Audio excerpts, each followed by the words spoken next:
He was just an ordinary high school student sentenced to death by ALS, but after swallowing forbidden blood, he transformed into a vampire aberrant that feeds on light. The forbidden fruit, a mysterious fruit from the abyss. Legend has it that any creature consuming it gains the power they've always dreamed of, but must pay an equal price. Since the forbidden fruit's appearance, human society has been turned upside down. Some rise through the forbidden fruit, others become demons because of it. Under its influence, animals mutate into disasters, towering walls rise from the ground, and humans cower within fortresses to survive. The temptation of the forbidden fruit is nearly irresistible. Most creatures, upon encountering it, devour it immediately. But for most people, the forbidden fruit remains as unreachable as myth. Yet the extraordinary powers derived from it spread throughout society. In Silver City, inside an old building, Yu Xian wore a mask and carried a briefcase as he received a pin-style injector from a black market dealer, asking in a low voice, "Boss, what generation is this blood?" "Third generation." The black market dealer squinted in warning. "If you transform using vampire blood, you'll only become a wild vampire. The Blood Clan sees you as an aberrant, and if discovered, you'll face certain death."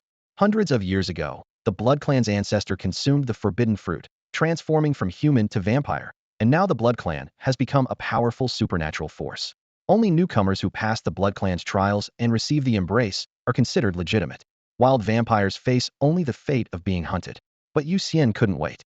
He was just an ordinary high school student who had recently inherited a small factory from his father. Without any extraordinary change, his life would merely repeat his father's. But fate played a cruel joke. He was diagnosed with ALS a year ago. It was a hereditary disease. His father had also died from it. Conventional medicine was powerless, and while healers in the supernatural world could save him, they demanded an astronomical price of 100 million. Selling all his family's assets would only raise 20 million, nowhere near enough. He had tried every backdoor channel and black market, finally scraping together just enough money for black market blood. He sold the factory and liquidated everything for this one chance at life. After confirming the blood's authenticity, Yu Xian handed over the briefcase and left. Returning to his residence with curtains drawn tight, Yu Xian removed his mask, took out the injector, his eyes burning with fervor. Since his diagnosis, he felt like the sky had fallen. After a month of despair, he finally accepted reality and fought desperately to save himself. His body grew weaker daily, his hands and feet occasionally numb, death's shadow closing in step by step. Now he finally had a chance to live. Removing his clothes, Yu Xian took a deep breath and slowly injected the vampire blood into his body. Cold spread from his bone marrow, consciousness gradually blurred, and sleep overtook him. In darkness, a day and night passed quietly. Yu Xian turned over, suddenly opened his eyes, and sat up the next moment. He instinctively pressed his chest, then smiled. His heart had stopped beating. The transformation was successful. Vampires' hearts beat once per year, awakening minor talents every 10 beats and major talents every 100 beats. The longer they lived, the stronger their talents became. Especially newborn vampires always possessed an initial talent. Yu Xian sensed the changes in himself. No active abilities, so it must be a passive talent. Unfortunately, it hadn't awakened directly and would need to be triggered. As he pondered, hunger struck. He turned on the light, about to reach for a blood pack, when he suddenly noticed his body was absorbing the light. Vampires feared light. Even ordinary light caused them discomfort, yet he felt incredibly comfortable. Yu Xian froze, his face showing wild joy. Could his talent be light consumption? He walked to the window, where daylight waited behind the curtains.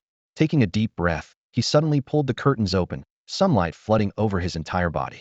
He felt his hunger rapidly fade, as if his body was feeding. There was no pain whatsoever. Instead, he craved more sunlight. He was an aberrant among vampires. He fed on light. He was a light eater. On the third-floor balcony, Yu Xian wore sunglasses as he lounged leisurely in a beach chair, letting the warm sunlight glide down his arms all the way to his toes. After weighing the pros and cons repeatedly, he finally reached for his phone and dialed a number he knew by heart. "Teacher Chun, it's me, Yu Xian." A few days ago, he had requested a leave of absence under the pretext that the factory needed management personnel, initially planning never to return to school. But once he truly grasped the terrifying potential of his light devourer talent, he realized that being a student was the perfect cover. Who had ever seen a vampire roaming campus in broad daylight? Even if other vampires became suspicious in the future, a simple investigation of his daytime whereabouts would clear him of suspicion. The homeroom teacher on the other end quickly understood the situation and agreed to process his readmission paperwork the following Monday. The moment he hung up, Yu Xian confirmed that he would soon become a good student, growing in the spring breeze and basking in sunshine once again. Thump! Just as he set down his phone, his heart felt like it had been struck by a drumstick, sudden and powerful. He instinctively pressed his chest, his eyes filled with disbelief. Logically, an ordinary vampire's heart beat only once a year, or once every 6 months with sufficient blood intake, yet he had only been sunbathing for half a day. Hiss! Cold air rushed into his nose and mouth as he half sat up, quickly reaching a conclusion. The light devourer was far more ferocious than he had imagined. Sunlight was inexhaustible and infinite. His efficiency at devouring light energy far surpassed vampires drinking blood. In other words, his food was virtually unlimited. He didn't need 6 months, let alone a year. Half a day was enough to make his heart beat once. Calculating 1 to 2 beats per day, he could nurture a minor talent in 5 to 10 days, and definitely birth a major talent within 100 days. The power that ancestral vampires accumulated over centuries of existence, he conservatively estimated he could completely surpass within 10 years. Right now, all he needed to do was live long, live steadily, and develop quietly. Monday morning. With his uniform neat and backpack tidy, Yu Xian walked through dappled tree shadows toward Inching No. 3 High School, bathing in light all the way. Salted fish, is that really you? Didn't you take a leave of absence? A slightly chubby boy came running over. Pantingit was his meal buddy Zhang Shou. The problem's been resolved, so I'm returning to school early. Yu Xian smiled as he answered, his tone casual. Once he got to school, he'd still need to go to the administration building to fill out readmission forms. But the homeroom teacher had already paved the way. It was basically just going through the motions. The two chatted as they slowly made their way to the school gate. The aroma of oil filled the air as the nearby breakfast shop added water and stoked the fire under their steamers. Want some soup dumplings? My treat. Zhang Shou swallowed his saliva. I already ate. Go ahead yourself. Yu Xian waved his hand, declining decisively. Since transforming into a vampire, his true food consisted of only 2 things, blood and light. The former was vampiric instinct, the latter came from his talent. Though he could still swallow ordinary food, it tasted like chewing wax and couldn't be digested. Vampires themselves were supernatural beings 7 without relying on talents. They naturally possessed night vision, keen smell, and remarkable healing abilities, with physical capabilities far exceeding ordinary humans. In hand-to-hand combat, a single vampire could easily crush a dozen rigorously trained Special Forces soldiers. But Yu Xian had only been transformed for 3 days, and his body was still continuously strengthening. At this stage, he could handle at most 1 or 2 Special Forces soldiers anymore, and he'd probably get beaten up. Like most vampires who possess an ethereal, androgynous beauty, Yu Xian's features would become increasingly refined, and his physique would grow more slender and graceful. The dramatic changes in appearance and build were one of the main reasons why wild vampires found it so difficult to remain hidden. They became too conspicuous. Combined with their nocturnal nature and need to feed on blood, even the slightest investigation would reveal telltale signs. Yu Xian knew clearly that once he stopped attending school, and these characteristics became too obvious to conceal, the vampire clan would surely come looking for him. Therefore, he chose to continue being an ordinary senior at Inching No. 3 High School. Beautiful, slender beings weren't exclusive to vampires. In the school, humans who had consumed the forbidden fruit and transformed into elves possessed similar appearances. Yu Xian's ears weren't pointed, yet he could move about in sunlight, which convinced him that the vampires would at most suspect him of being a human-elf hybrid, never immediately categorizing him as one of their own kind. In the early morning, Yu Xian and Zhang Shou walked side by side into the campus, climbing the stairs all the way to the 5th floor. Class 3 of the senior year was located in the classroom at the end of the corridor. Zhang Shou's forehead was beaded with sweat, his breathing slightly labored. Xinyu, have you been secretly working out behind my back? Climbing these stairs feels like a fitness test. Yu Xian couldn't be bothered to explain and pointed toward the window. Look over there. Diagonally across from the 5th floor classroom, separated by a single street, stood the Supernatural Academy. Through the window, they could see that security had obviously increased. Men in identical black suits and sunglasses patrolled around the perimeter walls, maintaining strict vigilance. Zhang Shou glanced in that direction, his tone utterly flat and uninterested. Those bodyguards? I heard the vampire princess was attacked recently. The implication was clear. It had nothing to do with ordinary people. Supernatural beings were born with power, while ordinary people weren't, and this created an insurmountable chasm between the two schools separated by just one street. Despite their proximity, students from Inching No. 3 High School and the Supernatural Academy had virtually no interaction. The vampire princess? Yu Xian stared across at the academy, noticing a faint glimmer from the rooftop behind the high walls, and his heart suddenly stirred. Could the blood he had injected have been drawn from her? In fact, due to their close proximity, even though most students couldn't be bothered to pay attention to the Supernatural Academy, various bits of gossip still drifted into No. 3 High School like the wind. Yu Xian didn't know who had originally spread the information, but thanks to these fragments, he learned that after becoming supernatural beings, reproductive abilities declined dramatically. Since their progenitor, most vampire clan members came from embracing humans, with very few vampires actually born through reproduction. The Supernatural Academy had 6 vampire students, among whom the most prestigious was the vampire princess Nora Rex. According to rumors, she was a half-blood born from a second-generation vampire and a human. Purebloods adhered to the first blood principle and had considerable objections to this. Some extremists considered her bloodline impure and advocated for the purifiers to deal with her. Ultimately, her father used his high position within the clan to override opposition and sent her to study in Incheon, far from the vampire clan's core territory. From that time on, Nora had been known in Incheon as the Vampire Princess. By the way, Lao Zhang, what's the Vampire Princess's innate ability? Yu Xian asked as they walked. Zhang Shou scratched his head and thought for a moment, then shrugged. Forgot. Heard some gossip queen in our class mention it's something pretty special. The Vampire Princess's talent? I know Daywalker. A girl ahead suddenly turned around to join the conversation, her eyes sparkling with amusement. That's precisely why she faces criticism within the vampire clan after all. She's the only vampire who can walk in sunlight. Zhang Shou helplessly gave her a thumbs up and complained. Shen Ling, when it comes to gossip, you're the absolute champion of our entire class. Daywalker. Yu Xian's heart skipped a beat. He was almost certain that the blood he had injected came from Nora. But this meant his student disguise might not be sufficient protection. What if the vampires suspected that wild vampires transformed by injecting Nora's blood would also be immune to light? Late at night, in the basement of a villa somewhere in Silver City, a dim bulb swayed in the wind, casting cold white light beneath the ceiling. A row of thick iron chains suspended over a dozen blindfolded men upside down in midair, their toes mere centimeters from the ground. The air reeked of blood and damp mold, making one want to retch. Your abilities are small, but your arrogance is not. Since you claim you can buy anything, I wonder if you can buy your own lives now. The speaker was Luochi, a young man with shoulder-length hair, wearing a tailcoat. His handsome, pale face appeared feminine yet cold under the light, and with each word he uttered, his killing intent intensified. If he didn't need to extract information about Nuola's blood, he would have already chopped these audacious thieves into pieces and fed them to the dogs. As Nuola's guardian in Silver City, Luochi shouldn't have allowed his mistress to come to harm. He felt wronged.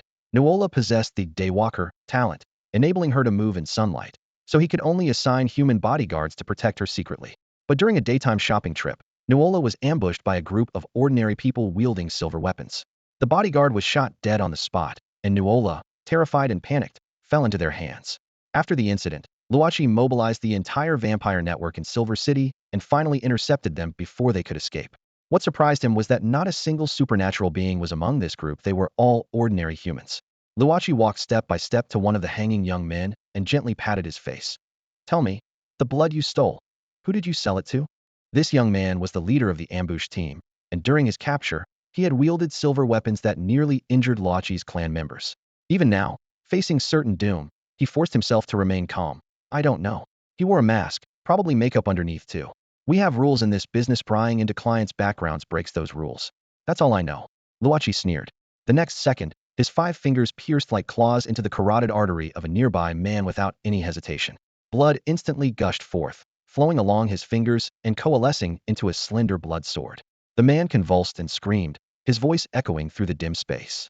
Since you have your rules, I'll use mine. Let's see whose rules carry more weight. Luochi licked the corner of his mouth, his gaze vicious.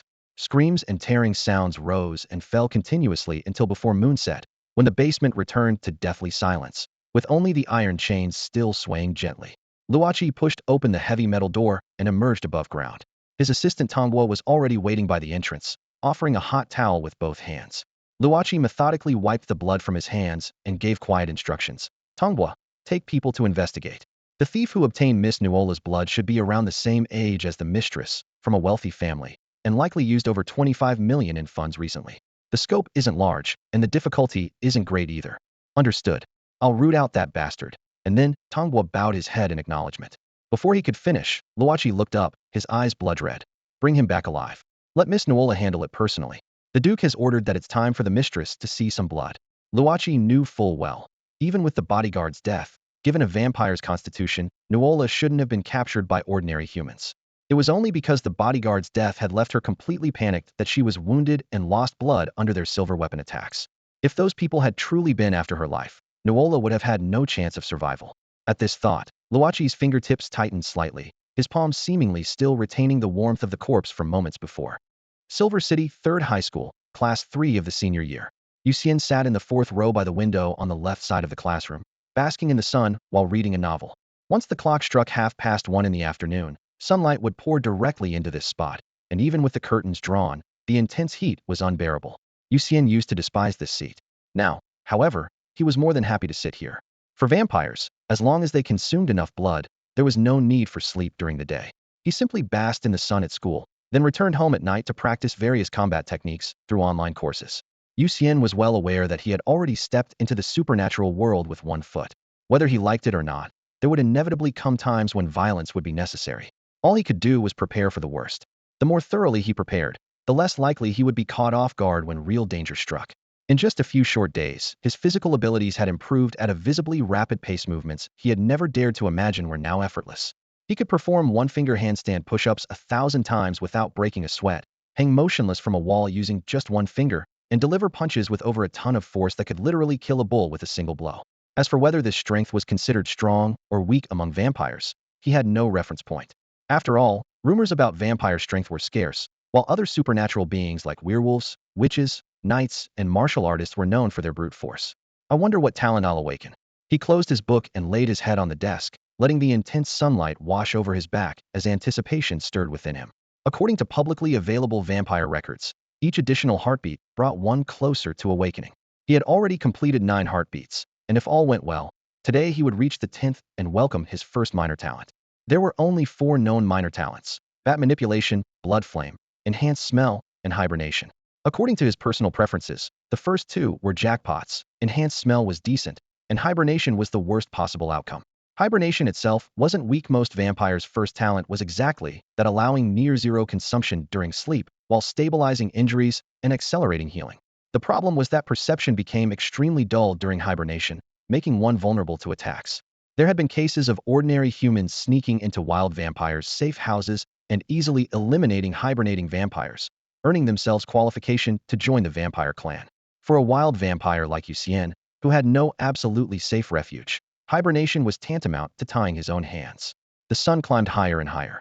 The students in front had drawn the curtains tightly shut, but Yu Xian alone left a palm-sized gap for the sunlight to continue streaming in. The second period was history class. He propped up his history textbook to block the teacher's view while lying on his desk to enjoy the sun. The history teacher's voice carried its usual hypnotic effect, drowsiness permeating the classroom, and Yu Xian's eyelids began to grow heavy. Suddenly, his heart gave a powerful thump. Surging power erupted like a volcano from his chest, thundering along his meridians toward his limbs and rushing straight to his brain. It felt as though thunder rolled through the depths of his consciousness as something within his bloodline crystallized into form. In that moment, inspiration struck, and he effortlessly confirmed his first minor talent. His first minor talent was an active ability called Silver Blood. Besides fearing sunlight, vampires also dread silver. According to legend, even a few grams of silver touching a vampire's skin would suppress their healing abilities like a branding iron. With sufficient sustenance, a vampire's body could heal almost instantly as long as the heart remained unharmed. But if cut by silver, that wound would persist like a stubborn brand, potentially forcing the injured into decades of hibernation. After returning home from school, Yu Xian immediately rummaged through his closet and found the silver ring left over from his last appraisal job. Logically, just touching this ring with his fingertips should have burned his skin red. Yet he held the silver ring for a long time with his palm remaining cool as usual, showing no signs of burning or festering. Some kind of minor talent. He pinched the ring, though he understood that even ordinary vampires with major talents couldn't be this extraordinary. He applied slight pressure, and with a crack, crushed the silver ring into a small ball. The new ability from his status panel, Silver Blood, confirmed his complete immunity to silver's restraint. However, the true core wasn't immunity, but absorption. He could swallow silver like drinking sweet spring water and completely refine his blood into silver blood. When that happened, his physical attributes would leap forward again, and he could extract silver blood at will to form threads, whips, or sharp weapons. Immunity to silver was merely a side benefit. This isn't just a top-tier Fortunites beyond top tier. He couldn't help but marvel. Yu Xian opened his mouth, fangs slowly emerging. He pressed the silver ball against his sharp teeth and gently sucked, feeling like he was drawing in a piece of warm jelly. The silver instantly merged into his bloodstream, immediately generating a warm current slightly above normal temperature that surged through his chest, arms, and spine. Compared to his originally cold blood, this warmth wasn't uncomfortable but rather pleasant. Too little. He could clearly sense the pitiful amount of silver blood in his system as his craving surged more intensely. But reality's harsh problems immediately hit him. Silver had been hoarded by vampires until it became more expensive than gold. Forget his meager allowance. Even if he spent everything he owned, he couldn't buy much. Worse still, Vampires had always followed a policy of only taking, never giving. So no one knew where all that silver was hidden in dark corners. Vampires also had an ancient rule. Anyone who contributed 10 tons of silver would be granted vampire status directly, without any trials. Though these silver nouveau riche could never enter the vampire power structure's core, the promise of eternal life was enough to make wealthy elites flock to it. And these big spenders made the vampire clans increasingly wealthy and powerful.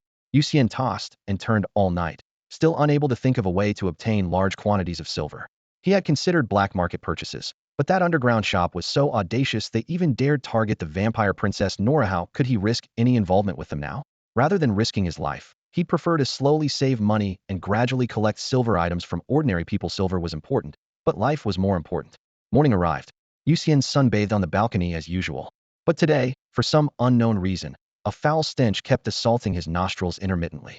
The smell was like a dead rat in a garbage dump, making him feel nauseous. Yu Xian half reclined in the wicker chair on his balcony, his brow furrowed tight as a screw.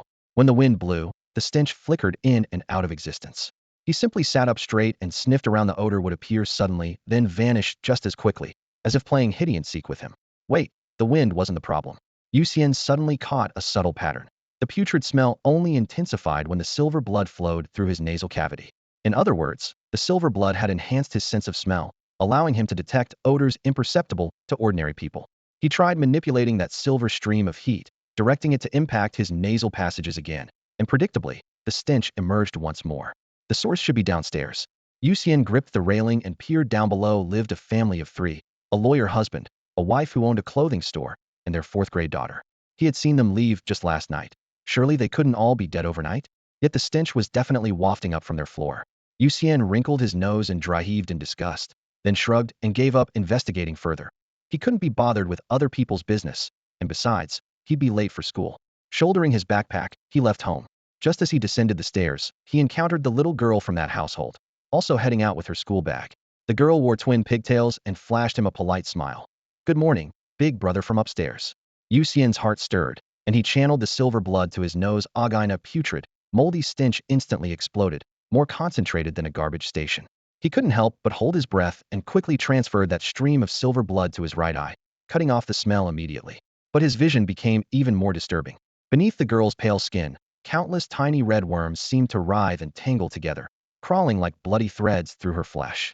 Yu Xian's scalp tingled, nearly triggering his trypophobia on the spot. The girl even looked up and blinked at him, and through that innocent smile, he saw the same writhing parasites deep in her mouth. "Good morning."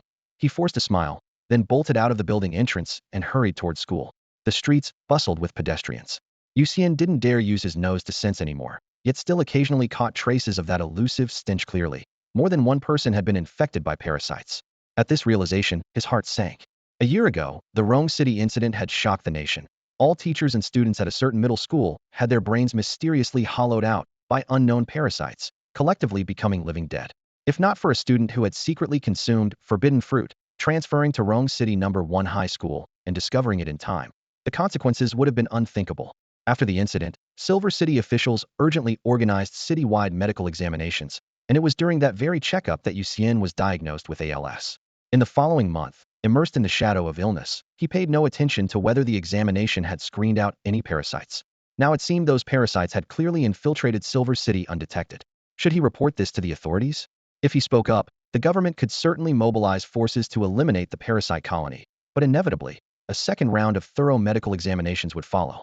As a wild vampire, he absolutely couldn't escape detection. Whether he'd be captured as a lab rat or directly eliminated, no one could say. "Hey, slacker, what are you spacing out about?" A familiar voice pulled him back from his thoughts. Zhang Shou yawned as he approached, looking uninfected by parasites in the morning light, which made Yu Xian breathe a small sigh of relief. "Nothing, didn't sleep well last night," Yu Xian deflected. "Don't tell me you were also up all night browsing that forum?" Zhang Shou asked, rubbing his eyes. "Which forum?" Yu Xian blinked, feigning ignorance. Zhang Shou simply explained, "It's called That Forum. You should check it out when you have time, especially the forbidden fruit section. Someone's compiled patterns of forbidden fruit appearances and predicted possible future locations. If one falls in our Silver City, I'm definitely going to try for it." Not everyone was content to remain subordinate. Whether joining the Blood Clan or other factions, none could surpass the progenitors. Those harboring ambition could only place their bets on the elusive forbidden fruit, thus giving birth to That Forum, a platform specifically providing intelligence for such people. However, Yu Xian had no interest in such forums. Right now, he was more concerned about the parasite problem. A third of the entire school had been parasitized. The whistle for morning exercises echoed across the playground as Yu Xian stood at the corner of the academic building, his gaze sweeping inch by inch over the students doing their broadcast calisthenics. In the formation, some moved stiffly while others stared vacant. Lithe, telltale signs of parasitism stood out to him as clearly as if outlined in red. Numbers rapidly accumulated in his mind. 30%, meaning he'd encounter one infected person every 3 steps. His chest suddenly tightened as he could almost foresee Yinqing's impending collapse, a disaster potentially worse than what had befallen Rongqing ready to unfold at any moment. Once the parasites were exposed, he wouldn't be able to escape either. Time was running short, had to do something. The bell rang, and students flooded back into classrooms. Yu Xian suppressed his surging anxiety, returned to his seat, pulled out his phone, and began reviewing all the reports and experimental records from the Rongqing incident 6 months ago. Half a year earlier, these parasites had been officially designated as xenomorphic worms, though their transmission method remained a mystery. The documentation was extremely detailed. Once the eggs entered a biological host, they would rapidly merge with the bloodstream and ultimately take root in the heart. Dense clusters of larval tendrils would then emerge from their shells, secreting a pain-numbing fluid that silently devoured the host's flesh along the blood vessels, leaving only the solitary brain intact. More cruelly still, throughout this process, the host retained full consciousness while losing all sensation, like a prisoner cast into endless darkness, capable only of fear and despair. When despair reached its peak, the xenomorphic worms would gradually consume the brain. Upon completion, they instinctively mimicked the host's former mannerisms and speech patterns with near-perfect accuracy. As the mimicry deepened, the creatures gradually realized that they were not the original person, but independent entities possessing equivalent intelligence. Parasitizing humans meant acquiring human cunning and intelligence. Researchers termed this final form, packed with eggs, the mature stage. During the Rongqing incident, several mature specimens had appeared simultaneously. Official records documented that multiple Ant-class officers and numerous special police had sacrificed their lives to eliminate them, yet many civilians still went missing. Authorities suspected those missing persons were likely escaped mature specimens still at large. If she still has consciousness. Yu Xian's gaze remained fixed on the screen, but his mind flashed to the little girl who had waved at him that morning. His heart felt as if someone had seized it, and he unconsciously tightened his grip. Crack. The phone screen instantly spiderwebbed with fine fractures. Damn it! He snapped back to reality, frantically checking the extent of the damage. After selling the factory and shops, his only remaining income came from renting out that 3-bedroom, 2-bathroom apartment. To save enough money to purchase silver, he had to budget carefully, treasuring every penny. At noon, the hallway suddenly erupted in commotion, the entire floor seeming to buzz as students swarmed to the railings to peer downstairs. Zhang Shou burst breathlessly into the classroom, his eyes bright as light bulbs. Xinyu. Big news. That vampire princess has transferred to our school. Yu Xian frowned. Our school is just an ordinary institution. What could she possibly learn here? Supernatural academies teach courses about the extraordinary world, which are completely different from ours. Yet a worse suspicion arose in his mind. Could it be that he'd been exposed and Nora had come hunting for him? I don't know, but she really came. And she's absolutely gorgeous, definitely the most beautiful girl I've ever seen, Zhang Shou said excitedly. Do you guys know why the vampire princess transferred to our school? At that moment, Chunling poked her head through the doorway with excitement. You know again? Zhang Shou raised an eyebrow, looking at the acknowledged gossip queen. Chunling proudly puffed out her chest with her nose slightly upturned. Of course. There's nothing at Yinqing Third High that I can't find out about. Come on, tell us why the little princess really came to Third High, Zhang Shou pressed. Chunling looked around and lowered her voice. This whole thing started with her being attacked. You'll never guess the attackers were all ordinary humans. Ordinary humans? Zhang Shou was stunned. What does that have to do with her transferring? My best friend Zhou Jia is in the class next door, and her second cousin works at the security bureau. Chunling spoke rapidly, but didn't miss any details. The investigation showed that those people didn't use any supernatural methods. They were just well-trained, ordinary humans who injured the little princess with pure silver weapons. When this news got back to her original supernatural academy, the students immediately started giving her the cold shoulder. They felt she had disgraced the supernatural world. Zhang Shou nodded in understanding. If he had supernatural powers but got bullied by ordinary people, he'd feel embarrassed too. Students at supernatural academies were arrogant and had never truly experienced the harsh realities of society. Upon hearing that Nuola had been defeated by mortals, they immediately treated her as a walking shame. Chunling continued. Nuola's position among the vampires was already awkward. Since the students didn't physically attack her but just isolated and ostracized her, the vampire clan couldn't retaliate forcefully.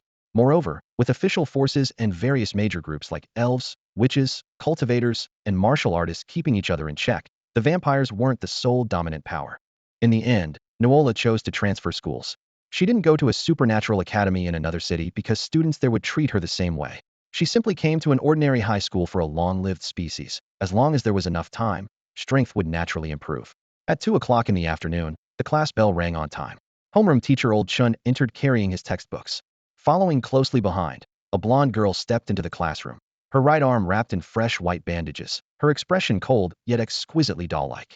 Instantly, time seemed to freeze. Every boy in the class simultaneously updated their dream girl list, while the girls were also captivated by her flawless beauty. Inching Third High had never officially selected a school beauty, but the moment Nuola appeared, everyone reached a silent consensus. She was it. Starting today, student Nuola will be studying with everyone. Old Chun cleared his throat, pulling the stunned students back to reality as he began the routine enrollment introduction. Nuola coolly surveyed the classroom, her gaze briefly lingering on the back row before subtly settling on Yu Xian. Honestly, 25 million wasn't 25 yuan. Such a large financial transaction wasn't hard to trace. Combined with age and gender factors, the vampire clan had quickly identified Yu Xian using just their peripheral forces. Originally, the plan was for Tangbo to lead the capture of Yu Xian, followed by Nora delivering the killing blow. However, upon learning Yu Xian's true identity, Nora's father's attitude took a sharp turn. Ordered Roche, Tangbo, and all other subordinates not to lay a finger on Yu Xian. His reasoning was simple yet ruthless. Yu Xian had just transformed into a vampire and was roughly the same age as Nora, making him the perfect whetstone. If Nora could personally hunt down and kill him herself, her combat instincts and psychological fortitude would undoubtedly reach new heights, ensuring she wouldn't be caught off guard like a sitting duck in future ambushes. Within vampire society, a father's command was absolute law, so Nora had no choice but to pack her belongings and arrange for a school transfer. The gossip Qinling later gathered was half true at best. While some students did indeed keep their distance from Nora due to the rumors, she never paid any attention to their alienation. They weren't her kind of people anyway, and she had never been interested in pleasing anyone. On her first day in class, after a brief self-introduction, the homeroom teacher assigned her to a seat in the 4th row on the right side, directly parallel to Yu Xian. The moment Yu Xian turned his head toward her, Nora had already marked him as prey in her mind. Daywalker was her first talent. At age 10, she awakened her second ability, Blood Flame. While incinerating Yu Xian with a burst of blood flame would certainly be satisfying, she analyzed the situation coolly. He also possessed the Daywalker constitution and likely had considerable resistance to light and fire. If the blood flame failed to kill him outright, combined with the natural strength advantage male vampires possessed, she might not be able to finish the job. Therefore, Nora prepared her true killing move, a silver dagger concealed close to her body. In the days that followed, she decided to quickly befriend her classmates, diminishing her presence as the new transfer student, while causing Yu Xian to lower his guard around her. The moment she found him at his most vulnerable, she would strike like lightning, driving that silver blade straight into Yu Xian's heart, a guaranteed kill. When the bell finally rang, Yu Xian was the first to stand up. He quietly slipped out of the classroom and leaned against the corridor railing, his gaze drifting across the playground toward the gray-blue horizon. A cool breeze brushed his face, and he closed his eyes, about to savor that rare moment of freshness when a sickly sweet stench suddenly invaded his nostrils, forcing his just relaxed nerves to snap taut again. He was terrified of death, especially of dying helplessly like his father had. He had personally handled every procedure during his father's final days, breathing through machines, swallowing through tubes, limbs so rigid they couldn't move. He had seen that despair all too clearly. If he were truly devoured by aberrant insects, leaving only a thinking brain behind, it would surely be 100 times more cruel than his father's fate. Understanding made the fear even worse. Call the police. The thought crystallized into resolve in his mind. Though he was no longer an ordinary person, he refused to abandon his humanity. A true man knows what to do and what not to do, and will press forward even against 10,000 enemies. Even if his identity was exposed, at worst he could retreat to the mountains and lie low until his power became invincible, then return to human society. He didn't need blood, didn't even need ordinary food as long as there was sunlight. He feared no war of attrition. Old Zhang, lend me your phone. Yu Xian turned around and waved to Zhang Shou, who was bent over chatting with Qinling. Where's yours? Zhang Shou pulled out his phone, unlocked it, and handed it over while asking casually. Yu Xian held up his own shattered screen and shrugged. Dropped it like this, not sure if it can even be fixed. Taking the phone, he returned to the railing and dialed the security bureau directly. Hello, I want to report something. As soon as the call connected, he lowered his voice. What would you like to report? Came a calm, sweet female voice from the other end. Silver City has been invaded by aberrant insects. Many citizens are parasitized. The situation is urgent. Please hurry. Oh my, we've been exposed. The female voice suddenly shifted to a shrill male tone. Yu Xian's pupils contracted sharply. His throat felt sealed by ice water, and even sunlight couldn't dispel the chill running down his spine. Who exactly was on the other end of that call? Since we're exposed, let's play a game then. Thanks for calling. Little brother, try not to die, okay? The voice said leisurely, as if being found out was merely amusing. Beep beep beep. The call was abruptly disconnected. Yu Xian clenched his jaw until it ached, his palm tightening until the metal casing let out a sharp crack. The phone was crushed into twisted scrap metal. Damn it. Even the security bureau has fallen.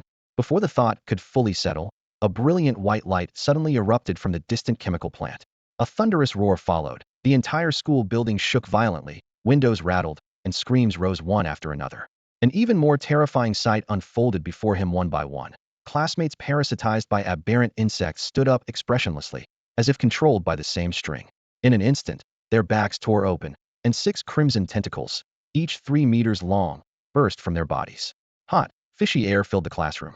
Students just recovering from shock stared wide-eyed, forgetting to flee.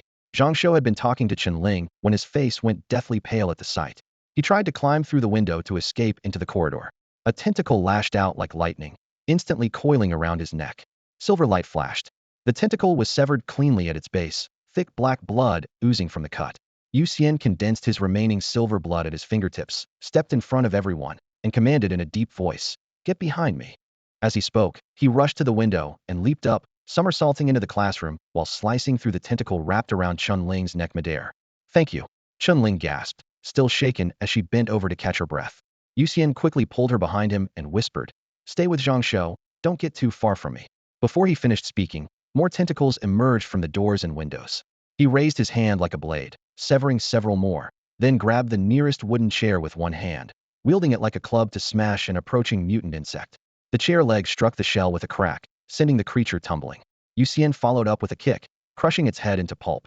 The chair felt weightless in his hands as he spun around, sweeping away several charging mutant insects. However, the chair was too light and quickly became deformed from impacts with the hard shells, creaking ominously and clearly unsuitable for prolonged use. Holy crap, did our slacker eat some forbidden fruit? Zhang also grabbed a chair to defend one side, watching Yu Xian dominate the battlefield in complete amazement. Chun Ling's eyes lit up like light bulbs as she whispered in admiration, "How did I never notice before? Yu Xian is so handsome, so manly. Stop gawking and help save people." Yu Xian chopped down another tentacle and reminded them irritably. Many students were still lying around the classroom, their fate unknown. Even worse was Nora Vampire, no less, suspended in midair by a mutant insect's tentacle around her neck, her long legs kicking frantically beneath her school uniform. Yu Xian had originally suspected Nora transferred here specifically to deal with him, but seeing this rookie performance, he immediately dismissed his concerns. Seriously? An ordinary person could probably handle her. "Slacker, help me," Zhang cried out as a tentacle violently snatched the chair from his hands. Yu Xian turned back, frowning. Students from other classrooms had clearly been wiped out, and more mutant insects were pouring in from the corridor. With both front and back doors open, the classroom was impossible to defend. The only escape route was the rooftop. It had only one entrance, making it easy to defend. Retreat to the rooftop. He hurled his broken chair like a hammer, knocking down the insect that had stolen the chair. Then he vaulted over 2 rows of desks, grabbed another chair, and delivered a crushing blow that exploded the head of the insect strangling Nora. Hoisting the fallen Nora onto his shoulder, he led the charge out of the classroom with the surviving students close behind. Charging forward relentlessly, any mutant insect blocking his path was either sent flying or pulverized by his fists. The academic building had 6 floors, and Class 3 of Grade 12 was on the 5th floor. In less than a minute of sprinting, they had reached the rooftop. Yu Xian set Nora down beside Chen Ling, turned to block the doorway, and kicked the last few pursuing mutant insects down the stairs before slamming the door shut with a bang. Behind the door, he pressed his shoulders against the panel, breathing deeply in the setting sun to restore his strength with the sunlight. The other students were also panting heavily, bent over with hands on knees, sweat streaming continuously.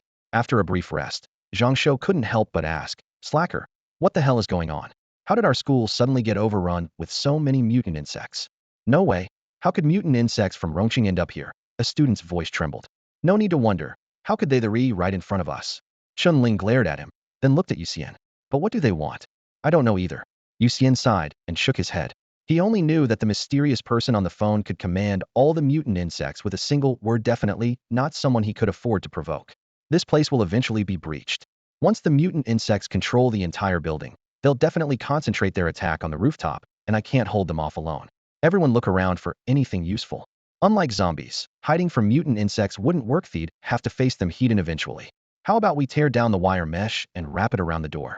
Zhang Shou pointed to the protective netting at the edge of the rooftop. With Yu Xian's normal strength of 1 ton, dismantling it shouldn't be difficult. Nora spoke up weakly. It's 4:30 p.m. now, still 2.5 hours until dark. If we can hold out until nightfall, my guardian Luoqi will definitely come, and then we'll be saved. Honestly, she felt like a complete waste right now. She had come to assassinate Yu Xian, yet ended up needing him to save her life. Her silence wasn't from shyness, but from shame. Despite having decent abilities and her blood flame trump card, she had acted like a sitting duck when attacked. How embarrassing. It's taking too long. 2.5 hours? By the time your guardian arrives, we'll probably be completely devoured by those aberrant insects. Yu Xian lowered his voice, his gaze toward Nora filled with urgency. His identity had been completely exposed, and once Nora's guardian arrived, while others might be safe, he would likely bear the brunt of it. Only about 10 minutes had passed since the aberrant insects appeared, yet screams echoed from the end of the corridor as many classrooms had already been wiped out. If those monsters gathered into a torrent and surged upstairs, he was confident he could help 1 or 2 people escape through the windows, but the remaining students would most likely perish in the insects' jaws. Old Zhang, you and those male students hold the door. I'll figure out how to get a weapon. Yu Xian glanced at the wire mesh piled in the corner, weighing whether it could be rolled into a makeshift club. I have weapons. Nora suddenly spoke up, raising her wrist. The silver bracelet flashed with red light, and the next second, a dark red pistol silently materialized. Spatial equipment? The students in the classroom widened their eyes. Though they'd seen introductions online, witnessing it firsthand was a first. Do you have anything else? Yu Xian took the pistol, raised his arm to aim at the distance, but knew he'd never handled a gun before. A mere few dozen bullets might not even kill a single aberrant insect when it came down to it, so he handed the gun back. Nora remained silent for a few seconds, then drew a half-meter-long dagger from her bracelet. It's silver, not particularly sharp, but extremely effective against vampires. Be careful with it. Silver. Yu Xian took the knife with a half-smile, raising an eyebrow. Nora's face flushed red as she lowered her head in silence. She knew Yu Xian had guessed something.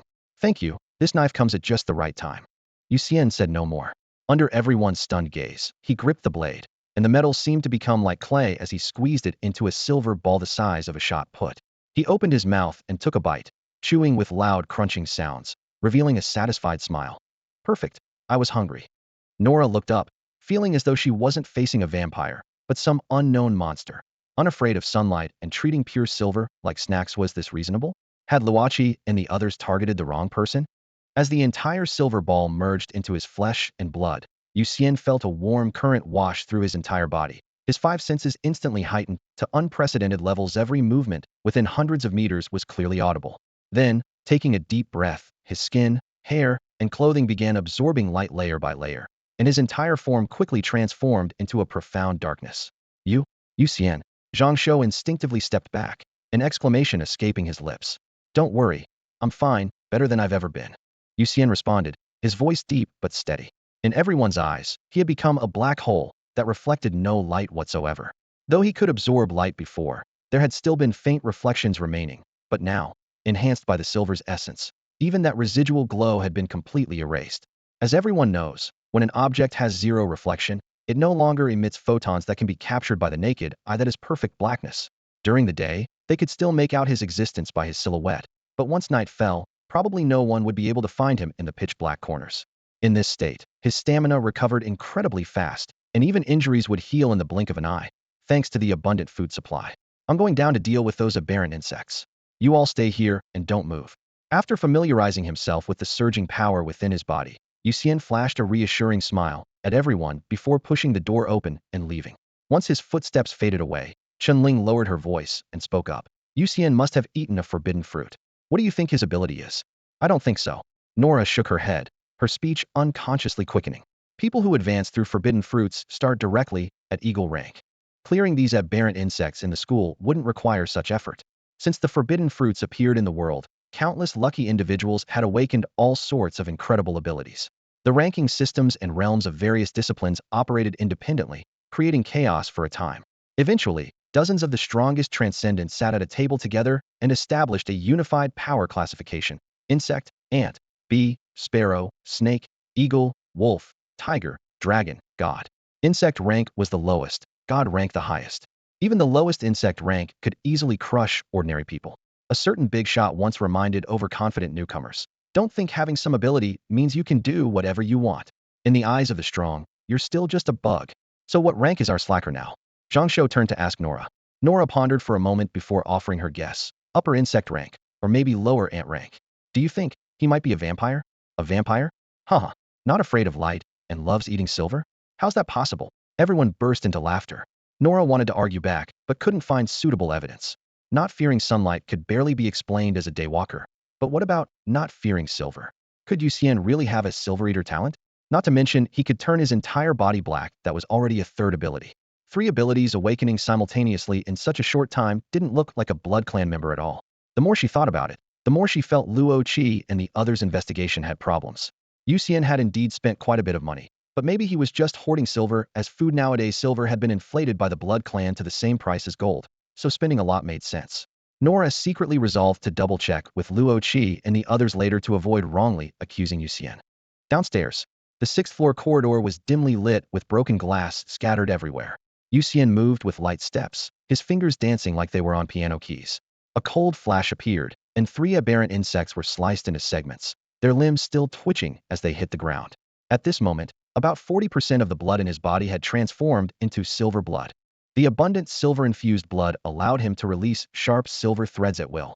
These threads weren't pure silver, but a special metal formed by the fusion of blood and silver, flexible as silk, yet incredibly sharp.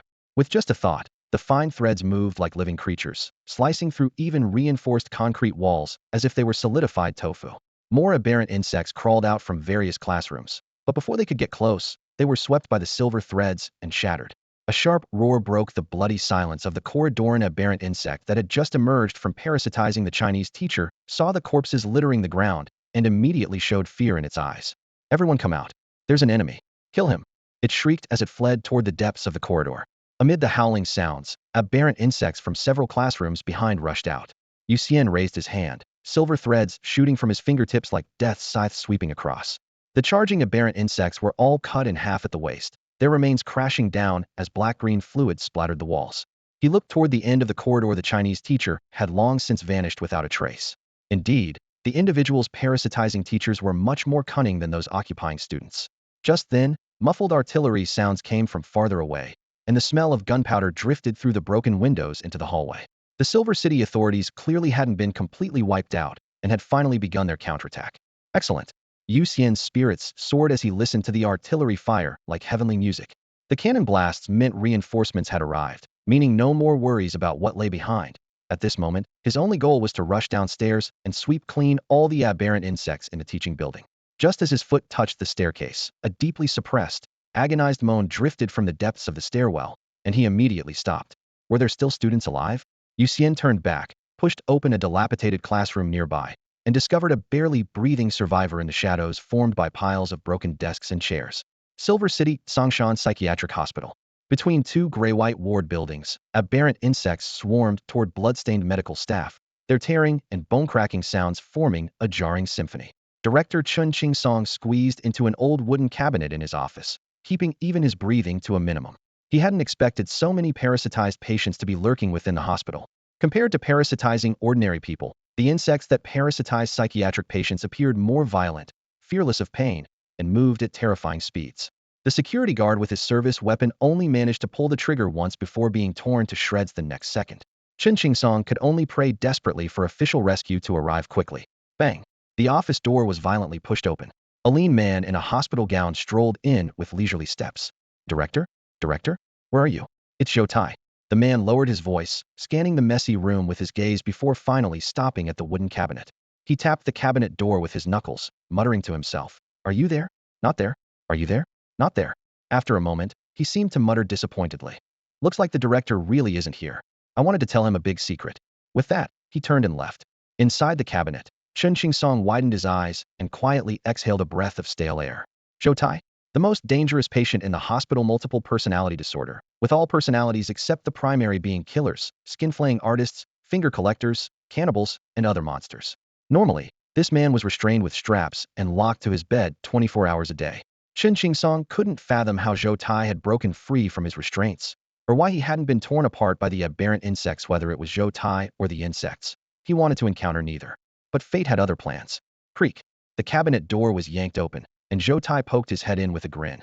Found you, my dear director. He grabbed Chen Qingsong and pressed him into the office chair, casually sitting across from him. What do you want? You'd better not do anything rash, or else. Chen Qingsong's voice trembled. Zhou Tai's laughter was light and cheerful as he abruptly interrupted. Or else what? Going to lock me up again? Ha! From now on, no one can contain me. Before his words finished, his expression suddenly changed, the madness instantly fading to reveal a hint of timidity. Director, am I sick? Help me take a look, check my pulse. He placed his hand flat on the desk, his eyes filled with childlike expectation. Chen Qingsong froze, not daring to reach out. Zhou Tai, however, seemed perfectly content, talking to himself. Director, this world is truly wonderful.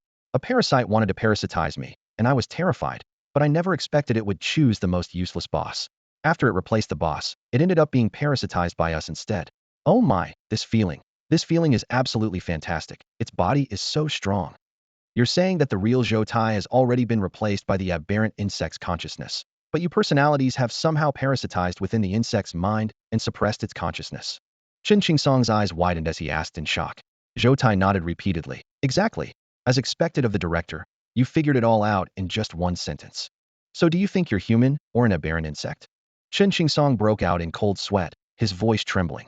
Zhou Tai's lips curved into a sinister arc. The next second, pitch-black tentacles burst from his eye sockets, nostrils, and mouth corners. His eyeballs, pulled by the tentacles, nearly pressed against Chen Qingsong's face. A tentacle split open, and a hoarse voice squeezed out. Of course I'm human. Chen Qingsong's pupils contracted wildly. That scene completely shattered his nerves, his chest seized up, and he was literally scared to death. How boring. Zhou Tai slowly retracted his tentacles and curled his lip at the corpse on the ground. Then, as if remembering something amusing, he smiled. There's still some time left. Why don't I go play with that young man?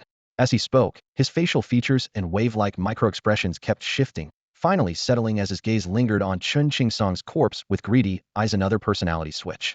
If Chen Qingsong were still conscious, he would have realized the aberrant insects might naturally possess something like a consciousness network ability. Zhou Tai's personality, like a virus, had already infected all aberrant insects through that network. He could seize any insect's body at will, or even lurk in the shadows to command the swarm. Inching number 3 High School. Yu Xian carried a student with a broken leg up to the rooftop, gently set down the injured person, and instructed, Lao Zhang, you boys come help. I've cleared out the aberrant insects on the 6th floor, and there are still many classmates there who need rescue. All right, Zhang Shou nodded. Several boys exchanged glances and gritted their teeth to follow. I'll go too. Chen Ling rolled up her sleeves. Then I should do my part as well. Nuola looked directly at Yu Xian. With so many injured, Yu Xian didn't refuse. Everyone hurried down to the 6th floor. As soon as they stepped into Class 6 of Grade 12, the bloody smell stung their nostrils. The next moment, except for Yu Xian and Nuola, everyone frantically turned around and vomited over the corridor railings. The classroom was littered with severed limbs. Some had their chests and abdomens gnawed into hollow cavities, with only half their bodies hanging between desks and chairs. Others had only half a face remaining, exposing bone-white tooth sockets. The scene was like hell on earth. Zhang Shou and the others had never faced such horrific death up close. Their faces turned deathly pale, and their legs went weak. Are they okay? Nuola asked in a low voice. Yu Xian glanced at her and smiled unexpectedly. I expected them to vomit, but I didn't expect you to remain completely unmoved. I'm a vampire. Nuola rolled her eyes. I don't have that physiological response. Yu Xian suddenly understood. No wonder he felt shocked, but had no nausea. As fellow vampires, their physiological mechanisms had already been altered. Before he finished speaking, an aberrant insect charged up the stairs from the 5th floor. Yu Xian raised his hand and flicked his fingertip. A cold light flashed, and a silver thread as thin as hair instantly sliced through the insect's body, splattering green mucus everywhere. Nuola's gaze locked onto that silver thread, and her eyes suddenly widened. Silver blood. She stared at the insect corpse on the ground, her breathing hitching. This was a supreme talent that her father had only awakened at 150 years old. How could it appear in Yu Xian? Her mind was in chaos. In fact, she knew little about silver blood. Her father had never demonstrated swallowing silver in front of her. If not for this, she should have made the connection when Yu Xian consumed silver. The vomiting sounds in the corridor gradually subsided, and Zhang Shou and the others finally managed to suppress their nausea. Yu Xian stepped into the classroom first. Zhang Shou gritted his teeth and followed closely, and the others also forced themselves to overcome their post-vomiting weakness and followed. Over here, she still has a heartbeat. Yu Xian crouched in a corner by the window, his fingertip touching the neck of a mutilated girl. The girl's limbs had been bitten off. A chunk was missing from her cheek, yet a weak pulse still came from her flesh. Everyone held their breath, their expressions heavy. The 4 words, Rongqing Massacre, had once been just a news headline. But now, facing their classmates' mangled bodies up close, they truly understood for the first time. The people present felt that even the word tragic was insufficient to describe the horror of this disaster. After Zhang Shou and the others had adapted, Yu Xian didn't stay on the 6th floor. Instead, he prepared to go downstairs and continue clearing out the aberrant insects. If he hadn't discovered surviving students in the 6th floor classroom with someone urgently needing medical attention, he would have originally planned to work his way down floor by floor, clearing all the aberrant insects from the entire teaching building. Now, with the bandaging task left to Zhang Shou and the others, he only needed to kill the aberrant insects as quickly as possible to save more students. Wait, I'm coming with you. Nora mustered her courage and called out to stop him. Yu Xian turned around, thinking she looked like a golden, silly goose. Just as he was about to refuse, he heard her add, "If you let me come with you, I'll give you 20 pounds of silver next time." Deal. 20 pounds of silver was worth an astonishing amount at present, enough to sustain him for a very long time. The two stepped onto the stairs leading to the 5th floor. As soon as they emerged from the stairwell, several aberrant insects that were tearing at students in the hallway raised their heads and hissed. Yu Xian flicked his fingers lightly, and silver threads shot out with a humming sound. Several cold flashes swept through, and those aberrant insects were instantly cut into pieces. Not to be outdone, Nora drew her pistol and fired a shot. Bang! An aberrant insect in the distance had its chest explode and fell to the ground immediately. Yu Xian raised his eyebrows slightly, surprised by the remarkable power of the gun's bullets. I hit it. Nora looked at the fallen aberrant insect and whispered excitedly to herself. She quickly adjusted her aim and pulled the trigger repeatedly at targets that rushed out upon hearing the noise. The gunshots were rapid, and aberrant insects fell one by one in bursts of exploding flesh and blood. According to estimates, a class had about 25 to 30 students, with only 5 to 10 actually infected and transformed into aberrant insects.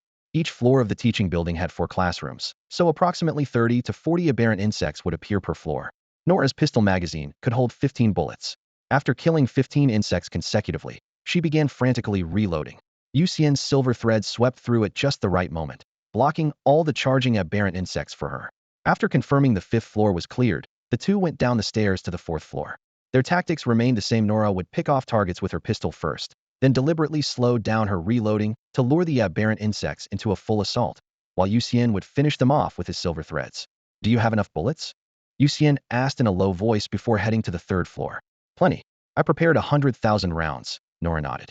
Ever since being attacked by ordinary people, she had stockpiled guns and massive amounts of ammunition, ensuring she had quantity to spare.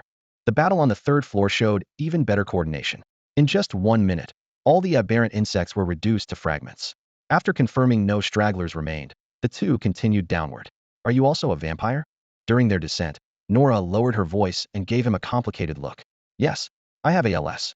I couldn't survive without becoming a vampire," Yu Xian replied frankly. "I heard that because of me, you were not only attacked by thugs, but also ostracized by school classmates. I'm very sorry." He had decided the moment he called the police that once this disaster was resolved, he would flee to the ends of the earth. Unless he became invincible, he would never return to human society. "I see," Nora murmured softly, her emotions unreadable. The two descended to the 2nd floor. Nora immediately cast aside her distracting thoughts, gripping her pistol with both hands and continuously firing at the aberrant insects. After emptying her bullets, she took out ammunition and reloaded while watching Yu Xian. The remaining aberrant insects seized the opportunity to launch their final assault. Yu Xian swept his finger downward, and a silver thread cascaded like a wave, instantly slicing the creatures into bizarre shapes. The overwhelming stench of death immediately filled the corridor. At that moment, the teacher who had fled earlier suddenly burst from a classroom, stepped onto the windowsill, and plummeted toward the 1st floor courtyard like a kite with severed strings.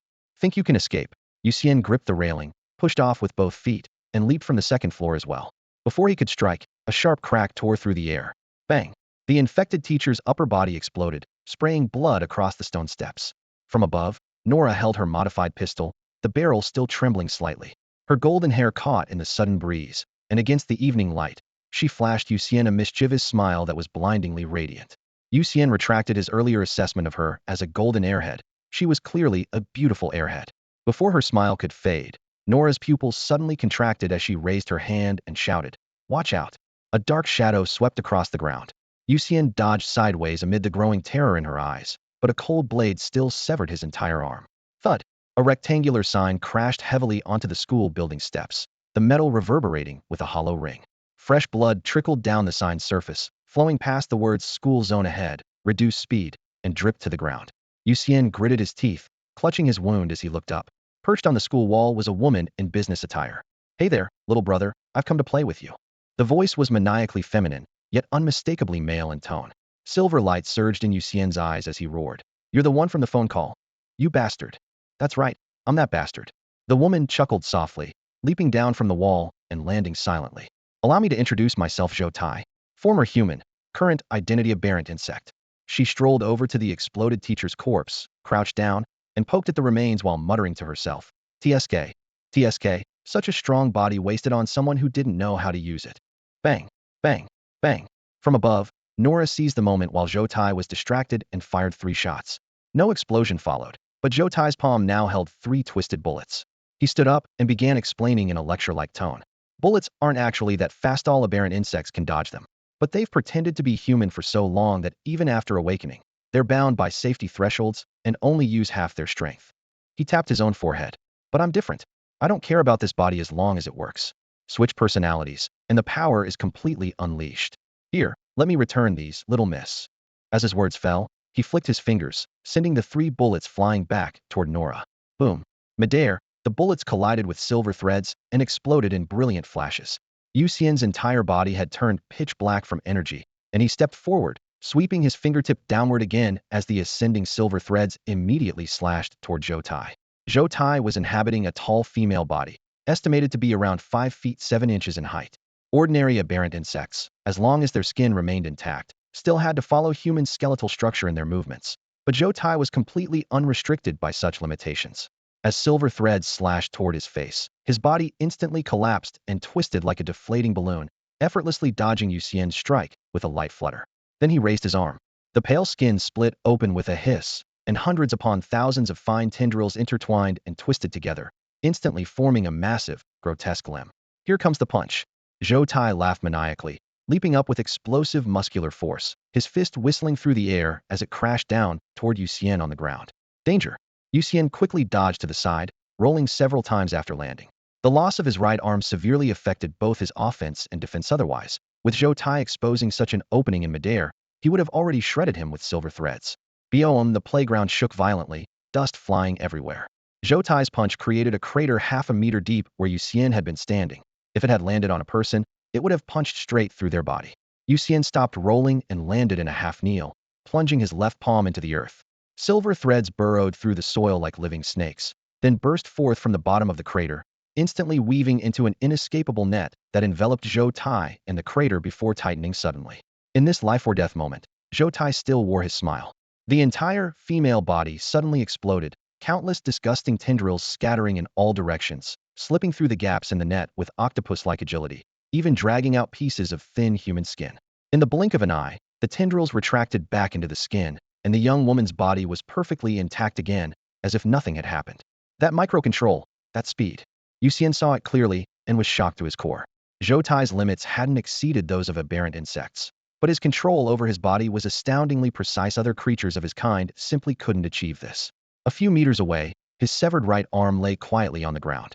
Zhou Tai glanced at Yu Xian, then extended a large bundle of tendrils from his torn arm socket, grasping the severed limb and drilling into it one by one. Aberrant insects possessed a terrifying ability, using tendrils to simulate flesh and nerves, directly taking control of others' limbs. Without this capability, hosts would have died from oxygen deprivation long after being hollowed out. "Little brother, this arm of yours is quite nice. Let's continue playing, shall we?" Zhou Tai said with a sweet smile, provocatively swinging the regenerating arm. Before his words had finished, he was already charging forward like an arrow. So fast, his speed was at least 3 to 4 times that of ordinary aberrant insects. And he didn't move in straight lines. His trajectory was so erratic that Yu Xian could barely predict it. Yu Xian could only retreat frantically, desperately trying to maintain distance. The two raced across the playground in pursuit. Yu Xian repeatedly lashed out with silver threads to intercept, but Zhou Tai moved like he was dancing, or simply playing cat and mouse, dodging gracefully time after time. Meanwhile, he wielded the commandeered right arm, sometimes suddenly extending it to throw heavy punches at Yu Xian. In truth, Yu Xian's attacks posed virtually no threat to Zhou Tai. The silver threads were sharp enough to cut through gold and jade, capable of inflicting severe wounds with the slightest touch of Zhou Tai's flesh. Yet Zhou Tai moved with ghostly, unpredictable agility, his form shifting like lightning. Several times Yu Xian deliberately wove the silver threads into vast nets, but Zhou Tai always managed to slip through the tiniest gaps. Instead, it was Yu Xian himself who nearly got caught by Zhou Tai's punches multiple times, his sleeves torn and skin scraped. Fortunately, being a vampire, those minor wounds healed instantly without leaving a trace. Bang! Suddenly, a gunshot tore through the night. Zhou Tai, mid-pursuit, jerked backward as the bullet grazed past his chest and struck the ground in the distance, exploding in a shower of sparks and debris. Yu Xian's eyes lit up. Perfect opportunity. He swung his left arm, sending countless silver threads dancing wildly through the air, slicing toward Zhou Tai from all directions. Faced with the overwhelming barrage of silver threads, Zhou Tai employed his usual trick, countless tentacles bursting from his skin to tear open an escape route. Just as he squeezed through the opening, bang! A second gunshot rang out. The bullet struck his emerging body, and in the explosion, numerous tentacles were blown to pieces. The remaining tentacles hastily retreated into his skin as Zhou Tai rolled backward. Nora showed no mercy, firing several more shots, but Zhou Tai's speed was incredible, and every bullet missed its mark. Bitch, I'm playing with my little brother here. You're totally unnecessary. Zhou Tai performed a series of backflips, landing on a tree branch within the school grounds, his wrinkled face twisted with venomous hatred. Nora and Yu Xian exchanged a knowing look. Strike while he's down. Gunfire and silver threads intertwined once more, blasting a huge hole in the tree trunk before the silver threads shredded it to splinters. However, just before the attacks landed, Zhou Tai had already leaped onto the perimeter wall. Little brother, I'll come play with you again next time. And, you dead bitch, you're finished. I'll kill you. I definitely will. Kill you. He smiled sweetly at Yu Xian first, then in the next second glared at Nora with crazed eyes. Before he finished speaking, a new wave of bullets and silver threads pursued him, and he flipped over the wall, disappearing into the night. Zhou Tai had originally planned only to kill Yu Xian, or simply break this body for fun. But after severing Yu Xian's arm, he sensed something peculiar about it. To bring back this trophy intact, he decided to retreat. After confirming Zhou Tai's departure, Yu Xian and Nora remained vigilant for a long time. Only when the surroundings showed no further disturbance did they both exhale in relief. Yu Xian collapsed to the ground, feeling as if even his bones had turned to jelly. If he had been even half a beat slower in dodging, he would already be lying dead on the ground. The thought filled him with lingering fear. Nora hurried down from the second floor, slowing her pace only when she reached Yu Xian's side. The two looked at each other and simultaneously broke into smiles of relief at having survived the ordeal. That was terrifying. I've never seen such a horrifying monster, Nora said, still shaken. At least we managed to drive him away? Yu Xian nodded. Before he finished speaking, Nora pressed her gun against Yu Xian's lower back. Yu Xian cooperatively raised his remaining hand. There are plenty in the Blood Clan who are 10 times, 100 times, 1,000 times stronger than that monster, Nora said coldly. My father's patience is limited. He sent me to kill you. If I keep delaying, he'll send someone stronger, and then you'll surely die. Yu Xian smiled bitterly. So you plan to finish me off first? Humph, I'll give you some advice. Nora lowered her gun. You'd better find a way to join Qilin. Qilin? Yu Xian immediately pressed. Don't tell me there really are Qilin mythical beasts in the world, and you want me to serve one? Of course not. Qilin is the name of an official organization. I don't know the specific details, but 3 years ago, after a vampire like you joined Qilin, the Blood Clan announced they would abandon their purge against him. Qilin, an official organization. Yu Xian's eyes immediately brightened. This option seemed much more reliable than fleeing to some remote wilderness to live as a hermit. Who would choose to be a ghost if they could be human? Yu Xian leaned against the wall, gently rubbing his right arm, which still ached with lingering pain. The newly regrown limb carried a faint tingling sensation. He didn't really want to flee into the mountains and live like a savage. He simply had no other choice for now. Do you have a phone? He turned his gaze to Nora beside him, his mind filled with curiosity about the mysterious organization called Qilin.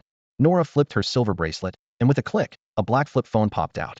She handed it to him with a guarded expression. Password is 6 sixes. Don't look at my photos, don't check my browsing history, or I'll put a bullet in you. Relax, I'm just looking something up. Yu Xian raised his hands in surrender, then lit up the screen.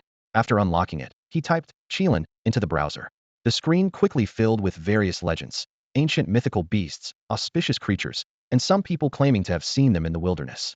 Huh, you don't seriously think you'll find Qilin's internal files online, do you? Nora covered her mouth and giggled, her fangs flashing briefly at her lips. Yu Xian shrugged and handed the phone back, nothing to lose by checking. Worth a try. Nora casually pocketed the phone and pulled out a dark red blood bag from a compartment in her bracelet.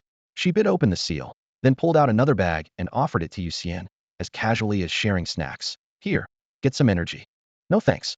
Even though I've become a vampire, if I can survive on light, I'd rather not drink blood. Yu Xian waved it away. Don't be so uptight. I'm not old skull. This is synthetic plasma. Give it a try.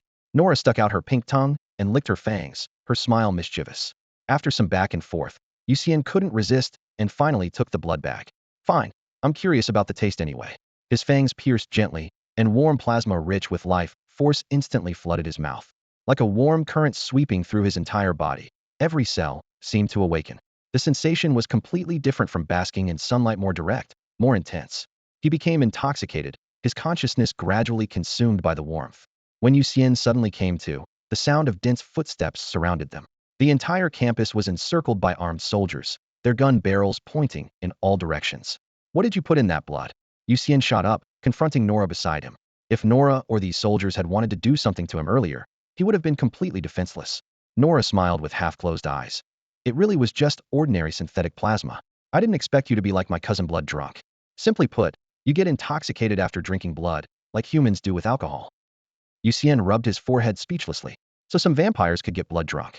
At least he'd discovered this weakness now. It would be trouble if it happened at a critical moment. The arriving soldiers took full responsibility for the cleanup operation. The surviving teachers settled Yu Xian, Nora, Zhang Shou, and the others in military tents outside the school. Silver City had entered martial law. Going home was simply impossible. The night passed without incident. The next morning, the tent glowed pale white in the rising sun. Yu Xian sat up from the narrow wooden cot and stretched luxuriously. Yesterday's brutal fight with Zhou Tai had drained him so much that he'd actually slept until dawn. It seemed vampires weren't truly free from the need for sleep. Usually, their recovery rate simply exceeded their energy consumption, creating the illusion that they didn't need rest. Of course, it might also be because regrowing an entire arm required enormous amounts of energy. When Yu Xian woke up, he discovered his right hand had completely healed. The newly grown hand was virtually identical to his original one. Said virtually, only because this arm appeared more proportioned and perfect. In the past, due to being right-handed, his right fist was slightly larger than his left, but now both arms were perfectly symmetrical. Whether throwing punches or performing other movements, his body sense of balance had noticeably improved. He pushed aside the tent flap and stepped outside. The morning light bathed his body, and like a phone connecting to a power source, his internal energy rapidly surged to full capacity.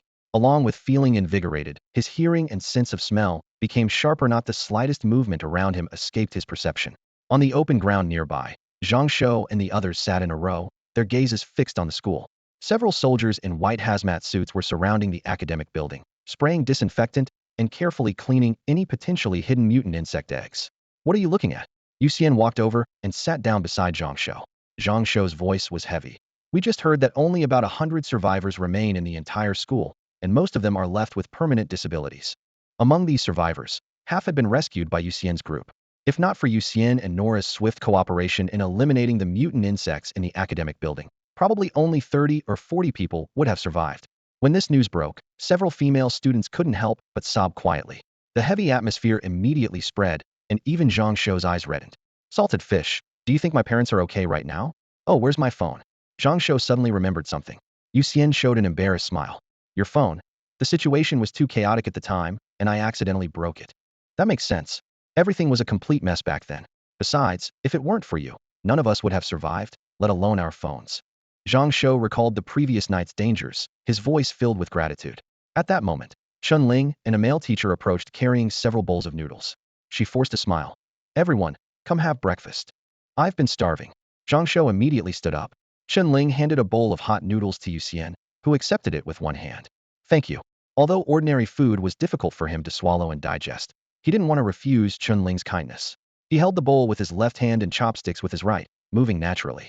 Only then did Chun Ling notice his intact right hand, exclaiming with delight. Yu Xian, your hand is healed? Yeah, it grew back after a night's sleep. Yu Xian tasted the noodles and smiled faintly. Steam rose from the noodle soup, and he suddenly frowned, instinctively glancing sideways at the male teacher distributing breakfast. This teacher is? He looked at Chun Ling. Yu Wei, teacher Yu, a 9th grade PE teacher. Yesterday he happened to have no classes and was sleeping in the dormitory, so he wasn't attacked by the mutant insects, Chun Ling explained. Oh, teacher, you must have been sick yesterday. Zhang Shou joked. 9th grade students also faced considerable pressure, so PE teachers being sick wasn't unusual. Chun Ling glared at him, signaling him to stop making sarcastic remarks. However, Yu Xian continued staring at Yue. His enhanced vision and smell from the silver blood hadn't detected any abnormalities, yet an inexplicable uneasiness still welled up in his heart. The authorities had screened all survivors, so logically there shouldn't be any who slipped through the net. But that sense of wrongness was like a barb, constantly pricking at his nerves. Something's wrong. Something's wrong. Something's wrong. Yu Xian lowered his head to eat the noodles, but deep in his heart, a voice seemed to constantly remind him that Yu Wei was problematic. From then until noon, Yu Xian kept observing Yu Wei. He scrutinized every detail with an almost fault-finding gaze. The scent was typical male sweat. The skin was clean and smooth, with no signs of writhing tentacles. The heartbeat was strong and powerful, yet impeccably steady, indicating no foreign objects in the heart. An additional benefit of prolonged surveillance was confirming that the man suffered from 3 chronic ailments: kidney stones, lumbar muscle strain, and rhinitis. All signs pointed to one conclusion: a typical middle-aged man with traces of somewhat half-hearted fitness efforts, perfectly matching the profile of a 9th-grade PE teacher. Yet it was precisely this normalcy that left Yu Xian feeling unsettled. If Yue really had problems, where exactly were they? Salted fish. Zhang Shou finally couldn't hold back. If you really think Teacher Yu is suspicious, why don't you just report him to the soldiers? Once they arrest him and investigate thoroughly, won't the truth come out? If I report him, would they believe me? Yu Xian curled his lip. What if they find nothing? By the way, where's Nora? He fired off 3 questions in one breath. Zhang Shou opened his mouth and found he could only answer the last one. Nora has a special status. Her father is a vampire diplomatic envoy. Her bodyguards picked her up last night. I see. Yu Xian sighed. He had originally wanted to hear Nora's opinion. That girl sometimes seemed like a beautiful airhead, but she was surprisingly sharp, often playing dumb at the most crucial moments. Afternoon. All students were called into separate tents for questioning in batches. When Yu Xian's turn came, a male and female staff member sat inside, first reassuring him not to be nervous, then proceeding with routine questions. Name: Yu Xian, Yu as in surplus, Xian as in sage. Gender: male. Age: 17. Race: human. Vampire. The unexpected options caught him off guard. Human. He then added, anyway, I'm never drinking blood again in this lifetime. The female staff member smiled warmly. As long as you consider yourself human, we'll put down human. After recording basic information, they asked him to recount yesterday's events from beginning to end. Initially, they recorded casually, but when they heard, I was the first to discover the aberrant insects. The security bureau has been infiltrated, and I encountered what seemed to be the aberrant insect leader. Their pens stopped, and their faces darkened in unison. After finishing the report, the two exchanged glances, hurriedly gathered the materials, and left, leaving Yu Xian alone in the tent to wait for news. After an anxious hour, the tent flap opened again. A square-faced middle-aged man entered, accompanied by an imposing young man. After they sat down, the young man spoke. I'm Jin Sheng, and this is Jin Dajuan. We're here to verify a few points with you.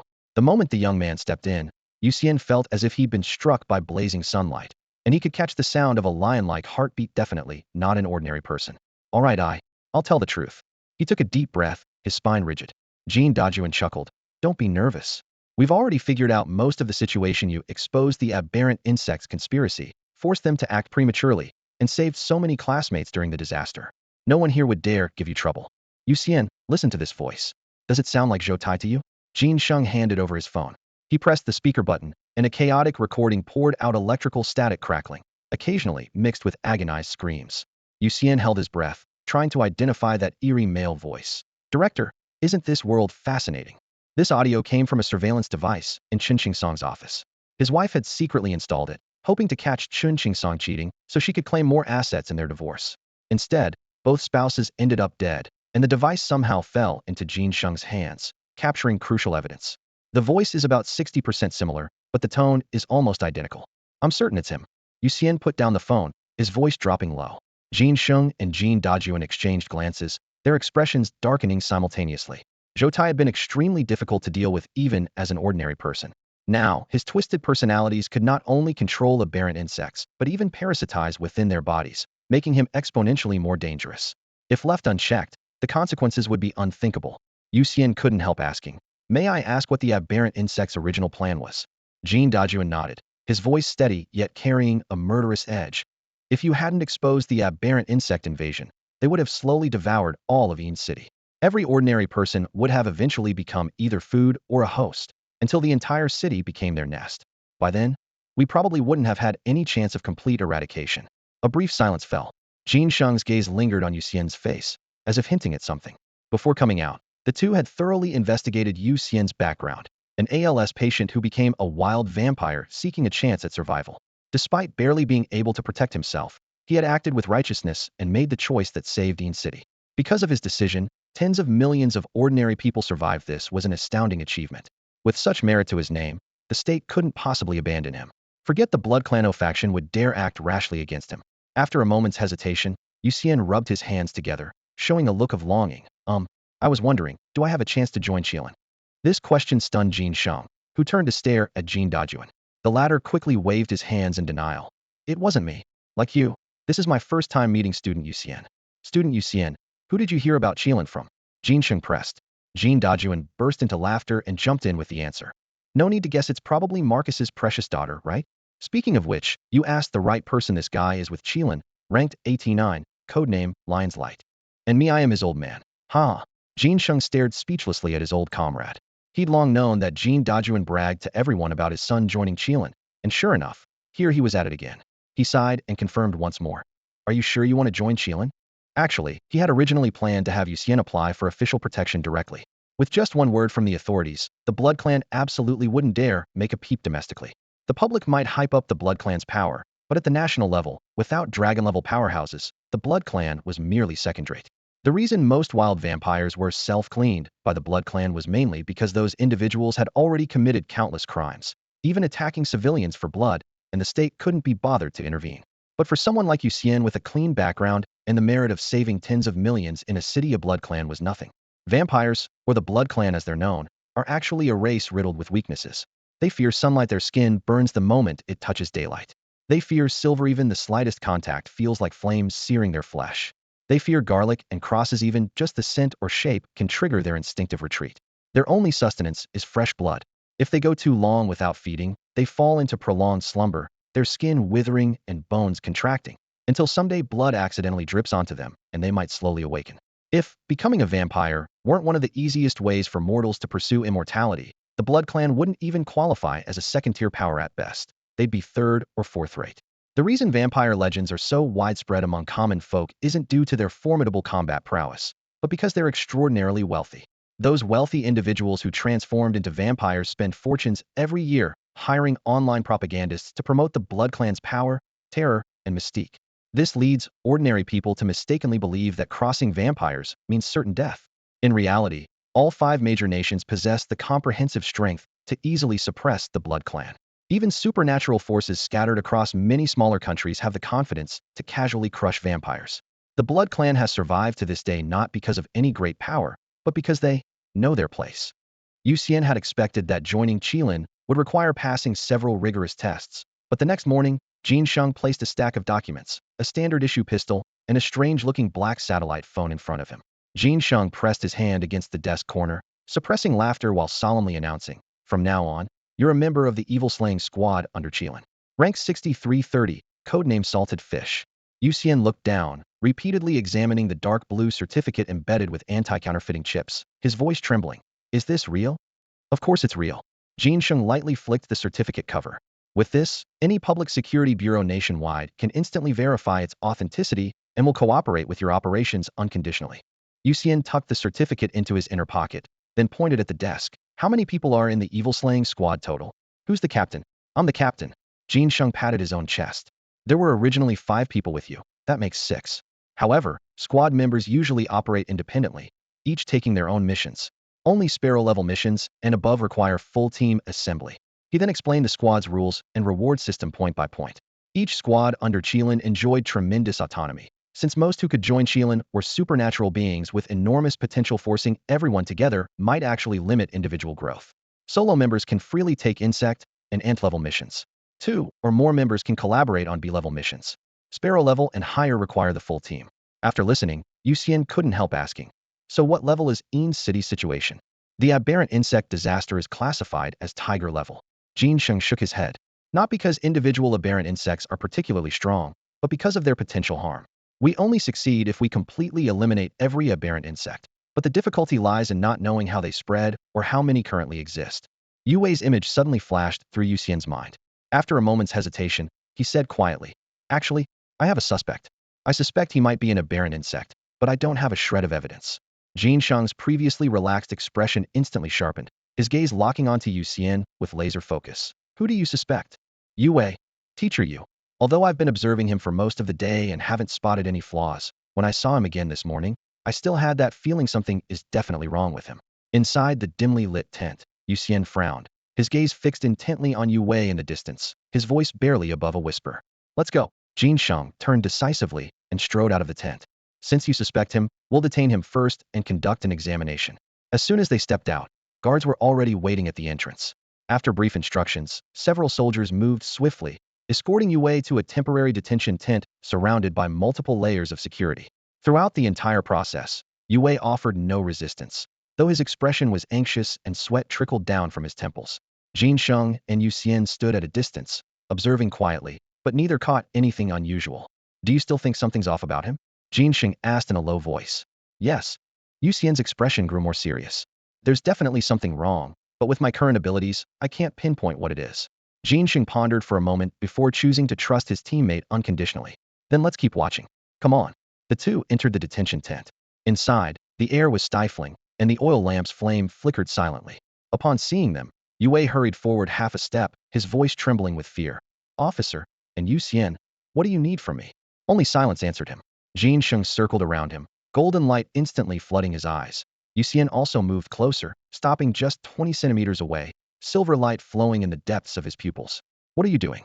What's wrong with me? Yu Wei felt a chill run down his spine under their strange gazes, instinctively shrinking backward. After several moments, the golden light in Jin Sheng's eyes dimmed as he shook his head, indicating he'd found nothing. Yu Xian's silver light also gradually faded, equally empty-handed. Are you certain? Jin Sheng asked. Absolutely certain. Yu Xian's tone carried unprecedented conviction. Especially now, the sense of wrongness is even stronger. This uncomfortable feeling of displacement was so intense it made his fingertips tremble slightly. Jin Sheng took a deep breath and patted Yu Xian's shoulder. Then do whatever you need to do. Even if you're wrong, I'll take responsibility. A bloody lesson from the Qilin files flashed through his Minda squad had once been reduced to just 2 survivors because the captain had questioned a teammate's warning. Since then, every captain under Qilin chose to stand by their teammates. Yu Wei sensed danger, his face instantly turning deathly pale as he screamed. What are you trying to do? Help! Help! Murder! Shut up and be quiet. Jin Sheng barked. Golden light flashed, and a barrier of light sealed Yu Wei's mouth, reducing him to muffled whimpers. Begin. Do whatever you think is necessary to section, dismemberment, whatever. Jin Sheng's tone was ice cold. Yu Xian felt slightly troubled but still concentrated his mental energy, speaking gently. Teacher Yu, please bear with this. I'll try not to hurt you. As he finished speaking, a thread as fine as hair emerged from his fingertip, slowly penetrating the skin at Yu Wei's neck and traveling through his body. His experience from recent battles had made his control over the silver blood more precise. Now he slowed the process to an extreme crawl, carefully examining blood vessels, organs, bones, nerves, every part in detail. Suddenly, his eyes sharpened as the silver thread encountered something with a bizarre texture. In that instant, chaos erupted. Oh my, exposed again. Little brother, you really are the bug's greatest enemy. The voice still echoed in the air as Yu Wei's head suddenly twisted 90 degrees, his facial skin contorting into a wrinkled mass. Accompanied by Zhou Tai's frivolous voice, masses of nerve fibers burst frantically from his eye sockets, nostrils, and ears, lashing out like gray-brown whips toward Yu Xian. Jin Sheng's entire body blazed with golden light as he precisely grasped those fibers, gripping the aberrant insects disguised as nerves in a death grip. So that's how it is. No wonder I couldn't detect anything. He stared at the writhing insect tissue in his palm, his voice ice cold. Yu Xian retracted his silver thread, his brow furrowed. This level of infiltration is terrifying. The truth emerged. The aberrant insect hadn't completely taken over Yu Wei's body, it had merely disguised itself as a section of his nerve fibers. Yu Wei was still alive, hence no corpse odor. By mimicking nerves, it made detection nearly impossible. Only by completely breaking through the surface could the truth be revealed. Yu Xian speculated privately. He had likely sensed the anomaly because Zhou Tai had been secretly observing through Yu Wei, and he had instinctively picked up on that uncomfortable feeling of being watched. Without that gaze, he probably would have been perfectly deceived too. At this thought, Yu Xian's expression darkened. If aberrant insects could infiltrate in this manner, the entire nation could fall silently without anyone knowing. This way, even if aberrant insects infiltrated the entire country, no one might be able to discover their existence. Their current discovery was absolutely a major breakthrough. That evening, several high-ranking officials from Qilin headquarters descended upon Silver City. Yu Xian followed closely behind Jin Sheng, and was immediately stunned by these big shots, who had literally dropped from the sky. Each one emanated an aura as heavy as a demon god, and their every movement seemed to stir the air around them. Surprisingly, these leaders were quite gentle when they met him, first shaking his hand, then patting his shoulder, and even ruffling his hair while saying, "Good boy." But Yu Xian's spine had already gone rigid, sweat trickling down his neck into his collar, making him feel like a little chick that had wandered into a pride of lions. The term descended was no exaggeration. A special aircraft from the capital flew directly over Silver City, opened its doors, and steel cables dropped down as the tacticalger-clad leaders rappelled down with swift, decisive movements. The next morning, Yu Wei's corpse and the aberrant insect that Jin Sheng had captured were sealed in containers and taken away by one of the leaders. Yu Xian knew that headquarters would soon conduct systematic research on them, and perhaps before long they would develop methods to identify those controlled by aberrant insects. Noon. The blazing sun hung in the sky like a fireball. Soldiers stood in formation on the training ground, drenched in sweat, yet remaining perfectly still. Yu Xian brought out a folding chair and sat at the entrance of his tent, basking in the sun while playing with the Qilin internal communication device. This phone was virtually indestructible, waterproof, dustproof, shockproof, fireproof, and electromagnetic pulse resistant, maintaining full signal strength in most extreme environments. The system came with several official apps, and what attracted Yu Xian most was the Archives panel in the Qilin app. The archive database contained detailed records of supernatural incidents handled by various teams. Criminals who accidentally awakened abilities and used them for crimes. Animals that consumed forbidden fruits and terrorized regions. Bloody examples of team discord and captains' lack of trust leading to mission failures and team member sacrifices. Headquarters made all this information public to continuously broaden members' perspectives, preventing them from falling into mental traps when facing ability users with bizarre powers. The more Yu Xian read, the more shocked he became. In the past, he had always thought that obtaining a forbidden fruit would guarantee smooth sailing, until he saw the case of Chen Xing and understood the truth. Chen Xing, a teenager, found a forbidden fruit on his family's balcony. After consuming it, he became a god, but the price was the complete annihilation of his self-consciousness. Now he was sealed in Qilin headquarters' supernatural containment facility, designated as number 006, codenamed Fortune God. Anyone who knelt and worshipped him would receive a blessing of luck. However, once the worship was interrupted, the good fortune would immediately reverse into equivalent misfortune. The file on number 001, Pangu, was equally chilling. This being had fallen into eternal slumber, and it was said that he would only awaken when the world was destroyed, to once again separate heaven and earth. The Pangu's blood sold in the merit store was actually a sample that officials had extracted while ensuring his safety. The depth of the official organization's resources left Yu Xian thoroughly convinced. Compared to Qilin, the Blood Clan was nothing worth mentioning. He unconsciously swallowed and secretly wondered, "I wonder how nourishing it would be if I took a sip of Panga's blood." After reading through one of the files, Yu Xian's face showed curiosity. The squad that had resolved the incident described in the file was led by a captain who had originally been an ordinary soldier. Due to his outstanding achievements, he was able to exchange for Panga's blood, thus becoming a Sparrow-level transcendent. A single drop of Panga's blood could create a Sparrow-level expert. This record made Yu Xian click his tongue in amazement. The "it's really tempting" principle truly applied everywhere. Although he had beaten his chest and sworn he would never drink blood again, deep down he was still quite tempted by the stuff. In fact, people in Silver City had also consumed Pangu's blood, namely the Security Bureau's tactical police force. However, most tactical officers only received diluted remnants of the true blood after repeated dilution, their combat power barely reaching lower insect level at best. Apart from having stronger physiques than ordinary people, they had virtually no other abilities. At this moment, these tactical officers were working alongside armed police, conducting building-by-building searches throughout Silver City's 30 million residents, clearing out potentially lurking aberrant insects. The search was extremely difficult. Silver City originally had only over 10 million people, but after the Rome City massacre broke out, massive numbers of refugees migrated there, causing the population to surge past 30 million in a short time, making it one of only 2 cities in the country with populations exceeding 30 million. For Yu Xian, the influx of Rome City residents had once driven up the prices of his several properties. But after this incident, his remaining 2 properties would likely depreciate significantly again. Fortunately, he had already joined the evil slaying squad, which not only provided him with official status, but also a salary, so those losses were just pocket change. He was about to open the next file when his classmates Zhang Shou, Chun Ling, and others gathered around. Zhang Shou lowered his voice and asked sneakily, "Salted fish. Online sources say the government wants to popularize transcendent education. Is it true or false?" Popularize transcendent education? Yu Xian was stunned for a moment, then shook his head. "I don't know, haven't heard anything." Now the entire country was watching Silver City, and major cities had begun comprehensive health examinations again, with everyone on edge. As the tense atmosphere spread, news about government popularization of transcendent education also exploded online, with netizens quickly shifting their focus to argue heatedly about the pros and cons. If it really gets popularized, I'm definitely going to cultivate immortality. Zhang Shou's eyes lit up. My fate is mine to control, not heaven's. Yu Xian pulled out the Qilin app and flipped to his contacts. Let me ask the captain. Recently, he had finally experienced the value of being ranked 89th. Jinsheng not only had a seat at various Qilin headquarters meetings, but could also vote, allowing him to know about policy developments in advance. He clicked on Jinsheng's avatar and quickly typed with his fingertips. Salted fish. Captain, are you busy? Lion Light.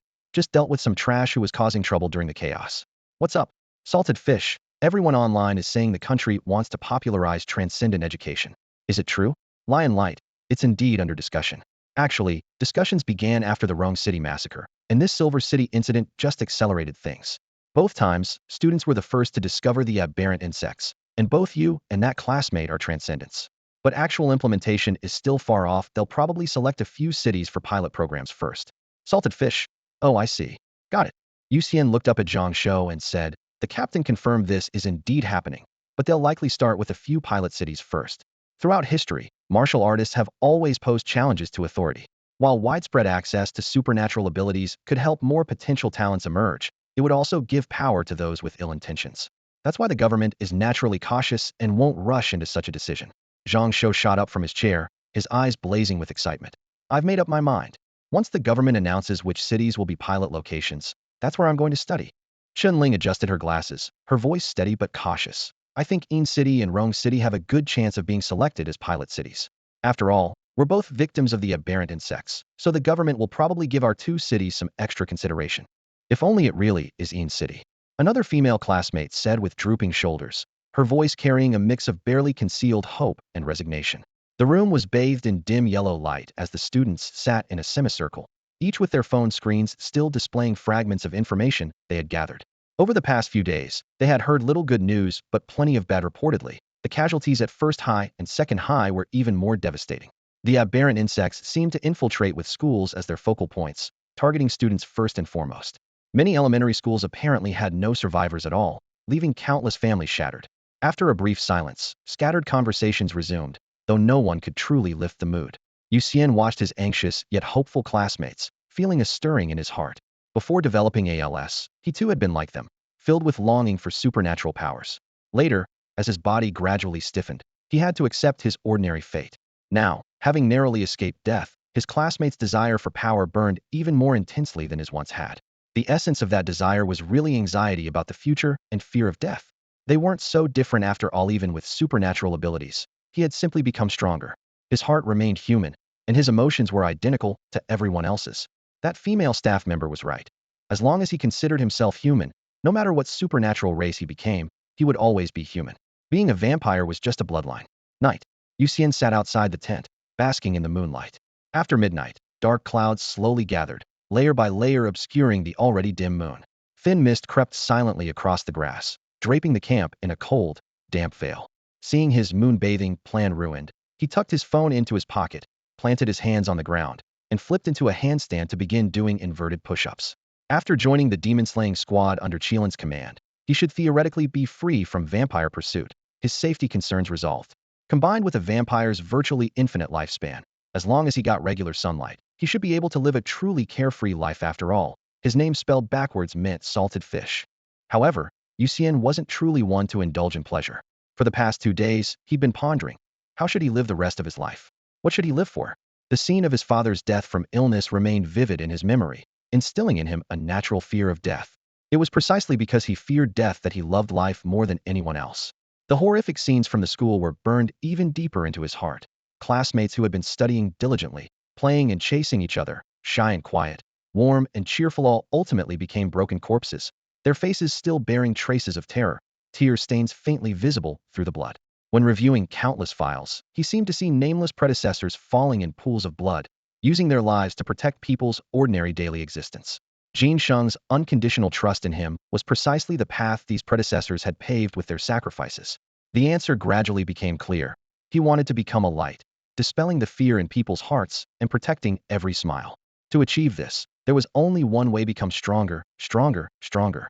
1005, 1007, 1010, 1020. While inverted, he simply switched to supporting himself with just one finger, maintaining the same frequency of push-ups.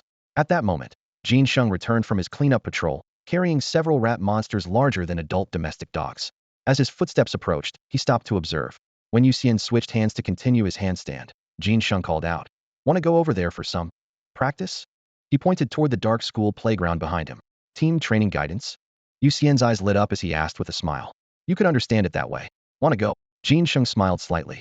"Of course." Yu Xian flipped back to his feet and dusted off his palms. After handing the rat monsters over to the soldiers for disposal, the two walked side by side into the school campus and positioned themselves at opposite ends of the playground center. Jin Sheng reminded him, "I'll control my strength to insect level. Come on." "Then be careful, Captain." Yu Xian nodded and suddenly flicked his hands. Silver threads fine as cow hair shot out rapidly, surrounding Jin Sheng like a curtain of rain. Jin Sheng remained motionless as a mountain, his fingers covered in a layer of pale golden light. As the silver threads closed in, he deflected them with precisely the right amount of force. Each collision between the golden light and silver threads produced crisp, scattered sounds as all attacks were easily blocked. Are those finger movements necessary? They're too obvious. Jin Sheng watched Yu Xian's constantly changing finger positions, his tone carrying curiosity. Yu Xian controlled the silver threads to circle back, their tips suddenly striking toward Jin Sheng again as he answered. "This gives me better control, and silver threads shot from different positions actually have varying degrees of flexibility. The threads from my fingertips are the most flexible, followed by my palms, then wrists, forearms, elbows, upper arms. Threads shot from other parts of my body are much harder to control." Since his silver blood was limited, he had to concentrate it in the most agile areas, which explained why Zhou Tai's severing of his right arm had drastically weakened his strength. If the silver threads lacked flexibility, any disadvantage on the battlefield would be instantly magnified. Jin Sheng effortlessly dodged with casual ease, his tone as calm as if making conversation. "It's simply a matter of insufficient proficiency. I've seen Marcus use the same ability as silver threads were ever-changing, seamlessly transitioning between offense and defense, even covering his entire body to form silver armor. Far superior to your current level." While his opponent chatted and dodged simultaneously, Yu Xian controlled his silver threads and nodded. In Wardla vampires naturally had weak physical defenses, so weaving silver threads into armor would indeed provide a path to survival. Perhaps he really should take up some knitting courses when he returned. The principles were quite similar. For now, he was more eager to force out Jin Sheng's true capabilities. So far, his opponent had neutralized every attack with just one finger. Unlike Zhou Tai's oppressive presence, what Jin Sheng brought to Yu Xian was a vast chasm in combat experience. Yu Xian continuously changed his angles of attack, yet it felt like facing an opponent with eyes on his back. Every surprise assault from any direction was effortlessly blocked. Realizing that pointless expenditure would only waste his stamina, he suddenly retracted his threads, wrapping the silver wire around both palms as crude silver gloves took shape. The next second, he pressed forward into close combat, determined to learn more about Jin Sheng's methods, whether at range or in melee. Good thinking. Jin Sheng's smile remained unchanged, though his palm began glowing with a faint golden light. The two engaged in close combat on the training ground, with each exchange ending in Jin Sheng's light tap on Yu Xian's forehead. "Have you studied martial arts?" he asked casually while blocking, still having leisure to converse. "I watched some videos online, but they don't seem very useful," Yu Xian replied honestly between breaths. "Online techniques only work against ordinary people. For supernatural beings like us, many vital points are completely ineffective." Jin Sheng's tone remained relaxed. "With your long lifespan, you should embrace all knowledge. Technique is just a matter of gradual refinement. It will eventually settle." During their exchange, he had keenly grasped one fact. Yu Xian was completely different from ordinary newborn vampires. Typical vampires remain mediocre for their first-century nightmares to ordinary humans, but mere weaklings in most supernatural beings eyes the price of immortality. However, each of Yu Xian's punches carried explosive force, like being charged by a rhinoceros. His strength and speed had already reached the lower ant tier, equivalent to a 200- or 300-year-old vampire. "All right, I have a good grasp of your abilities now. Next, be careful." Jin Sheng blocked the straight punch, that polite smile still playing at his lips. The dangerous signal made Yu Xian's hair stand on end instantly. He instinctively retreated, but Jin Sheng predicted his movement precisely. His opponent pressed forward, preventing any distance from opening. A storm of consecutive punches came. Yu Xian could see them, but simply couldn't block them. Punch after punch hammered through the gaps in his defense. Finally, an uppercut sent him flying. Tiger form fist secret technique Lion's Majesty. In midair, Golden particles surged from Yu Xian's body, condensing into an enormous golden lion in the sky. The lion's claws descended with overwhelming force.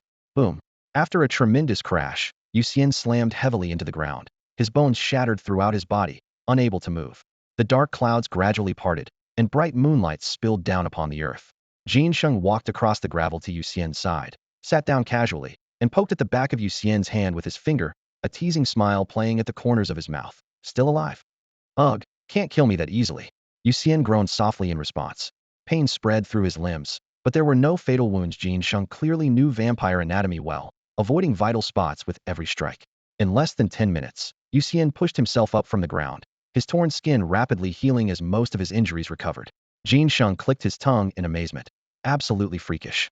I thought you'd be lying there for hours, but you're bouncing back in under 10 minutes. Is this even a normal vampire? Yu Xian looked up at the moon with a smile. If it were daytime, it wouldn't even take a minute. Are you a vampire or Superman? Jin Sheng couldn't help but complain. What vampire heals faster during the day? That's completely backwards. Trust between teammates should be mutual. Jin Sheng chose to trust Yu Xian unconditionally, and Yu Xian decided to reciprocate. Though their conversation seemed casual, they had actually revealed crucial information. Yu Xian could heal using light, eliminating his need to feed on blood. Captain, are you a superhuman? What was that golden lion about? Yu Xian pressed further. Jin Sheng tilted his head toward the night sky, moonlight casting silver radiance across his face. I'm not a superhuman, just a martial artist. I've practiced the golden light child technique since childhood, then switched to the tiger subduing divine art after mastering it at 18. 5 years ago, I consumed a drop of Panga's blood, and my tiger subduing divine art mutated into the golden lion divine art. That lion is the technique's manifested true form. Since that day, my codename has been Lion Light. So you're a martial artist, no wonder you're so strong in close combat. Yu Xian nodded. As soon as the words left his mouth, Jin Sheng practically bristled. What do you mean martial artists are just good at close combat? Plenty of martial artists specialize in long-range attacks, using powerful internal energy to blast enemies from a distance. He gestured emphatically. There's only one way to improve close combat skills: real battle. My old man Jin Dajuan beat me senseless throughout my childhood to give me these abilities. It can't be summed up with just martial artist. Yu Xian caught the resentment in his tone and couldn't help but laugh. Jin Sheng looked at him helplessly and shook his head, finally letting out a sigh. Over the following days, Silver City's lockdown gradually lifted. The mutant insects within the city had been completely eliminated, with only scattered areas outside the city remaining to be cleared. Residents housed in various stadiums began returning home. On the 5th day, Yu Xian returned to his residence. He changed into casual clothes and settled into the wicker chair on his balcony. Over the past few days, he had spent almost entire days basking in sunlight. Regenerating his severed arm had consumed enormous energy, requiring him to replenish through solar absorption. Yesterday, he had finally accumulated 9 heartbeats, and by his calculations, today he could awaken his second minor talent. He pulled out his phone and opened the mission interface. With Silver City's lockdown lifted, he could finally accept missions again. The merit store was actually stocked with quite a few valuable items: Panga's blood, silver, storage equipment, extraordinary weapons, and extraordinary armor. All these tantalizingly named treasures bore the same price tag: merits. Jin Sheng had promised that once the Silver City incident was completely resolved, Yu Xian would receive a substantial reward during the merit distribution ceremony. However, in Yu Xian's view, one could never have too many merits. Since he'd just be idling around at the base anyway, he planned to accumulate enough merits by taking on missions before school started, hoping to exchange them for a useful item or two. The mission board resembled a massive information waterfall, with official and private commissions mixed together in bewildering variety. Yu Xian first filtered the difficulty to bug level and ant level tasks, causing the high-level missions to instantly sink to the bottom of the list, leaving only a screen full of relatively low-level targets. He then patiently browsed through projects he could complete solo. 1. Bug level private. Capture frostlight ferrets, 10 merits each, 100 needed. 2. Bug level official. Collect mutant ghost hand moss, 15 merits per pound, 1,000 pounds needed. 3. Ant level private. Gather zombie fangs, 25 merits each, 66 needed. 4. Ant level official. Clear zombies appearing in Feng Shui Town, 50 merits per corpse, eliminate all. He quickly spotted the pattern. Official missions offered higher rewards, but required massive quantities, while many official and private commissions had highly overlapping objectives. With proper coordination, he could easily take on dual contracts and receive double compensation. Just as he was weighing his abilities against time costs and considering whether he could handle these alone, his chest suddenly jolted violently. It was an abrupt, powerful heartbeat boom. Scorching energy exploded from his heart, rushing through his blood vessels like molten lava. The memory of his previous genetic evolution kept Yu Xian calm. He took a deep breath, closed his eyes, and let the hot current gather on its own. After about 10 minutes, he slowly opened his eyes, his expression both strange and barely contained excitement. He raised his hand, and a mass of dark red energy suddenly materialized in his palm, flowing like water, yet burning like flame. Blood energy, the most classic and fundamental ability of vampire bloodlines. The Qilin app's educational section made it crystal clear. Only veteran vampires who had lived over 300 years had an extremely low probability of awakening blood energy, marking it as a top-tier talent. The guide also warned that members below Sparrow level should immediately retreat if they encountered a vampire wielding blood energy. The reason was simple: blood energy meant the ability to learn various blood spells, transforming vampires from bottom-tier supernatural beings into formidable high-level spellcasters on the magical combat rankings. If ordinary vampires were fragile assassins, then vampires who mastered blood energy were noble archmages. Difference in status was like night and day. However, after the initial excitement, a very practical problem presented itself: where could he learn blood spells? Currently, only two known races systematically mastered blood magic: Blood Elves and the Blood Clan. The Blood Clan's magical inheritance originated from their ancestors' enlightenment regarding forbidden fruit, and they guarded it as their most closely held secret. As a wild vampire, Yu Xian was lucky not to be hunted down. Hoping for magical instruction was clearly wishful thinking. As for Blood Elves, their ancestor had died in battle centuries ago. Survivors were rare and mostly settled in Europe, even more xenophobic than the Blood Clan, making it equally impossible for them to extend an olive branch to him. Did he really have to rely on his own long-hidden, world-shaking wisdom to create an entire system of blood magic from scratch? Yu Xian gazed at the blood energy in his hand, his eyes gradually growing wise. Room 601, Building 3, Jiangxinya Garden, Silver City. Zhang Shou burst through the bedroom door, barely getting his shoes on as he rushed to the bathroom. As the sound of water fell, he finally relieved himself after holding it in for ages, letting out a sigh of relief. Just then, plop, a strange noise echoed. I didn't take a dump, so where's that splashing sound coming from? Bewildered, he looked down into the toilet bowl. There, floating in the center of the water, was a fruit emanating a dark red glow, a forbidden fruit. His pupils dilated instantly, and he slapped himself hard across the face. The stinging pain told him this wasn't a dream. Zhang Shou didn't care about the filth as he bent down and fished the forbidden fruit out of the toilet. The wet skin gleamed with a blood-like luster. He looked up at the ceiling, then around the room. Is Adam's apple bobbing to eat or to eat? Finally, he convinced himself. Nobody knows where it came from anyway, so might as well eat it. He hastily pulled up his pants, rinsed the forbidden fruit twice under the sink, and swallowed it in one gulp. A faint taste of urine lingered on his tongue, making the experience feel all too real. The wish can't be too big, just give me a system. Zhang Shou prayed silently. Yu Xian had warned him a couple days ago. Forbidden fruits weren't omnipotent. The bigger the wish, the greater the price. Worst case, you'd become a vegetable. Best case, you'd sleep for 100 years. Small goals were key. Staying alive was what mattered most. Ding. Super Nanny system activated. A crisp notification rang in his mind. Zhang Shou was thrilled at first, then froze. Wait, I wanted a sword immortal system. How did I get Super Nanny? A male nanny? No way. The system remained silent for a long time, leaving him no choice but to accept reality with a bitter expression. Attributes. A pale golden screen appeared before his eyes. Name, Zhang Shou. Gender, male. Age, 17. Class, Super Nanny. Skills. 1. Basic healing consumes stamina to conjure light orbs that heal targets. 2. Basic healing touch consumes stamina to summon tentacles with healing, detoxification, and disease-curing abilities that remove most abnormal conditions when stroking targets. Passive. Nannies don't die from injury or illness. First fatal attack each day triggers immediate full recovery. Second fatal attack leaves 1 health. Third fatal attack causes death, with revival at the same location after 1 hour. Zhang Shou grew more excited as he read. Nannies are great. Nannies are amazing. A nanny means 3 lives. He threw his head back and laughed heartily. Suddenly struck by inspiration, he turned and punched the wall. As his knuckles met concrete, his face went from red to blue to deathly pale, and he sucked in sharp breaths from the pain. Didn't they say eating a forbidden fruit starts you at eagle level? How am I still so fragile? He stared at his red, swollen fist, completely puzzled. Returning to his bedroom, he pulled out his newly bought phone and immediately called Yu Xian. At Yu Xian's house. At that moment, Yu Xian was hanging upside down from the ceiling, studying new applications for blood energy. Since he couldn't learn orthodox blood magic, he'd research it himself. After all, he already had blood energy in hand. What was there to fear about developing his own techniques? It's like having a generator. Why not handcraft an electric fan, rice cooker, electric scooter, or even a railgun? Yu Xian stood in the center of the room, his eyes burning with intensity as he stared at the blood energy churning in his palm. In just a few days, he had already figured out several ways to use it. The first method was the most intuitive, attaching blood energy to his body's surface to instantly boost adhesion.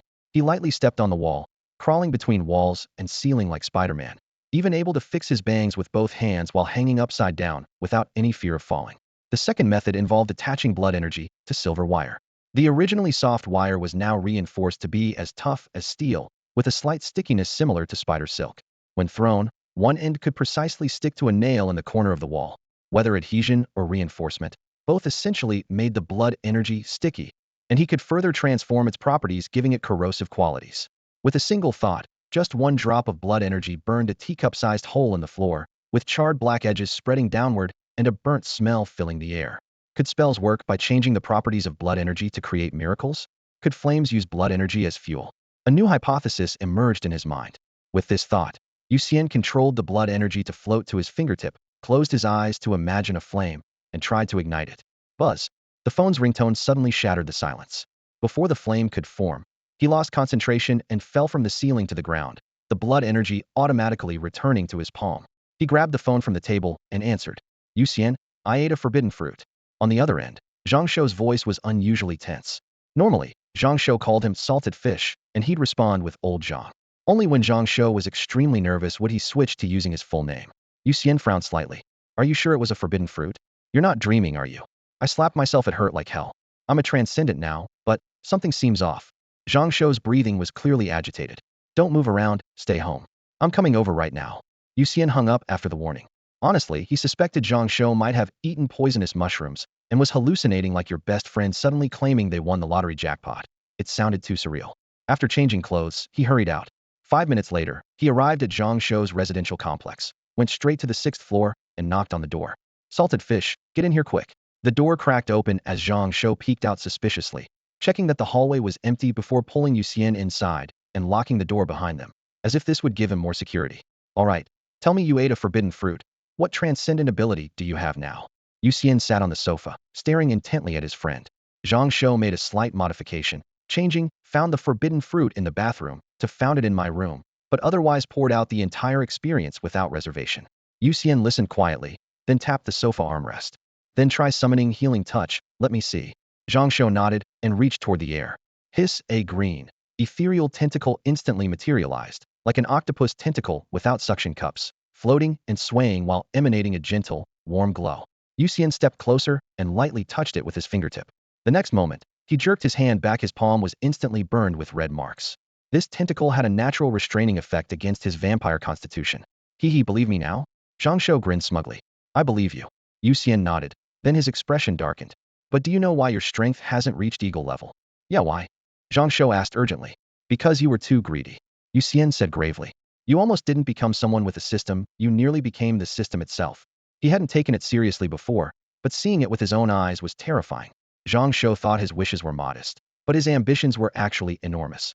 The system had virtually no side effects, the professional skills were ridiculously powerful, and especially the passive abilities were heaven-defying. Zhang Shou had probably used up all his lifetime's luck in one go. To be safe, Yu Xian decided to contact the Special Task Force captain immediately. Discovering forbidden fruit consumers had to be reported anyway, and they could arrange for Zhang Shou to get a comprehensive medical examination. At the Nanjing Public Security Bureau, next door, Qilin had offices in major cities across the country, and the one in Yinsheng happened to be right next to the Public Security Bureau, separated only by a white wall. The afternoon sunlight filtered through the Venetian blinds, casting dappled shadows across the office. Yu Xian leaned back in his chair while Jin Sheng stood with his arms crossed, both watching through one-way glass into the adjacent examination room inside. Zhang Shou was surrounded by 3 doctors in white coats, with instrument probes scanning all the way down to his ankles, yet he remained in high spirits. Could it be that a freak's friend is also a freak? After reviewing Zhang Shou's file, Jin Sheng couldn't figure it out. He stared at that brightly smiling round face with an indescribably complex expression. In this age of popular web novels, people's imaginations had been stretched to fantastical heights by authors, making systems nothing unusual. But tracing back hundreds of years, someone had already consumed a forbidden fruit while delusionally hoping to obtain a system to become a god or ancestor. The wish did come true, but the side effects were equally absurd. Was completely consumed and transformed into an actual system, only able to parasitize within a host's body. When the host died, the system would also perish. In the end, he died together with his host, and neither achieved ascension. Logically speaking, Zhang Shou's wish was similar to that ancient person's, so the outcome should have been comparable. But now Zhang Shou hadn't become a system and was still alive, and kicking this didn't make sense. Half an hour later, the preliminary examination ended, and all data would need to wait until tomorrow for the report. Zhang Shou emerged from the examination room and saw Yu Xian waiting for him in the corridor. His chubby palms were sweaty as he lowered his voice to ask, "Xinyu, are my side effects severe?" "We'll have to wait for tomorrow's report," Yu Xian answered honestly. Zhang Shou nodded and forced out a smile. Looking on the bright side, maybe I'm blessed with great fortune and that's why I got such incredible abilities? Drop the wishful thinking. Jin Sheng emerged from the office, his voice steady. Though your ability is only lower tier insect level, its potential is too high. Forbidden fruits aren't so easily taken and used. There's no way there are no side effects. Zhang Shou sheepishly touched his nose. Jin Sheng returned to the office and noticed through the glass the doctor's slightly furrowed brows. Already forming his own assessment, the report would likely be unfavorable. He quietly revised his earlier judgment. It seemed the real freak was only Yu Xian, while this fat guy was more like an unlucky fellow struck by good fortune. Hearing this assessment, Zhang Shou's smile instantly froze. He thought his original wish had been restrained enough, but in Jin Sheng's eyes, it was still ridiculously excessive. "Captain," Yu Xian couldn't help but speak up, "could I transfer my merits to Lao Zhang so the country can help save him? He needs to stay for observation tonight. You can stay to keep him company if you want, or you can go home and rest." Jin Sheng's voice was flat. "Everything depends on tomorrow's report." Forbidden fruits were both opportunity and source of disaster. Most animals that consumed forbidden fruits would mutate into monsters threatening humanity. When humans consumed them, they either soared to great heights or harmed both themselves and others. The zombie progenitor, the drought demon progenitor, the ghoul progenitor, all had lost themselves after consuming forbidden fruits, ultimately becoming calamities that plagued the world. When the zombie progenitor was killed by dozens of Qilin teams working together, the giant corpse released overwhelming corpse chi. That corpse chi couldn't be completely eliminated and was carried by winds across the globe from then on. Any corpse contaminated by corpse chi would mutate and eventually become a zombie. The Qilin had been continuously eliminating newly emerged zombies. While humans could reduce the likelihood of zombie outbreaks through prompt cremation, many animal zombies proved extremely troublesome and virtually impossible to eradicate completely. For this reason, whenever a new forbidden fruit consumer was discovered, the Qilin would immediately arrange for comprehensive medical examinations, and the subject could not leave the office until the results were available. "I'll stay and keep old Zhang company," Yu Xian said, leaning against the corridor window as he spoke to Jin Sheng. Jin Sheng nodded. "Good, it's better if you stay. That way he won't overthink things and make an irrational choice." Though his speech was steady, he couldn't help but recall the past. There had been a forbidden fruit user who was brought in for examination, but during the night alone, fear consumed him more and more. Convinced that the authorities were hiding the truth, he fled on his own the next day. When they finally found him, he had been consumed by his own powers and had only a few breaths left. Night fell. The two were assigned to a shared dormitory room. The curtains were drawn tight, and the dim wall lamp at the bedside cast a warm yellow glow throughout the room. "Salted fish, I can't sleep," Zhang Shou said. After lying in the lower bunk with his eyes closed for over 10 minutes, he suddenly opened them and stared at the ceiling across from him. He saw Yu Xian hanging upside down from the ceiling, arms crossed, expression calm. "Don't overthink it. Worst case scenario, I'll turn you into a vampire. Either way, there's always a way to survive." Zhang Shou sighed. "I was blinded by the forbidden fruit back then. If only I had asked you first." Yu Xian waved his hand, and fine red and silver threads appeared in the air, blood energy and silver blood interweaving into a delicate, lightweight net. He flipped and landed in the net, lying as if in a hammock. "Impossible. The forbidden fruit's allure to living beings is too strong. Your rationality wouldn't have lasted long enough to consult me. If two people discovered a forbidden fruit in the wild, even lifelong friends would fight each other to the death. There have been cases of fathers and sons killing each other.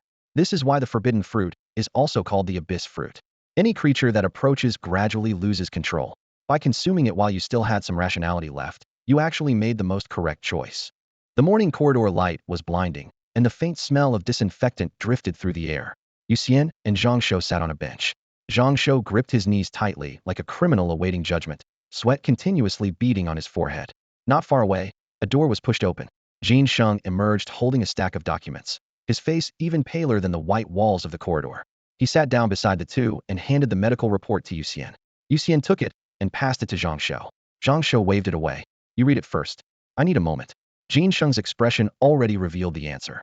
Yu Xian quickly scanned through the report, his brow furrowing deeper and deeper until his entire face was filled with worry. Seeing this, Zhang Shou's heart sank. "What is it? Are the results that bad?" Yu Xian pressed his lips together. "Worse than we imagined. Your body is filled with a special energy, and your telomeres are aging at a rate hundreds of times faster than normal. Every bit of physical energy you expend is like burning away your lifespan. According to the tests, you probably have about a week left to live. Zhang Shou urgently asked, "What about if I become a vampire?" Yu Xian shook his head. "The energy in your body is extremely exclusive. Vampire blood would be annihilated the moment it enters your system. Other supernatural powers that extend life probably can't help you either. So I'm going to die in a week?" Zhang Shou's face instantly turned deathly pale. Yu Xian remained silent. Jin Sheng lowered his gaze, and the corridor fell into a brief, heavy silence. There's no such thing as a free lunch in this world. The forbidden fruit was never a magic lamp or a wishing pearl. In gaining something through the forbidden fruit, one must inevitably pay a price. In the hallway, all three remained silent. Jin Sheng felt a pang of regret-feeling-type extraordinaries were in short supply worldwide, and someone with Zhang Shou's talents would instantly elevate Yu Xia to become one of the few teams in Qilin with a healer. Unfortunately, that fatal flaw prevented him from speaking up to persuade Zhang Shou to stay. "Captain, could Panga's blood save old Zhang?" Yu Xian clutched the medical report, his voice filled with stubborn determination. Jin Sheng shook his head. "Panga's blood is ultimately just a derivative of the forbidden fruit. The intensity of Zhang Shou's side effects likely matches Panga's level, and the exclusive energy within his body won't be any lower in grade than Panga's blood." Zhang Shou took a deep breath and forced a smile at Yu Xian. "Salted fish. Thanks, but don't trouble yourself. Just let me have some quiet time alone for the next week." With that, he stood to leave. Yu Xian was about to follow, but Jin Sheng pressed a hand on his shoulder and gently shook his head. "Give him some personal space." "Okay." Yu Xian watched Zhang Shou's retreating figure. His fists clenched white had to become stronger and never again be as helpless as he was today. Zhang Shou walked with hollow steps, unconsciously wandering into a nearby park. He sat down on a bench, tilted his head back to gaze at the overcast sky, his mind completely blank. The park was sparsely populated, with even fewer elderly people than usual for morning hours. The shadow of the aberrant insect incident still lingered in the air. "Thought I'd hit the jackpot, but it turned out not even a consolation prize." Remembering yesterday's euphoria, he let out a self-mocking laugh. He sat in a daze for a full half-hour, then wandered aimlessly through the streets until evening. When he finally returned home, locked himself in his room, and slept until dark. Only when his stomach growled with hunger did he go downstairs and randomly enter a steamed dish restaurant near his residential complex. Halfway through his meal, piercing cries suddenly erupted from inside the restaurant. Zhang Shou looked up to see a server at the far end accidentally spill scalding tea water on a little girl's arm, her tender skin instantly turning bright red. The server apologized profusely while the young couple panicked. The father held and comforted the child. The mother dabbed at the water with a towel, and surrounding diners pointed and whispered but couldn't help. Zhang Shou stood up and walked over. "Let me handle this healing arts." He stepped past the server, his fingertips glowing with gentle green light. The light orb flew toward the girl's arm, and the redness visibly faded as her skin returned to normal. "Young man, thank you so much." The girl's father bowed repeatedly. The mother, server, and onlookers also expressed their gratitude, their eyes filled with admiration. The gloom in Zhang Shou's heart lifted slightly. He returned to his seat and took a couple more bites, but suddenly put down his chopsticks. Actually, he had long understood why he'd received the support system. The aberrant insect incident at school had caused such massive casualties that it deeply affected not only Yu Xian, but him as well. He and Chun Ling searched through the countless remains of their classmates, looking for survivors, trying to bandage wounds, and doing whatever they could to ease their suffering until rescue arrived. At that time, Zhang Shou didn't want to become some lofty sword immortal, just wanted to be a doctor, to save every life before him. Do you want to die a coward, or be a hero for once? Watching the spring chill fade and the streets warm up outside the restaurant, Zhang Shou asked himself quietly. He stood up, smiled, and pushed open the door, his steps growing firm from hesitation. "Sir, you haven't paid yet." The waitress chased him to the door, her voice exploding behind him. Zhang Shou froze, turned back to settle the bill, then slunk away from the restaurant in embarrassment. Early the next morning, Yu Xian received a call from Zhang Shou. As soon as he hung up, he rushed to the entrance of the market near their school. From dozens of meters away, he saw the large red banner stretched across the market square. Extraordinary healer-free online treatment. Terminal illnesses, stubborn diseases, rare conditions, complete recovery guaranteed. Beneath the banner sat Zhang Shou at a folding chair, an old wooden table, hands slightly raised as healing light continuously fell upon patients. When facing particularly difficult cases, he would simply extend his hands and cast healing touch. Yu Xian rushed forward and blocked the next spell, hissing angrily in a low voice. "Are you insane? I told you the more you use your abilities, the faster you'll die. Salted fish, I called you here to help me maintain order." Zhang Shou looked up, his eyes bright and clear. "Since I'm going to die anyway, I want my death to have meaning. Yu Xian tried to persuade him further, but Zhang Shou took a deep breath and said seriously, Yu Xian, if you consider me a friend, don't stop me. Life and death are fated and let me die worthlessly. Fine. Yu Xian gritted his teeth, his eyes instantly turning red. From that moment on, Zhang Shou continued casting spells while Yu Xian maintained the queue, quickly dealing with troublemakers with a few swift punches. The sun rose from the east, its light growing from gentle to fierce. The boy who had once looked so young now had silver threads appearing in his hair. The queue grew longer and longer. People brought umbrellas for shade, lunchboxes, cold tea, and small fans. More and more volunteers helped maintain order, leaving Yu Xian with little to do since no one dared cause trouble anymore. On the rooftop of the building across from the market, Jin Sheng rested his hands on the railing, silently watching the long line of people, his knuckles white from gripping so tightly. Doctor, your hair. Little brother, please rest today. Uncle, we don't need treatment, please rest. Look how pale you are. By 4 in the afternoon, more people noticed Zhang Shou's transformation had aged from middle-aged appearance to an elderly man with silver hair. Everyone tried to dissuade him, but he remained determined. Throughout that entire day, he cured hundreds of terminally ill patients, restored dozens of classmates' missing limbs, and even made babies with genetic diseases healthy again. For him, just one use of his ability could give someone a new life. Fight was the best deal imaginable. Again and again, as dusk approached, his vision began to blur, and patients' faces became shadowy figures. Fortunately, he wasn't a traditional doctor. As long as he sensed someone approaching, he could cast his healing directly. Night fell and streetlights came on. The colors before his eyes suddenly inverted. He instinctively raised his hand, but suddenly collapsed to his knees. Bystanders quickly supported him as he trembled, casting his ability once more on the patient before him. Enough, really enough. Yu Xian rushed to his side and embraced Zhang Shou, now nothing but skin and bones, tears streaming down his face. In fact, the crowd had tried to stop him many times, but Zhang Shou never paused. Many tender-hearted people had been quietly weeping, and seeing him now on the verge of collapse, their crying intensified. Yu Xian, how strange. I clearly don't want to die, and logically I should be terrified, but I'm not afraid at all right now. Zhang Shou's voice was barely a whisper, yet his face showed a peaceful smile. Is it because I know that everything I'm doing is right? His arms fell limply, unable to say another word. Yu Xian held him and wept bitterly. His father was gone, his best friend was gone, and he didn't know what else he had left to lose. The surrounding crowd watched this scene, some in silence, some crying, as time seemed to freeze in that moment. In the heart of a sea of sorrow, Zhang Shou passed away surrounded by a crowd of mourners. The next second, his passive skill, Healers Don't Die from Injury or Illness, automatically triggered. His withered skin rapidly swelled, wrinkles smoothing out like fabric being pressed flat. With each breath, his long-stilled heart began to beat powerfully again, fresh blood instantly rushing to every limb and organ. In just a few seconds, his aged and frail body returned to its previous state, even his fingertips regaining their warmth. Yu Xian was holding Zhang Shou when he immediately felt the corpse in his arms suddenly become soft and vital. His crying stopped abruptly. Those around them sensed something unusual and turned their gazes, witnessing Zhang Shou's incredible transformation in that very moment.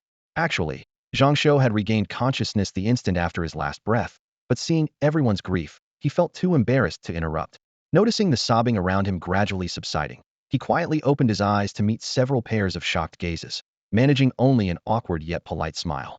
He swallowed hard and asked softly and earnestly, we've built up all this atmosphere, and it seems a bit inconsiderate of me not to stay dead. Should I die again? Cut the damn nonsense. Yu Xian cursed, switching from holding to grabbing, lifting Zhang Shou by the back of his collar. Come back with me for another medical examination, and stop fooling around. The crowd automatically parted to create a path as the two left, one dragging the other.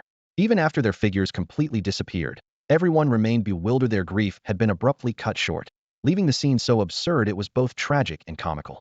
If a few crows had flown across the sky at that moment, it would have been perfectly fitting. Nanjing Public Security Bureau, next door.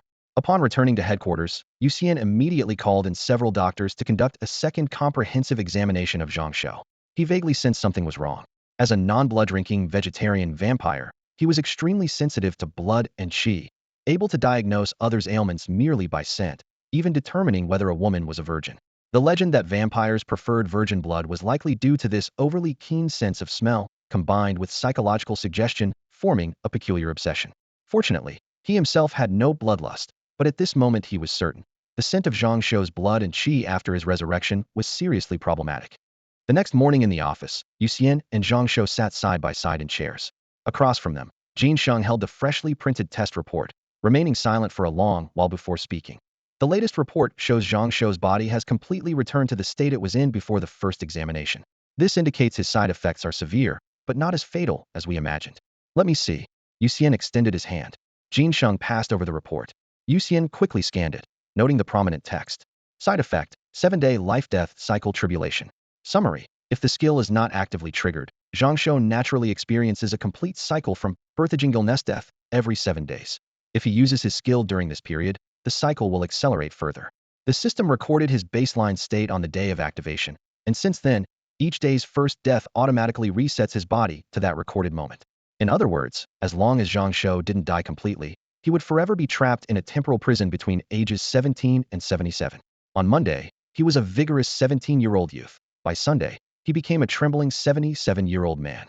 Yu Xian finally understood the difference he had detected last night. The blood and qi of a 17-year-old versus a 77-year-old naturally smelled completely different. He looked up and handed the report back. Take a look.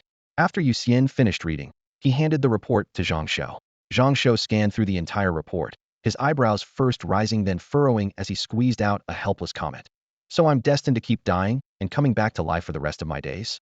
Not necessarily, Jin Sheng said, leaning against the desk and adjusting his glasses. If you die 4 times in a single day, even the gods probably couldn't save you. Yu Xian's expression immediately darkened. Old Zhang, did you hear that? Don't go wild just because you have a few lives to spare. It's not that you can't use your ability, but you need to be smart about it. Don't go all out every single time. Yesterday I really thought I was going to die, so I wanted to go out heroically. Zhang Shou laughed awkwardly. Just thinking about his emotional monologue from last night made him want to dig a hole and hide. Jin Sheng said nothing more and pulled out a form from his drawer, slapping it down in front of Zhang Shou. Fill this out first. Also, interested in joining us? Captain, would I really be qualified? Zhang Shou's eyes instantly lit up like searchlights. He only knew that Yu Xian had joined some powerful official organization, but its name had always been as mysterious as an underground intelligence station. You're already calling me captain, so how could you not be qualified? Jin Sheng grinned from ear to ear, secretly celebrating their team had finally gotten a healer. He then gave a detailed explanation of the Qilin system and the evil-slaying squad, concluding with, so, will you join? Join. Of course I'll join. Can I be on the same team as Salted Fish? Zhang Shou nodded eagerly.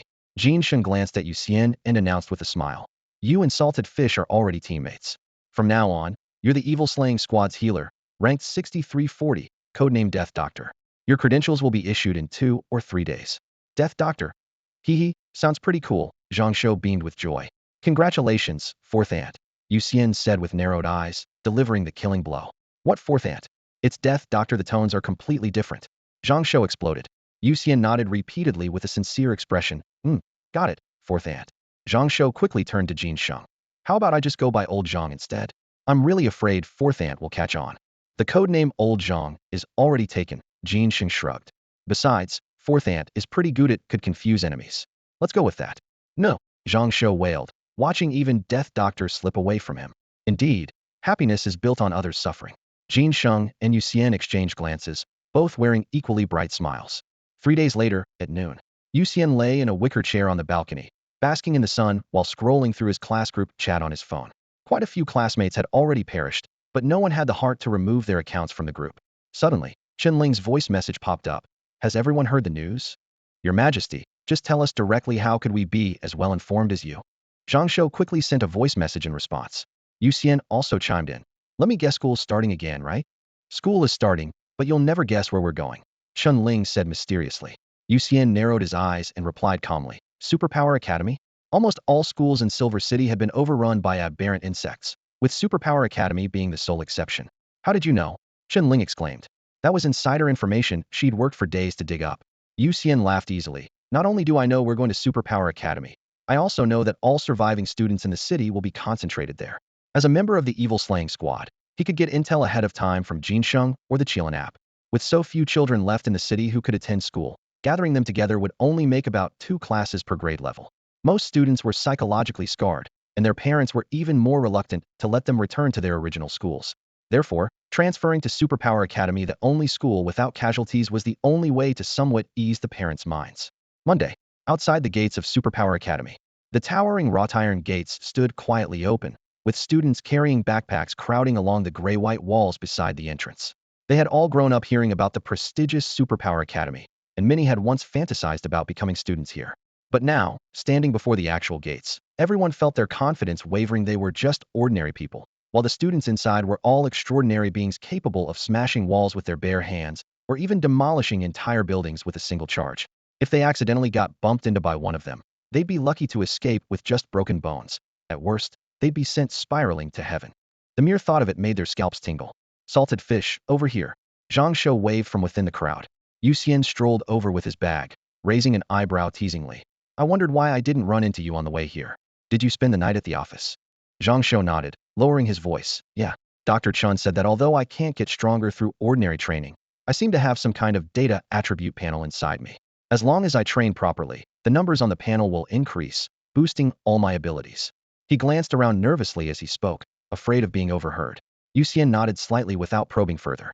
He scanned the students at the entrance and asked, why isn't everyone going in? This is Superpower Academy. Aren't you nervous? You're not nervous? Chun Ling appeared like a ghost from behind them, placing her hands on their shoulders. Yu Xian shook his head with a smile. It's still a school, after all, and we won't be in the same grade as the real superpower classes. Let's go. He took the lead toward the gates. Just then, a black sedan with a bat-like emblem pulled up smoothly at the entrance. The car door opened, and blonde Nora stepped out gracefully, her long legs touching the ground with elegant poise. The previously noisy chatter instantly fell silent, with nearly every male student frozen in place. The students from 3rd Middle School had seen their share of the world, but kids from other schools were completely stunned by this combination of blonde beauty plus luxury car. The air hung frozen for 2 seconds before a voice shattered the stillness. Morning, silly goose. Yu Xian grinned brightly. Nora had been quite pleased to see a familiar face, but those 3 words instantly darkened her expression. She rushed up to Yu Xian and stepped on his shoe, retorting through gritted teeth. You're the silly goose. Crack. Quite a few male hearts shattered to pieces in that moment. Chun Ling quickly interjected. Nora, are you going back to your original class, or will you be in the same class as us? Nora swept back her long hair, feeling too close to Yu Xian, and took a small step back. I transferred schools, so of course I'll be in the same class as you guys. Then what are we waiting for? Let's go. Yu Xian brushed off the fresh shoe print on his foot and smiled nonchalantly. He strode forward, with Zhang Shou, Chun Ling, Nora, and the onlooking students following suit. Seeing them move, students from other schools also poured through the gates en masse. The moment they stepped onto the main pathway, the previously ordinary trees lining both sides suddenly burst with explosive growth, their trunks visibly thickening before their eyes. Flower buds popped open along the branches, instantly creating a riot of color. Next, over a dozen uniformed extraordinary students soared into the air, their hands erupting with multicolored flames that bloomed in midair like daylight fireworks, spelling out brilliant messages. Hello, new students. Superpower Academy welcomes you. Adversity is the highest academy for tempering the human spirit. No matter how long the night may be, dawn will always come. Every fall is preparation for standing up stronger the next time. The dense forest branches swayed gently as students from the Supernatural Academy, fresh from their brush with death, emerged from the tree-lined path one by one. Some offered flowers with dewdrops still clinging to the petals. Others held handmade trinkets that chimed softly. As the crowd buzzed with excitement, the students spontaneously parted to create a pathway. A tall girl with long silver hair approached with steady steps, wearing a gentle smile. I'm Yumaran, the student council president. Welcome to Supernatural Academy, everyone. If you encounter any difficulties in the future, please don't hesitate to come to me or the student council. Her voice was crisp and perfectly polite. Yu Xian stood at the front of the regular students and had to nod in thanks on everyone's behalf. However, when he met those pale eyes, his heart inexplicably sank. It seemed as though her gaze held no reflection of them, the ordinary students. A performance? He maintained his smile while mentally taking note. Under Yumaran's guidance, the group walked along the wide stone path to the academic building. Teachers were already waiting at the entrance, and everyone was led into brand new classrooms. Before parting, Yumaran emphasized repeatedly, if you need anything, please come to the student council. We'll help solve any problems. She then led away all the extraordinary students. Next came class assignments. The regular division of Supernatural Academy had 2 senior classes, Senior Class 1 and Senior Class 2. Students from the same school and grade were generally placed together. Yu Xian, who had acted quickly during the rescue and saved many classmates, found that Class 1 consisted almost entirely of students from number 3 high school, though they had originally been in different classes. Having shared the experience of the aberrant insect incident, everyone already had connections and quickly became familiar with each other after taking their seats. Many students brought gifts and took turns thanking Yu Xian and the others. The dozen or so classmates who had been treated by Zhang Shou were particularly respectful in their attitude. The 3rd and 4th rows by the windows on the left side of the classroom became a small base for 4 people. Yu Xian and Zhang Shou sat in the first and second seats of the third row, with Nora and Chen Ling sitting behind them. I didn't expect the students at Supernatural Academy to be so enthusiastic. I thought they might look down on us, Chen Ling said with a light laugh, sitting next to Nora as she looked around the classroom. They're not stupid, how would they dare? Nora shrugged. If they discriminated today, it would trend online this afternoon. They'd face nationwide cyberbullying tonight, and official forces might quietly intervene. We're here because of the Inqing aberrant insect incident. That shocked the entire nation who would dare provoke us. She spoke bluntly, also exposing the student council's calculation. Organizing a welcome ceremony now could easily earn nationwide goodwill and bring honor to the student council. Even if some truly harbored objections, Umarin had the means to suppress them. After speaking, Nora turned around and, wearing gloves, placed a heavy, gleaming massive silver ingot on Yu Xian's desk. As promised, 20 pounds of silver. She had been hurriedly taken back to the manor by Luoqi earlier and hadn't had the chance to fulfill this promise until now. Wow, such a big piece. Zhang Shou's eyes widened. Silver prices now matched gold. Vampires, various national governments, wizards, Taoist priests, virtually all supernatural professional groups were purchasing silver.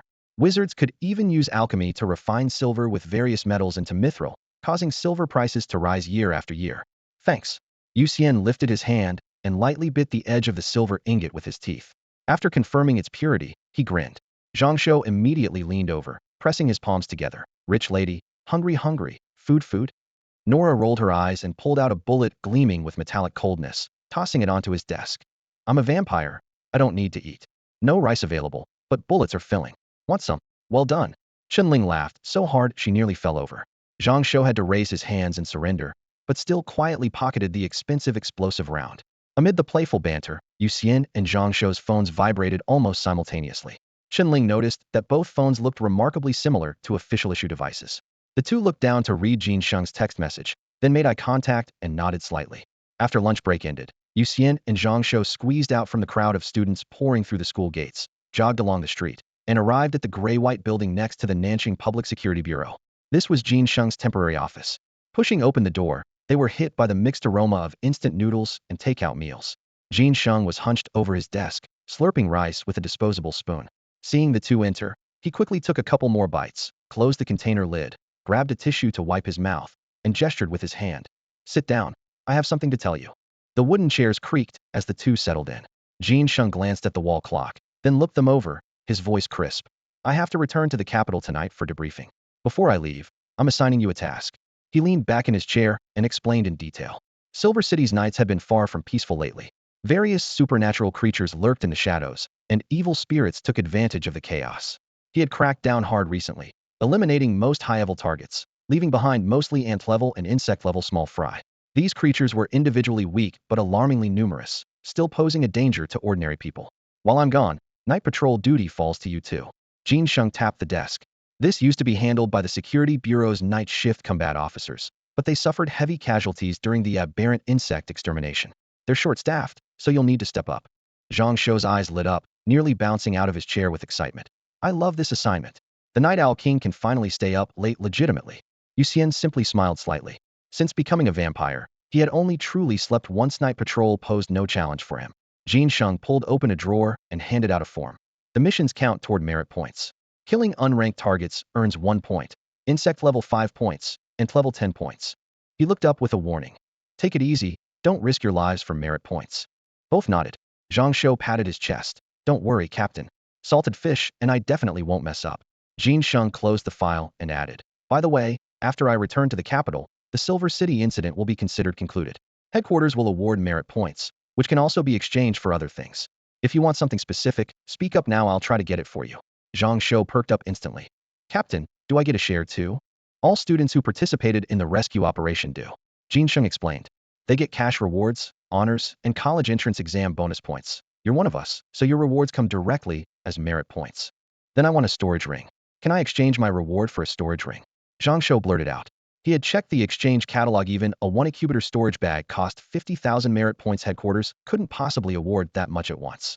If he could exchange directly for equipment, he'd hit the jackpot. All right, I'll ask. Shouldn't be a problem. Jin Sheng nodded, then looked at Yu Xian. Yu Xian pondered for a moment. Storage equipment, silver, Penga's blood. Can I ask for all of these? You're dreaming. Jin Sheng rolled his eyes irritably.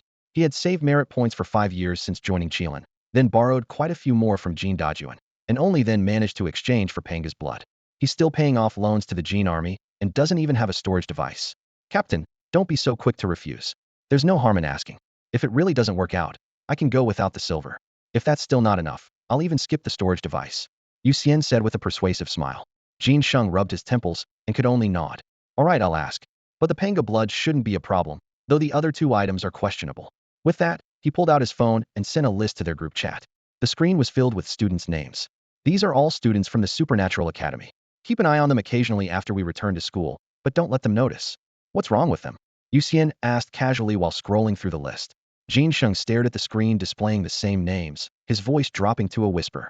The students might be fine, but their parents are all supernatural beings, and many of them operate in the gray areas. I'm worried that with the recent chaos and order, they might take advantage of the turmoil to cause trouble.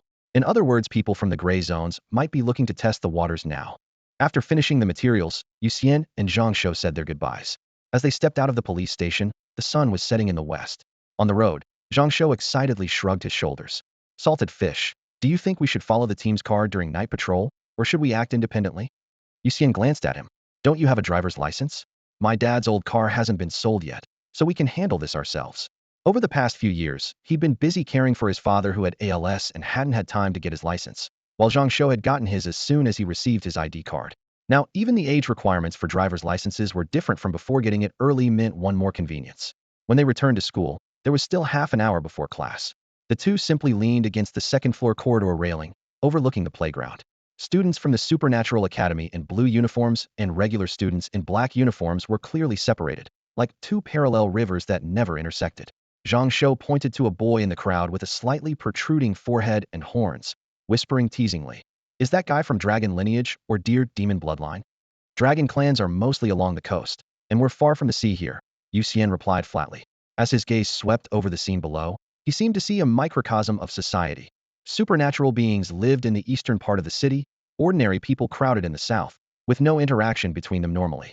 It was precisely this natural segregation that allowed the aberrant insects to infiltrate Silver City undetected. They had learned from their previous failure in Rong City and were much more cautious this time, deliberately avoiding areas where supernatural beings were active, even steering clear of ordinary people who worked as nannies for them.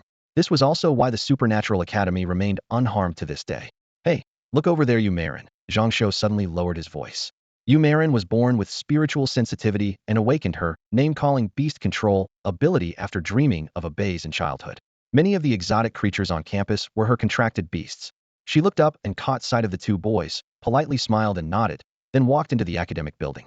Legend has it that President Yu monitors the entire school. Seems like it's not just empty talk. A ghostly female voice interjected from behind. Zhang Shou jumped with a shudder, stepping aside. Chunling, are you human or ghost? You walk without making any sound. Chunling just smiled without answering. Yu Xian's gaze suddenly froze. At the stairway entrance, a girl was wrapped in a thick scarf, looking completely out of place in the hot weather. Her face was almost entirely covered by the fabric, revealing only a pair of lifeless eyes. The girl clutched an old book with a red cover, its page edges slightly seeping with dark stains. Yu Xian caught a faint metallic scent, and his heart sank. The book was emanating a bloody aura, the smell of human blood. Yu Xian's physical condition improved almost daily. Along with his growing strength, his five senses were also enhanced. Even without using his silver blood, he could easily detect faint odors in the air, particularly the scent of blood, which was exceptionally clear to him. The afternoon sunlight slanted into the plaza outside the academic building, and the concrete ground gave off a faint dampness from being heated by the sun. A female student passed by below, seemingly sensing the gaze from the window, quickened her pace and disappeared through the building entrance within seconds. Her name is Wang Qian, from the Wu clan, skilled in curses. You two better not get any ideas about her. Chunling whispered gossip while leaning against the windowsill. Zhang Shou's eyes widened. Chunling, are you sure you're not a supernatural being? How do you know everything? You little rascal, you've changed. You don't even call me your majesty anymore. Chunling said with feigned profundity, patting his shoulder.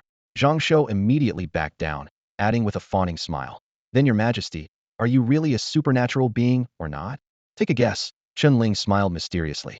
In truth, she simply loved gossip and had joined every student group chat available. Yu Xian could identify whether someone was supernatural just by their scent, so he merely smiled at these conversations, his gaze still focused on the crowd below. Hey, handsome! A voice suddenly drifted up from downstairs.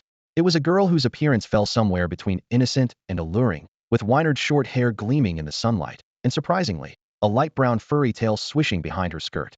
Yu Xian nodded slightly, but didn't respond. This was precisely one of the targets Jin Sheng had told them to focus on, who possessed nine-tailed fox bloodline. Her family ran a bathhouse, and her father Wei Jia was a famous cleaner in the gray underworld. If someone was indeed working in the shadows, it would likely be connected to him. However, today Hu carried no unusual scent. If her father had truly acted, Yu Xian was confident he could detect clues from her as long as the two had made contact. Before the class bell rang, the campus remained calm and peaceful. Except for the Wu clan girl Wang Qian, no other students were suspicious. Night fell. Zhang Shou drove a silver-gray patrol car, its headlights casting the empty street in a ghastly white glow. In the passenger seat, Yu Xian focused intently on knitting a gray-blue sweater. 7:30, codename Salted Fish, codename Death Doctor, beginning patrol now, Zhang Shou reported through the Public Security Bureau app on his phone, then pressed the accelerator. The route followed Silver City's outer ring near the city walls. The road was deserted, with streetlights casting sparse shadows of the roadside trees, and not even a stray cat in sight. An hour later, only the engine's low hum filled the car. Zhang Shou yawned widely, watching Yu Xian still absorbed in his knitting, and couldn't help complaining. I thought night patrol would be exciting, but it's so boring. If this continues, I'm going to fall asleep. No problem. If you fall asleep, I'll just shoot you. You haven't died today yet, have you? Yu Xian replied casually without looking up. Zhang Shou thought about his resurrection ability once refreshed. He'd be full of energy, perfectly suited for the day-night reversal, and could only smile bitterly. Wow, salted fish, when did you become so vicious? Before the joke finished, Yu Xian's ears twitched slightly. He flicked his fingers, and a silver thread thin as hair shot through the half-open car window. Stop the car, he commanded quietly. Zhang Shou slammed on the brakes. Both men opened their doors and walked to the right side of the road.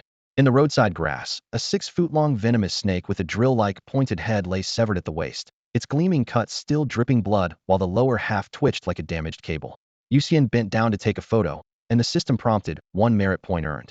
He then pulled a black bag marked collection from the back seat of the SUV, using bloodless iron tongs to clamp both sections of the snake into the bag before tying it shut.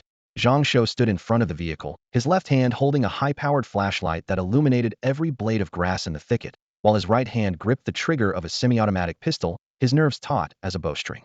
No need to keep looking. There's only one snake here, Yu Xian said as he closed the trunk, smiling. Probably just got lost. Silver City's outer wall stood 50 feet high, with a ring of barracks beyond. Theoretically, wild animals couldn't get in. Yet in reality, dangerous creatures appeared in the city from time to time, as if materializing from thin air. Yu Xian had long grown accustomed to this. It's like how high-rise apartments still get cockroaches nobody can explain where they crawl in from. The two men got back in the car, the engine growling as they drove toward the city center. About half an hour later, a dark shadow suddenly burst from the grass on their right. Zhang Shou slammed on the brakes, tires screaming against the asphalt. Both men simultaneously pushed open their doors and leaped out, chasing after the shadow. It's a rabbit, possibly insect level. I'm going ahead, Yu Xian called out, his blood energy exploding within him as his figure shot forward like an arrow, leaving Zhang Shou far behind in the blink of an eye. Zhang Shou gasped, his chest burning with pain as he ran and shouted, "If you catch it, save me some rabbit meat." Before he finished speaking, another dark shadow darted past his feet. There's another one. He spun around to see the grass across the road rippling, ending at a 30-foot wide river with woods beyond, and the city wall further still. Where the hell are these rabbits coming from? He muttered, turning back to search the grass for burrows. Meanwhile, the rabbit ran at breakneck speed, but Yu Xian was faster. The distance between them rapidly closed as he flicked his wrist, blood energy wrapping around a silver wire. With a light flick of his fingers, the wire shot through the air like needle-sharp lightning, instantly piercing the rabbit's spine. The fine wire then spun at high speed, shredding bone and muscle into fragments as the rabbit collapsed. The sensation of impact made Yu Xian's heart sink. He approached and pulled out the silver wire, prying open the wound. The rabbit had 2 fangs and was shrouded in thick corpse energy. Zombie rabbit. He immediately wrapped the carcass tightly with silver wire like a dumpling, afraid the thing might move again, then picked up his prey and headed back toward the road. Zhang Shou was still rummaging through the disheveled grass when he looked up and asked, "What are you looking for?" "Rabbit holes," Zhang Shou replied, brushing off his pants. "Strange. I clearly saw a second one run past. Didn't you encounter it?" "There's another one." Yu Xian's expression shifted slightly. He stuffed the zombie rabbit into a collection bag covered with talismans, pulled the drawstring tight, then plunged back into the night. Normally, he avoided using silver blood to enhance his sense of smell. The world was full of unpleasant odors that were truly torturous. But right now, if he didn't quickly track down the zombie rabbit and it bit someone, there would be serious trouble, especially since some people, when bitten, didn't immediately seek medical help, instead harboring false hope that they could heal themselves, ultimately causing harm to both themselves and others, leading to disaster. Zhuo Jingzong, male, 45 years old, crematorium worker, and occult enthusiast. Since childhood, he had been determined to become a supernatural being, studying every publicly available supernatural system in the world. As a teenager, he seriously considered becoming a wild vampire, but happened to witness the Blood Clan's public execution of several captured foreign wild vampires. The bloody scene sobered him up, and after weighing the risks, he decisively abandoned the idea. From age 20 to 35, his pursuit of forbidden fruit was nearly obsessive. Smuggled goods, black market auctions, underground clubs. Whenever someone claimed to offer an opportunity for transcendence, he would throw money at it. Without exception, all proved to be mirages. When massive loans left him gasping for air, he could only spend the next 10 years working honestly to pay off his debts, yet never abandoned his obsession with becoming a supernatural being. His calculating mind finally devised what he considered a foolproof strategy, becoming a zombie, specifically the world's first zombie to retain complete self-consciousness. 1. First, use a genuine soul-binding talisman purchased with a year's salary to firmly anchor his soul to his body. 2. Then commission a coffin with sealing patterns specifically designed to suppress zombie rampage. 3. Find a way to obtain zombie fangs containing corpse poison to pierce his skin and cause infection. 4. Locate a burial ground with excellent feng shui, sink the coffin there, and wait for transformation. With his soul fixed and body undergoing corpse transformation, his soul would also transform into a malevolent spirit. When the zombie body became strong enough to spontaneously generate consciousness, he would seize the opportunity to devour that newborn consciousness possessing himself, achieving perfect unity between human and corpse. Then he would crawl out of the burial ground as the only seamless, perfect zombie. The plan sounded flawless, but got stuck at the zombie fangs stage. Ordinary people simply couldn't find such contraband, so he could only wait. This evening, after working overtime, he rode his old bicycle home. The crematorium had seen a surge in bodies recently, keeping him busy until 7 or 8 o'clock almost daily, but the overtime pay helped fund his dream-chasing expenses, which he enjoyed. Just as he parked his bike downstairs, he found there was a basketball-sized hole broken through the lower left corner of his front door, with wood chips scattered about. Zhuo Jingzong hurried forward, turned his key, rushed inside, and flicked on the lights. In the corner, a gray-white rabbit was bouncing frantically, its eyes blood-red. He gripped his ever-present rebar rod and crept closer. Hey! The first strike made his hands numb from the vibration. Clearly not an ordinary animal. He gritted his teeth and swung dozens more times until he was panting heavily, and the rabbit lay motionless, finally letting out a long breath and wiping sweat from his forehead. Just as he was about to crouch down for a closer look, footsteps sounded at the door. Don't touch it. That's a zombie rabbit. Let me handle this. An urgent voice called out. Zhuo Jingzong was first startled, then delighted. Zombie? Corpse poison? But then anger surged through him. He turned, raising his rod and shouting. Who are you? What are you doing breaking into my home? Leave now, or I'm calling the police. The visitor, dressed in plain clothes, pulled out credentials and held them under the light. I am the police, currently on night patrol. Supernatural creatures appearing in the city fall under my jurisdiction. Zhuo Jingzong stared intently at the credentials in Yu Xian's hand, reluctantly suppressing his inner frustration and stepping aside. Thanks for your cooperation, and next time you encounter this kind of situation, it's best to call the police first and let the combat officers handle it. What you did was very dangerous. If you'd been bitten, it would have been a real problem. Yu Xian breathed a sigh of relief and stepped forward. Silver wire slipped between his fingers, striking like lightning to ensnare the struggling zombie rabbit, binding it tightly with just a few loops. As he carried the rabbit away, he reminded Zhuo Jingzong once more. Zhuo Jingzong could only smile apologetically, nodding repeatedly as he watched the two depart. Turning back to his house, his smile vanished instantly, his expression darkening like storm clouds. That zombie rabbit had been his long-coveted stepping stone to the supernatural realm. Moments ago, it had been within his grasp, now effortlessly taken away by others. The house still reeked of blood and decay. His eyes searched the floor frantically, then suddenly stopped where the zombie rabbit had fallen. A tiny gray-white bone fragment, smaller than a grain of rice, lay quietly. He crouched down, carefully pinching the fragment between his fingertips, his nails trembling slightly with excitement. It was a piece of bone that had been shaken loose from the zombie rabbit when he'd swung the iron rod. Zhuo Jingzong stared at the fragment, wild joy gradually surging in his eyes. The Supernatural Alliance's research reports were burned into his memory. From the moment corpse chi was born, its scale only increased, never decreased. This was the corpse chi expansion theory. A single wisp of corpse chi could birth a zombie, and powerful zombies generated even more corpse chi. When zombies perished, this chi would seep into the natural world, cycling endlessly, accumulating more and more, until one day it would drag the entire human world into the abyss of death. When he'd first read that conclusion, he'd felt as though he could see the shadow of doomsday shrouding the earth, weighing on him so heavily that he'd been depressed for months. Until one day, browsing online, he'd stumbled across an ancient saying, "If you can't beat them, join them." In that moment, he'd felt struck by lightning. If the world was destined to belong to the dead anyway, why not become one of them ahead of time? From that day forward, he'd had only one obsession: obtain corpse chi and step into the supernatural realm. This bone fragment was his ticket. Meanwhile, Yu Xian hurried down the street, replaying the recent scene in his mind.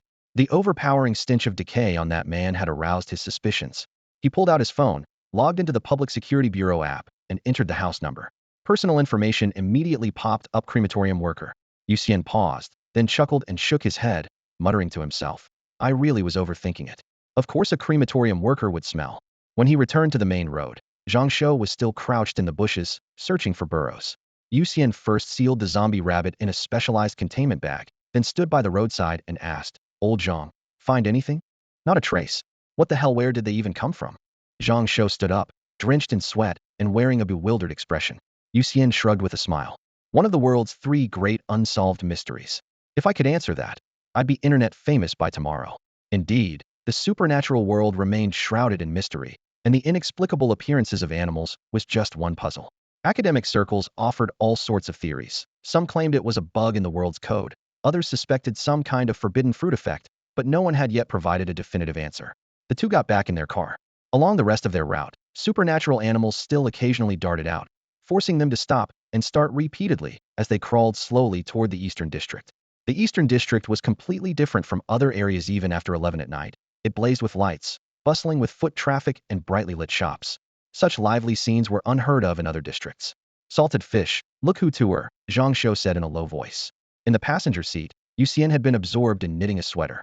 At these words, he looked up through the car window.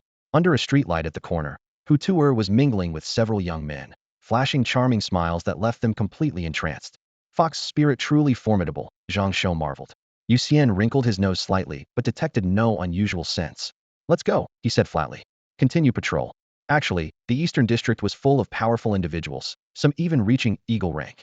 If supernatural animals really caused trouble here, it wouldn't be their turn to handle it. Still, duty was duty, so Yu Xian and Zhang Shou dutifully continued their patrol. A sleepless night passed.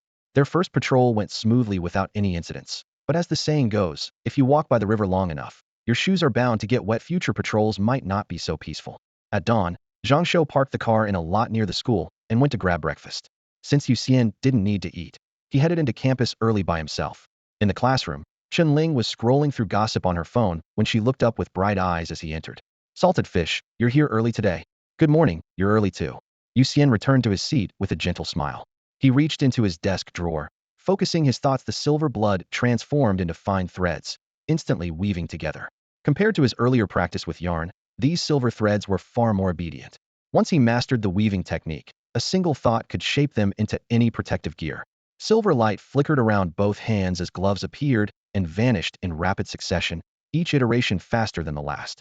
After achieving 0.1 second formation speed, he began experimenting with extending the glove sleeves. "Salted fish, did you know?" Chen Ling suddenly turned around, then blinked with a puzzled expression. Just moments ago, Yu Xian had clearly been wearing his school uniform blue with white sleeves, but in the blink of an eye, the boy was now dressed in a silver windbreaker with a matching vest underneath. "You didn't just change clothes while I was blinking, did you?" she asked in shock. In a flash, the silver threads retracted completely, the windbreaker vanished, and Yu Xian's school uniform reappeared. Chen Ling rubbed her eyes. "Maybe I didn't sleep well last night." Yu Xian smiled and deflected. "What were you about to tell me?" "All right." She slapped the desk and leaned in to whisper conspiratorially. "The Dragon King of the East Sea announced he's entering the civilian defense market, making gear for ordinary people to protect against supernatural attacks." The Dragon King of the East Sea was just a nickname. His real name was Li Donghai, a direct descendant of the dragon ancestor and a super wealthy businessman. The famous East Sea Dragon Palace Group was his enterprise, previously catering only to supernatural beings, but now apparently looking to profit from ordinary people as well. "Probably just hot air again," Yu Xian commented.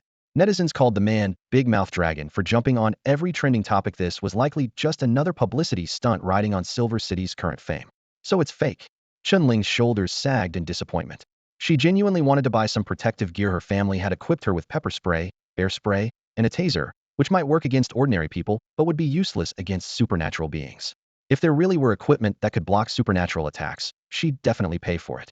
Supernatural equipment costs are astronomical. Even with cost cutting, we're talking millions at minimum. The materials alone make it prohibitive, don't you think? Yu Xian wasn't surprised at all.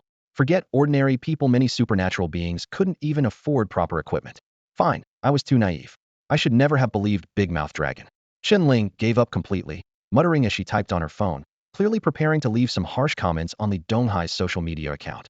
Yu Xian smiled slightly at this, pulled out his phone, and continued practicing his knitting skills while opening the Qilin app to see if there was any real breaking news. The homepage pushed out 3 announcements like bullet comments. 1. Flying zombie spotted in Shuangzi West Mountain, currently under pursuit. Members below Eagle rank, please stay away. 2. Internal ranking assessment begins on the 1st of next month. Members interested in advancing to higher positions, please register as soon as possible. 3. Qilin Research Department has mastered detection methods for the aberrant insect variant, brain-hugging neural worm. Nationwide screening will commence in 3 days. When the third announcement came into view, Yu Xian's eyes suddenly lit up. 2 days ago, he had read related reports. Qilin's researchers had thoroughly studied this brand new aberrant insect and named it the brain-hugging neural worm. This insect would transform its own body into tissue extremely similar to human brain nerves, then burrow into the target's brain and replace it, wrapping around the entire brain like countless tentacles. The host's vital signs remained, but they became mere puppets. Whatever the brain-hugging neural worm wanted them to see, that's all they could see. Whatever it wanted them to hear, that's all they could hear. Even more terrifying was that once parasitism succeeded, there were virtually no current methods to ensure the host's survival. After separating the insect, they had already devoured parts of the brain nerves, and without those parts, humans naturally couldn't survive. Thinking of this, Yu Xian felt conflicted. The country had finally found prevention and screening methods, which was cause for celebration. But how many families would be torn apart by the large-scale screening in 3 days? Doghead Gold Mountain. The mountain's name came from that legendary giant nugget of doghead gold. But now human traces had long since vanished, and extraordinary creatures had taken over the entire mountain range. In a man-made cave halfway up the mountain, wolves, bears, tigers, and even several humans formed a bizarre gathering. Obviously, they were controlled by the same force, otherwise they could never coexist peacefully. Suddenly, the earth trembled. A snow-white giant ape, 3 meters tall, leaped down from the mountaintop and landed heavily, forcibly creating a wave of shattered stones. It turned and tore open the cave wall, grinning widely. This body is really something, absolutely exhilarating. Inside the cave, a young-looking man sat leisurely on a stone, legs swinging. Zhou Tai. Third brother, don't break this body. It's an important tool for us. Nearby, a tiger king responded in low tones. That's right, we finally managed to get an extraordinary creature. If you ruin it, you're dead. Extraordinary creatures were extremely sensitive to any foreign objects, making parasitism far more difficult than with ordinary people. After the devastating defeat in Silver City, Zhou Tai completely understood. If they only parasitized ordinary people, the aberrant insects would never turn the tables.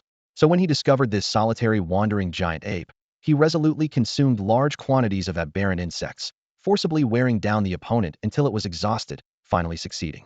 Once aberrant insects possessed human intelligence, they too became afraid of death, originally extremely difficult to unite. However, Zhou Tai's appearance gave them a leader. Even if they were afraid of death, they had to step up. Today, they completed a breakthrough from 0 to 1, successfully possessing their first extraordinary creature. Zhou Tai looked up toward the endless forest beyond the mountain, cold light flickering in his eyes. Once they parasitized more extraordinary creatures, perhaps they could surround cities from the wilderness and ultimately achieve world domination. At Superpower Academy, it was another study hall period in the afternoon. The senior year curriculum had been drilled into students countless times by their teachers, and now there was nothing left but endless tests and long study sessions.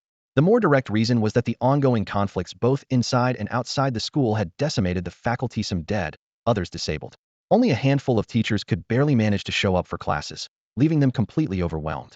Sunlight poured through the half-open windows into the classroom, casting a warm strip of light across the cluttered desks.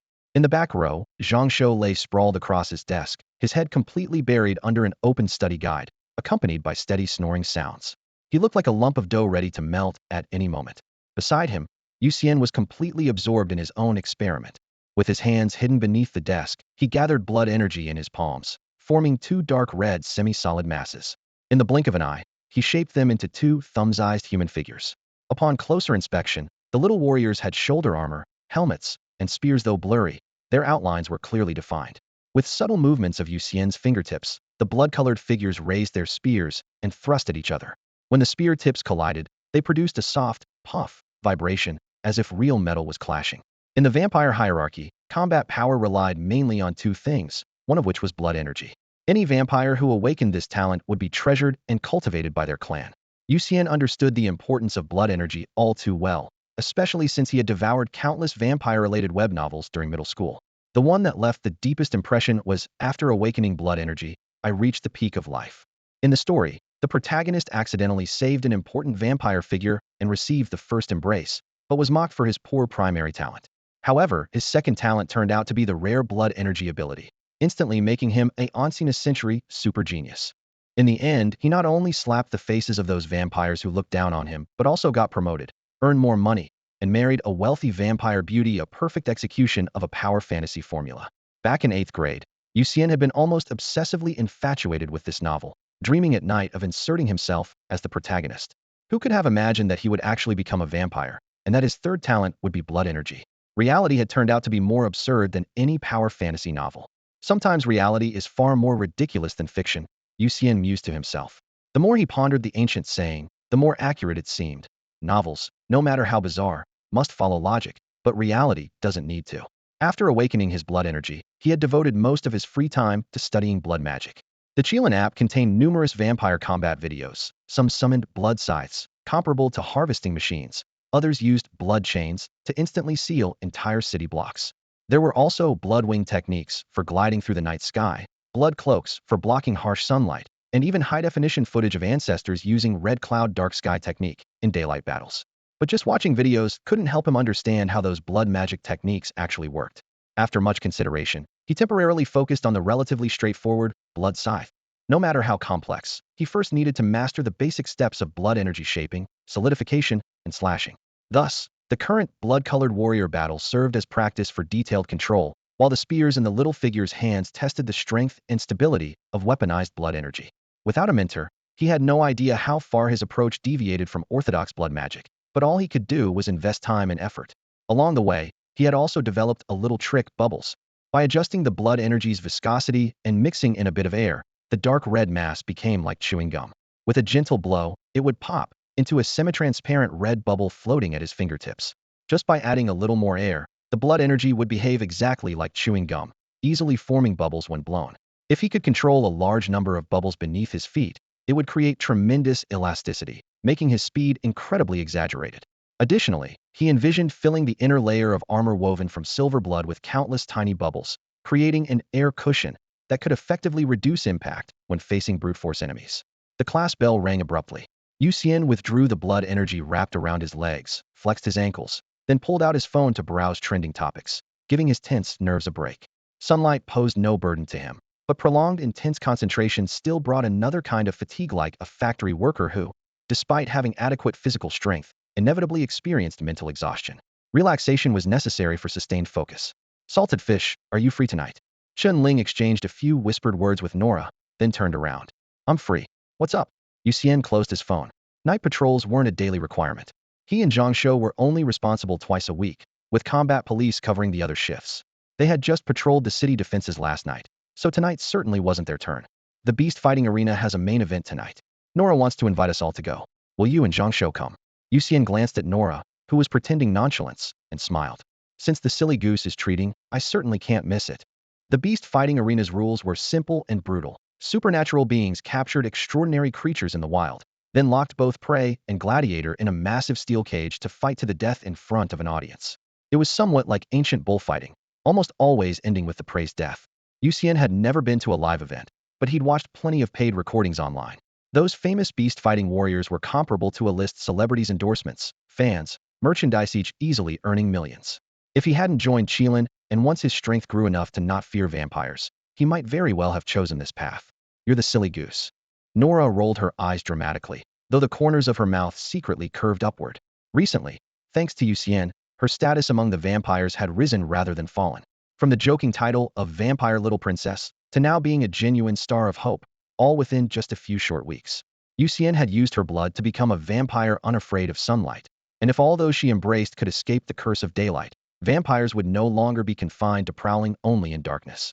Even ancient progenitors had taken notice of her, some even considering bestowing progenitor blood upon her. The next period was still study hall. After agreeing on a meeting place, the three settled into quiet focus. Yu Xian placed his hand beneath his desk and once again condensed a blood-red blade, his fingertips lightly stroking the edge to test its hardness and sharpness. The sensation told him this was only ordinary iron quality, so he concentrated his will and continued compressing the blood energy. Most vampires were fragile, but Yu Xian was an exception. His appearance was no different from regular vampire slender, even somewhat thin. Looking at his face and build alone, no one would imagine he could easily lift a ton or two. To match this strange strength, his skin and bones had long since become extraordinarily tough. After awakening his blood abilities, ordinary kitchen knives couldn't cut his skin, and iron rods could barely cause him harm. As the blood energy condensed further, the 15-centimeter blade shortened to 10 centimeters. A flash of red light passed, and the blade left a trace of blood on his palm, but under the sun's rays, the mark instantly disappeared.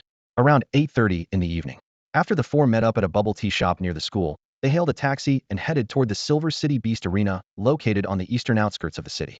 During last night's patrol, Yu Xian and Zhang Shou had passed by the place and could hear the thunderous cheers and curses from the audience rising and falling like ocean waves, even from a distance. Nora had purchased VIP box tickets in advance.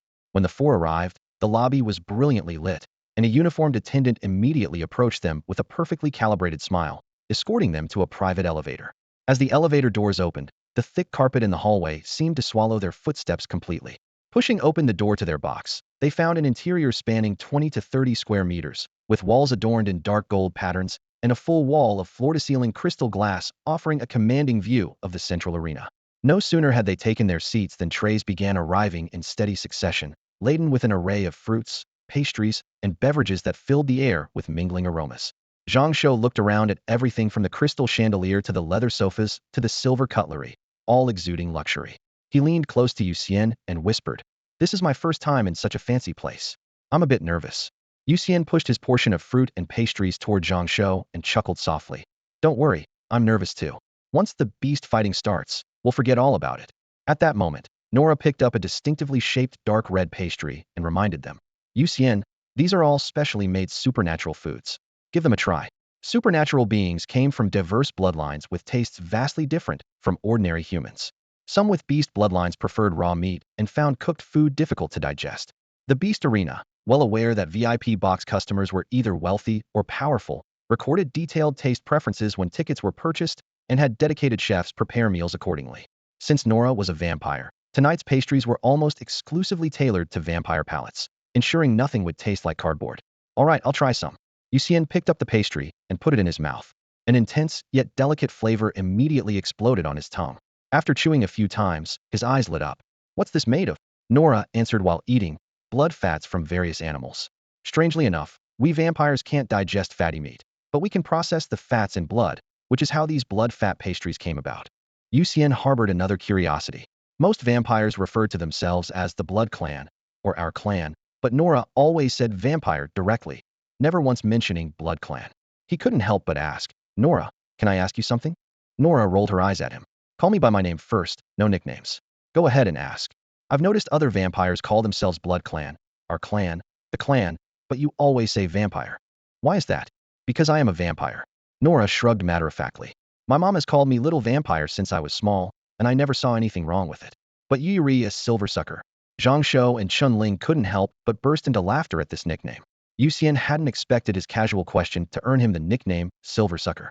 Nora still believed he sustained himself by absorbing silver, and had no idea his true energy source was light.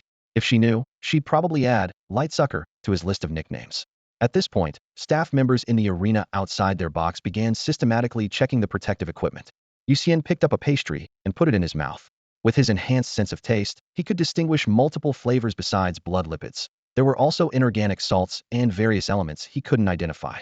Clearly, all these elements were extracted from animal blood, a luxury of the wealthy, allowing even vampires to savor delicacies beyond human imagination. At 9 o'clock, the Silver General Arena blazed with lights. "Hello everyone, I'm your host Fei Chuan. First, welcome all spectators to the Silver General Arena." The resonant and magnetic voice instantly ignited the atmosphere. "Next up is our first match, 2 entry-level Black Wolves versus our old friend, the Jackal, Hu Junjia." The iron gate dropped, and 2 black wolves with glossy fur and shoulder heights exceeding 1 meter growled as they bounded into the sandy arena. Following closely behind, a burly man with an upright posture stepped onto the stage, two grained white striped tails trailing behind him as thunderous cheers erupted from the audience. Hu Junjie seems to be Hu Tuer's uncle, Zhang Shou observed, keeping his voice low as he spoke to Yu Xian while watching the arena.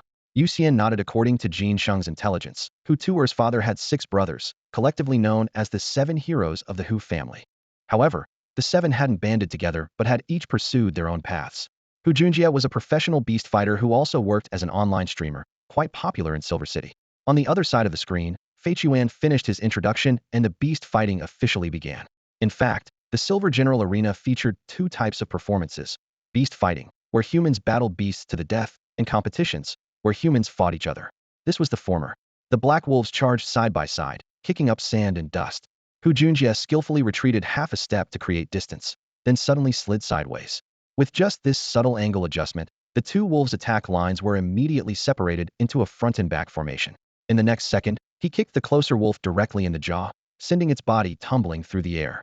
Using the recoil, Hu Junjie retreated another half-meter, smoothly establishing a safe distance from the other wolf. "You can do that? I learned something new," Zhang Shou said to himself, eyes bright with interest. Yu Xian nodded seriously. The technique wasn't hard to learn, but the rhythm and timing required extensive combat experience and sharp judgment. The black wolves weren't mindless. They exposed weaknesses only because Hu Junjie's footwork led them by the nose. Next, Hu Junjie maintained firm control of the rhythm, his figure darting left and right, while his tail swayed intermittently to confuse the wolves' vision. The 2 beasts were toyed with until they were dizzy and disoriented, their lunges and bites repeatedly missing their mark. Finally, he leaped high into the air and, with both arms exerting force, drew his massive blade guillotine in a flash of cold light. 2 wolf heads rolled across the sand, and amid the spray of blood, the entire arena erupted in thunderous roars. "Nine-tailed fox bloodlanitos having more tails mean greater strength?" Chunling asked, gazing at those 2 tails. Nora kept her eyes fixed on the arena as she explained, "Yes. With 9-tailed fox bloodline, you can judge the rank by counting tails. 1 tail is insect level, 2 tails ant level, 3 tails bee level, 4 tails sparrow level, 5 tails snake level, 6 tails eagle level, 7 tails wolf level, 8 tails tiger level, and 9 tails dragon level." Zhang Shou curiously followed up, "What about god level?" 10 tails. Yu Xian chuckled. "When the 9-tailed fox ancestor breaks through to god level someday, you'll find out. Right now, the fox ancestor only has 8 tails and still has a long way to go before reaching dragon level, let alone god level." The matches continued one after another, with each bout lasting about half an hour on average. Yu Xian and Zhang Shou leaned against the box railing, applauding and cheering almost non-stop. Every gladiator who entered the arena was formidable, though they might not match Yu Xian in raw strength or speed. Their battle-hardened cunning earned frequent nods of approval from the 2 spectators. The positioning, angle control, rhythm management, and counterattack predictions created a thrilling spectacle that set their blood racing. Combat details that flashed by too quickly in videos were now magnified crystal clear under the arena lights, leaving both men thoroughly exhilarated. "Ladies and gentlemen, wasn't that battle spectacular? Ha ha. Fei Chuan also thinks our gladiators' performances were absolutely magnificent and blood-pumping." The host's voice thundered through the dome like lightning, instantly reigniting the atmosphere. His tone shifted as he raised his voice even higher. "But what comes next is tonight's grand finale. This is a super monster our hunting team captured, just toady in extraordinary white ape with human intelligence." Spotlights swept toward the center as the metal platform groaned and creaked, slowly raising a massive cage. The white ape inside stood about 3 meters tall, its muscles interwoven like steel cables. Its head hung slightly low, eyes hidden in shadow, yet even its hunched silhouette radiated an irresistible sense of oppression. Though its level wasn't particularly high, no one dared underestimate it. "And our contestant is the Thousand Victory King, Iron God by Jin Long," the host roared again. The iron gate at the opposite entrance swung open, and a towering man nearly 6 feet 3 inches tall strode out. He surveyed the audience, a confident smile playing at his lips. With just one raised hand, the venue erupted in thunderous chants of "Iron God." In the box, Yu Xian pulled up the contestant information provided by the arena. The tablet screen mounted on the chair back flickered with blue light, displaying clear data. By Jin Long, 32 years old, wasp-level superhuman with the ability to transform his entire body into black iron alloy. His record was brilliant, his combat experience extensive, and he could fight above his weight class even in disadvantageous matchups. "This guy is strong," Yu Xian assessed silently. He estimated that even going all out, he might not be able to break through by Jin Long's iron alloy skin, though the man probably couldn't kill him either. The referee signaled, and the match began. The power cut off with a humming sound, and the cage door slowly opened. The white giant ape raised its head, locking eyes with Bai Jin Long nearby. At that moment, the true dominant personality within the giant ape Zhou Tai was drowning in the humiliating memory of his capture. Just the day before, he had been plotting world domination. The next day, he was easily captured alive by a superhuman hunting team. To cover the main body's escape, his other personas had been killed by those bastards, and now his 9 personalities were scattered among weak creatures like rats, rabbits, and sparrows. His most powerful body had become a prisoner, forced to perform like a circus clown for human entertainment. "Come on, big guy." Bai Jinlong beckoned to Zhou Tai with a cheerful laugh. Rage instantly erupted from Zhou Tai's chest, wanted nothing more than to tear apart every human in sight. Among the 9 personalities, he ranked third and was the most domineering. Unlike his companions who merely wanted to kill or play games, his ambition was to rule only by becoming king of the world. Could he freely skin people alive, murder, and commit arson without restraint? A furious roar shattered the air above as he suddenly leaped up, swinging his fist straight at Bai Jinlong. But the moment Zhou Tai's toes left the ground, Bai Jinlong had already anticipated the move, sidestepping half a pace and effortlessly letting the punch whoosh past. To showcase his skill, he didn't even use his superpower during the dodge. Zhou Tai's punch shook the earth and mountains, immediately drawing thunderous cheers from the surrounding audience, though these sounds seemed to mock Zhou Tai. "Bring it on!" Bai Jinlong roared with laughter, his eyes blazing with fighting spirit. At this moment, what Zhou Tai controlled was not an aberrant insect, but a brain-hugging neural worm. Therefore, the massive white ape was still alive, yet had completely become a puppet. "Human, you have thoroughly enraged me." A rough, hoarse voice squeezed out from the white ape's mouth, articulate, yet carrying strange pauses. Bai Jinlong was momentarily stunned, then in the next instant was swept away by the white ape's swinging arm, his entire body flying backward and crashing heavily into the superalloy steel cage, causing the iron bars to hum and vibrate as he immediately spat out a mouthful of fresh blood. "Die!" Zhou Tai manipulated the white ape to pounce swiftly, its fists hammering like rapid-fire cannons, intending to finish off Bai Jinlong while he was injured. The moment his fists touched his opponent, Zhou Tai suddenly noticed the contact felt hard. He quickly retreated a step, only to see Bai Jinlong's entire body now encased in pitch-black metal, resembling an Iron Man. His previous violent assault couldn't even scratch an itch. "It can actually speak, truly beyond my expectations." Bai Jinlong rolled up from the ground, brushing dust from his shoulders as he faced the audience to explain. "Among extraordinary creatures, there are indeed those that can speak human language. Take parrots, for instance. They not only learn but speak quite fluently. Or weasels seeking spiritual recognition, they too can speak. I just didn't expect white apes could do the same, which is why I was caught off guard by its sneak attack. Now that I'm prepared, it can no longer threaten me." VIP box area. Yu Xian and the others were equally startled by the talking white ape, their eyebrows jumping. Yu Xian was particularly concerned, feeling that voice was inexplicably familiar. Not quite right. Similar, yet not similar. That familiar feeling was like hearing a brother's voice after listening to his sibling, kind of illusion. He furrowed his brow tightly, searching through his memories, yet couldn't make a match. The white ape's voice was too rough and strange for direct comparison to work. "Yu Xian, don't you feel like its voice sounds like we've heard it somewhere before?" Nora stared at the giant ape in the arena, asking in a low voice. "You think so too?" Yu Xian was momentarily stunned. "Yes, but I can't remember where." Nora nodded. Yu Xian gazed at the arena. Suddenly a name popped into his mind. Zhou Tai. Among the people he and Nora had encountered during their joint operations, there were many, but the one who fit the familiar feeling and was most suspicious was only Zhou Tai. "Zhou Tai? The voice doesn't sound like him, but the feeling does seem a bit." Nora responded uncertainly in a soft voice. Watching the duel with suspicion, Yu Xian increasingly felt the white ape's fighting style was identical to Zhou Tai's, skilled at sneak attacks and catching opponents off guard. If not for Bai Jinlong's full-body steel transformation, the outcome might already be decided. He's definitely Zhou Tai. Could this white ape be controlled by a brain-hugging neural worm? Yu Xian's eyes darkened, silver light flashing in the depths of his pupils as he instantly completed a perspective-like examination. There were no tentacles beneath the white ape's skin. So far, no cases of aberrant insects parasitizing extraordinary creatures had appeared. If the white ape truly was Zhou Tai, then the situation would be particularly grave. Once the match ends, we must conduct an autopsy to confirm. If it's proven that the white ape is Zhou Tai, Yu Xian secretly made his decision and would immediately report to the Qilin General Bureau. Bai Jinlong was in no hurry to end the battle. He deliberately provoked the white giant ape controlled by Zhou Tai again and again, like an actor center stage, taking the creature's heavy punches hidden just to showcase his exaggerated, nearly invincible alloy defense to the tens of thousands of spectators in the stands. To him, this life-and-death duel was more like a carefully choreographed performance where he had to constantly steal the spotlight and become the center of all attention. The facts proved he had succeeded. The thunderous cheers rising and falling from the stands nearly lifted the dome, and that feeling of being worshipped and adored by thousands could even translate into piles and piles of cold, hard cash. Weak and feeble punches. If this is all the strength you have, what difference does it make whether you're provoked or not?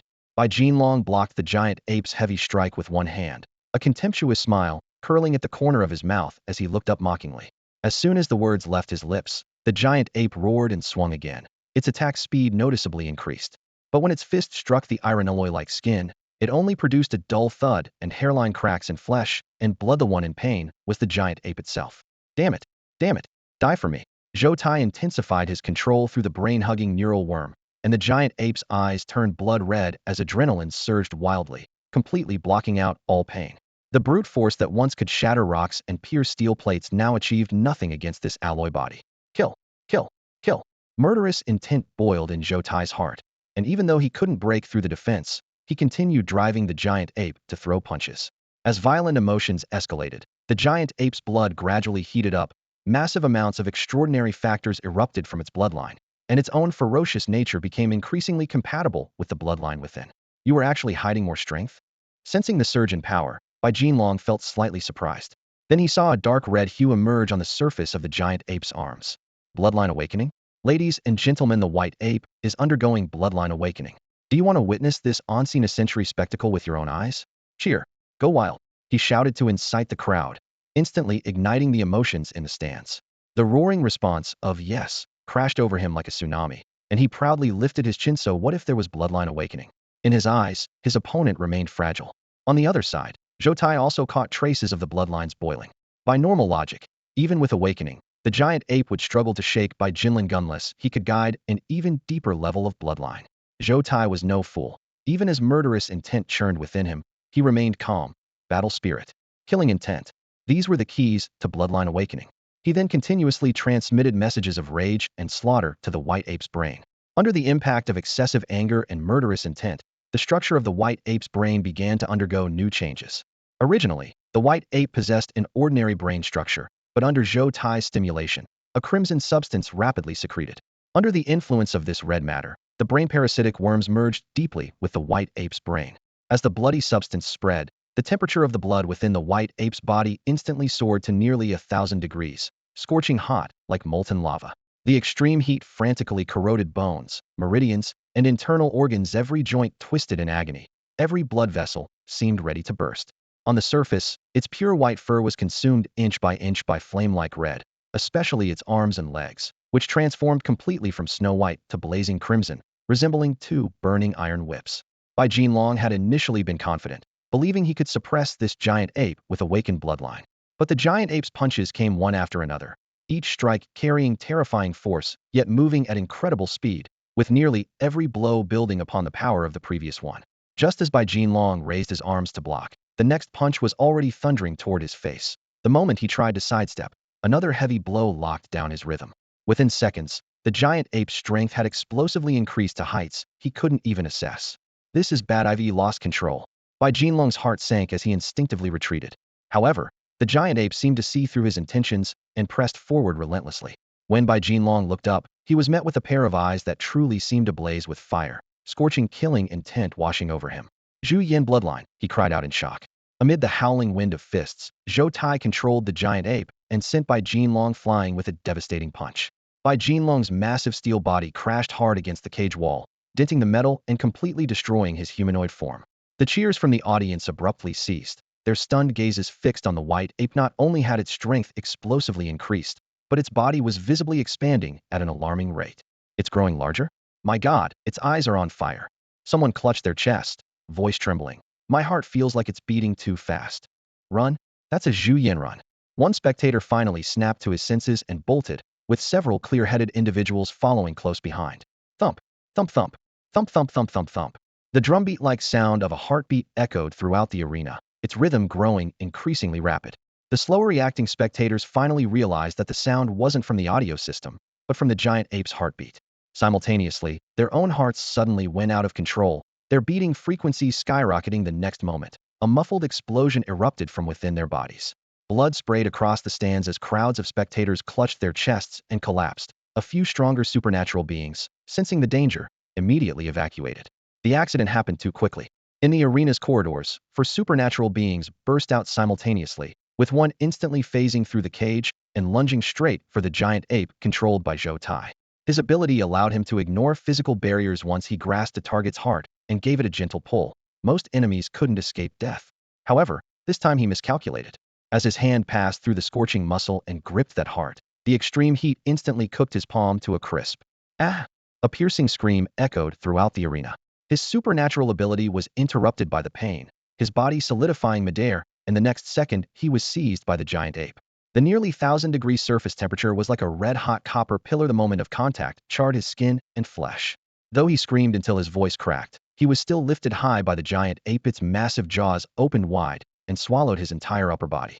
Nourished by flesh and blood, the giant ape, which had appeared somewhat gaunt due to its deep bloodline awakening, quickly returned to its full form, its muscle definition becoming even more exaggerated. It turned its gaze toward the other three supernatural beings outside the cage, its voice hoarse and deep. "Come in." The single phrase rumbled like thunder, causing all three to step back simultaneously. In the private box, special materials that blocked the Yu Xian's abilities shielded them from the heartbeat assault, allowing the four occupants to remain relatively safe. Yu Xian peered down at the carnage through the bulletproof glass, his brow furrowed. "This is bad. There's been an accident. Old Zhang, go check if there are any survivors in the audience section. I'll go buy some time." From the giant ape's counterattack to the mass casualties among the spectators, only about 10 seconds had passed. By the time Yu Xian confirmed this wasn't some elaborate performance, the ground was already awash in blood. Nora stood up. "I'm coming too." "No, stay with Qinling. If there's real danger, evacuate immediately." Yu Xian refused. He understood that the current white ape was beyond what conventional firearms could stop. If he hadn't been desperately training his abilities during this period, he would have chosen to flee as well. He dared to go because he was confident he could escape unscathed. Yu Xian didn't believe he could defeat the white ape in its current state. His only goal was to buy time. Nora glanced at Qinling first, then finally nodded. "All right, but be careful. If Qinling were left alone here, anything could happen, and Nora would never forgive herself." Though she wanted to help Yu Xian, she suppressed her impulse and stayed behind to protect Qinling. The moment Yu Xian stepped out of the private box, his entire body erupted in crimson. His skin seemed dyed blood red as countless tiny bubbles rapidly swelled across its surface enough to make anyone with trypophobia scream on the spot. In the next second, silver blood condensed into extremely fine threads that covered each bubble like a high-speed loom, ultimately assembling into a complete suit of silver armor. The silver threads were so fine they were barely visible to the naked eye, woven so tightly there were no gaps. The armor's edges were sharp and smooth as mirrors, radiating an aura of indestructibility. "Salted fish, you look absolutely incredible," Zhang Shou exclaimed, his voice rising with excitement. This armor was the ultimate fantasy of every Guille, felt that just wearing it would boost his courage 1,000-fold, allowing him to stand straight even before an ancestor. Yu Xian clenched his fists, confirming the armor didn't hinder his movement. "All right, let's split up. You go rescue people, I'll hold off the giant ape." This was no time for games. Zhang Shou nodded solemnly, turned, and rushed toward the stands to help with the rescue, while Yu Xian strode quickly in the opposite direction. Inside the arena cage, Zhou Tai gripped the severely injured by Jin Long, shaking him like weighing prey, a malicious smile spreading across his lips. "Thank you very much, Yuvi. You show me the true path to power. As a reward, let me show you what real strength and speed feel like." With those words, he hurled Bai Jinlong forward. Bai Jinlong instantly shattered the alloy cage wall, his body flying in a straight line toward the spectator seats. In that rushed moment, a silver shadow flashed across their vision as Bai Jinlong was quietly caught. Zhou Tai frowned, staring at the silver-armored figure holding Bai Jinlong, unable to gauge his opponent's strength. He chose to remain still and observe, and both sides fell into a tense standoff.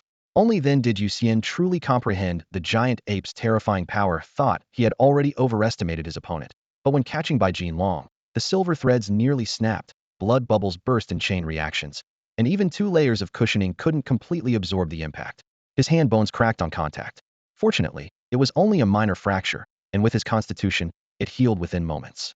The armor was designed to look sufficiently powerful, drawing inspiration from countless cool designs in films and shows. As long as he stood motionless, no one could determine his true combat ability. Sure enough, Zhou Tai was intimidated and hesitated to attack during their standoff. At this moment, the 3 Wasp-level warriors outside the cage quietly retreated. Even with Wasp-level strength, they felt utterly unsafe standing before the giant ape. However, their retreat disrupted the delicate balance between Yu Xian and Zhou Tai. After all, No power comes from nothing. Zhou Tai had used the brain parasite's special properties to deeply activate the Zhu Yin bloodline within the giant ape's body, but this caused the ape's energy to become severely depleted. Now the giant ape's body desperately needed energy replenishment. With enough food, the giant ape could become even stronger, potentially reaching eagle-level standards. A fierce glint flashed in his eyes as he suddenly locked onto a middle-aged man at the edge of the arena. In the next second, his massive body launched forward like a cannonball. Yu Xian had been watching his opponent intently from the beginning. The moment the giant ape moved, he acted simultaneously. A silver thread, thin as a hair, shot out with a whoosh, wrapping around the man Zhou Tai had targeted and yanking him back with tremendous force. The middle-aged man felt a terrifying gust of wind bearing down on him, almost ready to tear him into bloody mist. But at the critical moment, he was forcibly dragged back. When he came to his senses, he found himself sitting heavily in a chair. Huff, huff. Only then did he realize he had just been pulled back from death's door. Cold sweat poured down his face as his chest heaved violently. The instant the giant ape's attack failed, the other two people also alertly fled backward. By the time Zhou Tai straightened the giant ape's body again, there was no one nearby. Your opponent is needn't even think about harming innocent people. Yu Xian's voice came through 2 layers of voice-changing bubbles beneath his armor, sounding deep and unfamiliar. He had to conceal his identity. If Zhou Tai realized his true combat ability wasn't that high, the situation would immediately collapse. Boom, boom, boom, boom, boom, boom. Zhou Tai narrowed his eyes and instantly activated the war drums ability of his Zhu Yin bloodline. The drumming thundered like thunder, meant to directly disrupt heart rhythms. But Yu Xian showed no reaction whatsoever. Vampires normally had no heartbeat, so this move was completely ineffective against him. If it could actually make his heart beat once, he'd have to thank Zhou Tai instead. No effect. Zhou Tai frowned inwardly, but became even more cautious. The figure across from him stood motionless, like a top-tier expert. His mirror-like armor gleamed coldly under the lights, the edges of his coat trembling slightly, radiating an oppressive aura. The red lenses of his helmet concealed his eyes, making it impossible for Zhou Tai to read his opponent's emotions from his gaze. Those red lenses were actually formed from condensed blood energy, capable of both resisting impact and further enhancing vision. Combined with the dual amplification from the silver blood within his body, Yu Xian's dynamic vision far exceeded that of ordinary people, allowing him to closely track Zhou Tai's every movement. In other circumstances, Zhou Tai might have engaged in a prolonged battle, but right now he couldn't afford to waste time. 1. This was an arena. Human territory delays would only create more variables. 2. The giant ape was starving and needed to feed soon to replenish itself. With this in mind, he controlled the white ape to grab the metal cage bars with both arms. Muscles bulging as he gave a furious heave, the cage along with its floor anchors was torn free and hurled whistling toward Yu Xian. The scene was absurdly dramatic, even stunning Yu Xian momentarily. But his reaction was equally swift. The blood energy bubbles under his feet provided excellent elasticity. He crouched and leaped powerfully, and just as the cage reached him, he pressed both palms against the bars, pushed hard, and used the momentum to retreat. Simultaneously, several silver threads shot out, wrapping around the ceiling chandeliers. With a sharp pull, he swung like on a swing, barely skimming over the massive cage. Crash! With a deafening roar, dust billowed everywhere. The cage slammed into the spectator stands, shaking the entire arena. The section that was hit collapsed into a huge crater, while cracks spread across the walls. If the cage had slammed directly into Yu Xian's body, it would have likely split him in half on the spot. Though it wouldn't kill him, it certainly wouldn't be pleasant. The cage crashed to the ground, its metal bars twisted into a chaotic mess, creating a horrifying scene. Yu Xian stared at the completely deformed iron cage, feeling a chill more terrifying than when he had faced Jin Sheng. Whoosh! The giant ape exhaled a blast of scorching steam, its chest heaving violently. That explosive attack had drained considerable energy, yet it failed to hit its target, wasting precious strength. Watching Yu Xian merely dodge instead of meeting the attack's heat in, Zhou Tai finally realized that his opponent's strength was far inferior to his own. Since he had the advantage in power, he decided to test whether he could also dominate in speed. Time to end this quickly, Zhou Tai thought to himself. First, he would expand his attack range. He controlled the giant ape to survey the surroundings, then moved to the edge of the arena. The ape reached out and tore down 2 alloy barrier panels from the front row of the spectator seats. The heavy panels clanged as they fell into the ape's grasp, instantly extending its attack range from 2 meters to a full 10 meters. As long as Yu Xian stepped within this 10-meter radius, Zhou Tai was confident he could crush him with a single blow. Yu Xian watched the giant ape tear down the panels, his eyebrows slightly raised, yet his expression remained calm. In the next second, Zhou Tai suddenly made the giant ape's legs explode with power. Boom! The massive body shot into the air like a cannonball, the 2 panels forming a pincer attack as they closed in on Yu Xian from both sides. Yu Xian slightly raised his arms, his fingertips trembling as 4 silver threads shot forth like dancing silver serpents, striking the panel surfaces and creating a shower of sparks. These silver threads were composed of silver blood, not only the 20 pounds of silver provided by Nora, but also infused with Yu Xian's own blood, giving him abundant reserves. Even after forming his armor, he could still deploy 4 to 5 silver threads for offense and defense. Though he couldn't unleash thousands of threads with a wave of his hand as he had done against Zhou Tai before, in his armored state, his effective attack radius still ranged from 50 to 350 meters. Dealing with the current pincer attack was more than manageable. In the blink of an eye, the 2 alloy panels crossed past Yu Xian's body from both sides, but they shattered midair into countless tiny metal fragments with a sharp crack. In that instant, as the panels crossed over Yu Xian's position, they disintegrated into fine debris. Amidst the shower of fragments, Yu Xian's armor remained pristine and gleaming, radiating an aura of absolute dominance. Seeing his weapon instantly destroyed, Zhou Tai let out a furious roar and simply hurled the shield in his hand. The moment the shield left his grip, he launched himself forward like a cannonball, using the explosive power bursting from his chest to charge straight at Yu Xian. This reckless fighting style suddenly increased the pressure on Yu Xian. The giant ape had become a pure stats monster, strength, speed, and explosive power all beyond normal limits. Without the enhanced reflexes from his silver blood, he would probably be smashed to pulp within a second. Heat waves rolled around the giant ape, and when it approached, it was like a burning fireball. Without armor, even a glancing blow would be enough to scorch skin. Whoosh! Yu Xian whipped out 2 silver threads from his arms, wrapping them around a chair behind him and yanking hard. At the same time, he generated a blood energy bubble at his toes, releasing its elastic force instantly. He pressed down with his toes and shot backward, a massive fist grazing past his face. Even through his mask, he could feel the scorching airflow nearly burning away his breath. Boom! The fist crashed down, creating a large crater in the ground. Yu Xian used the momentum to backflip, landing on a chair back. Before he could catch his breath, the giant ape followed through with its previous punch's momentum and pounced forward, its other arm sweeping down horizontally. This straightforward attack pattern was an extreme test of stamina, speed, and adaptability. Yu Xian's nerves were taut as he locked onto the giant ape's trajectory. When the arm came whistling down, another blood energy bubble exploded beneath his feet, launching him away by the narrowest of margins. Missing its target, the giant ape casually grabbed a chair and hurled it. Yu Xian hung in midair as his silver threads rapidly contracted, dragging him through an impossible zigzag pattern, barely dodging the flying chair. So you're just a little fly. After several missed attacks, Zhou Tai finally realized the truth: Yu Xian's actual strength wasn't great. He was just mysterious in appearance. Having figured out his opponent's true capabilities, he completely unleashed himself. The giant ape pushed itself up from the crater, muscles bulging like shifting rock layers, and charged headfirst at Yu Xian, who had just landed. If even a touch connected, Yu Xian would be crushed to pieces. Yu Xian retreated continuously, first leaping into the audience seats, then returning to the arena, then vaulting back into the stands, bouncing between the 2 areas like a pinball, barely maintaining his survival. Suddenly, both fighters froze simultaneously, their gazes lifting toward the ceiling. Something massive was crashing through from above. Boom! The ceiling exploded into a giant hole, debris scattering everywhere. A 5-meter minotaur tore through the dust cloud and crashed thunderously into the arena, like a demon god descending to earth. Interesting, to think you could awaken to this degree. The minotaur looked down at the white ape, his voice rough and domineering. Zhou Tai's heart immediately filled with the urge to retreat. While Yu Xian had been bluffing, this minotaur was a truly formidable enemy. However, before he could even move, the minotaur's gaze swept across the entire arena, his tone suddenly turning ice cold. But you must die. Boom! Black demonic flames erupted from his body. Before Zhou Tai could even see his opponent's movement, the minotaur's giant axe flashed down, severing the white ape's head clean off.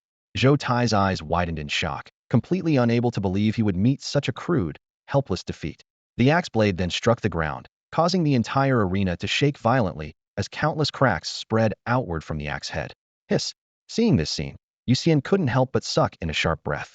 The situation reversed too quickly. One moment, he was being hunted, the next the giant ape was dead. That's incredible, truly worthy of the mighty Bull King, Silver City's top fighter. Someone in the audience gasped in amazement. Tang Dali, a household name, now echoed through the air along with the scent of blood. As Silver City's strongest supernatural being with Bull Demon King bloodline, he owned stakes in numerous businesses, but only invested without managing clearly. This underground arena was among his holdings. After slaying the white ape, his overwhelming killing intent instantly subsided, replaced by an enthusiastic, hearty smile as he strode quickly toward Yu Xian. Thank you, young brother, for holding off that monkey. Without you, I would have lost big this time, thank you. Thank you so much. Tang Dali showed no airs of a master, grasping Yu Xian's hand tightly and bowing repeatedly. Give me some face later, let's have dinner together and get properly acquainted. Just doing my duty, no need for courtesy. With his right hand gripped tightly, Yu Xian used his left to pull out his credentials from his pocket. But I need to follow protocol from here on, don't blame me for being strictly business. Seeing the badge with the Qilin symbol, Tang Dali awkwardly released his grip and stepped aside. Yu Xian immediately made a phone call, summoning tactical police to seal the scene. After hanging up, he concentrated his blood energy, his palm glowing crimson red as a blood-colored sword instantly formed. The giant ape's corpse lay sprawled in the center, blood seeping into dark red pools among the rubble and sand. Yu Xian stepped through the water, approaching the ape's head. He was certain it harbored brain-hugging neural parasites, but he needed to perform the autopsy himself to submit concrete evidence to headquarters. Tang Dali didn't disturb him further, turning to run toward Zhang Shou's side with a string of "Old Zhang, you've worked hard, really owe you one, and I'll treat you to dinner soon." Yu Xian raised his sword, about to cut open the ape's head when the giant ape suddenly opened its eyes, pupils filled with venomous hatred. If its throat hadn't been severed, it clearly wanted to say something. Yu Xian remained expressionless, thrusting his sword into its brow and slicing open the skull. The bone was as hard as refined steel. It took him over 10 seconds to pry open a fragment. The exposed brain came into view, its patterns arranged like ancient text. Lin Bing Doja, Yu Xian muttered quietly, raising his phone to photograph and archive it. The blade fell again, and the moment it pierced the brain membrane, countless fine nerves shot out violently. He was prepared. Silver threads flew out like living snakes, binding them tightly. Just as expected, brain-hugging neural parasites. He took continuous photos, detailed the scene, and sent everything to Jin Sheng. In less than 10 seconds, a reply appeared. Preserve the corpse, await backup. Roger. Yu Xian sent a brief response. Within a minute, sirens wailed from far to near. Actually, from Zhou Taita's white ape going berserk to being slain by Tang Dali took only 3 minutes. Yu Xian's standoff with the ape lasted merely 10+ seconds before he was chased throughout. If he'd held out a few more minutes, he would have had to retreat. The tactical police weren't summoned by his recent call. They were already en route after fleeing spectators called for help. When the team leader arrived, Yu Xian showed his credentials and ordered the arena see no one in or out. Ambulances waited outside with Zhang Shou present. Those who could be saved would be saved. Those beyond help could only be pronounced dead. Half an hour later, a golden light descended from above, passing through the massive hole Tang Dali had smashed earlier, plummeting straight to the arena. The golden light dispersed, revealing a young man with roguishly playful features. "Hello, I'm from the Qilin Support Division, codename Ether. Here are my credentials." Yu Xian pulled out his phone, scanned with the Qilin app, confirmed everything was in order, and nodded in response. "Evil Slaying Squad, Salted Fish. I'm officially transferring the giant ape corpse and brain-hugging neural parasites to you. Please ensure delivery to headquarters. Don't worry, nothing will go wrong." Ether patted his chest, turned toward the corpse, and waved his sleeve. The massive ape carcass vanished instantly, as if erased. He then produced an alloy box, placed the bound neural parasites inside, and tucked the box into his sleeve. Yu Xian raised an eyebrow. "Sleeve universe? Ahem, sleeve universe is a great divine ability. I don't have such skills. I just sewed several storage bags into my sleeves." Ether awkwardly shook his sleeve opening, revealing several storage bags hanging inside. "All right, I need to return and report. Farewell."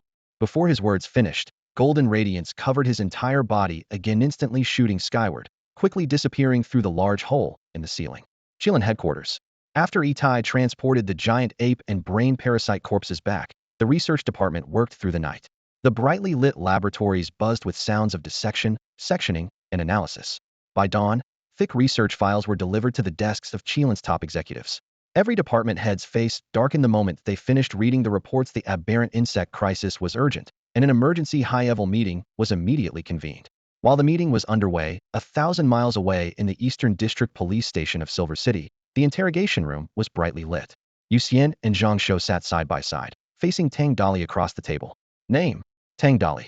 Gender: male. Age: 98. Rank: lower wolf class. Where were you when the incident occurred at Silver General Arena? At this question, Tang Dali's weathered face stiffened, his voice dropping to barely a whisper. "Can we skip this question? Please answer truthfully." Yu Xian replied with a helpless yet professional tone. If these were ordinary combat officers, Tang Dali would have already brushed them off with jokes, but the 2 Qilin credentials on the table made him abandon any thoughts of disrespect. Despite these young men being junior enough to be his great-grandsons, they had the backing of the top brass. Being favored by the emperor was no empty phrase.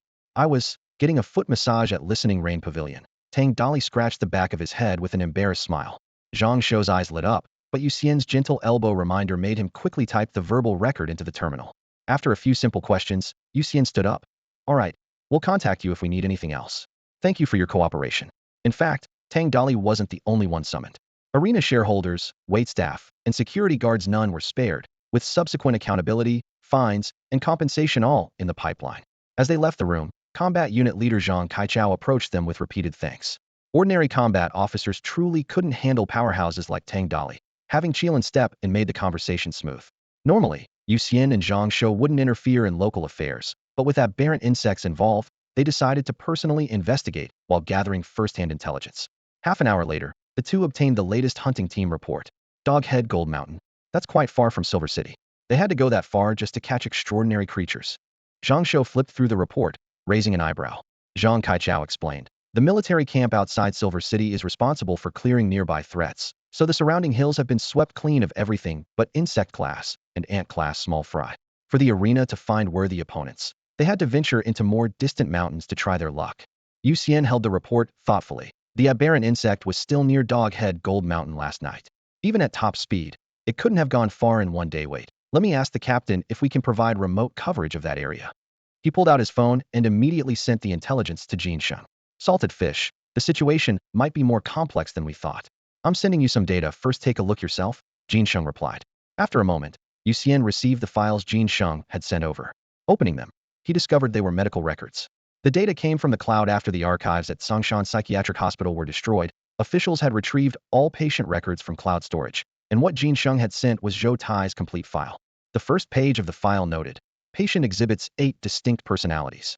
The primary personality, number 1, was benevolent, but unfortunately, Chen Qingsong's recordings confirmed this personality had been possessed by an aberrant parasite, with current status unknown. The remaining personalities were aware of each other's existence and referred to themselves as number 2 through 8 according to their order of emergence. Number 2 had a fetish for collecting fingers and once nearly bit off Chen Qingsong's finger at the hospital. He was silent, introverted, with sinister eyes that made him difficult to read. Number 3 was playful with erratic emotions, shifting from extreme joy to deep sorrow in moments, and was the most talkative. Much of Chen Qingsong's intelligence came from number 3's voluntary confessions. Number 4 had a gloomy personality and called himself a skinning artist. Whenever he saw a beautiful skin, his eyes would glaze over, sometimes lustfully, sometimes disgustingly perverted. Number 5 was completely deranged, a pure homicidal maniac.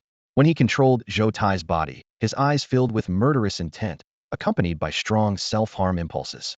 He was nearly impossible to communicate with, only occasionally following orders from other personalities.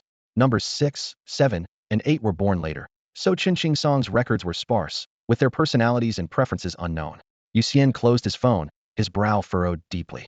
One Zhou Tai was troublesome enough, but now there were 8 personalities. Which one had they faced last night? Even more troubling was that Zhou Tai's personalities could freely transfer between the aberrant parasite colonia as long as any parasite survived. He could switch hosts and resurrect at will. Unless all aberrant parasites were eliminated, it would be impossible to truly kill him. Jin Xing added in his notes. Zhou Tai was originally assessed as a snake-level threat, but due to Yu Xian's new intelligence from last night, his classification had been directly upgraded to dragon level, even higher than the entire aberrant parasite species. If Zhou Tai could fully develop the potential of all supernatural creatures, humanity might face an army composed of high-level monsters. Take a look at this. Yu Xian handed his phone to Zhang Shou.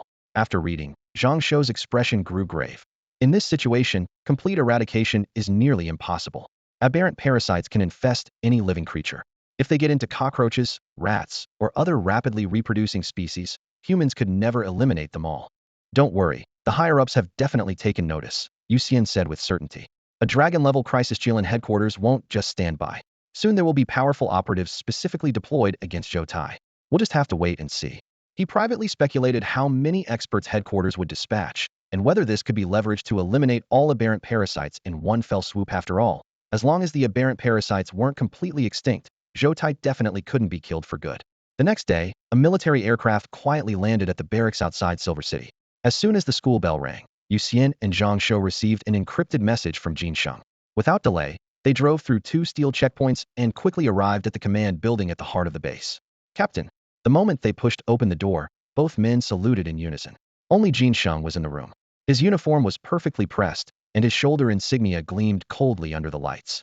He stood there like a lion facing the blazing sun, fierce and commanding. He glanced at the two men and smiled. I thought I'd be stuck in Yanjing for half a year, but you've achieved great merit once again.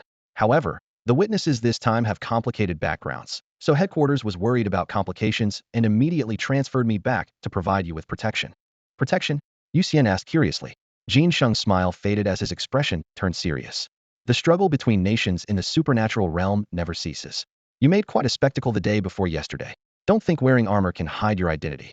Foreign hostile forces have likely already marked you as a future threat and would love nothing more than to eliminate you immediately. He gestured for them to sit down, though his vigilance remained.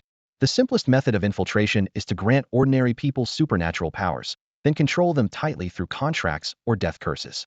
Many spies fall into this trap due to greed and end up having no choice but to serve. Besides gathering intelligence, they specifically target rising talents before they can fully develop. Yu Xian, your intense battle with Zhou Tai, though you spent the entire time evading the fact that you survived, is enough to put them on high alert. Zhang Shou gasped. Holy crap, so that lazy fish is in serious danger? That's why I came back early. Jin Sheng smiled faintly, then suddenly changed his tone. By the way, about what you requested attention.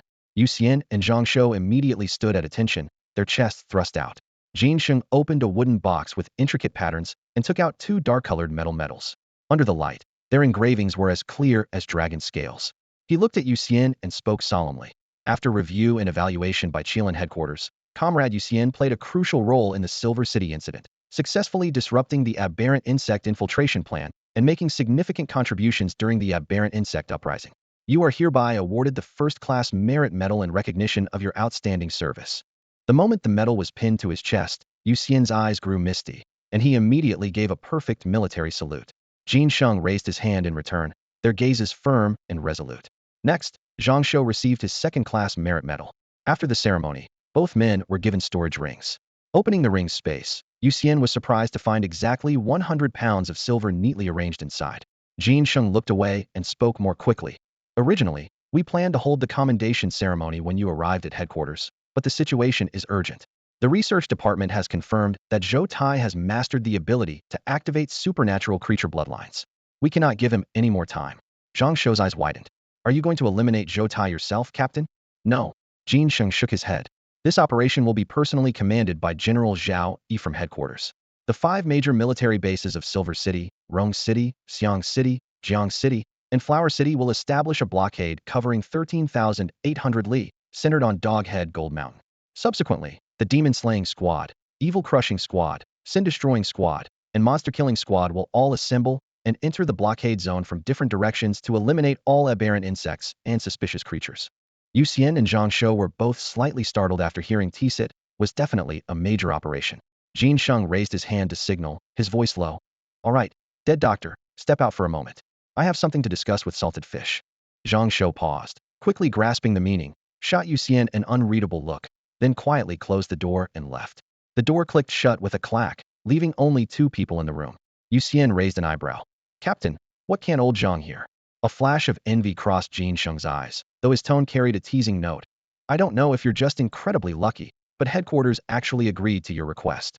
As he spoke, he walked to the metal table, lifted the protective cover, and picked up a dark silver alloy briefcase. The scanning lights on the case lit up in sequence as he entered a string of passwords. Palm print, iris, and voice recognition verified in succession, accompanied by the low mechanical sound of locks. With a click, the lid slowly popped open. As if cold air was leaking out, the room's temperature instantly dropped several degrees. Yu Xian leaned forward to look inside. Lying quietly in the case was a pin-style injector, completely transparent and as thin as a fingertip. The liquid inside was a deep red, thick as agate, seemingly glowing with its own light. This is what you requested, Panga's blood. Jin Sheng gently closed the lid to prevent temperature loss, took a deep breath, and continued explaining. After comprehensive evaluation, Qilin headquarters decided to approve the distribution. Now, inject it right here in front of me. This is a top-tier treasure that even vampire ancestors could only dream of. He was truly envious. To obtain a drop of Panga's blood, he had exhausted his savings and taken on massive debt, while Yu Xian got it effortlessly without owing a single cent. Yu Xian stared at the injector, his voice uncertain. Captain, can't I just drink it with my fangs? He was purely curious about the taste of Panga's blood and wasn't particularly interested in the injection itself. Jin Sheng's temples throbbed as he pinched the bridge of his nose to suppress his emotions. Do you realize that injecting Panga's blood will likely enhance your bloodline abilities and even reduce your weaknesses? Once an ordinary vampire injects it, they could very well transform into a super vampire, no longer fearing garlic, crosses, or sacred energy. At that point, unless faced with overwhelming force, it would be nearly impossible to harm you with clever tricks. Yet Yu Xian continued staring at that deep red liquid, his mind filled only with thoughts of taste. But I still want to try it after all. I am a vampire. His talents awakened quickly. Who knew when he might develop strange abilities like devouring garlic blood, cross-consumption, or sacred energy absorption? He wasn't particularly concerned about a few weaknesses. Besides, getting another chance to apply for Panga's blood through merit would be nearly impossible. Just look at Jin Sheng's situation. This opportunity couldn't be missed. He absolutely had to taste it. Jin Sheng closed his eyes, veins pulsing at his temples. After a long moment, he sighed. Fine. It's headquarters reward for you anyway. Use it however you want. Just don't leave this room. Thank you, Captain. Yu Xian's eyes practically sparkled. He picked up the pin-style injector, feeling the cold metal casing. Jin Sheng hesitated, then confirmed once more. Since you've decided, don't regret it. Yes, absolutely no regrets. Then, he pressed the pin-style injector against his own fangs, applied slight pressure, and blood flowed out. He immediately began instinctively absorbing the flowing blood. After the Panga's blood was absorbed, he entered a state of blood intoxication, and simultaneously, his originally still heart began beating violently. Yu Xian felt as though he was trapped within a primordial chaos. As he reached out and kicked, the air felt like viscous fog, layer upon layer filling his vision. No sooner had he dispersed one wisp than new mist immediately filled the void, endlessly repeating. Frustrated and agitated, he began flailing wildly, even fantasizing that he wielded a giant axe that could cleave this chaos completely in two. In fact, vampires possessed an extremely rare talent, the ability to read memories through blood consumption. Apart from the progenitor, only 2 vampires in the entire clan were born with this ability, and it could never be awakened through years of cultivation. If you had it when you became a vampire, you had it. If not, you never would. Yu Xian and Nora's cousin, who also suffered from blood intoxication, were these 2 exceptions, but their talents were inherently flawed. Whenever they fed, both would become intoxicated, catching only fragmentary information carried in the blood during their dazed stupor. But once they sobered up, those memories would completely evaporate. Ever since Yu Xian absorbed Panga's blood, this deficiency had been brutally completed. He not only fully inherited the talent, but also absorbed the massive flood of information from Panga's blood into his body, his already extraordinary physique rapidly transforming in an increasingly indefinable direction. In reality, within the dim room, Yu Xian stood swaying unsteadily when suddenly a crimson bubble bulged from the top of his head. The bubble detached from his hair and hovered in midair, followed by a second, then a third, continuously emerging until they densely surrounded him. Jin Sheng's gaze sharpened as he instinctively stepped back half a pace. He had long known that Yu Xian suffered from blood intoxication. After the last episode, the man had simply slept soundly, and Jin Sheng had assumed this time would follow the same script, but he had clearly underestimated the aftereffects of Panga's blood. The next moment, Yu Xian suddenly swung his arms wildly, his movements chaotic and disorganized, as if trying to drive away some invisible presence. What followed was an eerie transformation. Strange images appeared on the surfaces of those originally monotonous crimson bubbles, their colors shifting from dark to bright, gradually becoming brilliantly multicolored. The newly formed bubbles in particular carried colors with a faint luminescence, completely erasing the characteristic gloomy malevolence of blood energy.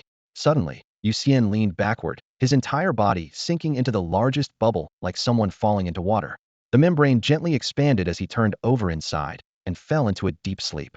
The giant bubble rose instead of falling, floating serenely while hundreds and thousands of smaller bubbles spontaneously orbited around it, resembling celestial rings. Jin Sheng stared at this scene in stunned silence, completely speechless. At this moment, Yu Xian looked nothing like a traditional vampire, even faintly emanating an indescribable sacred aura. He waited for a long time, and seeing no sign of Yu Xian awakening, he finally took a deep breath and slowly approached. Covering his right hand with a layer of gentle golden light, he gently touched the nearest bubble.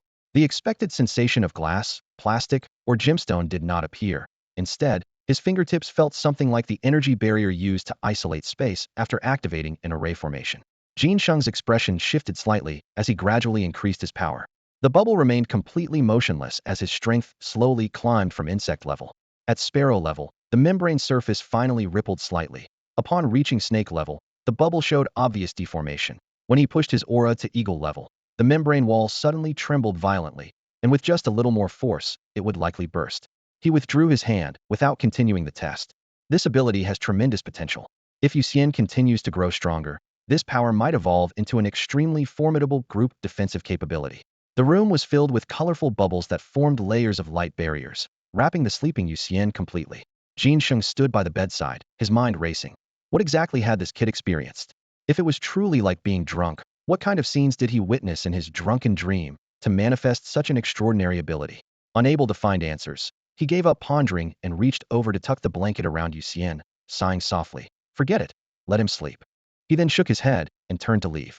As he stepped out and closed the door, Zhang Shou, who had been waiting outside, immediately stepped aside while cautiously peering into the room. Jin Sheng pulled the door shut while instructing, "Go ahead in, but Salted Fish is sleeping, so don't disturb him." "Got it," Zhang Shou responded and entered the room. Inside, the light was dazzling with colorful bubbles floating in midair, large and small, densely packed, making even the air seem wrapped in a thin film. Zhang Shou was stunned. Yu Xian was actually sleeping inside a transparent bubble. Do these bubbles allow air through? What if they don't? Wouldn't Salted Fish suffocate? His mouth twitched, but he didn't dare approach to test it, only standing nearby in anxious helplessness. A peaceful night's sleep. As dawn broke, birdsong filtered through the window cracks into the room. The moment Yu Xian opened his eyes, he felt completely refreshed, as if cleansed by spring water, with unprecedented mental clarity. Sitting up, he touched his surroundings and felt a soft yet elastic membrane was trapped inside a colorful bubble. Even more bizarre, the energy waves emanating from this bubble were identical to those he felt when manipulating his blood energy. Higher. With a slight mental command, the bubble silently rose. Lower now. The bubble steadily descended.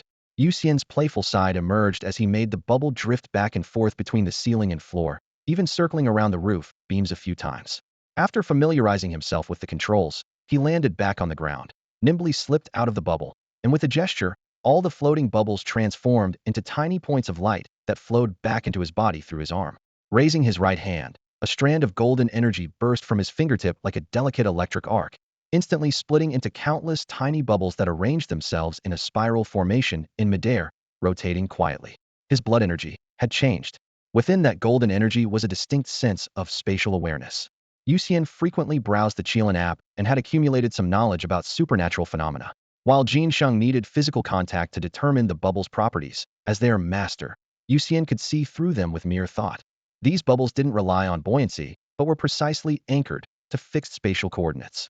As long as he didn't command otherwise or external forces didn't forcibly destroy them, they would remain in position forever. Thinking back to last night's dream, his expression grew peculiar. In the dream, he seemed to want to create heaven and earth, but lacking sufficient power, he only produced a bunch of prototypes. Strictly speaking, each bubble was an independent space. Rounding up, they were equivalent to countless miniature worlds. Rounding up again, he had actually successfully created heaven and earth. Though it was billions of miles away from true creation, he couldn't help but feel secretly proud. After reaching preliminary conclusions about his blood energy's transformation, he pressed his palm against his chest. His heart beat steadily at about 30 beats per minute, half the normal rate, yet strong and powerful. However, he couldn't detect any new innate abilities. Puzzled, he channeled his silver blood for a careful examination and suddenly discovered inside his heart there was another heart embedded within. "I have two hearts." He was completely stunned. Upon closer inspection, the second heart beat in sync with his primary heart, but handled a different energy circulation system. Suddenly understanding, his lips slowly curved upward. This time, consuming Panga's blood had been an enormous gain. These two hearts were the vampire heart and the heart of Pangu. The vampire heart and Panga's heart each gave rise to two completely different talent skill trees. Every beat or pause directly determined the flow of energy. Whichever heart was beating would handle circulation, while the still heart would silently store all nutrients. At this moment, Yu Xian kept the vampire heart maintaining a steady thump-thump rhythm while Panga's heart remained silent, so all newly absorbed energy was compressed into that slumbering giant heart. The rules were crystal clear. The vampire heart would inevitably awaken a vampiric talent every 10 beats, while Panga's heart required 36 beats to activate a true divine ability belonging to Pangu. Unlike before when he could only estimate timing by counting heartbeats, Yu Xian could now directly sense the energy reserves within his hearts. A quick scan revealed that Panga's heart had already accumulated energy equivalent to 34 beats residual enhancement power from consuming Panga's blood earlier. Just 2 more beats would bring the first awakening of a Pangu divine ability. Realizing this, Yu Xian lazily sat on a pale blue floating bubble. The translucent bubble gently bobbed up and down with the air currents as he propped his chin with one hand and pulled out his phone with the other, opening the familiar Qilin app to search for all materials related to Pangu. The Chilean organization had been studying Pangu for years, with vast amounts of first-hand data compiled in this internal software. Previously, his clearance level wasn't sufficient to browse high-level files, but with a golden first-class merit badge now appearing next to his account, his permissions had greatly expanded. The moment he clicked the application button, the server pushed the relevant materials to his screen. The document title was prominent, compilation of known Pangu divine abilities. Yu Xian increased the brightness, white light from the screen falling across his slightly curved eyes as he quickly scanned through. 1. Pangu divine strength. Recipients can unleash tremendous force starting from sparrow rank, with indestructible physiques capable of withstanding concentrated artillery fire with bare flesh. Among all divine abilities, this one is ranked first. 2. Pangu void-rending divine ability. Recipients can tear through space barehanded starting from sparrow rank, condensing sharp, spatial blades to slice targets. Tremendously powerful, but equally demanding in energy consumption. 3. Pangu transmutation divine ability. Recipients can permanently transform any living being into another form. Humans into sheep, dogs into humans, beasts into plants, even fungi into animals. The effects are irreversible and truly terrifying. 4. Pangu immortality divine ability. Life force so powerful it defies imagination. At sparrow rank, one can survive with only a head remaining, and even losing half the brain results in mere temporary amnesia. At higher levels, regeneration from a drop of blood or breath becomes commonplace. 5. Pangu solar eye divine ability. Those who obtain this divine ability can transform their eyes into blazing suns, shooting forth solar radiance containing true solar fire. The Pangu Spirit Orb divine ability allows its wielder to condense a spirit orb with spatial properties within their dantian, providing 50,000 cubic meters of space even at the sparrow level. Pangu's abilities were so vast, they seemed to encompass everything. As Yu Xian scrolled through the ability list, he felt his vampire bloodline talents instantly pale, in comparison especially the Pangu immortality divine ability. For someone who feared death to the extreme, this was practically the ultimate dream. Vampires already possessed powerful regenerative abilities, and adding Pangu immortality would create double insurance. With that, no matter how dangerous a place might be, he could boldly venture anywhere he pleased. He quietly concluded that what determines a person's behavior isn't personality, but capability. Just like someone with billions in their pocket, no matter how cautious they are, they'd dare enter a high-end restaurant. Meanwhile, someone penniless wouldn't dare approach expensive establishments no matter how reckless they might be. With real strength, even a coward could become a warrior. Without it, even a mad dog could force someone to retreat 3 steps. Closing his phone, Yu Xian made his decision. He would focus entirely on the heart of Pangu during this period. Until he drew the Pangu immortality divine ability, he absolutely wouldn't switch back to the vampire skill tree. Reflecting on his current 2 hearts, he realized that his vampire bloodline abilities weren't unlimited, but were constrained by the tree-like talent system. Silver blood was identical to Nora's father's ability, and blood energy was also listed in the vampire talent roster. This meant that except for Light Devourer, his other awakened abilities weren't unique to him, but were possibilities inherent to the bloodline itself. As for Light Devourer, it likely originated from Nora's mutation. Nora was the first mixed-blood vampire unafraid of sunlight, and he was a wild individual temporarily transformed by her injected blood mutation upon mutation, so developing special talents wasn't surprising. After confirming his physical condition, he pushed open the door and left his room. Dawn was breaking, and surprisingly, a warrior stood guard outside. Upon seeing him, the soldier immediately stood at attention and saluted. "Report, sir. Colonel Jean asked me to inform you that the operation has begun. You're to join immediately upon waking. Please obtain entry codes from the action team. Report complete." "Good, thank you." Yu Xian returned the salute with gratitude. He pulled out his phone and logged into the Evil Elimination Squad. The system immediately issued entry codes for the blockade zone. He then put on his Bluetooth earpiece and entered the voice channel. "Captain, call sign Salted Fish, requesting to rejoin the team." Jin Sheng's voice came through immediately. Since you're awake, permission granted to rejoin. Head immediately to the location I've marked. You'll be responsible for that area, and I'll send Bluebird for support." "Roger." With that, under the soldier's astonished gaze, he condensed a crystal-like bubble, climbed inside, and controlled it to shoot straight into the sky. The entry codes had now taken effect on his phone. The satellite automatically locked onto and identified him, ensuring he could fly into the blockade zone without being shot down by friendly missiles. Although Yu Xian and Zhang Shou had a great relationship, their abilities were completely incompatible. Zhang Shou's healing techniques could save most people's lives, but they would actually harm Yu Xian. Meanwhile, Yu Xian possessed remarkable self-healing abilities and had little need for medical treatment. Therefore, Jin Sheng decided not to put them in the same team for this mission. At dawn, Yu Xian floated alone inside a transparent bubble of his own creation. The bubble was unaffected by gravity, creating a weightless environment inside where he and a military phone drifted together in midair. From time to time, he would reach out to grab the floating phone, check the 2 coordinates on the map's current position and the target location, then let it drift back into the weightless space. After leaving the military camp, mountain ranges stretched out below him. The sun rose in the east, golden-orange light breaking through the horizon as white clouds slowly drifted across the azure sky. The rolling peaks formed layered silhouettes in the interplay of light and shadow. Yu Xian closed his eyes and took a deep breath of the cold air mixed with the fresh scent of vegetation, feeling as if his chest contained the entire world. Born and raised in Silver City, this was his first time truly leaving that place. The overwhelming vastness moved him to tears, his eyes growing hot as teardrops rolled down his cheeks. Thinking of heaven and earth's eternity, I weep alone in sorrow. He recalled the lines from Song of Climbing Yuzhou Tower, understanding the author's ancient loneliness, yet crying because of the world's immensity. The next moment, he stood firmly on the bubble's outer surface and shouted toward the distance. Dad, I'm truly happy right now. You never held me back, thank you. Thank you for giving me life and raising me. After shouting, he wiped away his tears with the back of his hand, a smile spreading across his face. The world was so vast, and he would eventually travel to even more distant and lofty places.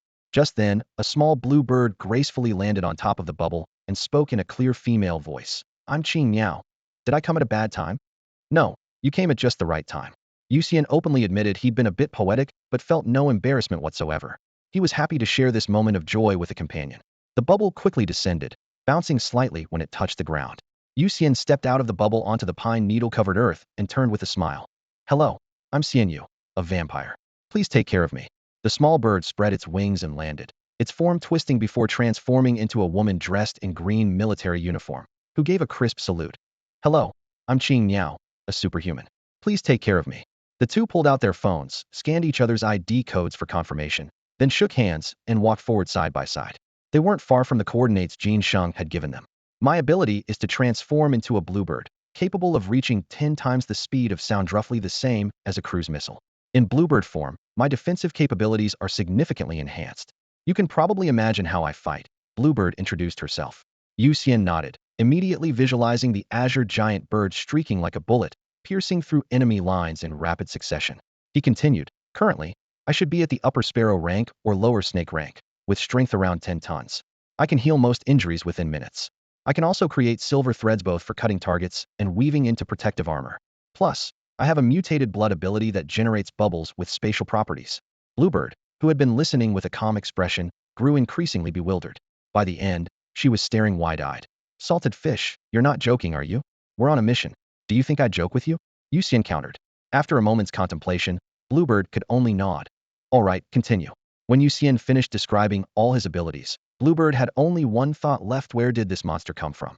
Within Qilin, there were very few peers she respected, and most younger team members needed her protection. When Jin Sheng assigned her as Yu Xian's partner, she had mentally prepared to be a babysitter. Instead, she discovered that he seemed to be the overpowered one, while she was the one who might need looking after. The two quickly reached the coordinates Jin Sheng had sent. After confirming their position, they immediately reported in. Good, stand by there, came Jin Sheng's brief, decisive reply. At the foot of the mountain, the human and bird faced the rock wall in silence. Yu Xian simply reached out, conjured a translucent silver bubble, and settled onto it leisurely, swinging his legs. Bluebird, want one? No thanks. Bluebird pulled a folding chair from her storage ring and snapped open a small table. Next, she retrieved tea implements and began skillfully boiling water for tea. As the lid lifted to release white steam and tea fragrance filled the air, Yu Xian watched in amazement. Didn't you read the battle plan? Bluebird asked, noticing his exaggerated expression. Yu Xian sheepishly shook his head, pulled out his phone, logged into the Evil Extermination Squad app, and carefully reviewed the battle plan. The plan was brutally simple. 1. Complete area lockdown. All personnel reach designated positions and stand by. 2. At exactly 12 o'clock, General Zhao Yi launches a devastating strike on the area's center to eliminate high-level supernatural creatures first. 3. Remaining small fry to be intercepted by individual squads. 4. Outermost perimeter secured by garrison soldiers to ensure not a single bug escapes. Think the plan's too simple? Bluebird asked with a smile, sipping her tea. No, Yu Xian shook his head. The simpler, the more effective. As long as General Zhao Yi is strong enough, this is the most suitable approach. Exactly, very smart. Bluebird nodded approvingly. Yu Xian looked toward the east, where the morning sun had just crested the ridge. It was only a little past 6. He frowned. Are we really just going to wait until 12? What if Zhou detects our operation and decides to go down fighting right now? Having doubts, he naturally asked the veteran. He voiced his concerns. That's exactly why we're already here waiting. Standing by doesn't mean spacing out. If the aberrant insects really do start running now, it just proves this operation was the right call. 7 o'clock. The sun was already quite warm. With nothing else to do, Yu Xian decided to practice his newly acquired abilities. He turned sideways toward Qing Miao, focusing his gaze on a tree not far away. With a flick of his fingertip, a crystalline bubble suddenly formed and shot out like a laser, piercing through the trunk and sending wood chips flying. Immediately after, he willed the bubble to arc toward a nearby rock, drilling a smooth hole through its surface. These bubbles were unaffected by gravity and had no inertia. Their speed was entirely controlled by his will. Their destructive power depended on the maximum impact the outer energy membrane could withstand. Yu Xian continuously accelerated the bubble, and after breaking several times the speed of sound, the energy membrane burst with a pop under the intense air resistance, dissolving into scattered light. It's not that the speed isn't enough, the membrane can't hold up, he mused thoughtfully. If the durability were unlimited, I could even make it move at near light speed or light speed. With this insight, he created 2 more bubbles, deliberately weakening their hardness while greatly enhancing their elasticity. When he gently pressed down with his finger, the flexible membrane bounced his fingertip back. Without his control, the 2 bubbles hovered steadily in place, their elasticity concentrated like spring balls ready to launch at any moment. Perhaps they would prove useful at critical times. Then, inspiration struck, and he recalled the adhesive effect he had once developed. His mutated blood ability hadn't erased the old characteristics, but had actually enhanced them. A highly adhesive bubble formed. Yu Xian touched his fingertip to it, and was immediately stuck fast.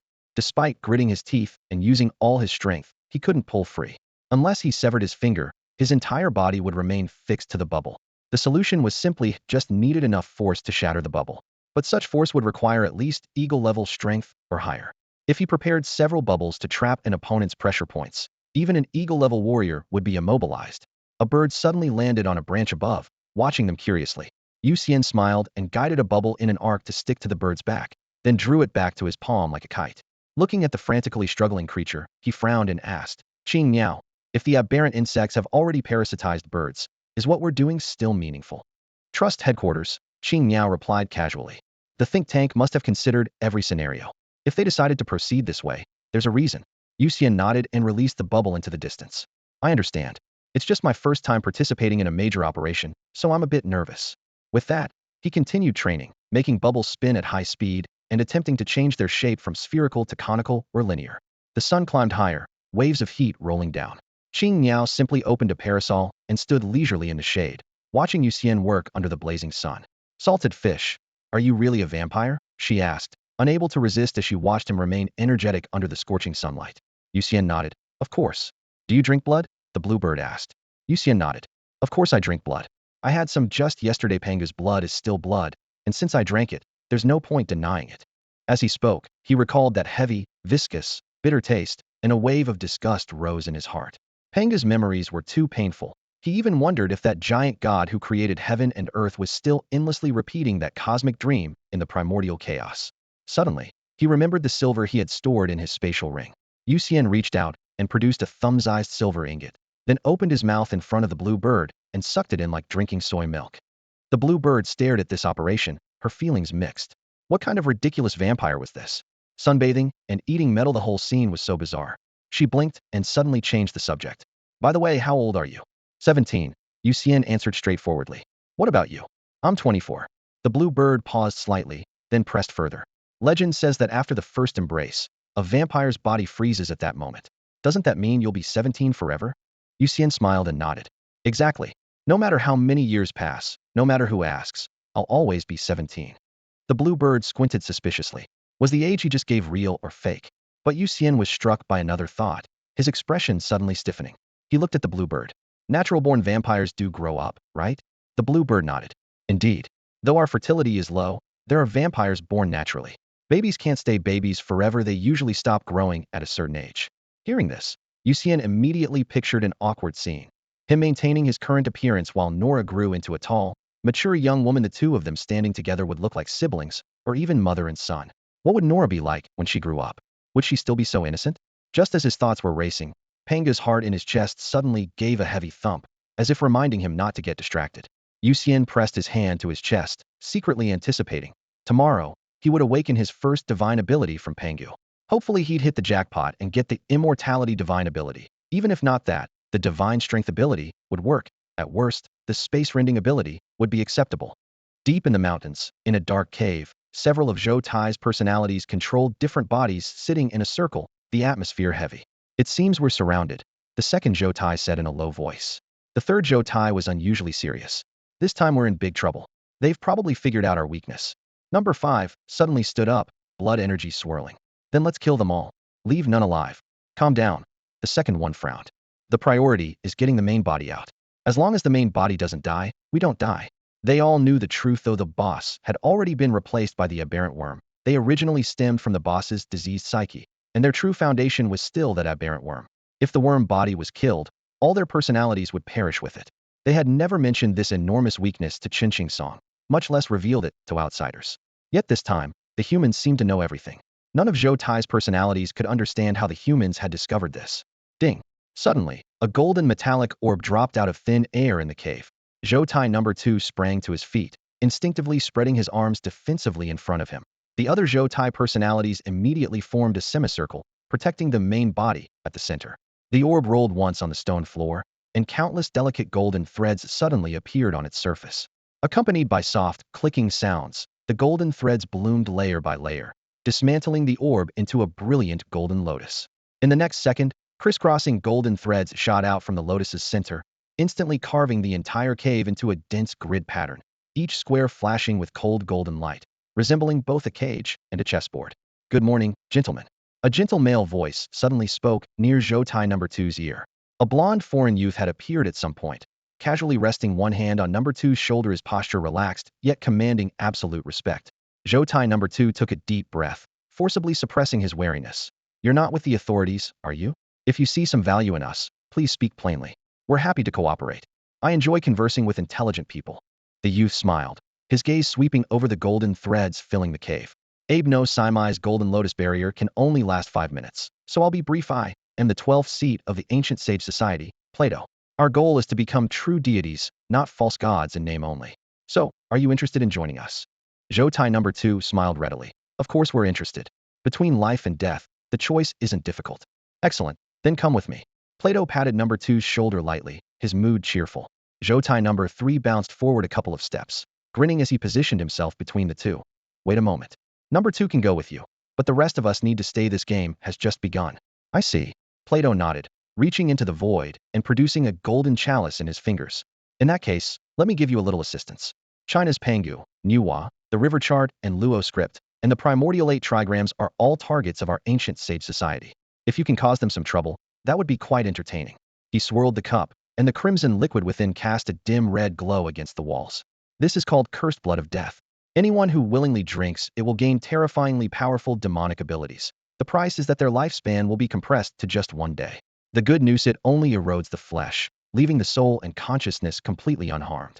Suitable for you. Zhou Tai number 3 stared at the blood in the cup, his eyes blazing like fire. Perfect. I love it. Then drink quickly, time is short. Plato smiled as he looked at the group. To gain so many willing test subjects at once, he was happy to linger a moment longer. Zhou Tai number 3 took the cup, tilted his head back, and drank deeply, then passed it to Zhou Tai number 4. In an instant, except for Zhou Tai number 2 who was using the main body, all the other personalities had consumed the cursed blood of death. They showed no hesitation because they understood perfectly well.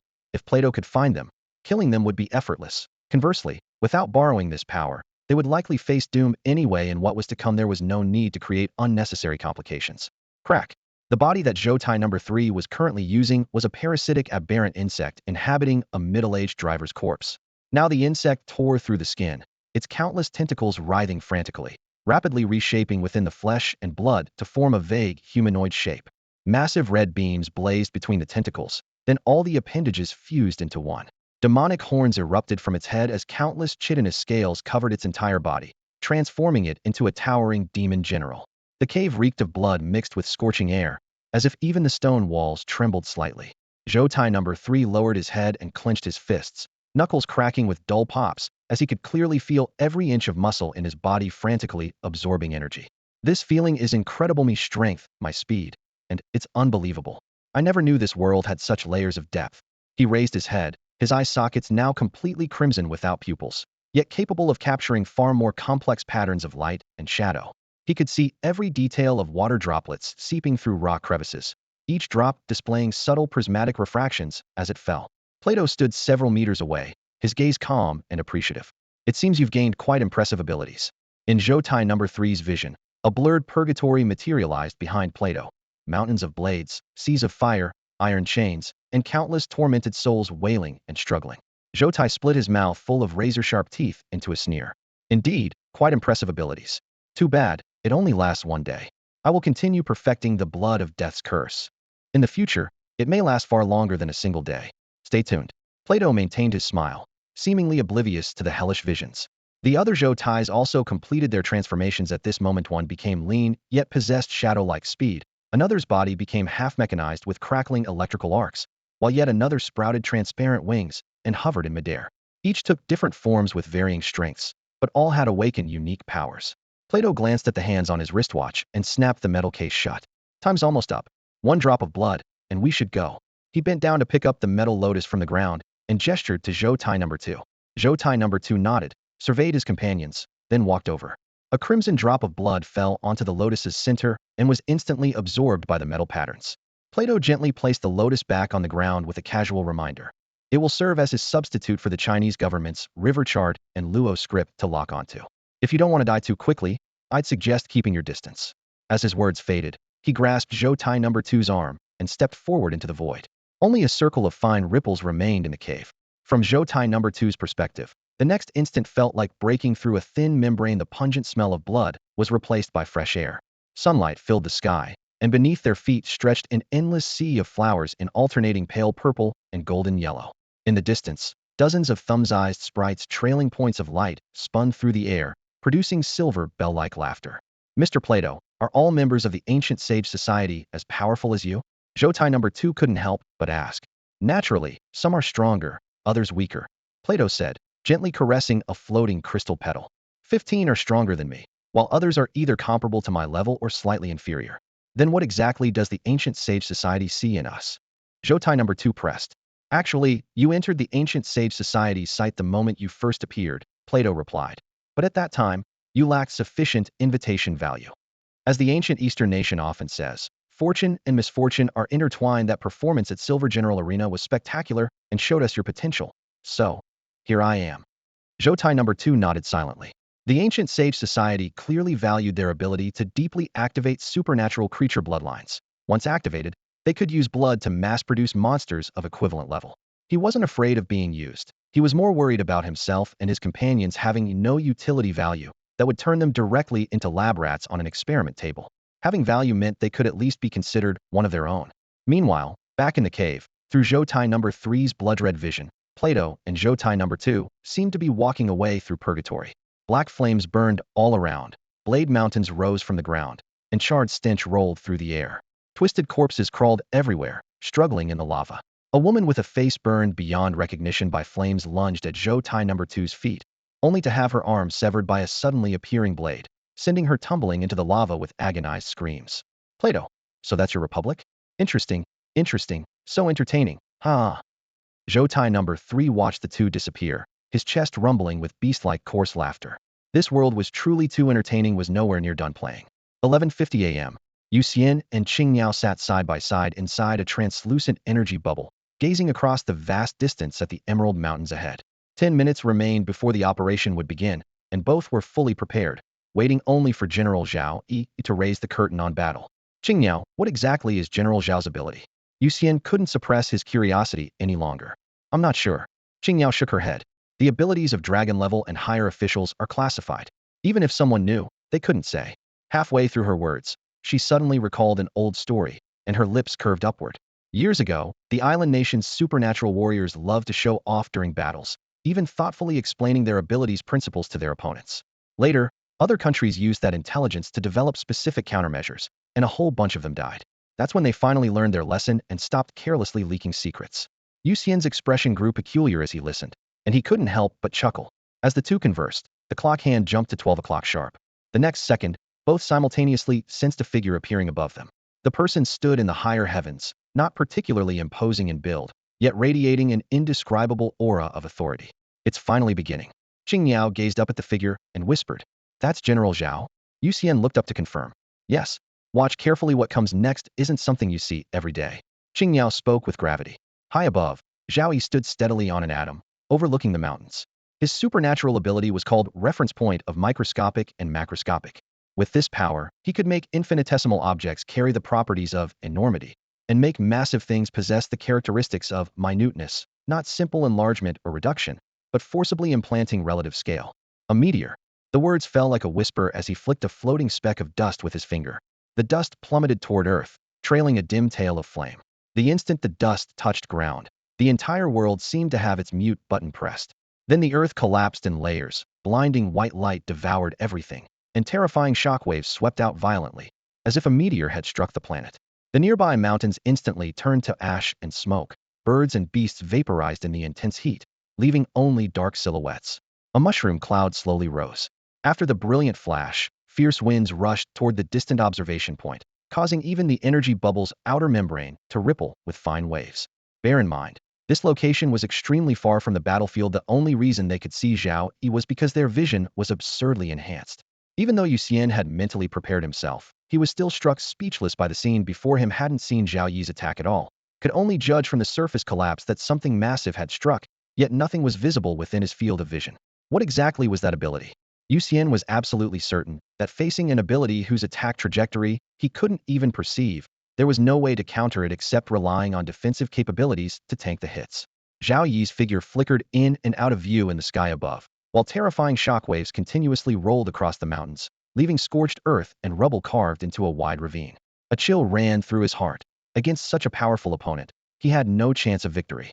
Is this what dragon level means? Yu Xian gazed at the black fissures torn across the sky, murmuring to himself.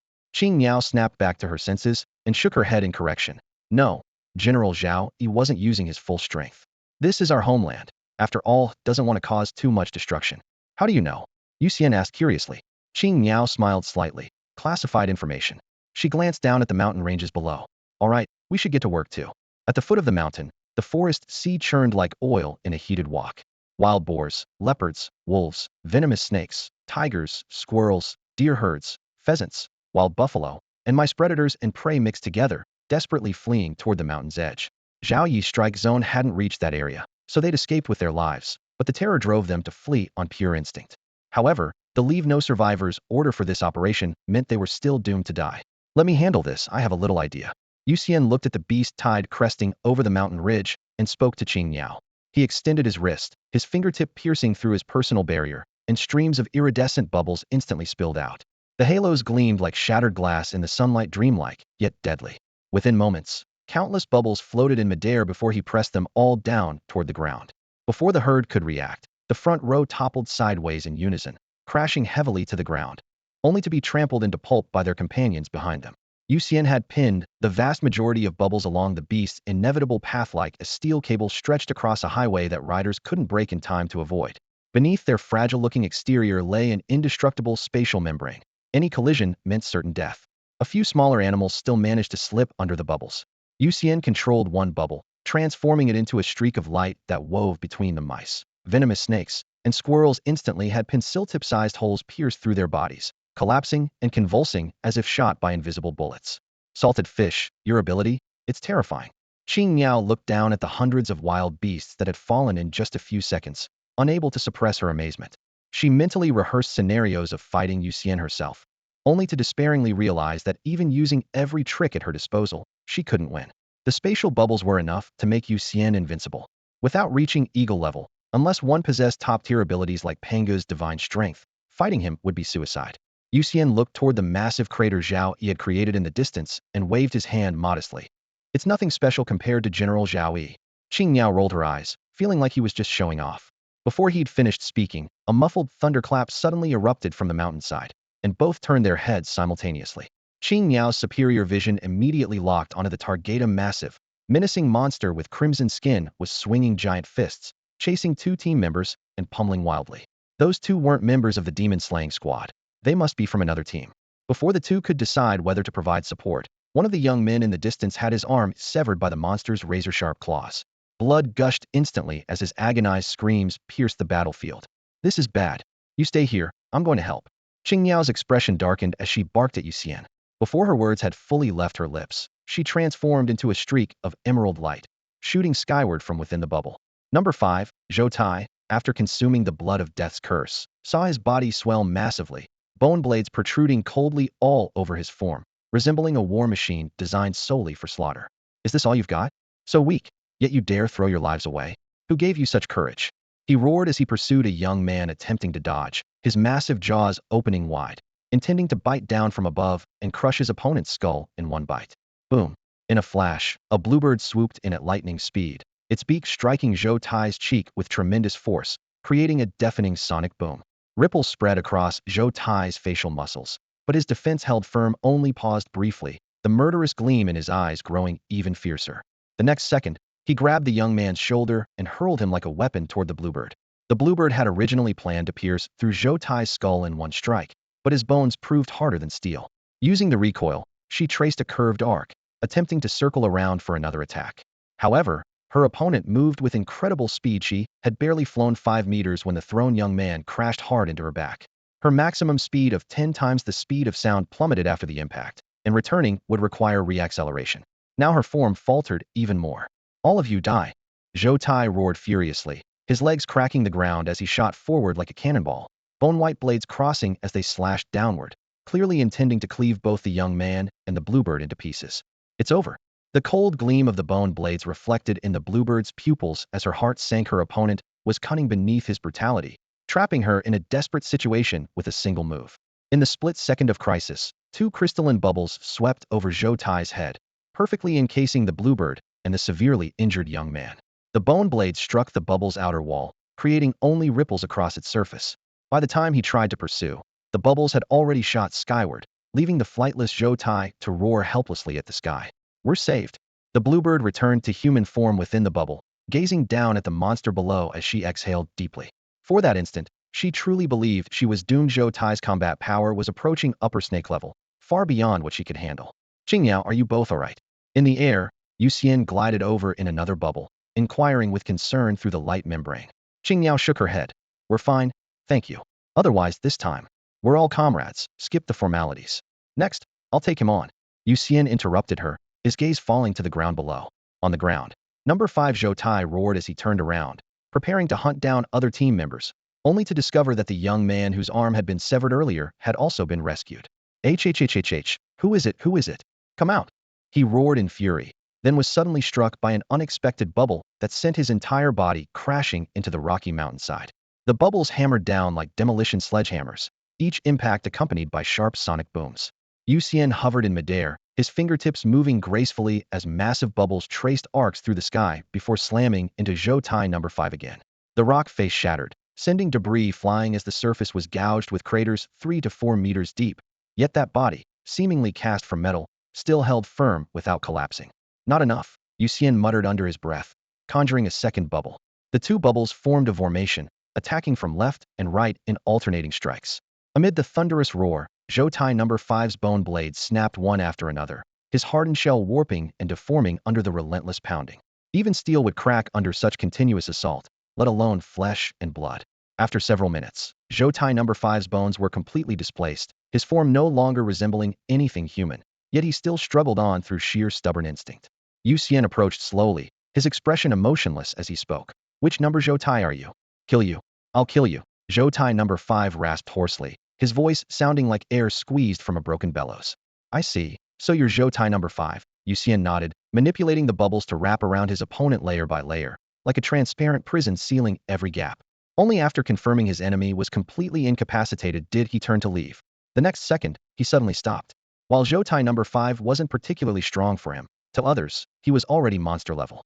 Moreover, his combat ability even exceeded that of the previous giant Apif. Other Zhou Tais had also survived. They might very well break through successfully. Realizing the gravity of the situation, Yu Xian pulled out his phone and concisely reported the circumstances to Jin Sheng.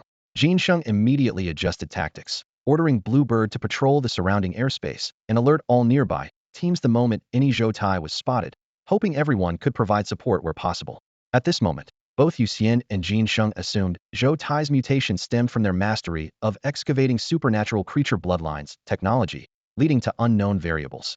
Meanwhile, in the shadow of a mountain peak at the edge of the area, Zhou Tai number 3 crouched behind a boulder, coldly observing the distant battlefield. Thanks to Plato's advance warning, several of them had already fled the Metal Lotus. Zhao Yi's frenzied bombardment had only destroyed the Lotus itself, and a batch of aberrant insects that couldn't escape in time all the Zhou Tais had gotten away. Little brother Yu Xian, just what kind of monster are you? In Zhou Tai number 3's vision, Yu Xian appeared like a massive beast composed of countless whirlpools. Anything that approached would be torn apart and devoured by those vortexes. Even more terrifying was how the beast seemed like a bottomless pit that could never be satisfied, constantly feeding and expanding. However, precisely because of this, having a challenge made things more interesting. Zhou Tai number 3 excitedly licked his bloodstained hand. This body could last at most another day anyway. So why not have some wild fun and test just how strong Yu Xian really was? He kicked off with both legs, instantly leaping down from the heights, jumping between mountain peaks like a gray shadow, crushing boulders that cracked and sent debris tumbling. With each landing, he used the momentum to launch himself again, moving so fast he nearly left afterimages as he charged straight toward Yu Xian's location. After reporting the situation, Yu Xian didn't remain idle but continued hunting down more beasts. They were positioned at one of the few paths animals could use to descend the mountain. The remaining areas were either sheer cliffs or impenetrable thickets of thorns, a death trap for any creature that ventured in. Big brother, I'm here to play with you again. A flippant voice echoed through the valley.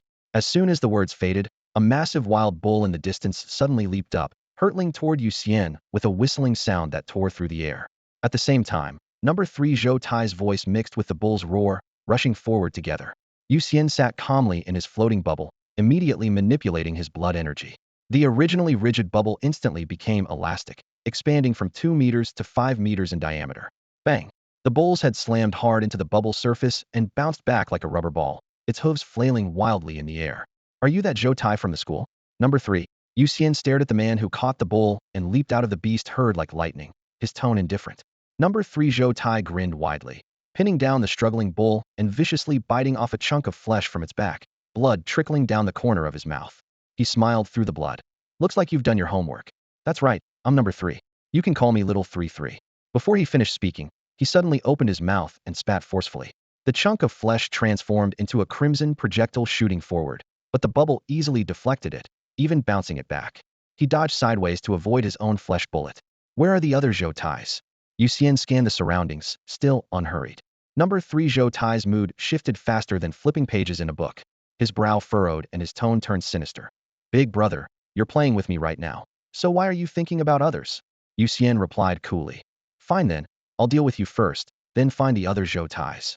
As his words fell, countless bubbles materialized from all directions, then shot toward number 3 Zhou Tai like a barrage of bullets, carving visible trails through the air. Ever since his blood energy mutated to develop the unique bubble ability, Yu Xian's combat style had completely transformed from close-quarters combat to long-range domination. Often, he could defeat enemies without even lifting a finger. Number 3 Zhou Tai's dynamic vision and neural reflexes were enhanced to the extreme. He retreated several steps to create distance, then dodged left and right, his body flickering like a shadow as he barely avoided the first wave of bubble projectiles. At first glance, those bubbles appeared empty and weightless, but their speed and impact force were astonishing. Wherever he couldn't dodge, vegetation was instantly shredded to pieces, rocks crumbled and disintegrated in moments, and flowers and grass looked as if countless insects had gnawed at them, leaving jagged holes in the leaves. Compared to his time at school, Yu Xian's presence and combat power had increased by more than just one level. This rate of growth was truly terrifying. So strong. While Zhou Tai number 3 was shocked by how quickly Yu Xian had grown stronger, Yu Xian was equally amazed by Zhou Tai number 3's rapid development. If Zhou Tai number 3 had remained at the same level as when they first met on campus, Yu Xian could have subdued him in mere seconds. But now, no matter how cunning Yu Xian's attacks were, Zhou Tai number 3 could always dodge them as if he could predict the future. Compared to Zhou Tai number 5, this Zhou Tai number 3 was clearly much more troublesome. Big brother, eat my tree. As soon as the words left his mouth, Zhou Tai number 3 kicked off the ground and leaped onto the nearest tree like a monkey, then used the branches to spring toward another. Suddenly, he spun around midair and swept his leg horizontally, kicking the thick trunk until it snapped with a thunderous crack. His second kick followed immediately, launching the upper half of the towering tree straight at Yu Xian. Perfect opportunity. Yu Xian's eyes flashed with excitement. Instead of dodging, he let the massive log crash into his protective bubble barrier. With a dull impact, streams of bubbles burst forth, and Yu Xian controlled them to rush directly toward Zhou Tai number 3, who was now helpless in midair. I'll bounce. Zhou Tai number 3's pupils contracted sharply, but he showed no panic. He stomped hard on one of the bubbles, using its elasticity to propel himself upward, instantly weaving through the encirclement of other bubbles. His body traced an arc through the air before landing steadily on a branch across from Yu Xian. He can see through the bubble's properties. Yu Xian frowned, realizing his little trick had actually given his opponent an escape route. In fact, the bubbles Yu Xian created weren't uniform. Most were hard shields, but hidden among them were sticky bubbles, elastic bubbles, and even corrosive ones. He had originally planned to catch Zhou Tai number 3 off guard with this variety, never expecting his opponent to precisely identify the elastic bubble and use it as a stepping stone to escape effortlessly. I see now, this is how my eyes are meant to be used. Zhou Tai number 3 stood high above, balancing on his toes on the branch, his lips slowly curving into an almost ecstatic grin. In his vision, each bubble displayed unique colors and textures. Some emitted foul odors, others vibrated constantly, and some had sticky, gleaming surfaces. When he had kicked down the tree earlier, it wasn't merely an attack, but an experiment, using the scattered leaves and wood chips to test the different bubble properties. The foul-smelling bubbles were corrosive. The sticky ones had powerful adhesive properties that would trap anything they touched. The vibrating bubbles contained elasticity. Zhou Tai number 3 could see everything clearly. I can see it all. Demon's Eye. This was his demonic ability. The eye harbored intense malice, twisting the user's perception of the world into absurd visions, but simultaneously revealing truths that normal sight couldn't detect, the so-called unreal reality. For instance, the monstrous image Zhou Tai number 3 saw when looking at Yu Xian was false, but the fact that Yu Xian was constantly consuming something was true. Plato's Republic appearing as hellish and terrifying was false, but the truth that the ideal state was built upon mountains of corpses and seas of blood was real. Truth and falsehood intermingled, and distinguishing between them depended entirely on the user's wisdom. Clearly, Zhou Tai number 3 was gradually adapting to the Demon's Eye, extracting the most valuable intelligence from layers of deception. I can see it. I can see everything. He twisted his waist to dodge the bubbles while his mouth split into a grin, his sharp teeth glinting coldly in the sunlight. He suddenly spun around and threw a punch at one of the bubbles. The force of his strike sent ripples spreading like waves through water, and he immediately followed up by lifting his leg, stepping with an air-light rhythm to dodge several pursuing bubbles. His body arched backward in midair as he delivered another kick, sending the previously dented bubble flying backward. Spinning, attacking, dodging, then spinning and attacking again. Each movement was incredibly light, yet precise to the extreme. In just a second or two, he disrupted the rhythm with a series of counterattacks, forcibly tearing open gaps in the dense cluster of bubbles, and finally burst one of Yu Xian's bubbles with a loud bang. From Yu Xian's perspective, number 3 Zhou Tai was nothing more than a high-speed spinning blur, yet he mysteriously avoided all the bubbles while delivering a series of thump, thump, thump counterattacks, managing to break through a line of defense. Little brother, now it's time for the tables to turn. Zhou Tai emerged from between the bubbles, his scales scraping against the air with a piercing whistle. Boom. Before Yu Xian could fully react, Zhou Tai had already closed in, landing a punch on the protective bubble. The shield rippled in layers. The familiar sense of pressure made Yu Xian's pupils contract sharply, as if he were back in that nightmare of being hunted by this opponent on campus. In a flash, his gaze caught sight of a bubble with a sticky surface that had a fallen scale embedded in it. Instantly, he understood how Zhou Tai had managed such a breakthrough. First using the elastic bubbles as springboards for acceleration, then using the sticky bubbles as rudders, sacrificing a scale to change trajectory. The combination of both created a blind spot in both speed and angle, so fast that he couldn't react in time. His own techniques were being used against him. Yu Xian's mind stirred, and he immediately recalled all the sticky and elastic bubbles, replacing them with a large number of hard bubbles that locked onto Zhou Tai, surrounding him layer by layer. It's useless, little brother. I've seen through all your tricks, Zhou Tai said with a smile as he weaved through the gaps, predicting the trajectory of each hard bubble while dodging, even stepping on one to let it carry him along. Yu Xian remained expressionless but didn't stop, continuing to manipulate the dense hard bubbles to press in from different angles, as if playing his final card. Boom. To test his judgment, Zhou Tai dodged while frequently counterattacking, throwing punch after punch at the bubbles protecting Yu Xian. Sparks flew, but the frequency wasn't enough to break through the defense. Moreover, whenever he attacked continuously, the surrounding bubbles would immediately close in. If he didn't retreat, he'd die, but retreating meant all his efforts would be wasted. A stalemate ensued. Zhou Tai gradually adapted to this airtight attack rhythm, moving like a snake, slipping past dozens of bubble blockades. Using several hard bubbles as leverage, he suddenly kicked and jumped in succession, instantly launching himself in front of Yu Xian and throwing another punch at the shield. At the exact moment that punch landed, Yu Xian spread his hands wide, cold light shooting from his fingertips. At a distance of less than 30 centimeters, hundreds and thousands of silver threads burst forth, instantly wrapping Zhou Tai like a silver thread mummy. If it had been just one or two threads, he might have been able to break free, but now, densely wrapped in silver threads, he could only struggle like a pinned insect, his crimson pupils reflecting the approaching shadow of Death's scythe. What's wrong? Did you forget I still have this ability? Yu Xian asked with a smile. As soon as he realized the bubbles couldn't handle his opponent, he had devised this strategy. As long as Zhou Tai got carried away and came close, he had a 90% chance of capturing this guy alive. Clearly, he had won this round. Now, let's turn to another part of the story. While Yu Xian was locked in fierce combat with Zhou Tai number 3, Zhou Tai number 4 had already completed his transformation deep in the forest. The cursed blood turned him into a half-human, half-spider monstrosity. 6 black-armored spider legs sprouted from his waist down, while his arms morphed into gleaming giant pincers. His 6 legs scuttled through the branches with ease, and within moments he had woven a dark web, yet his prey never came. Growing impatient, he abandoned his ambush strategy and leaped swiftly from the trees. As he vaulted over the final wall of shrubs, all 6 of his compound eyes dilated simultaneously. By the babbling stream at the mountain's base, a bright-eyed, pearl-toothed young girl crouched beside a campfire, turning a skewer of chicken wings in her hand. Flames licked at the golden grease as the aroma drifted on the wind. That flawless, translucent skin. Zhou Tai number 4's face contorted grotesquely as he fantasized about dancing with that skin, even admiring himself in the mirror while wearing it. By the stream, Gong Qian swallowed her saliva and slowly rotated the stick. The golden grease sizzled on the surface as she closed her eyes and murmured devoutly, "Thank you, Chicken Brother, for your selfless sacrifice.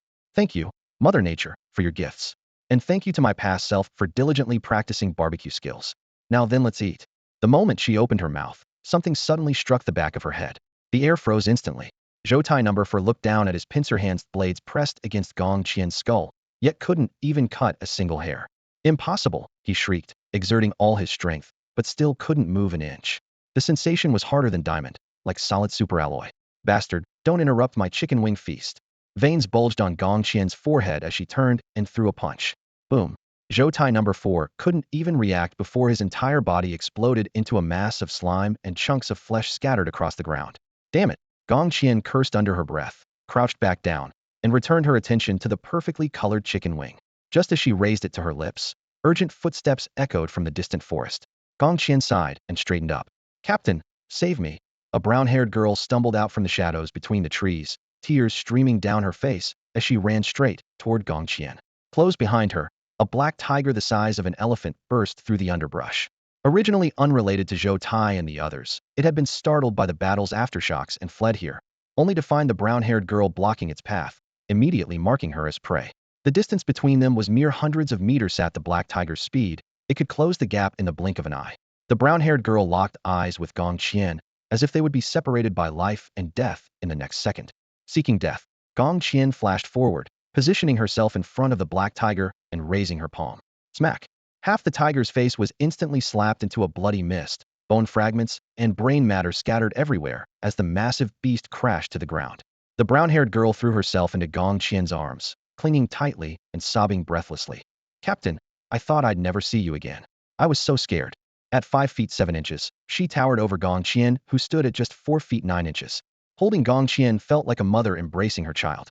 Though she had been terrified just moments before, now a little voice in her head was jumping up and down with scissors hand victory signs, as if shouting, "Yes, I got to hug the captain." Gong Qian hung her arms limply, trapped in the embrace and not daring to move, only letting out a helpless sigh. "Looks like there are quite a few oversized creatures around. Come on, let's go stretch our muscles." "Yes, Captain." The brown-haired girl finally released her arms, beaming with a smile as obedient as a kitten who'd just caught her favorite toy. Though Gong Qian was currently only Eagle rank, she held the top spot on Qilin Headquarters Rising Stars list code name, number 1. Everyone in the know understood she was an absolute monster. She was the first and only person to truly gain the Panga divine strength after consuming Panga's blood. At Sparrow rank, she could lift 100 tons. At Snake rank, her punch packed 1,000 tons of force. Now at Eagle rank, even Tinthasandin objects felt light as feathers to her. Most carbon-based life forms on Earth couldn't withstand even her casual strike, and conventional weapons couldn't leave so much as a scratch on her tender skin. Her very existence was the most reliable source of security. Meanwhile, halfway up the mountain, Zhou number 6 was watching a man and woman below. Since drinking the death-cursed blood, his frame had become gaunt, and a retractable segmented tail had grown from his lower back. The demonic power he'd gained complete invisibility was luxurious indeed. Scent, light, shadow, footsteps, even ground traces all became zero. As long as he didn't actively attack, he could breathe right next to someone without being detected. Unfortunately, this transformed body could only survive for one day. To return the favor to those relentlessly pursuing humans, he decided to deliver a big surprise. In his limited time, kill all the weaklings before him. Silently descending the mountain, he extended his long tail above the pair's heads. The tip was sharp as a dagger and coated with deadly poison. Even if it couldn't kill instantly, it would rob the targets of their fighting ability in an instant. The tail blade dove down, striking directly at the woman's crown. Clang! A crisp metallic sound rang out as the woman's form instantly transformed into a wisp of light smoke. Condensing into a gleaming sword, the blade moi. The man reached out with perfect timing, grasping, drawing, striking, and sheathing the sword all in one fluid motion. Zhou number 6 body froze in place. Then countless fine bloody cuts appeared across his form as blood gushed forth. He stared in disbelief at the seemingly weak pair. How had they instantly erupted with such unstoppable killing intent? The question would forever remain buried with his fallen corpse. The long sword scattered into light smoke again, reforming into the woman's shape. The two pulled out their phones, stood beside the corpse taking several photos, then uploaded them to the internal database. Codename Ganjiang, codename Moi, eliminated one suspected Zhou target. Immediately after, more battle reports kept updating. Codename number 1, eliminated one suspected Zhou target, eliminated one suspected snake-rank supernatural creature. Codename Salted Fish, captured Zhou number 3, captured Zhou number 5.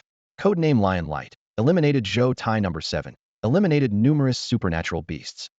Yu Xian returned to his original position, holding up his phone and studying the continuously uploaded photos with intense focus. The more he looked, the deeper his frown became. With his extremely sharp intuition, he couldn't shake the feeling that these Zhou in the photos were completely different from the one he'd encountered in the arena. Which number was that Zhou exactly? Could there be another personality that hasn't been discovered yet?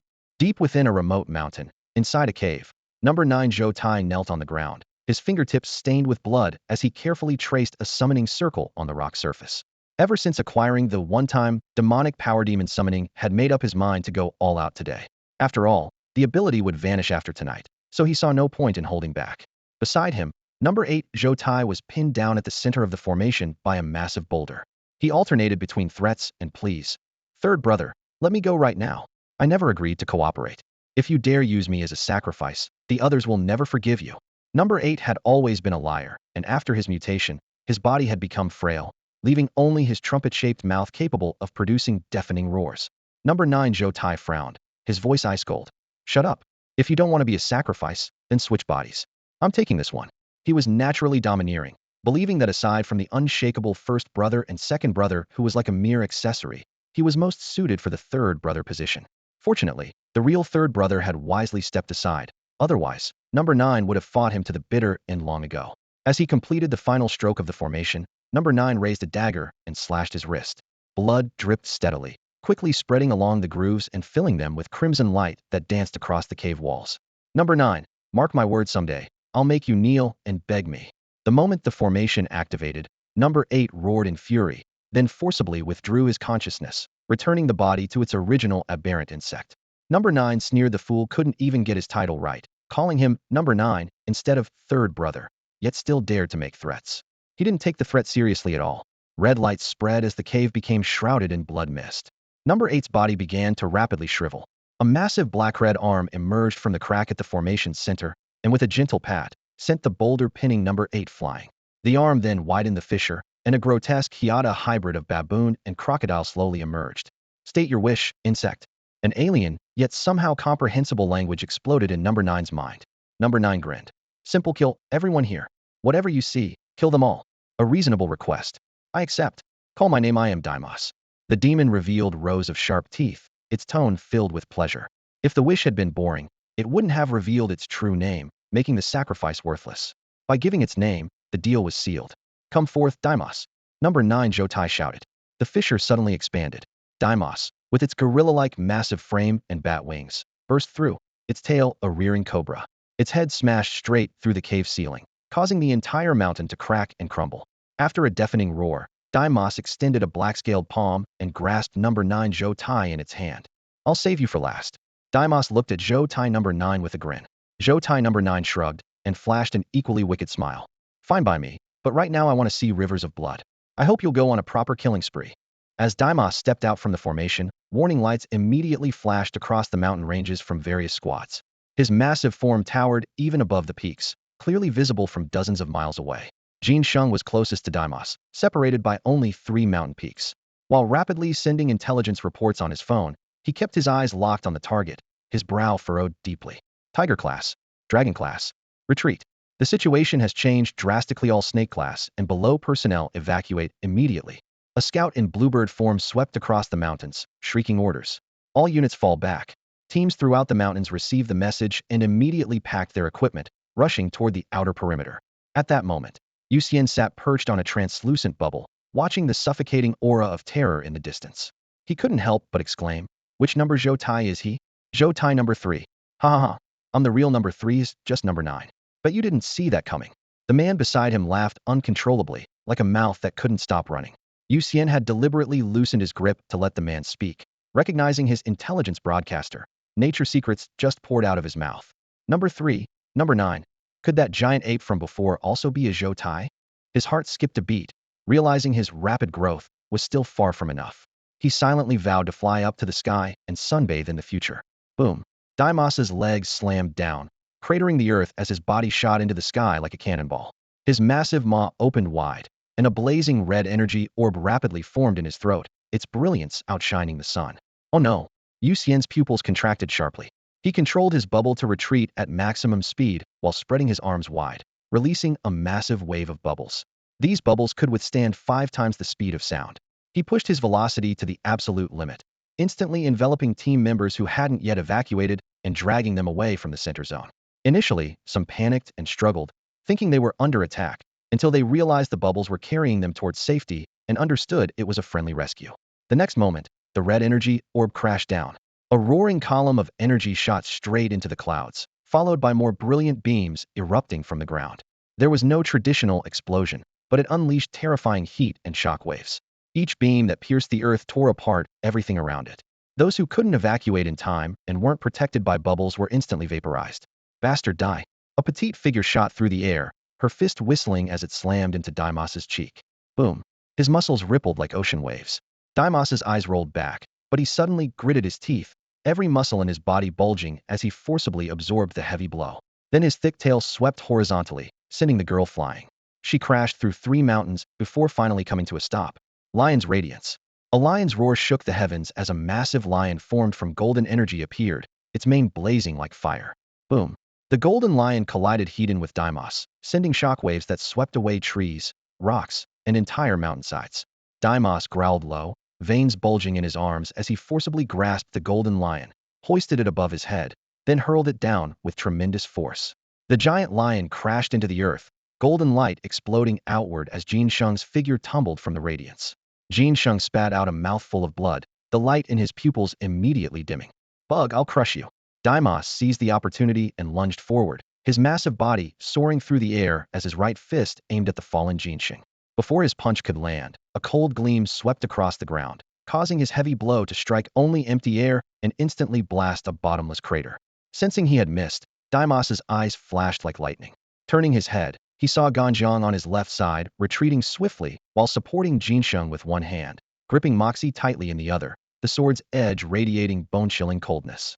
"Little bug, seeking death," he roared, clawing at the ground with his 5 fingers as massive amounts of earth instantly hardened into pitch-black rock. With a swing of his arm, the boulder shot forth thunderously, blotting out the sky as it crashed toward the 3. Ganjiang, fleeing with the others, suddenly found himself shrouded in an enormous shadow. Looking up, he saw the rock plummeting toward them.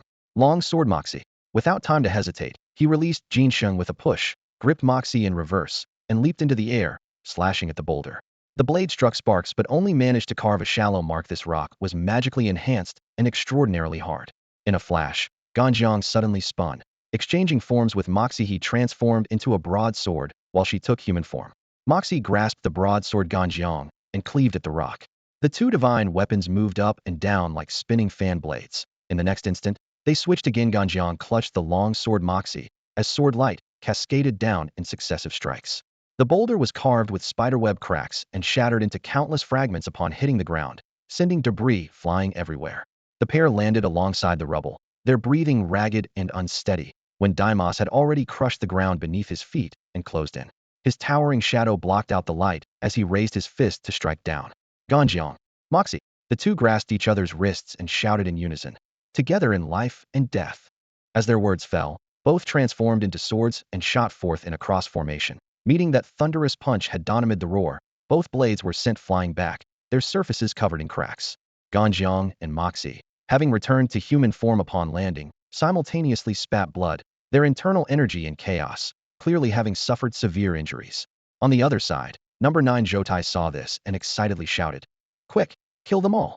Deimos couldn't be bothered with Zhoutai, his gaze locked onto Jinxing. The golden radiance that burst forth when the golden lion transformed filled him with instinctive revulsion like fire and water. He must eliminate this threat first for satisfaction. He bared his fangs and had just raised his hand when golden threads suddenly wrapped around his limbs and torso, instantly freezing him in place. At the other end of the golden threads, several men and women in Taoist robes formed an array with hand seals, their faces pale but teeth clenched as they continuously channeled spiritual power. Good thing we made it in time. The lead Taoist gaze swept toward Ganjiang and Jinsheng. Captain Ganjiang, Captain Jinsheng, can you still move? However, neither responded, and his heart sank. This was serious trouble. They couldn't restrain Deimos for much longer. Currently, among the 4 squads involved in the operation, 2 captains are severely injured, 1 captain's fate remains unknown, and only the demon-slaying squad is still capable of combat. The problem is that the demon-slaying squad specializes in hunting and capturing demons. When facing demos, who emits no demonic aura, they lack the necessary expertise. Each of the 4 squads has its own strengths. 1. Evil Purging Squad specializes in destroying zombies and malevolent spirits. When Captain Jinsheng unleashes his Lion's Divine Light, common demons and monsters are instantly reduced to ash. 2. Wickedness Severing Squad holds absolute advantage against large monsters. With a flash of the Ganjiang and Moi blades, massive creatures become like livestock awaiting slaughter, carved into pieces with just a few strikes. 3. Sin Exterminating Squad. Captain Gongqian excels at dealing with evil supernatural beings, taking down small fry with 1 punch, each remarkably efficient. 4. Demon Slaying Squad. Responsible for urban hidden demons, such as foxes that have cultivated into spirits. Incidentally, though Hu Tuer carries 9-tailed fox bloodline, she is human, not a true fox demon. Crack. Demos's body suddenly trembled, and the golden threads wrapped around him instantly split with spider web-like fissures. This is bad. Tianxian, take the 2 captains and Moi and retreat immediately. Can't hold much longer, the lead Taoist commanded in a deep voice. The demon-slaying squad consists of 7 members, numbered after the Big Dipper, Captain Tianshu, and members Tianxian, Tianji, Tianquan, Yuheng, Kaiyang, and Yaoguang. Captain, can you hold on? Tianxian hesitated, knowing that all 7 working together could barely contain Demos's consciousness. Yet even so, Demos's instincts continued to resist. If they lost even 1 person, the consequences would be unthinkable. At least right now we're standing while they're lying down. How can we abandon them to die?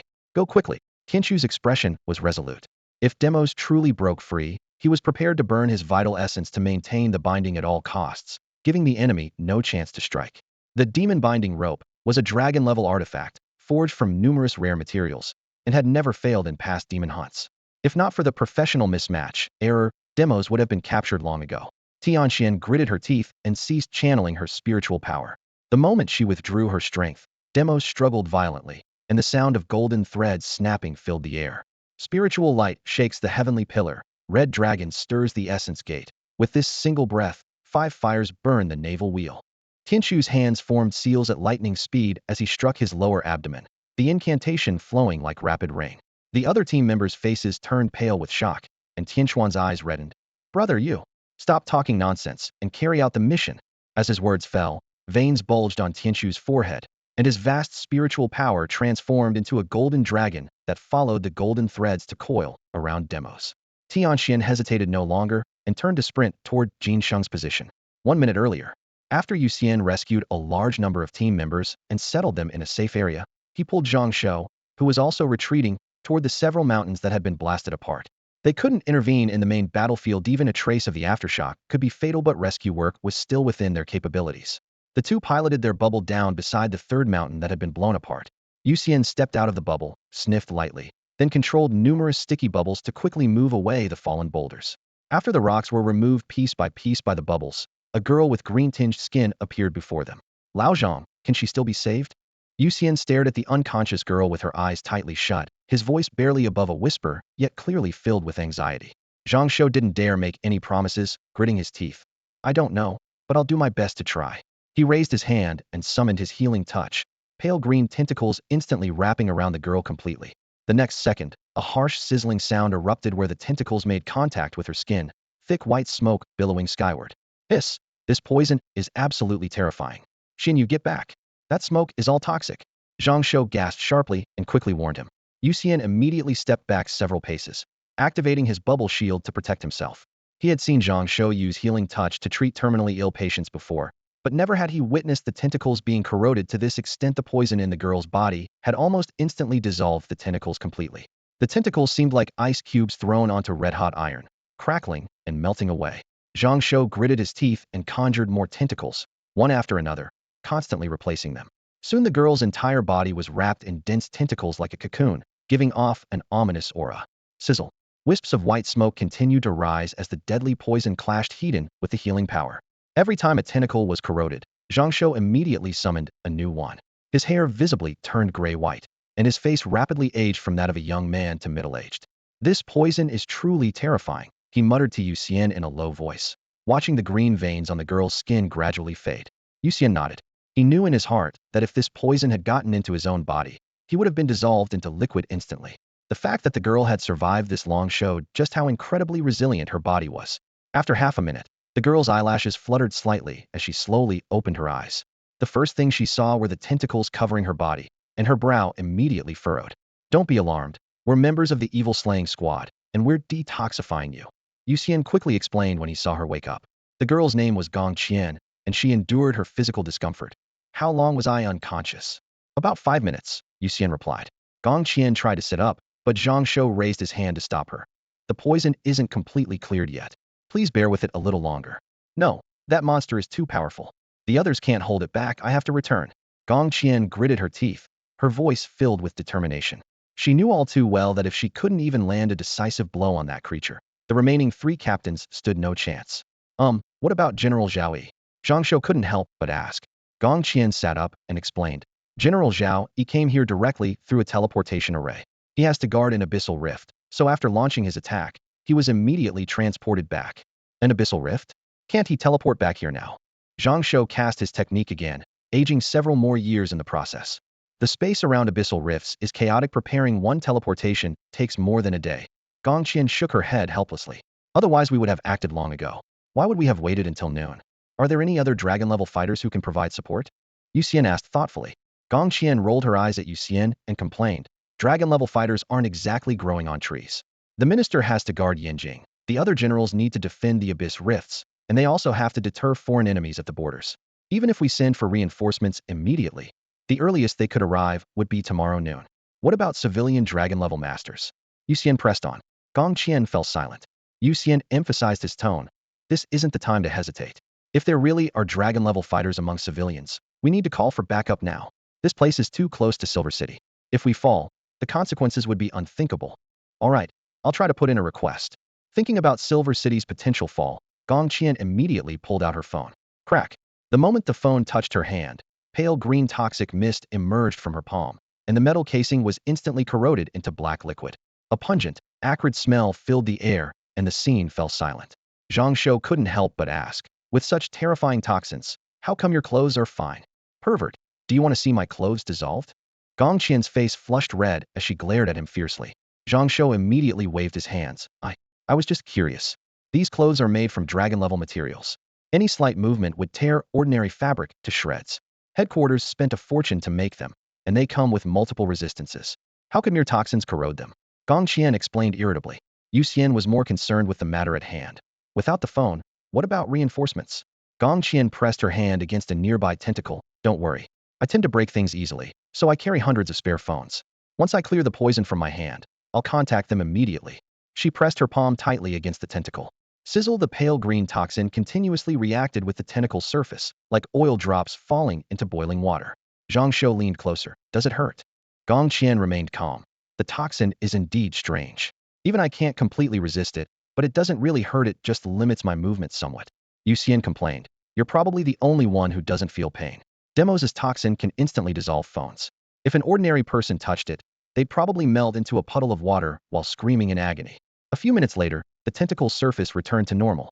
Gong Qian confirmed there was no residual poison on her palm and pulled out another new phone, quickly dialing a number. The call lasted less than half a minute before her face turned liver-colored with anger, and she cursed under her breath. Damn it. Of all times to go to the abyss, not earlier, not later, but right now. Bastard. What do you mean? Yu Xian asked. Dragon-level fighters are already the top-tier combat power, and even the government doesn't dare offend them lightly. Among all civilian dragon-level fighters, only the Monkey King is the most reasonable help as long as you pay him enough. But right now's entered the abyss. Zhang Shou had always been curious. What exactly is the abyss? Gong Qian irritably brushed the hair from her forehead. The abyss is the abyss. No one can explain how it came to be, but all forbidden fruits originate from there. The space around the abyss rifts is chaotic, and whenever forbidden fruits appear, they get randomly teleported to various places around the world. Then why did the Monkey King go to the abyss? Yu Xian asked. To hunt for treasures, of course. The vast majority of dragon level and higher materials come from the abyss. Only when you reach eagle level will you be qualified to apply to headquarters for entry. Zhang Shou looked around, his voice dropping. So what do we do now? Gong Qian and Yu Xian exchanged glances. Still silent, at least the three of them were pretty much screwed. When Gong Qian woke up, she indeed wanted to go provide support, but as soon as she tried to sit up, she discovered her lower body was completely numb. Because of this, she could only obediently cooperate with Zhang Shou's treatment. If she could move, she would have already run off to beat Damon into a pulp. As the three were looking worried, Gong Qian's phone suddenly rang, its crisp tone particularly jarring in the medicine-scented room. She glanced at the screen and answered without hesitation. Director, Xiaoyi, are you alright? On the other end, Yulai's voice was deep and urgent. I'm fine. Currently receiving treatment and will be able to move again soon. Gong Qian tried to keep her voice steady. Good.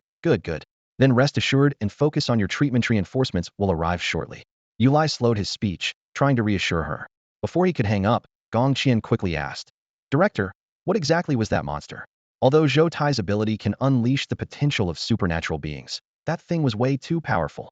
An upper-tier greater demon from the abyss, Dimos, classified as upper dragon level. Yulai spoke each word deliberately. If encountered hidden in the abyss, most dragon-level beings wouldn't be its match. The fact it could be summoned to Earth indicates external forces are definitely involved. The three nearby Yu Xian, Zhang Shou, and Jiang Han felt their hearts skip a beat.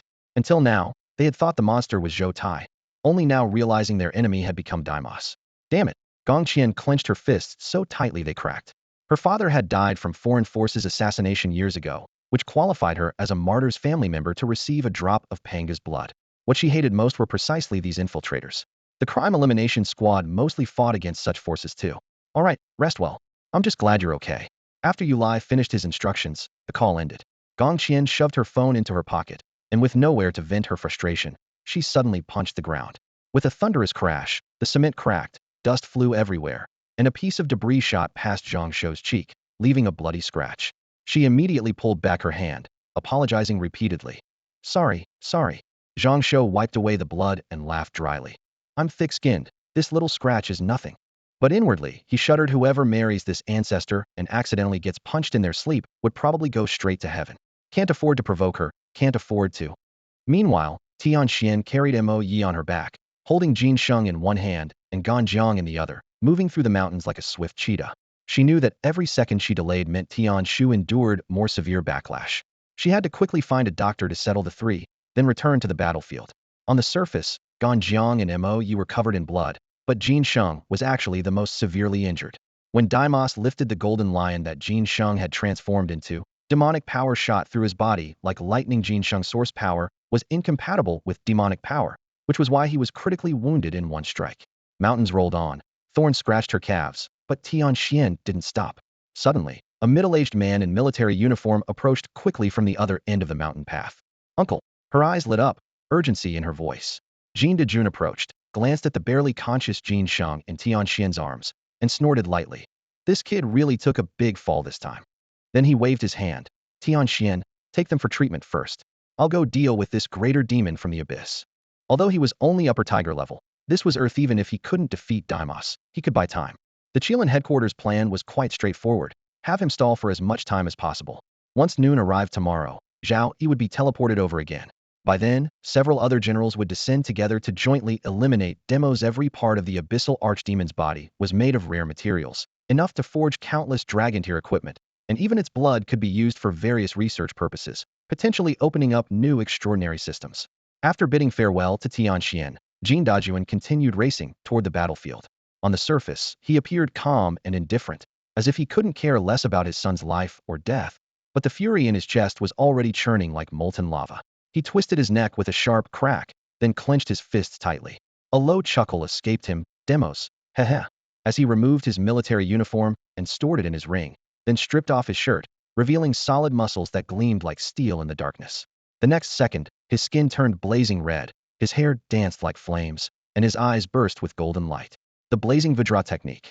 This body-tempering martial art, when mastered to perfection, granted an indestructible Vajra body, immunity to all poisons, resistance to water and fire, and immense strength.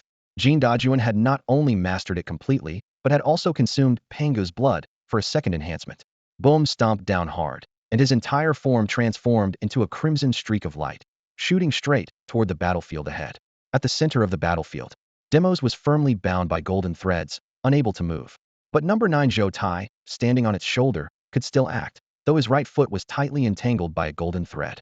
He struggled repeatedly but couldn't break free, so he finally drew his wrist-cutting dagger and cleanly severed his own foot, blood spattering everywhere.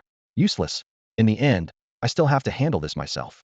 Zhou Tai sneered coldly as he slid down Demo's spine to the ground. Landing on one foot, he looked up at Tian Xian and the others. The demon-slaying squad's faces immediately changed drastically. They were using all their strength to suppress Demos, with everyone's spiritual energy output at its limit, and Tian Xian was even burning his life essence. If even one person let go, Demos would break free instantly, but if they didn't cut off the energy supply, they'd become sitting ducks.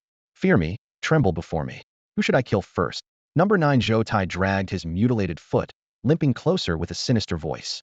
Tianquan's gaze never shifted toward Zhou Tai as he coldly commanded. Tianji, Tianquan, burn your life essence. Yuheng, you deal with him. Yes, Captain. Tianji and Tianquan's eyes blazed fiercely as they responded in unison. Hearing this, Zhou Tai roared and charged. Don't even think about it. Just die obediently. Burning life essence required startup time. Tianji and Tianquan's faces turned pale as they cried. There's no time. The demon-slaying squad members watched number 9 Zhou Tai drawing closer and closer, their hearts filled with despair. Suddenly, a crimson streak of light cut through the night sky like a meteor. Zhou Tai's face twisted with madness as his arm muscles bulged and his blade locked onto Tianxian. A scorching wave crashed into his back, and he only managed to turn his head slightly. Boom! Red light exploded with terrifying pressure, instantly crushing Zhou Tai into bloody pulp. Jin Dajuan landed, stepping on that pool of flesh and blood with one foot, throwing his head back in laughter. Ha! Good. Good. I'm not too late. You all retreat, quickly leave this to me. Yes, sir. The demon-slaying squad breathed sighs of relief as they lifted Tianxian and quickly withdrew. As soon as they retreated, the golden threads that had been maintained for so long snapped one after another. Demos immediately let out a thunderous roar. How do you enrage a greater demon? The answer is quite simple: ruin its evil plans. Unlike lesser demons with their cunning and cowardly nature, greater demons are born warriors, cruel monsters with remarkable determination. Once they set their minds on something, they would rather die charging forward than retreat a single step. The moment Daimos was summoned by Zhou Tai number 9, it had already devised a simple yet bloody plan. Slaughter every living creature in sight, then slowly crush the summoner's bones one by one to see if the man truly feared death. But now, Jin Dajuan had prematurely ended Zhou Tai number 9's life, completely igniting Daimos's fury. Ant, you seek death. Daimos's eyes blazed with rage as its low growl rumbled like thunder. The greater demon's insult hierarchy was clear. Insect was the lowest, Ant slightly higher, indicating it had recognized Jin Dajuan as no weakling. Was he your son? Sorry about that, accidentally stepped on your boy there. Jin Dajuan spoke with a smile, while casually kicking Zhou Tai number 9's head aside. Daimos exploded with rage, its massive tail whipping through the air. Jin Dajuan was ready, launching himself forward with an Iron Mountain lean collision. Boom. The impact's shockwave caused the ground to collapse violently, spiderweb cracks spreading instantly. Despite the size difference, the result remained unchanged. Daimos's tail was sent flying. Hiss. Eerie green flames erupted at the point of contact, consuming everything that touched the tail scales with poisonous fire. Had Gongqian been present, she would have immediately understood why she had been poisoned earlier. Deimos's tail scales contained deadly venom that infected upon the slightest touch. Though its tail was knocked back, Deimos showed no surprise it hadn't used full strength, merely hoping to eliminate its opponent with the scale's deadly poison. But seeing the toxin prove ineffective, its golden vertical pupils suddenly contracted. In the next instant, its massive form abruptly closed in, a hook punch crashing down like a battering ram. Jean Dajuan retreated half a step before the fist landed, avoiding the direct impact. Deimos simply unleashed both fists, hammering down from above. Jean Dajuan's footwork was precise as a dance, each near miss causing the punches to strike empty air. The missed blows consecutively pounded into the ground. Boom, boom, boom. The continuous, thunderous impacts spread earthquake-like tremors. In the distance, Yu Xian heard the commotion and immediately controlled his bubble to rise into the air, looking up to witness the fierce battle between Jean Dajuan and Deimos. So the support minister Yu Lai mentioned was the captain's father, Uncle Jean. He finally understood. Jean Dajuan wasn't simply dodging, but launching counterattacks within the gaps of retreat. His fighting style was completely different from his son Jean Sheng's. While Jean Sheng fought with sweeping, overwhelming momentum, Jean Dajuan was steady and controlled, each move restrained yet precise. The two combatants were less than 3 meters apart. Deimos's massive size meant a casual punch could cover far more than 3 meters, yet under Jean Dajuan's agile dodging and weaving, it couldn't touch a single hair on his head. Instead, it repeatedly took hits from those seemingly unremarkable fists to its wrists and always in the exact same spot. Writhing in agony from his wrist, Deimos simply opened his mouth and instantly spat a red energy orb toward the ground, while the cobra at the end of his tail also opened its jaws, firing a green energy orb into the sky. Demon Cage, he roared in a low growl. The green energy orb exploded thunderously in the air, countless light threads falling like venomous snakes, while the ground was simultaneously blasted open by red light, as over a dozen crimson pillars shot up from the earth. In the blink of an eye, the green rays and red pillars wove together into a prison, sealing off the battlefield like an inescapable net. Jean Dajuan decisively retreated, scanning his surroundings but finding no gaps. Clearly, Deimos intended to trap him completely with this cage, and more sinister moves were sure to follow. Corrosive poison swamp. Deimos commanded again. The cobra at his tail's end dove toward the ground, green venom pouring like a reversed river, instantly swallowing the soil as the terrain rapidly transformed into a bubbling toxic marsh. Hiss! Dense fog wrapped around Jean Dajuan's skin, immediately igniting green flames that turned him into a burning figure. Standing in the swamp meant there was no avoiding the poison. Insect, now you're surrounded by my corrosive toxin. As long as you remain in this cage, you'll keep getting poisoned. Dissolve slowly in despair. Deimos sneered wickedly, as if already witnessing his opponent's complete corrosion. Yu Xian's heart tightened in the distance. This is bad. What can we do? If Uncle Jean gets hurt? Remembering Gong Qian's terrifying appearance when poisoned, he understood the viciousness of Deimos's toxins, yet could only watch helplessly. Forget about rescue. He didn't even qualify to approach the cage, and forcing his way in would only mean certain death. Just as he grew frantic, bones cracked explosively within the cage.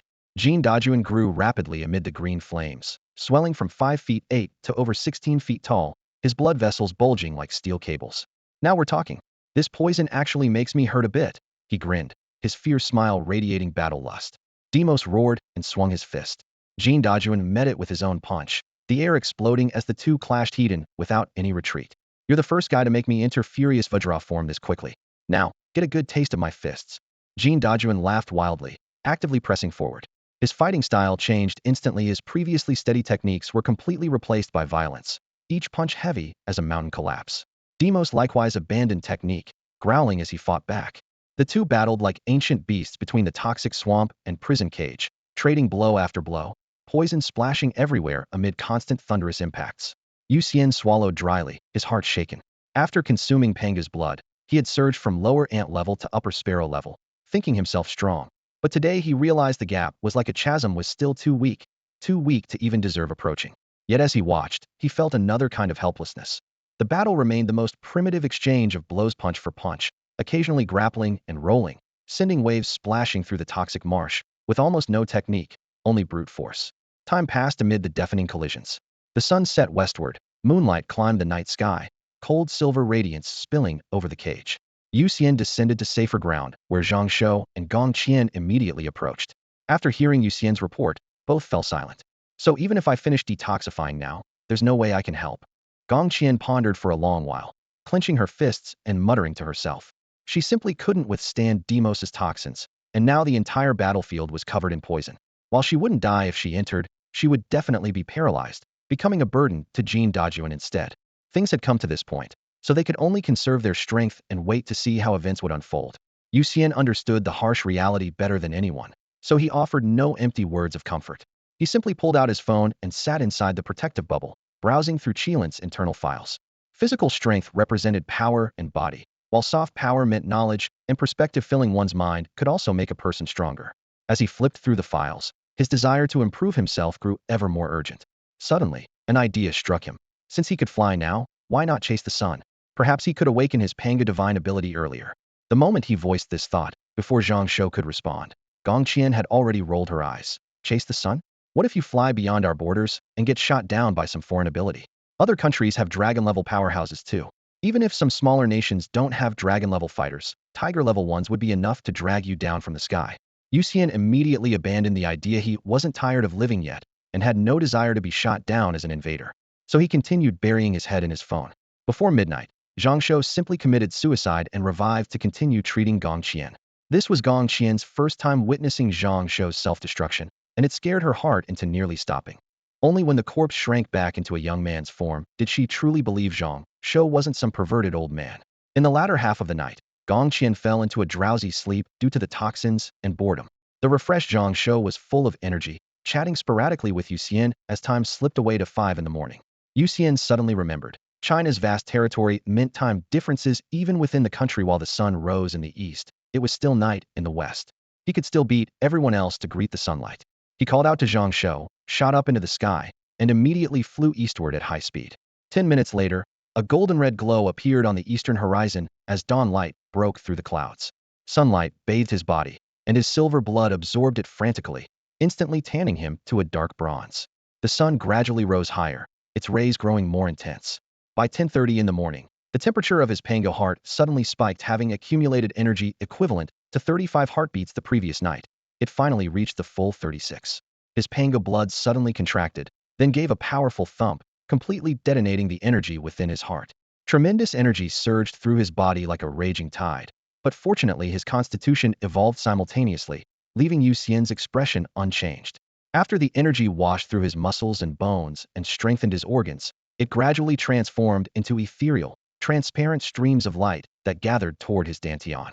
In that moment, he clearly understood what talent he had awakened: the Pangu Spirit Pearl divine ability, which could condense a spirit pearl in his dantian and open up a vast internal space. It turned out to be the worst possible outcome. What Yu Xian wanted most was Pangu's Immortality divine art, followed by Pangu's Great Strength divine art. What he least desired was Pangu's Spirit Orb divine art, since he already possessed a storage ring and had no need for what amounted to a larger storage ring. With some disappointment, he felt the energy meant to condense the Spirit Orb and open dimensional space suddenly collide with another force within his dantian. Previously, his blood energy had only flowed through his blood vessels. Ever since consuming Panga's blood, the mutated blood energy had somehow settled in his dantian, though its mobilization speed had increased dramatically, so he had simply let it be. Today, however, the two energies met unexpectedly, and he dared only hold his breath and observe, fearing that any interference might ruin everything. Collision, fusion, spiral rotation. Through continuous interaction, the two forces eventually merged into a mass of pure white energy. Perhaps because the blood energy originally came from Panga's blood, the entire process was remarkably smooth, not even causing the slightest disturbance. When the fusion ended, his dantian returned to tranquility. Wait! Yu Xian's heart skipped a beat as he murmured, "Something's wrong. Where's my spirit orb?" He focused his consciousness to examine every corner of his dantian. The result left him both amused and exasperated. The Pangu Spirit Orb divine art had indeed awakened, but the energy meant to condense the orb and open dimensional space had completely fused with his mutated blood energy. Hadn't gotten a spirit orb at all. A Pangu Spirit Orb divine art without a spirit orb was probably unique in all of China. Fine, if there isn't one, there isn't one. He sighed and consoled himself this hadn't been his goal anyway. He then attempted to mobilize the newly formed energy even smoother than his original mutated blood energy and instantly guided it to his palm. With a thought, a bubble formed out of thin air. Its color had changed from the previous iridescent rainbow to transparent, but otherwise seemed no different. He examined it repeatedly, unable to discern any differences, so he simply reached into the bubble. The next second, he clearly sensed his hand's presence within, definitely not an illusion. He withdrew his hand and inserted it again, testing back and forth to confirm the sensation was accurate, but new questions arose. What exactly was this thing for? Yu Xian manipulated the bubble, slowly rotating it in the air before releasing it to test its various properties. First, the spatial barrier had been significantly strengthened and could now withstand impacts at 20 times the speed of sound. Second, all previous functions remained intact, while attack power had notably increased. If it were merely simple enhancement, it might not be enough to truly surprise him. He mentally recalled the bubble, stopping it at his right hand, while his left hand instinctively formed another bubble of the same size, two basketball-sized bubbles slowly rotating in his palms. He simply inserted both hands simultaneously. The next moment, an incredible sight appeared. His left and right hands suddenly switched positions, with his right hand appearing in the left bubble and his left hand in the right bubble. The internal spaces of the two bubbles were actually connected. Yu Xian quickly enlarged the bubbles, crawled entirely inside one, and simultaneously recalled the old bubble. With another thought, he had instantly teleported to the other bubble. The facts confirmed it. Free transportation was possible between the two bubbles. Indeed, this is a life-saving divine technique. He couldn't suppress his joy inside the bubble, speaking in a low voice. Compared to the original Pangu Spirit Orb Divine Art that only added storage functionality, this mutated ability was like hitting the ultimate jackpot. He couldn't help but laugh aloud, thinking that even if the genuine divine art were placed before him, he would never trade it. Next, he continuously created bubbles, with more and more transparent spheres appearing in the sky. His original mutated blood energy could support at most 100 bubbles with a 2-meter diameter, but the new energy could sustain 500. Equally important, previously his blood energy recovered slowly unless he recalled the bubbles, but now this energy recovered 10 times faster, allowing him to quickly replenish consumption even when bubbles remained fixed in various locations. Time to head back. Yu Xian's figure flickered between the various bubbles at an extremely rapid frequency, as if his shadow existed in every bubble. After practicing teleportation, he looked toward the distant battlefield that was faintly visible, feeling it didn't seem quite so terrifying anymore. Flying all the way back, Yu Xian returned to the airspace above the mountain that had been blasted apart by Gong Qian outside the battlefield.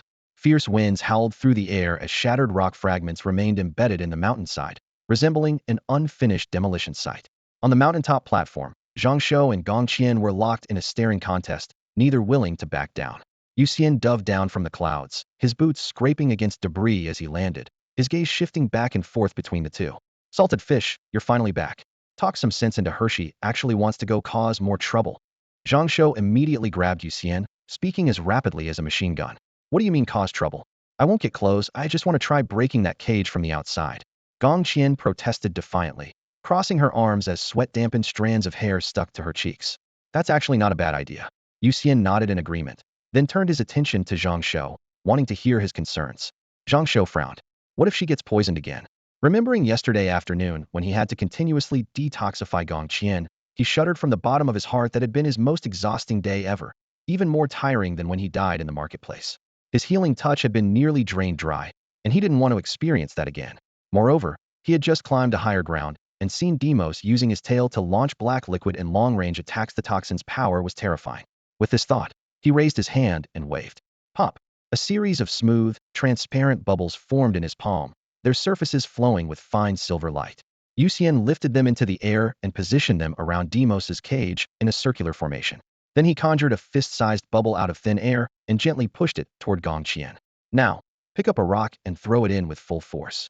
Though puzzled, Gong Qian bent down to grab a palm-sized angular rock, leaned back to build momentum, and hurled it forward. Boom!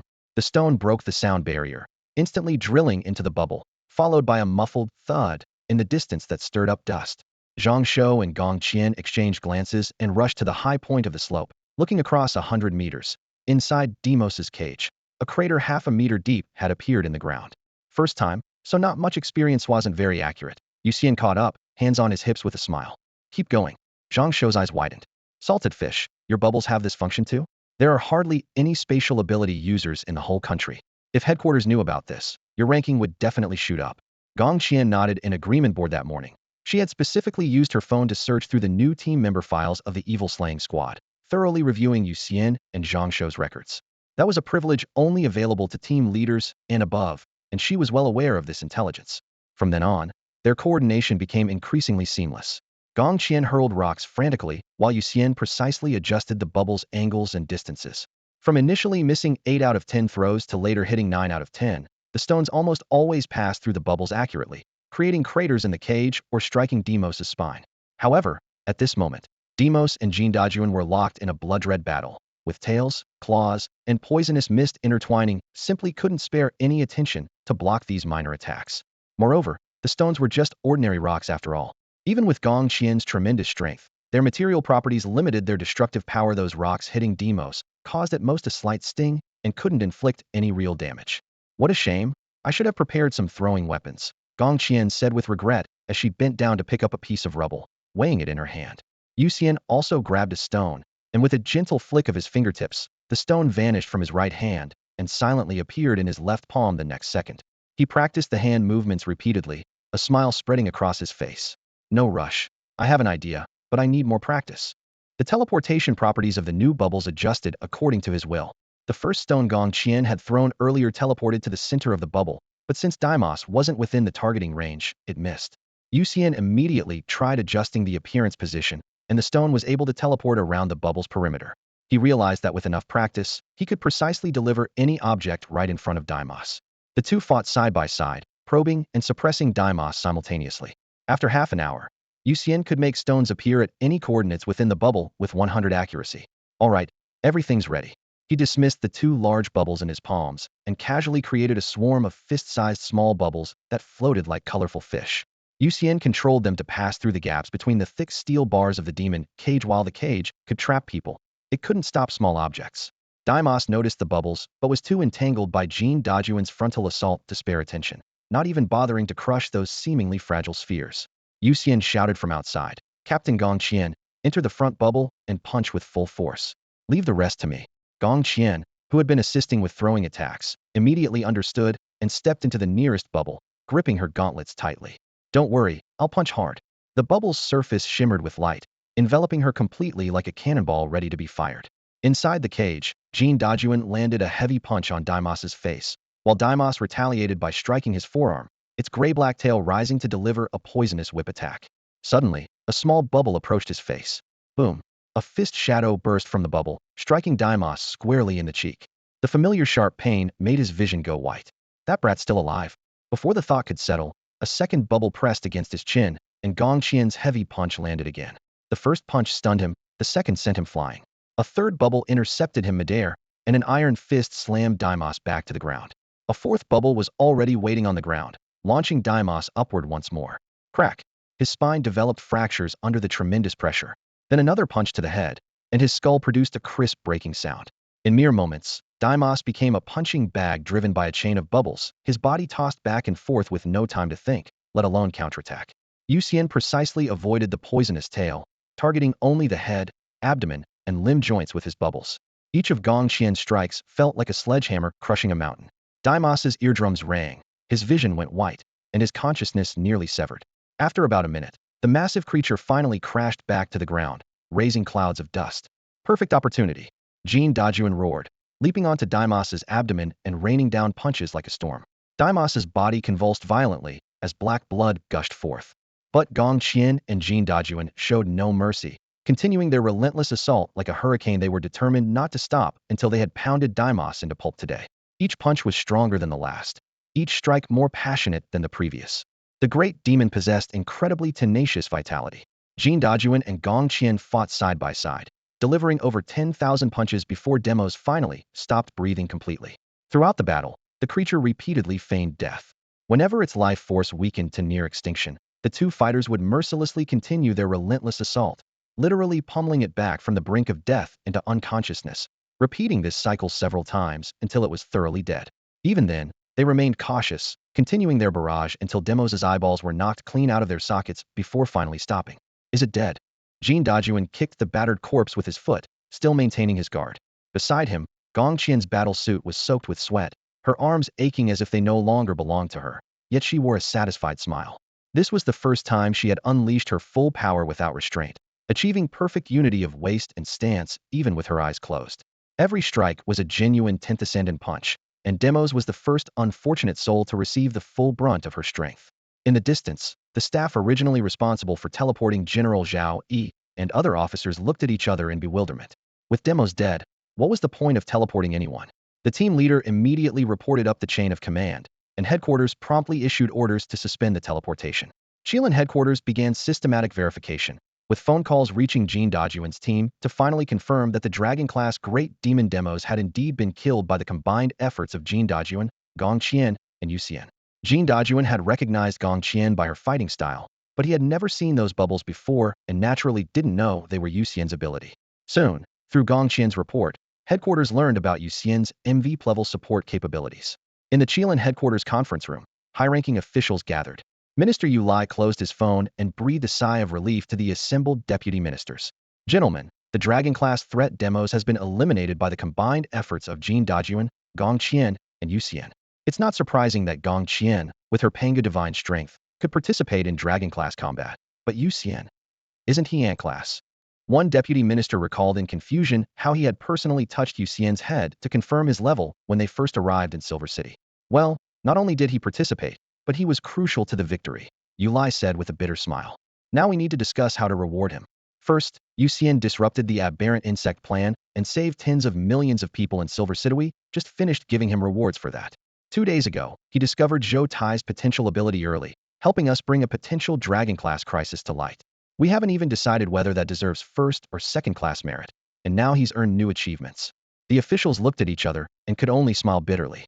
The annual allocation of Panga blood was limited.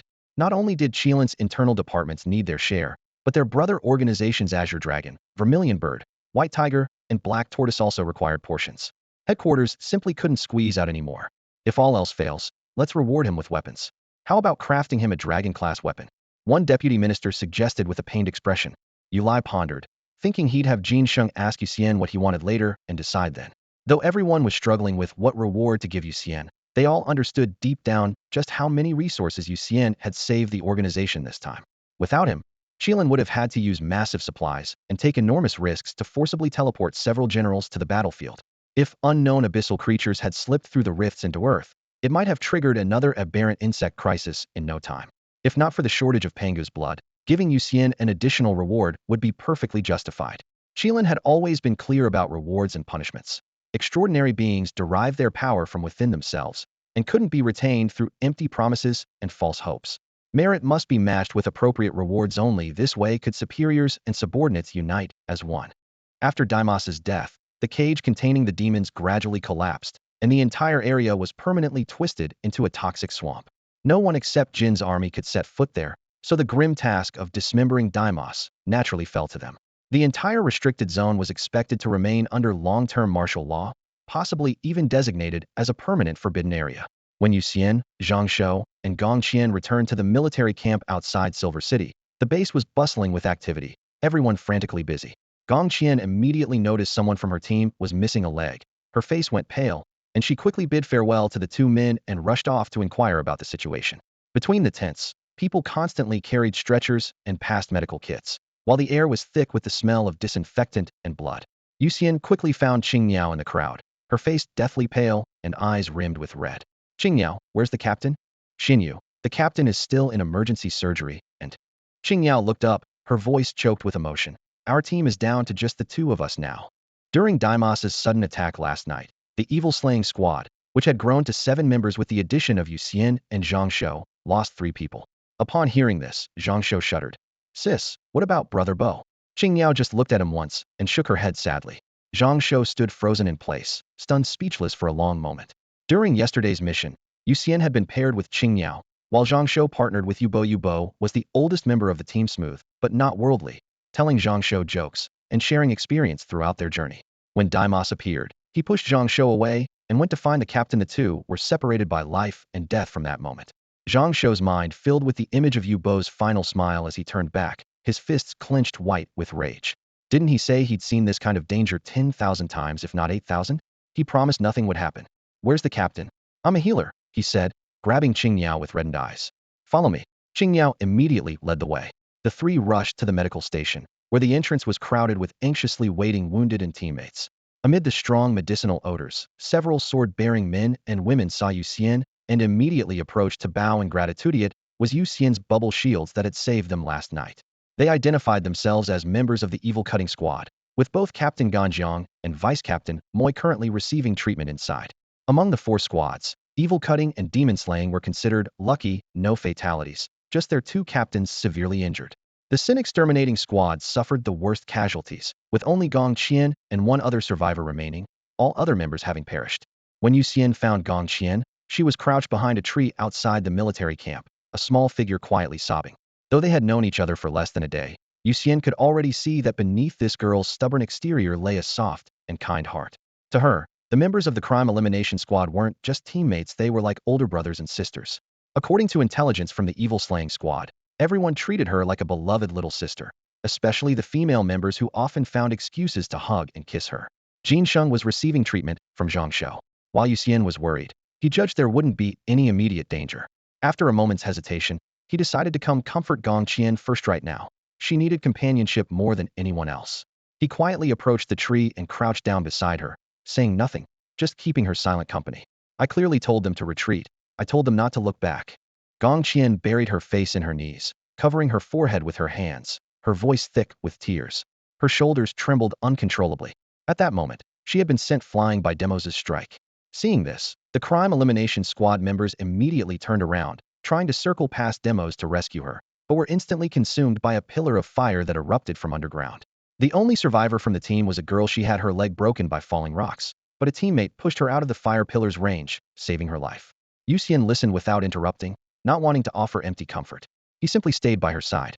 About an hour later, Gong Qian wiped her eyes with her sleeve, sniffled, and said quietly, "Thank you. I'm going to check on Sister Finfin." With that, she stood up and hurried toward the depths of the camp. Only after her figure completely disappeared did Yu Xian slowly rise. A transparent bubble formed in his palm, and he stepped into it, appearing the next second in the corridor of the medical facility. He found a chair and sat down, his gaze fixed on the operating room door. In the afternoon, the operating room door finally opened. Zhang Shou dragged his weary steps over and sat down beside him, his aged face showing no trace of a smile. "Is the captain's injury serious?" Yu Xian asked. Zhang Shou nodded, his voice hoarse. "Not just serious, extremely serious. Even more dangerous than when Captain Gong Qian was poisoned. Dr. Wang says the demonic power in his body is very high level, completely incompatible with his own energy. They're fighting each other, and if the balance tips, it's death. I can only treat the external wounds. The internal balance can only be maintained by him.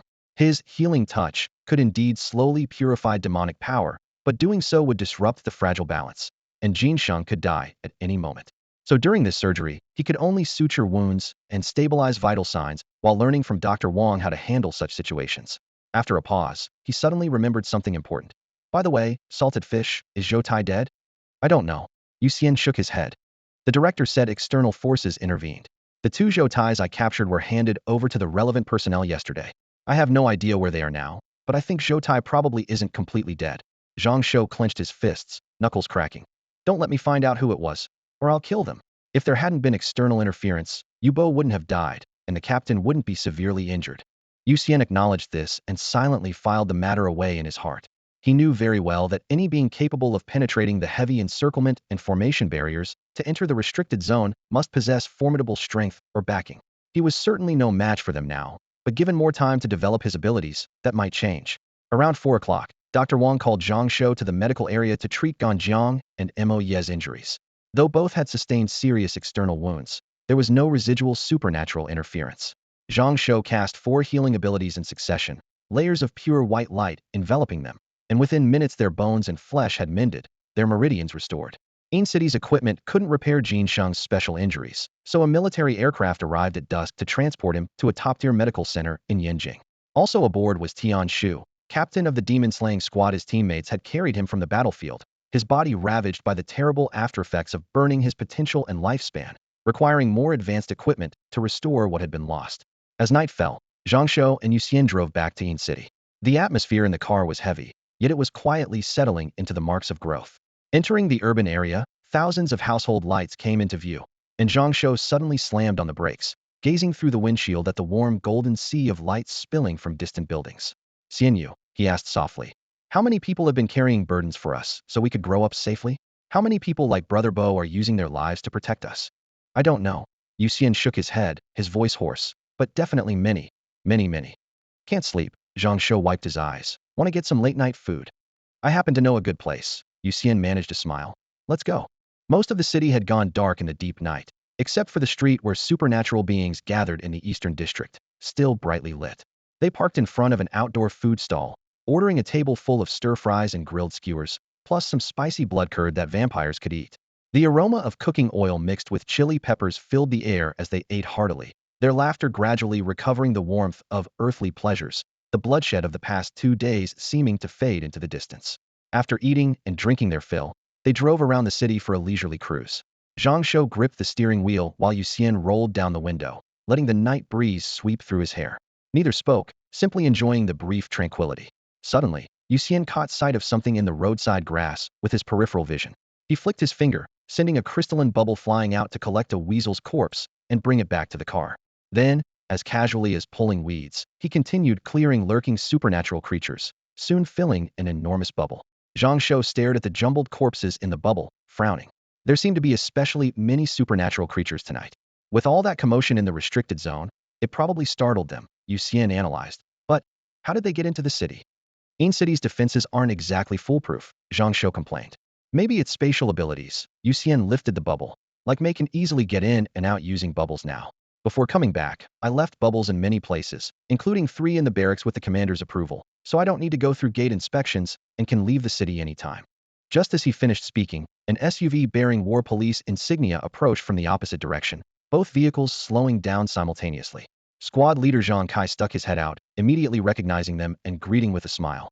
Yu Xian, Zhang Shou, so it's you two. I thought I'd run into something big on this road in the middle of the night. Captain Zhang, good evening. Yu Xian pushed the bubble forward. We couldn't sleep, so we came out for a drive. We picked up these supernatural creatures along the way. Consider it a snack for the brothers and sisters in your squad. Wow, so many. Zhang Kai's eyes lit up as he quickly opened the rear window, collecting all the spoils. You're too kind. This is so embarrassing. If you're really embarrassed, don't take them. Yu Xian and Zhang Shou were amused by his expression. After a few pleasantries, both parties waved goodbye, their headlights crossing as they departed. Watching the police car's taillights gradually disappear in the rearview mirror, Zhang Shou sighed softly. Captain Zhang and his team have it tough too. Every year across the nation, war police officers gave their lives protecting cities. In the past, he'd only seen those cold statistics in the news, but now he understood that behind each number was a person of flesh and blood. The next day, Yu Xian and Zhang Shou walked into the classroom as usual, with the bell masking the lingering tension from last night's lockdown zone. Since the formation had blocked out all sounds, almost no one in Silver City knew about the fierce battle that had taken place. However, at the Supernatural Academy, rumors spread like wildfire. Some claimed ancient treasures had emerged outside the city, while others insisted an earth-shattering battle had erupted over forbidden fruits. Chen Ling, the gossip queen, cornered the two boys and mysteriously shared various insider information, leaving Yu Xian and Zhang Shou with no choice but to smile politely in response. For the next 3 days, the two maintained their routine, attending classes during the day, heading home in the evening, and browsing the Qilin app whenever they had free time, particularly keeping an eye out for when Jin Sheng might return to the team. During this period, Yu Xian frantically added friends, rapidly expanding his network. Through introductions from the Evil Slaying Squad, he met many team members from across the country and was invited into dozens of mutual aid groups. During a casual chat, a young woman stationed in Beijing delivered some bad news. Jin Sheng's injuries were more severe than initially estimated, and he wouldn't be able to return to normal activity levels anytime soon. Upon hearing this news, both Yu Xian and Zhang Shou felt their spirits sink, as if the future of the evil eliminating squad had been shrouded in fog. The 4th day, both received a text from Qing Miao with the location, next to the South District Public Security Bureau. Upon arrival, they found Qing Miao waiting in the hallway, and the 3 of them pushed open the door to Jin Sheng's temporary office together. The scene inside was somewhat comical. Gong Qian sat in Jin Sheng's chair, but due to her short stature, only half her head was visible above the desk. The 3 almost couldn't suppress their laughter, but managed to swallow it back. Is everyone here? Gong Qian cleared her throat, trying to keep her tone calm. Since Captain Jin Sheng is temporarily unable to lead the evil eliminating squad, Director Yu Lai has appointed me as deputy captain, temporarily handling all affairs. So you got demoted, Zhang Shou blurted out without thinking. Gong Qian's expression darkened instantly as she glared at him fiercely. Zhang Shou sheepishly turned his head away and pretended to whistle, acting as if the comment had nothing to do with him. In fact, she had indeed been demoted. In the operation to eliminate demos, she had achieved merit worthy of a first-class commendation, but at the same time, the squad she led had suffered near total casualties, causing significant pain to headquarters as well. Merit was merit, and fault was fault. They couldn't cancel each other out. Ultimately, Qilin headquarters decided to transfer her to the evil eliminating squad as deputy captain, and considering that she worked more efficiently in combat alongside Yu Xian, they made this current arrangement. Headquarters had discussed directly appointing Yu Xian as temporary captain with Gong Qian as his assistant. However, Yu Xian had been with the evil eliminating squad for too short a time, so the proposal was rejected. If he had been with the team for over a year, he very likely would be the one sitting in that position now, rather than Gong Qian. As the atmosphere settled, Yu Xian took the initiative to speak. So what will our squad be doing next? There are no group missions for now, Gong Qian answered seriously. The director's intention is for us to work on coordination first, getting familiar with each other's abilities. She paused here, not repeating the full message. In reality, Yulai had also earnestly told her to listen more to Yu Xian's opinions when situations arose, and not to act impulsively. Although Yu Xian had only recently joined Qilin, his performance during this period had been exceptionally impressive. He possessed strong abilities, was both brave and strategic, and could be relied upon during critical moments rather than dropping the ball. After the memorial service concluded, there would be merit-based rewards as ranking would be elevated, and various bonuses and benefits would follow. In the temporary office, several people gathered around the table discussing tonight's arrangements. Does the deputy captain have any plans? Yu Xian's gaze fell on Gong Qian. Gong Qian shook her head gently. A smile immediately appeared on Yu Xian's face. Since there are no plans, how about we go catch some rats tonight? Catch rats. Everyone was stunned in unison. To help them understand, he raised his right hand, condensing a crystal-clear bubble the size of a pinhole at his fingertip, which bobbed gently in the air. My bubble spaces are interconnected, and sound can travel between them as well, he explained. I've been quite bored these past few days, so at night I've placed many of these small bubbles in various corners throughout the city to gather intelligence. Right now I have information. Tonight a group of foolish thieves is targeting a silver shop. We just need to wait for them to walk into our trap and catch them all in one net. After speaking, he brushed aside his hair, revealing a bubble attached to his skin deep in his ear canal, like an earplug. It can be used like this. Zhang Shou leaned closer, his voice rising in amazement. Yu Xian smiled faintly, though his mind was calculating even more applications. For several consecutive nights, he had barely slept, entirely focused on developing advanced bubble techniques.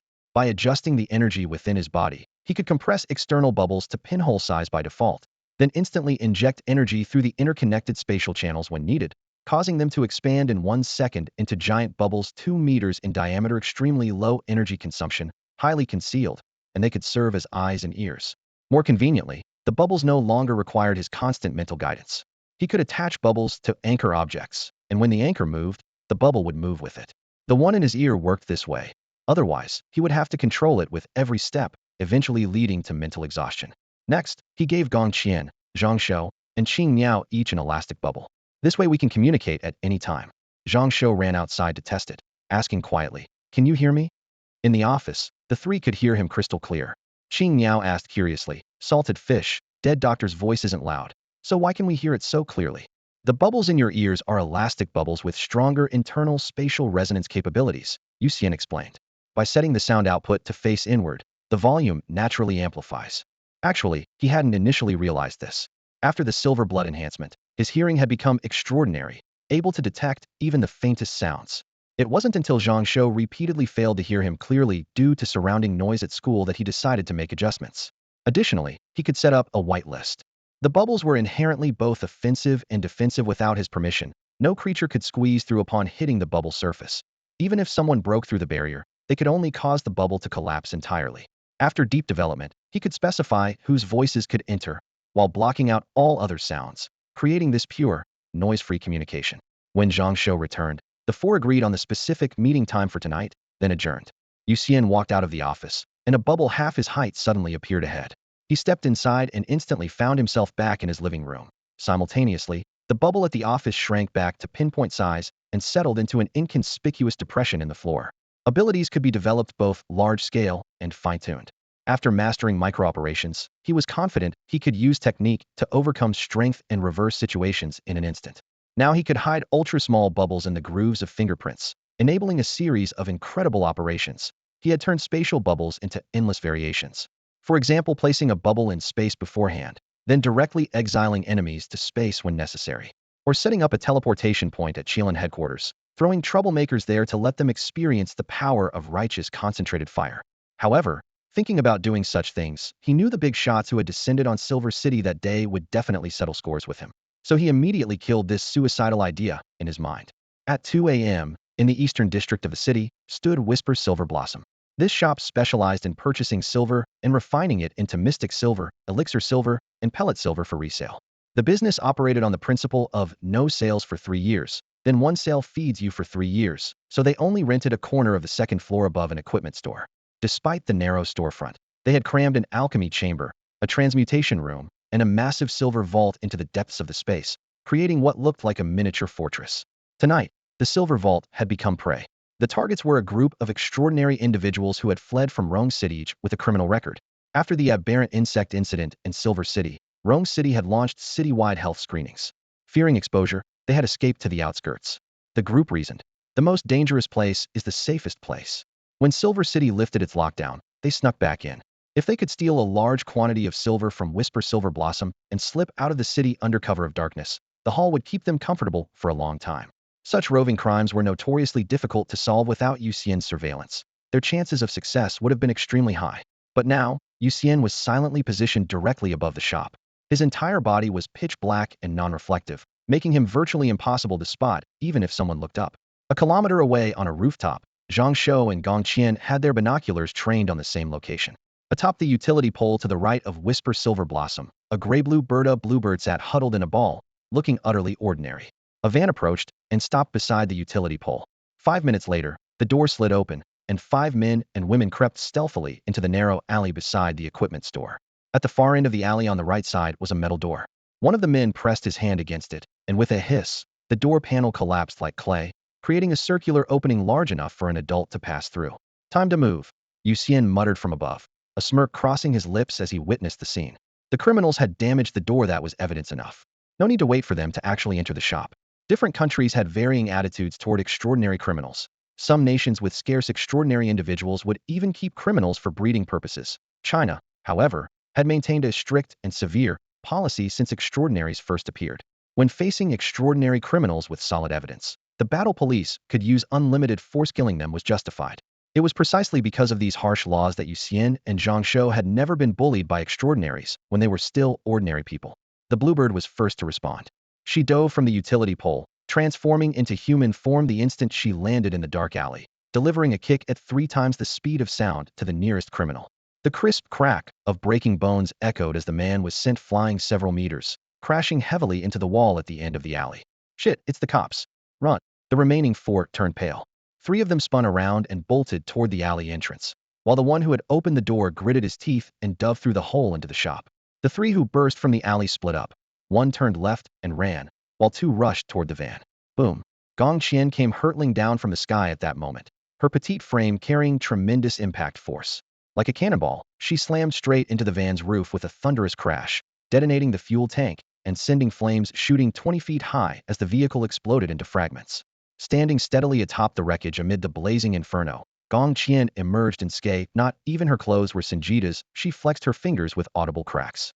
The 2 criminals in the distance exchanged glances before immediately dropping into a crouch with their hands over their heads. Their movements so practiced, they seemed like seasoned offenders. They'd mess with anyone except this violent little girl.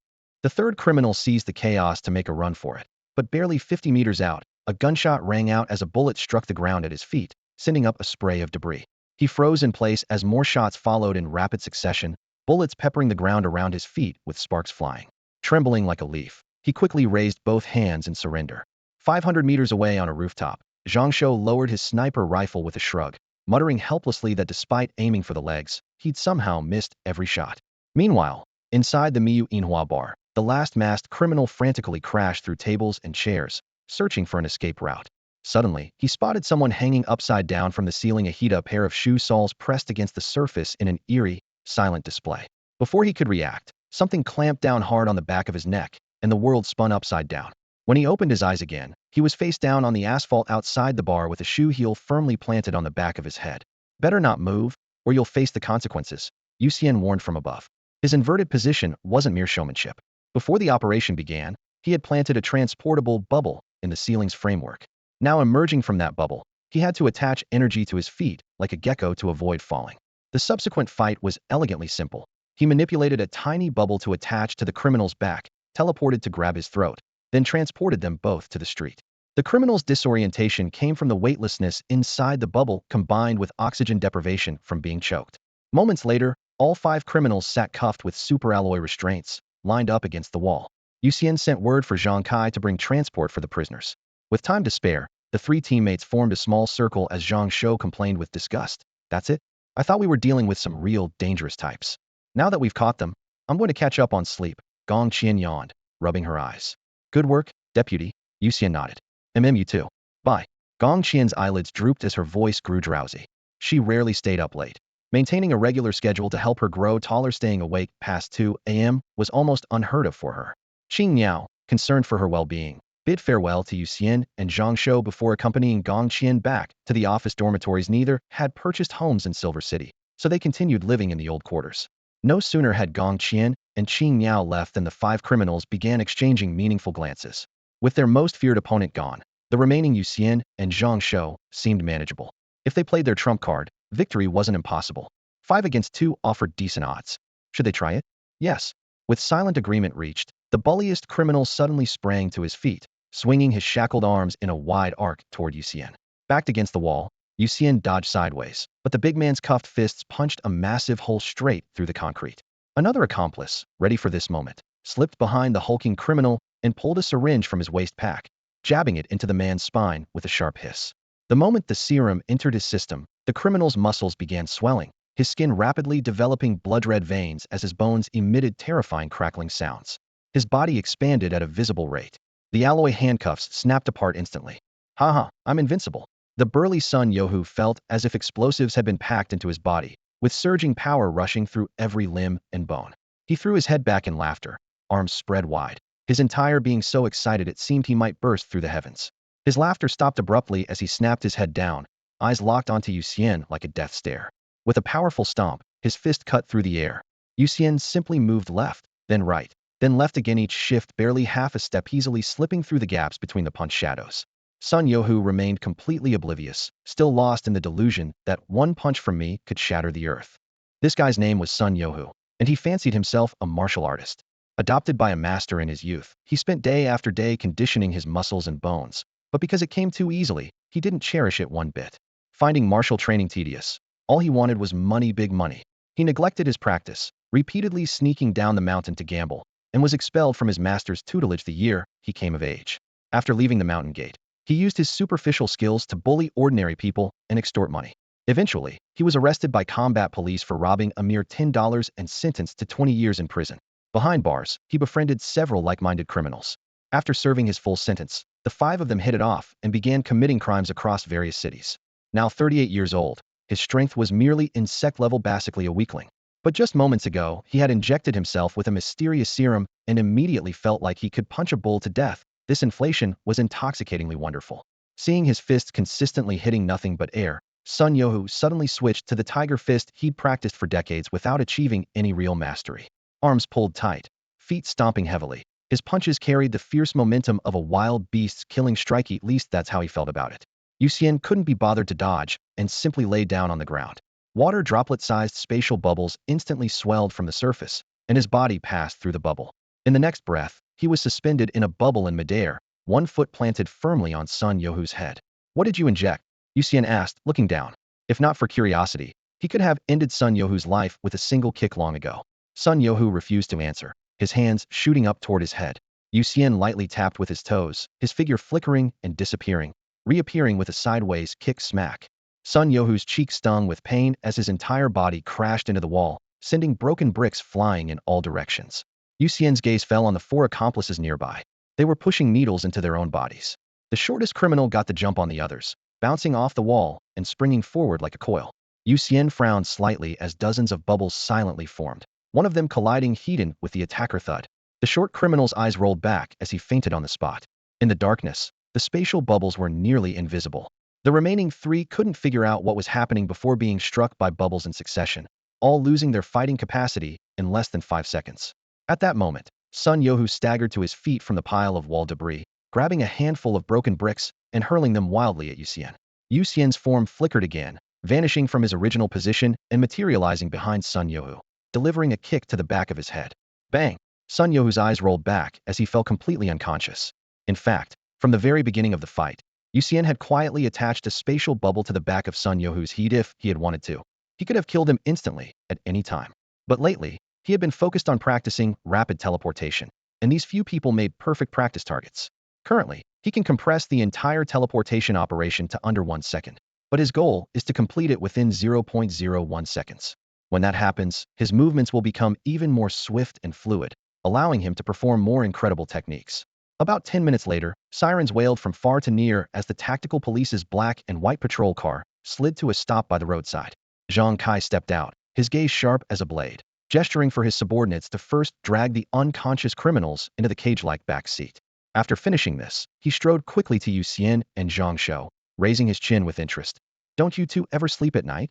Captain Zhang, your dark circles practically reach your mouth corners, and you have the nerve to ask us? Zhang Shou laughed energetically, his eyes gleaming with mockery. Over the past few days, he had persistently pestered the Qilan office doctors to prepare several doses of painless passive refresh serum, actively refreshing his condition before midnight each day theoretically. He wouldn't feel drowsy until noon the next day. Yu Xian shrugged. We just happened to notice these idiotic thieves making noise and decided to keep watch. Didn't expect to actually catch big fish. He proceeded to report everything to Zhang Kai about Sun Youhu and his gang injecting serums that increased their strength tenfold. Tenfold? Are you certain? Zhang Kai's pupils contracted sharply. I tested it specifically, otherwise I would have kicked that big guy flying with one blow. Yu Xian glanced towards Sun Youhu in the distance. With my current strength, even if he multiplied his power 20 times, he couldn't withstand one kick. Zhang Kai's expression turned serious. Then we definitely need to dig deep into this.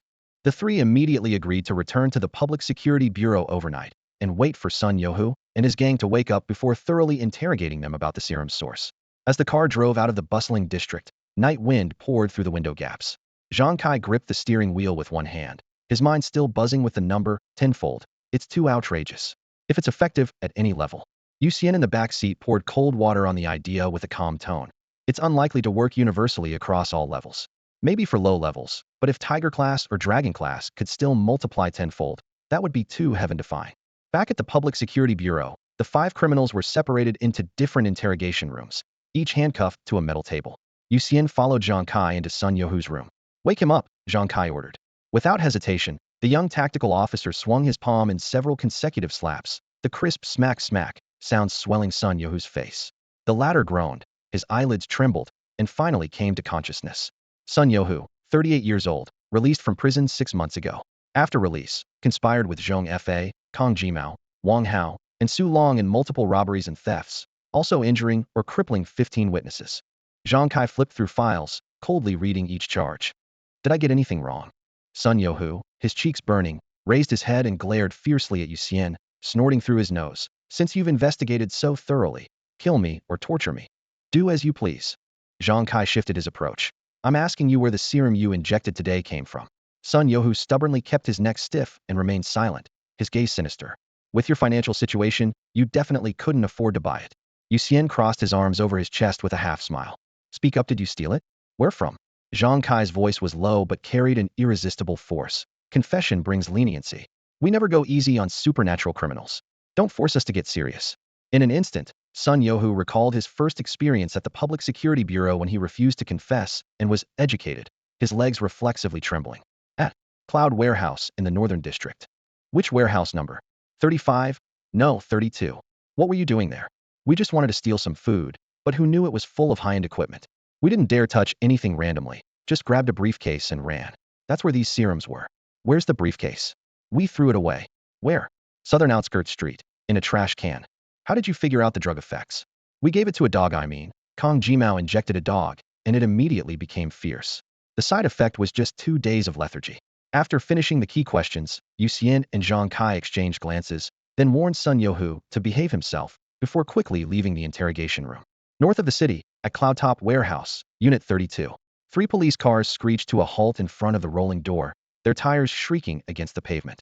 As soon as the doors opened, Zhang Kai, Yu Xian, and Zhang Shou leaped out first, followed by numerous fully armed tactical officers who quickly spread out and surrounded the warehouse. Several tactical officers carried shields nearly 10 centimeters thick, their metal surfaces gleaming coldly under the moon as they formed a shield wall and advanced cautiously. Another officer wielded a heavy battering ram, half hidden behind the formation.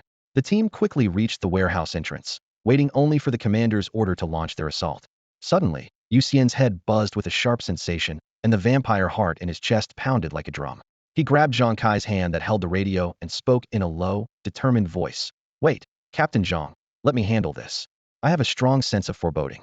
Seeing Yu Xian's unusually grave expression, Zhang Kai ordered without hesitation. Everyone fall back. The tactical officers immediately retreated to a safe distance, the shield wall receding like a tide. After confirming everyone had withdrawn, Yu Xian conjured a basketball-sized water bubble in his palm, crystal clear with ripples shimmering along its edges. He guided the bubble to the warehouse door and gently compressed it. Crack! The lock snapped, and the door split inward. Immediately, metallic clanging echoed from within the warehouse. The next second, the entire structure exploded in a thunderous blast, flames shooting skyward as a scorching shockwave surged out like a raging torrent. Even the tactical officers dozens of meters from the blast center, despite their heavy shields, were swept away by the hurricane-force winds. Yu Xian, who had anticipated danger, instantly erected 3 layers of bubble barriers the moment of the explosion, encasing all nearby team members within them. The flames and debris struck the translucent spherical surface, creating only harmless ripples as everyone remained completely unharmed. Holy shit! Zhang Shou crashed to the ground and let out a curse as he came to his senses. Zhang Kai's face turned ashen, his fists clenched tight. If Yu Xian hadn't intervened, his brothers would likely have been blown to pieces without a trace. Damn it, investigate. Who owns this warehouse? Who's behind this? If we don't get to the bottom of this, I'll write my name Zhang Kai backwards from now on, he snarled through gritted teeth. The explosion's aftershocks still rumbled in the distance as Yu Xian's gaze grew contemplative. They obviously anticipated our arrival. This is a warning to stop our investigation. He recalled the clues. When Sun Yohu's gang stole the briefcase, they all wore hats and masks, moving like ghosts. They wandered from place to place committing crimes, never staying in the same city for long. As long as they continued their petty thefts, they would eventually fall into the hands of the Public Security Bureau, and once the syringe was exposed, uncovering the warehouse would only be a matter of time. The enemy had therefore laid this deadly trap in advance. Many believed that criminal organizations or other gangs would more easily locate Sun Yohu, but the reality was quite the opposite. This group operated as a team with extremely high vigilance, and even local crime bosses might not detect their presence. After a successful heist, they never fenced their goods in the original city, instead jumping to the next city or even the one after that before making their move. Moreover, they would immediately go into hiding after selling their loot. This way, unless there was a citywide manhunt, no force could track their movements. Furthermore, Yin City had just lifted its lockdown restrictions, and even the gangs hiding in the sewers had to keep a low profile, while the various bosses operating in the open dared not make any rash moves. Therefore, Sun Yohu and his crew staying in Yin City was actually particularly safe. Under these circumstances, the likelihood of Sun Yohu and his crew exposing the potions increased to at least 80, making it easy to understand why the original owner of the potions acted as they did. After leaving a squad of officers to continue searching the surrounding warehouses, Yu Xian and Zhang Shou escorted Sun Yohu back to the security bureau with their team. The officers responsible for searching the temporary hideout followed closely behind, carrying that black briefcase. 10 potions in total, 1 fed to the dog, 1 each carried by Sun Yohu's foreman crew, leaving 4 remaining at the hideout. Yu Xian and Zhang Shou each took 1 potion and stored it in their storage rings as backup. The third was handed over to the security bureau's forensics department. The last one he personally delivered to the neighboring office, commissioning Qilan's people to conduct parallel testing. After completing the procedures, the two walked out of the office side by side. Yu Xian simply sat down in the green belt between the security bureau and the office, while Zhang Shou brushed off the grass and plopped down beside him. Salted fish. Are you waiting for them to make their move? Zhang Shou lowered his voice. Yu Xian gazed into the night, saying, after the warehouse explosion, they definitely know the thieves who stole the briefcase have been captured. Given their audacious style, they'll likely choose to silence them. The key is what information they have. If someone comes tonight, it proves the security bureau is clean. If no one makes a move, we'll need to screen everyone in the bureau again. Zhang Shou nodded. They both knew Jin Sheng's capabilities. During the aberrant insect infiltration years ago, Jin Sheng had thoroughly investigated the entire Silver City security system. If there were still fish that slipped through the net, it would truly become a major problem. Time reached 4 a.m. Under the dim streetlights, one looked up counting stars while the other looked down scrolling his phone, yet both were unexpectedly alert. Suddenly, Yu Xian shot to his feet. Zhang Shou immediately followed, scanning their surroundings vigilantly. The next second, a blazing fireball over 300 meters in diameter appeared without warning above the security bureau, as if the entire sky had been set ablaze. If it fell, the entire building and everyone inside would be instantly vaporized. Almost simultaneously, a translucent giant dome formed beneath the fireball, swallowing it whole in an instant. Hundreds of kilometers away at the bottom of a great lake, firelight flashed briefly before being extinguished by the icy waters from an aerial view. One would see the fireball had been forcibly relocated to the lake bottom. About 200 meters away in a dark alley, Scott clutched the torn magic scroll in his hand, eyes wide with shock. The solar fireball technique was an upper-tier wolf-class spell that should have been enough to burn the security bureau to ash. The problem was, where had his fireball gone? Damn, he snapped back to reality, realizing there must be a master stationed on the other side. Without hesitation, he pulled out a teleportation scroll, and with a flash of light, vanished. From scroll activation to his disappearance, took less than 2 seconds. At the 5th second, Yu Xian dove down from high above, his entire form still in that pitch-black state, landing where Scott had been standing. The street was empty, without even a trace of soot. He scanned the surroundings, brow slightly furrowed. No residual magical fluctuations in the air, no detectable scent either. The opponent was clearly equipped with high-grade gear throughout, and had used abilities from outside their own system, effectively blocking all traces clean except for the burning money aspect. Ridiculously wealthy. Yu Xian muttered to himself, suddenly struck by the thought, could it be the Blood Clan? Then shook his head in self-mockery. He couldn't simply assume the Blood Clan was the culprit just because they were wealthy. 5-star hotel. Scott stood in the center of the lightless suite, his voice low. Master, there's been an incident at Warehouse 32. A dark shadow slid out from the corner of the room, rapidly coalescing into human form like spilled ink, swallowing even the faint lights from outside the window. An androgynous voice echoed in the darkness. Now you should understand warnings are useless against the Chinese. They will never stop. Have all the leads been severed? We've eliminated every trace we could. Scott bowed his head. Unfortunately, there are experts in the Public Security Bureau. I failed to silence them completely, so they'll likely continue their investigation. The shadow fell silent briefly, then gave a calm order. Then let them investigate. Deploy every counter-surveillance measure we have, but don't expose yourself. Yes. Scott acknowledged the command, leaving only his breathing and the shadows in the darkness. When Yu Xian rushed back to the Public Security Bureau, the entire building was surrounded by 3 layers of fully armed tactical officers. Team leader Zhang Kai approached him, speaking in an extremely low voice. Yu Xian, what appeared suspended in the air just now was that the Blazing Sun fireball technique. That's an upper-tier wolf-class spell. Yu Xian looked up at the roof, where the blackened steel and concrete looked as if they'd been seared by a red-hot shovel.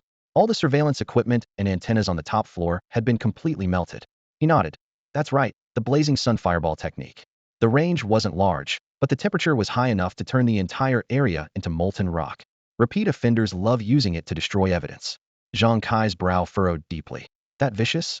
Could it be related to Warehouse 32? Yes. Yu Xian was direct. Our demon suppression squad will take over this case.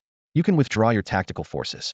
If he hadn't happened to be on duty, the Public Security Bureau might already be a crater. The tactical officer's overall combat strength was only at insect to ant level, and with the enemy opening with an upper-tier wolf-class spell, numbers wouldn't matter.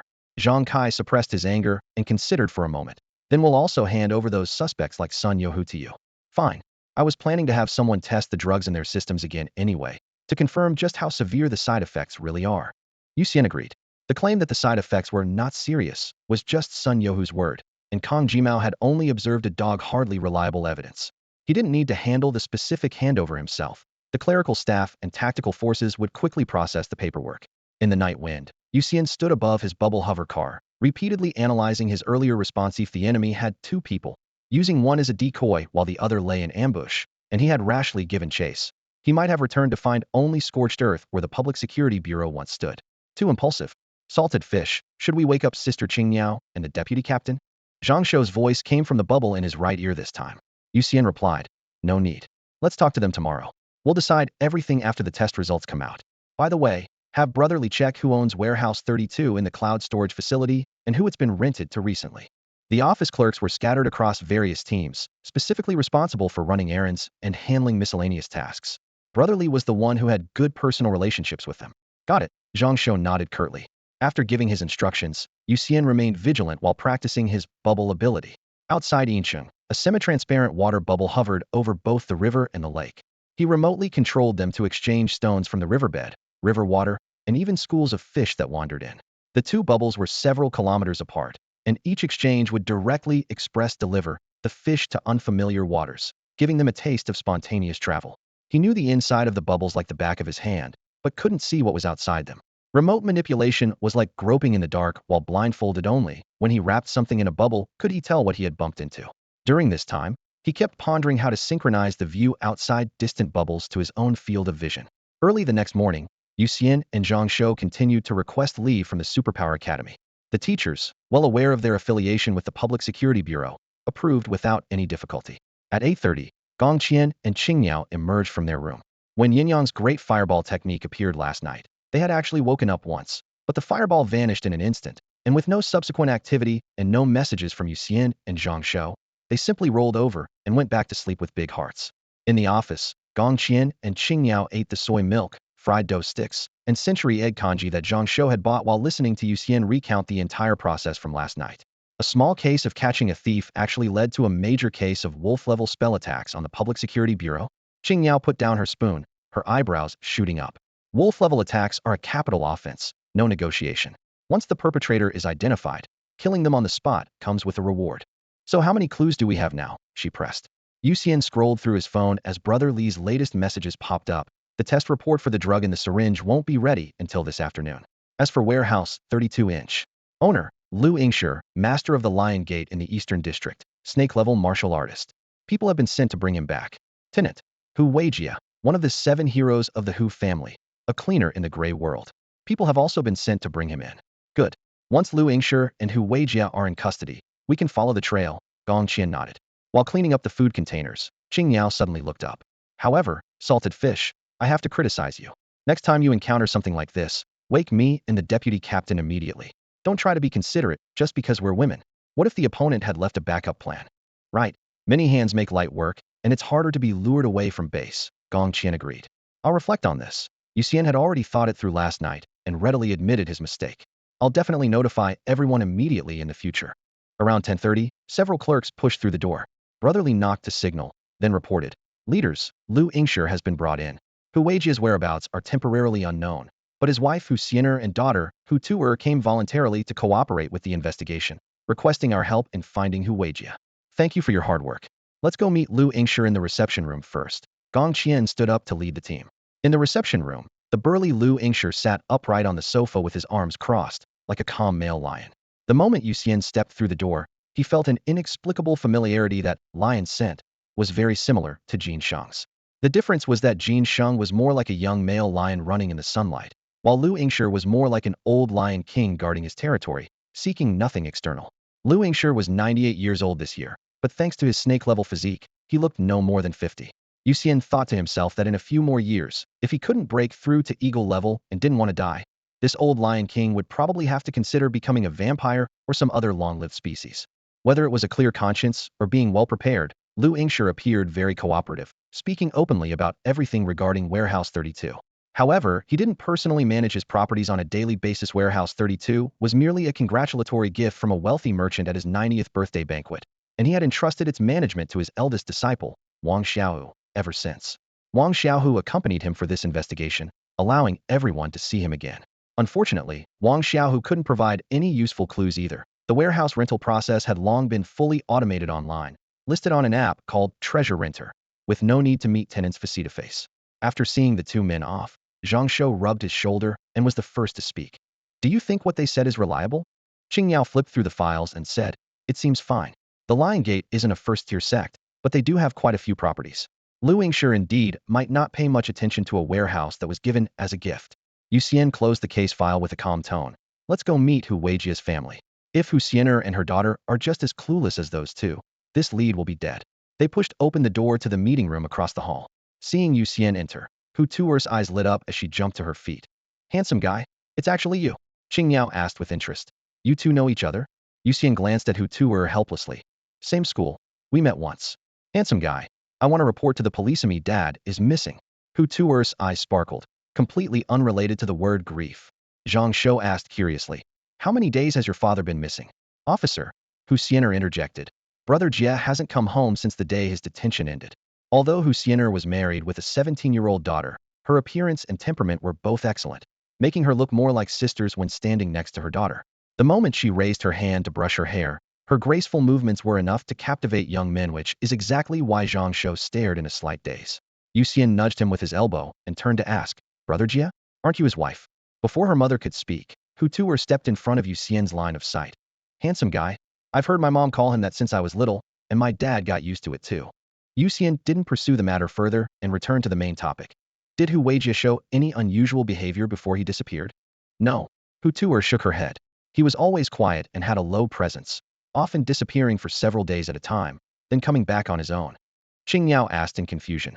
Then how can you be sure he's really missing this time? Hu Tuer frowned, looked seriously at everyone, and asked back. Because you're all looking for him. Before, my mom and I didn't know where he went, but you officers should know, right? But this time, even you are searching everywhere for him. So he must really be missing. That made perfect sense. Completely irrefutable. Gong Qian and the others fell silent, not expecting Hu Tuer's answer to be so simple. Actually, we don't know if Hu Weijia has really disappeared. We're looking for him because we want to understand something. Do you know if he ever rented Cloud Storage Unit 32? Yu Xian cleared his throat and tossed the question into the cramped office. Hu Tuer blinked her curious big eyes and shook her head. Never heard of it. What would he rent that place for? The three people across from them were equally puzzled and could only remain silent. Qing Yao turned her gaze to Hu Xianer. Hu Xianer also shook her head, her tone helpless. Brother Jia is just a wanderer. When he comes back, it's only to rest his feet. Tuer and I really don't know what he's busy with outside. Zhang Shou couldn't help asking. Then doesn't he earn money to support the family? The bathhouse was Brother Jia's birthday gift to me. Hu Xianer raised her hand and pointed toward the street corner. I run it and don't lack money, so I've never asked him for anything. The bathhouse had always been operated by her, and Hu Weijia had never interfered. The lead went cold too quickly. Yu Xian wasn't willing to give up and asked again. Do you have any of his clothes at home? Any personal belongings will do. Hu Xianer still shook her head. After thinking for a moment, Hu Tuer quietly added, there's a pair of slippers. Yu Xian's face immediately darkened. He had originally planned to use his extraordinary sense of smell to pick up some scent, but asking him to smell slippers, forget it. In less than a minute, the four of them escorted the Hu family mother and daughter out the door and stood on the roadside looking at each other. The leads had indeed returned to zero. Back at the office, Zhang Shou collapsed into his chair. Do you think Hu Weijia might be cleaning house? Those bizarre yet real posts from the internet surfaced in everyone's minds, cleaners disposing of bodies and erasing traces, which in underworld circles was called cleaning house. Qing Yao followed up with an analysis. People who do this kind of work always hide until the heat dies down before showing their faces. How about contacting the city's security bureau? More hands are always better than just the few of us. Although security officers were all ordinary people, they had the advantage of numbers. Zhang Shou proposed another theory. Or maybe he was silenced, and the other party used his phone to renew the lease on Unit 32? Yu Xian looked down at his phone and shook his head. Unit 32 was already under his name before the restrictions went into effect. We have nothing. How are we supposed to investigate this case? Zhang Shou held his head and wailed. Gong Qian remained calm throughout. Seeing Zhang Shou about to roll on the floor, she finally looked up. Don't forget, we're the evil suppression squad, not security officers. When we encounter this kind of situation, we just apply for assistance. Zhang Shou was skeptical, but we can't produce a single lead. Will the application be useful? Of course it will. Gong Qian was confident. Now we've confirmed the renter is Hu Weijia. Report to headquarters and have them activate the river chart and Luo script to lock onto his position. Once we get the coordinates, we can find him. Yu Xian frowned. That thing costs a fortune to activate once. Don't waste our merit points. The river chart and Luo script, a dragon-level artifact, was essentially a giant turtle shell covered in cracks with a map of China carved on its surface. Every time headquarters used it, they had to consume enormous amounts of spiritual energy. Squads applying for its use had to pay an equivalent amount of merit points. If the final reward wasn't sufficient, the squad would have to make up the difference. Because of this, the vast majority of squads would rather conduct house-to-house searches than throw their merit points into this spiritual energy money pit. Whatever the loss is, I'll cover it, Gong Qian said to Yu Xian, taking full responsibility without hesitation. This was her first mission since joining the evil slaying squad, and she was determined to see it through successfully, even if it meant paying out of her own pocket. Her Panga bloodline was compensation for her father's sacrifice, the storage ring was her mother's keepsake, and the uniform she wore was a reward for her achievements years ago. Merit points had become meaningless to her rather than hoarding them. She preferred to spend everything to solve this case. Don't be so hasty, you two. Let's wait for this afternoon's potion analysis report. There might be new leads, Qing Miao said with a smile, trying to calm her two impulsive teammates. Zhang Shou nodded in agreement. Right? We still have the potion lead to follow up on. No need to rush. All right, let's wait and see, Gong Qian finally decided. After the meeting, Yu Xian teleported home from the office. On his balcony, he reclined in a wicker chair, letting the sunlight wash over his face as he organized the clues they had gathered while manipulating several tiny bubbles with his fingertips. He could now make multiple bubbles spin individually and orbit around each other. Each bubble consisted of 2 layers. The outer membrane was pure spatial energy under his complete control, while the inner layer was the universe's own spatial energy, which he could only influence indirectly. Initially, there was no gravity inside the bubbles. Through daily practice, he first created gravity within them, then inverted it. and now he could even control objects floating inside. His ultimate goal in training this ability was to completely dominate the internal space of the bubble if he could one day create a massive bubble capable of swallowing Earth. The planet itself would fall under his control. In the afternoon, Zhang Shou called him back to the office. Besides Gong Qian, Qing Miao, and Zhang Shou, there was also a young man in a white lab coat. Greetings, officers. I'm Lin Yun, a level 3 researcher responsible for reporting today's test results. Please correct me if anything is inadequate, he said respectfully, but without servility. Everyone's here. Let's begin, Gong Qian indicated. Lin Yun opened his report. First, we detected high concentrations of nutrient solution in the unknown liquid from the syringe. This nutrient solution would need to be diluted 100-fold to be safely absorbed. Zhang Shou immediately pressed. What would happen without dilution? Most organisms would burst, Lin Yun replied. Zhang Shou frowned. But last night, Sun Youhu and the others injected it directly without bursting. Old Zhang, let researcher Lin continue, Yu Xian reminded him quietly. Lin Yun continued. Besides the nutrient solution, we also discovered 3 unknown elements, temporarily designated as Q1, Q2, and Q3. Finally, the liquid contained approximately 1/10 xenomorph essence. Xenomorph essence, what's its relationship to xenomorphs? Yu Xian couldn't help but ask after hearing this. Lin Yun replied that the aberrant insect fluid only existed inside aberrant insect eggs, and it was a liquid with quite peculiar properties. The professors in Yanjing were still studying it, and its specific effects remained unclear. As his words settled, Yu Xian looked around at everyone, his gaze stopping on Gong Qian and the others. What do you think? Qing Yao immediately caught the underlying fury beneath Yu Xian's calm exterior and whispered her speculation. Xinyu, are you suspecting that someone is deliberately breeding the aberrant insects that have suddenly surged in Silver City? Otherwise, where would they get so much aberrant insect fluid? Breeding? Yu Xian asked back, his tone cold as ice. Aberrant insect eggs are smaller than rice grains. If 10% of a syringe contains the fluid, how many eggs would it take to fill it? Just thinking about it, we're talking about a massive quantity of eggs. These few short sentences hammered the severity of the problem into everyone's hearts. If someone was indeed deliberately breeding aberrant insects, countless lives were at stake. It would be an unforgivable crime. Damn it, if someone really did this, I'll kill them. Zhang Shou thought of his classmates' tragic deaths at school, his fists clenched white. Yu Xian looked at Lin Yun. Is there any possibility of artificially synthesizing aberrant insect fluid? Lin Yun shook his head. The possibility is extremely low. Products that fuse supernatural elements, primitive embryos, egg fluid, and other factors have extremely complex origins and are nearly impossible to synthesize artificially. He flipped through the documents in his hands and added, however, I personally lean toward accidental leakage. Aberrant insects can parasitize almost all animals. Theoretically, the most efficient approach would be using insects with fast reproduction and short lifespans to produce eggs. The cost would be far lower than using humans as hosts. Given this, it's not necessarily deliberate breeding. That makes sense too, Zhang Shou nodded. Qing Yao solemnly concluded the discussion. Let's set this aside for now. Whether intentional or not, attacking the Security Bureau is a serious crime.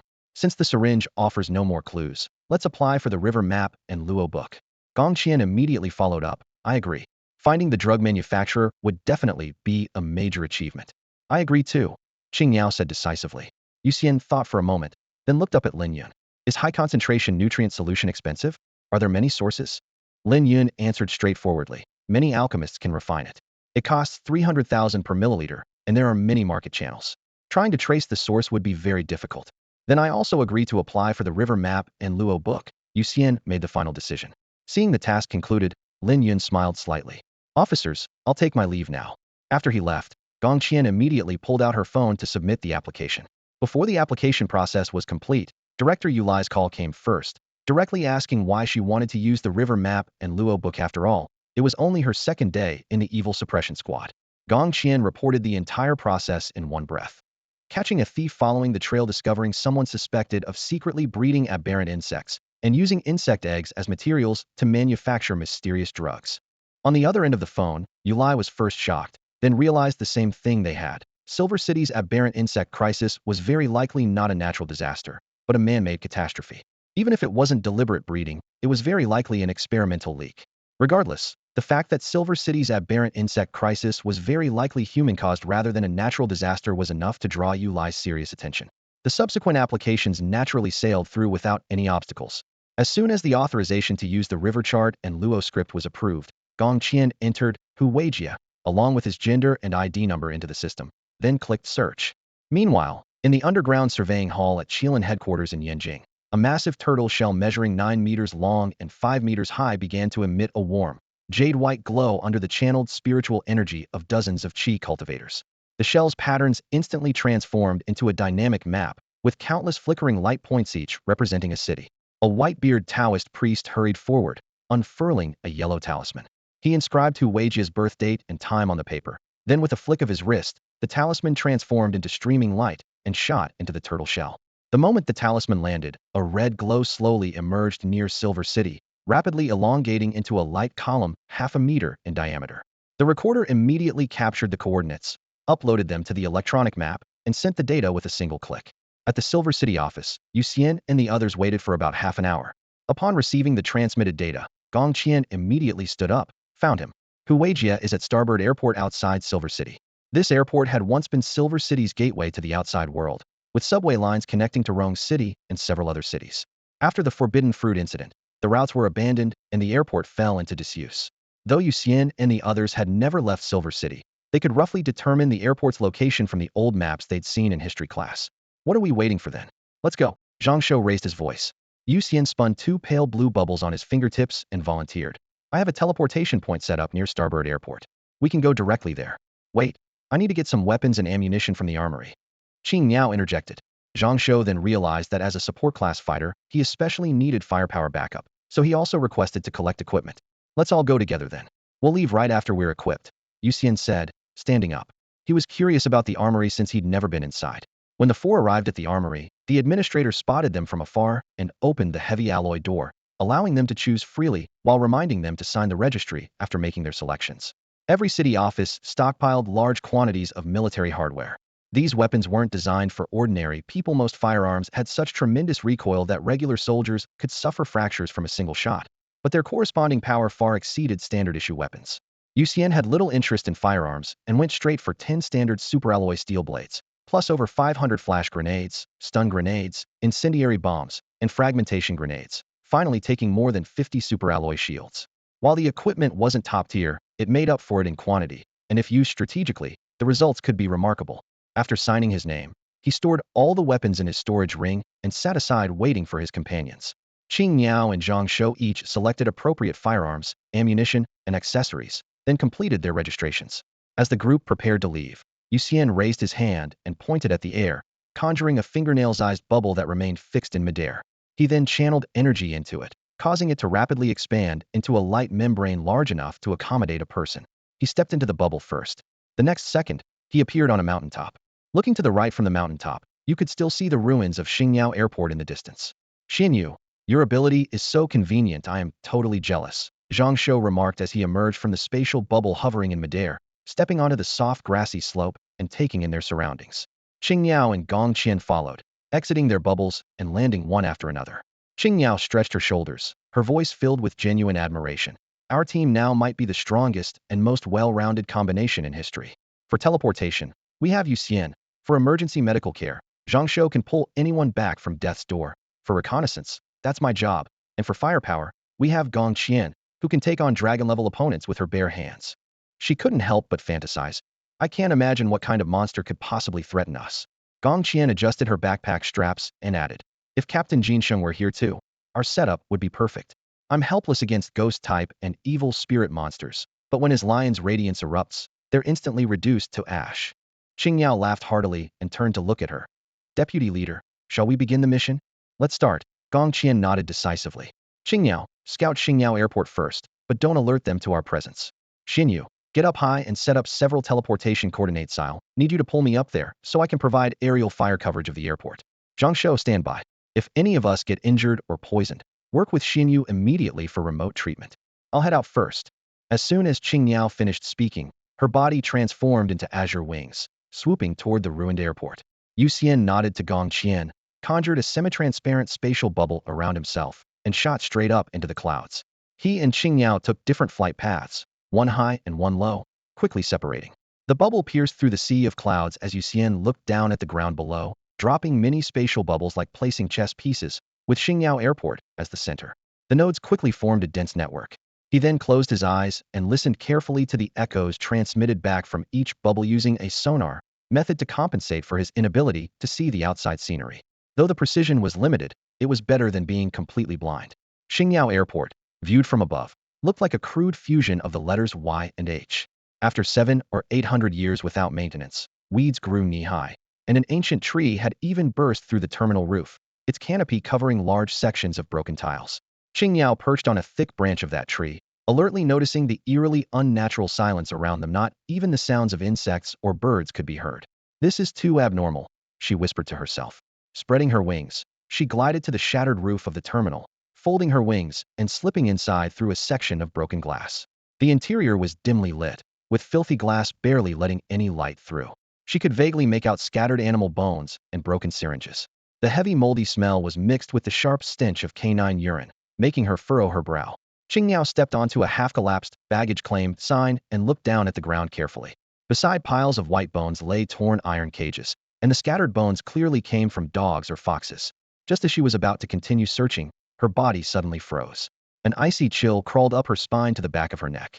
Through her senses, she realized that somehow, a pair of enormous eyes had appeared behind her, gazing down at her tiny form.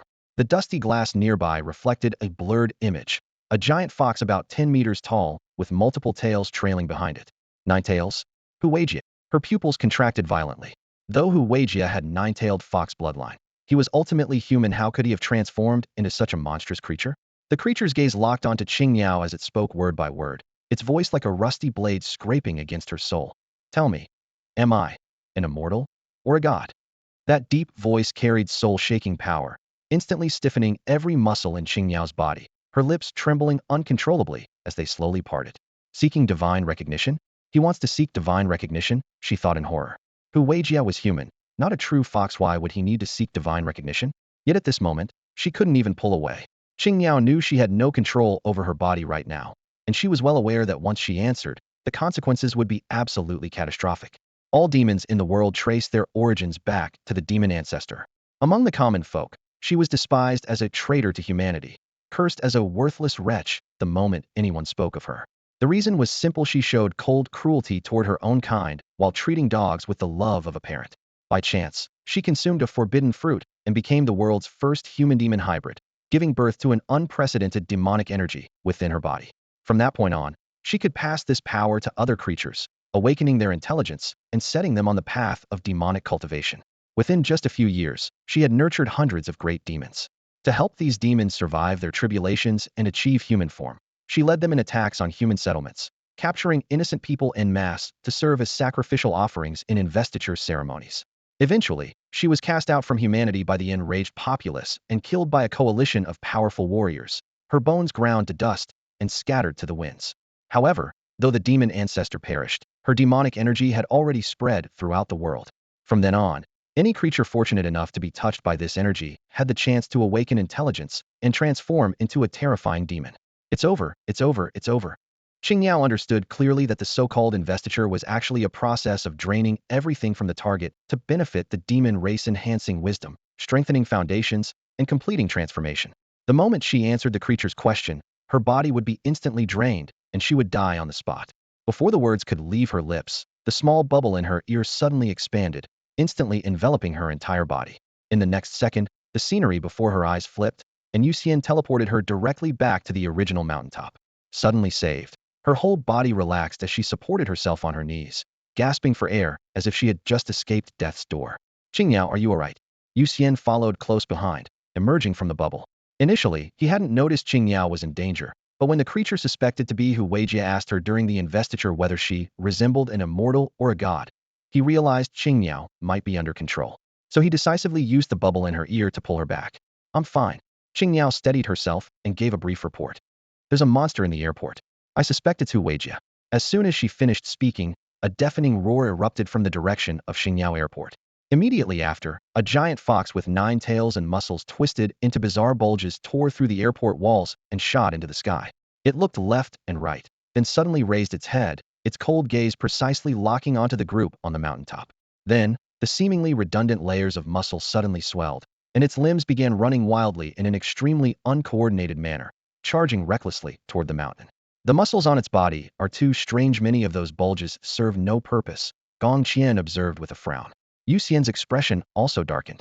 If it really is Hu Weijia, I'm afraid we won't be able to extract any valuable information from it. It's so fast. Zhang Shou gripped the gun he'd taken from his storage ring, sweat beading in his palms. Xinyu, we should take it down first and deal with other questions later.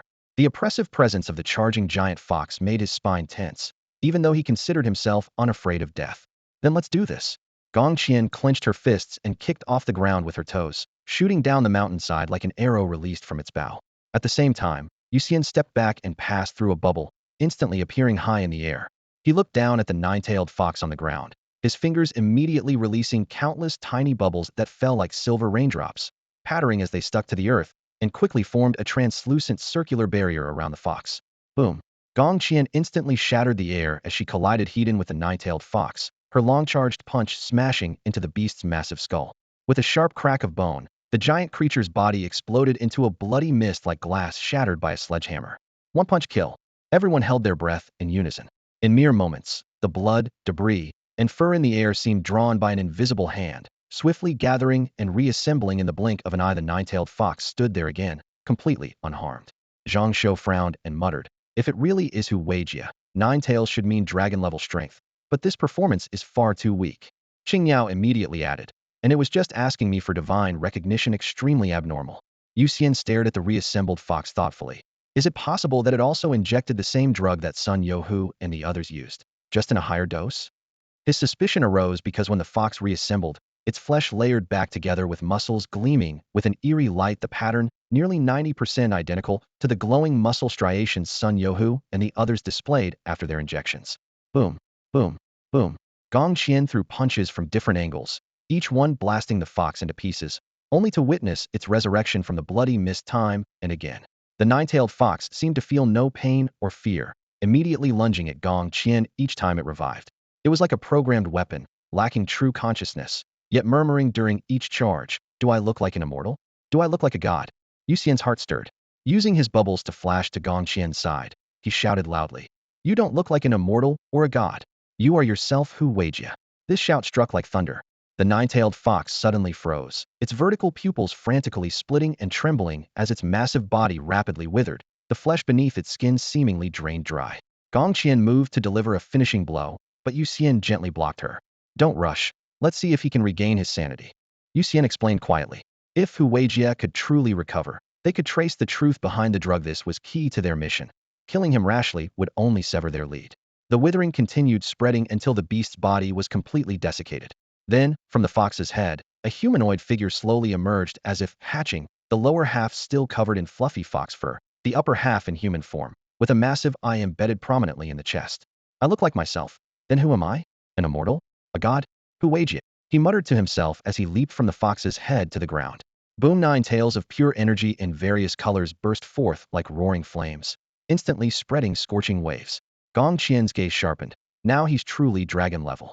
She judged that while the previous fox had 9 tails, it was essentially only wolf level, but this humanoid monster had completely crossed into dragon level territory. Yu Xian met those lifeless yet confused eyes, his tone calm. You are Hu Weijia, Hu Tuer's father, Hu Xianer's husband. The humanoid's neck suddenly twisted, gray-white pupils locking onto Yu Xian at an angle. One energy tail instantly transformed into a massive hand, shattering the air as it grabbed forward. Yu Xian pulled Gong Qian along, using his bubbles to teleport away. The next second, the giant hand swept through their former position. It grasped nothing but empty air. It was a miscalculation. Yu Xian had originally thought this approach might awaken Hu Weijia's consciousness, but instead it unexpectedly strengthened his opponent. With no one around, Hu Weijia searched frantically.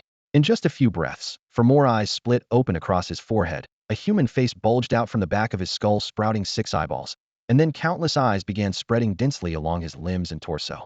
Finally, the largest new eye atop his head spotted Yu Xian floating in the air. Boom! His leg muscles exploded with swelling as he launched himself upward, bursting straight through the bubble barrier with wind-whipping punches that shattered the protective walls in succession. Yu Xian had sensed trouble the instant Hu Weijia leaped and teleported away first. Missing his target, Hu Weijia looked down and locked onto a distant bubble. His tail suddenly split into wings, beating hard, and in the next second, he had flashed before the bubble. Crack! Another punch shattered it, forcing Yu Xian to teleport again with Gong Qian. This time, Hu Weijia had completely adapted to Yu Xian's rhythm. The eyes covering his entire body locked onto every spatial fluctuation like searchlights as he broke through bubbles while using his tail wings for propulsion, hurtling toward Yu Xian at 100 times the speed of sound. But just as he closed in, a small yet terrifyingly powerful fist suddenly shot out from the side. Boom! Hu Weijia's cheek instantly caved in with a fist-shaped dent as his body was sent flying hundreds of meters. His defense has improved dramatically, Gong Qian frowned. The nine-tailed fox she could once obliterate with a single punch now only showed a shallow crater. Hu Weijia drove his tail into the earth, friction carving dozens of meters of furrows before he stopped. He raised his head, locked onto the distant Yu Xian, and thrust with his tail to charge again. Use that technique, get ready. Yu Xian's expression grew grave. Let's do it. Gong Qian immediately understood his intention. For Yu Xian, a single hit from Hu Weijia could mean instant death. They had to end this quickly. Countless bubbles whistled together into a net, rushing toward Hu Weijia. His tail swept horizontally, bursting large swaths of bubbles. At the same time, a fist materialized above his head. Boom! Hu Weijia was hammered straight into the earth, instantly plowing a dragon-like furrow in the ground. Just as he raised his head, another heavy blow struck, his skull smashing a deep crater in the surface. Gong Qian needed no aim. Her fists fell like torrential rain, using different bubble teleportation angles for continuous bombardment. Hu Weijia tried several times to brace himself with his arms, only to be immediately pressed back down by tons of crushing force, the crater expanding ever deeper. Unlike Daimos, the eyeballs covering his body trembled frantically, desperately seeking an opportunity to counterattack. Eventually, with no options left, the eyes gradually became suffused with blood turning deep red. Whoosh! Beams of red light suddenly shot out, piercing straight through large sections of bubbles. Yu Xian's brow twitched as he immediately created more bubbles to fill the gaps. With a thought, he sent his voice through the nearest bubble to Hu Weijia's ears. You are Hu Weijia. You are Hu Tuer's father. You are Hu Xianer's husband. Wake up. Hu Weijia immediately grabbed at the bubbles with his hands, and due to his violent resistance, a new arm sprouted from his elbow, constantly clawing forward. Wake up. You are Hu Weijia. Yu Xian shouted tentatively. Seeing the massive figure react to these words, a glimmer of hope flashed in his eyes, and he repeated the phrase over and over again. Gong Qian gripped her weapon and exchanged glances with Yu Xian. Neither made another move, as their goal wasn't to kill Hu Weijia, but to extract the secrets of those serums from him. Fame that doesn't match one's abilities is like an overly heavy crown that can crush a person under its weight. As one of Silver City's 7 heroes of the Hu family, Hu Weijia's pain was beyond anyone's understanding. The other 6 brothers each possessed their own talents and thriving careers. People gave them thumbs up when their names were mentioned. But when it came to Hu Weijia, they only saw him as the one who made up the numbers among the 7 heroes. Tongue-tied, not clever, taciturn, even his wife and daughter often treated him like air. He always felt he was merely living as a spare part. A year ago, after cleaning up a corpse, he rescued a frail old man on his way home. The grateful old man extended an olive branch. Join a great experiment. The old man possessed a mysterious drug that could enhance biological bloodlines, fuse foreign genes, and break through limits. All Hu Weijia had to do was dispose of the failures. As an experienced cleaner, he quietly transported one mutated corpse after another beyond his regular duties, making them disappear without a trace outside Silver City. Finally, the experiment succeeded. A perfect being was born. It could transform endlessly, gathering numerous extraordinary genes with no weaknesses, powerful to the point of near invincibility. However, disaster followed. The perfect being easily broke through multiple barriers and escaped into the night, releasing the laboratory's aberrant insects in the process. The moment the aberrant insects leaked out, Hu Weijia sensed the approaching storm. He seized the chaos to steal large quantities of perfect serum and left Silver City under cover of darkness. At that moment, his thoughts were unprecedentedly simple, yet burning. Self-evolution, to become stronger and more perfect than the fox ancestor, to become the true number 1 among the 7 heroes of the Hu family. Starbird Airport, his chosen sanctuary for evolution. In the dilapidated terminal, cassette players were already arranged in a circle, speakers continuously broadcasting his name. In a corner cage, a fox trembled under harsh lights and unfamiliar scents. Hu Weijia stripped down to nothing but sweat-stained skin, removed needle caps, and ruthlessly injected vial after vial of serum into his body. Power surged from deep within his bones like molten lava. Beyond his original 2 tails, a third, a fourth, new tails burst through his skin one after another.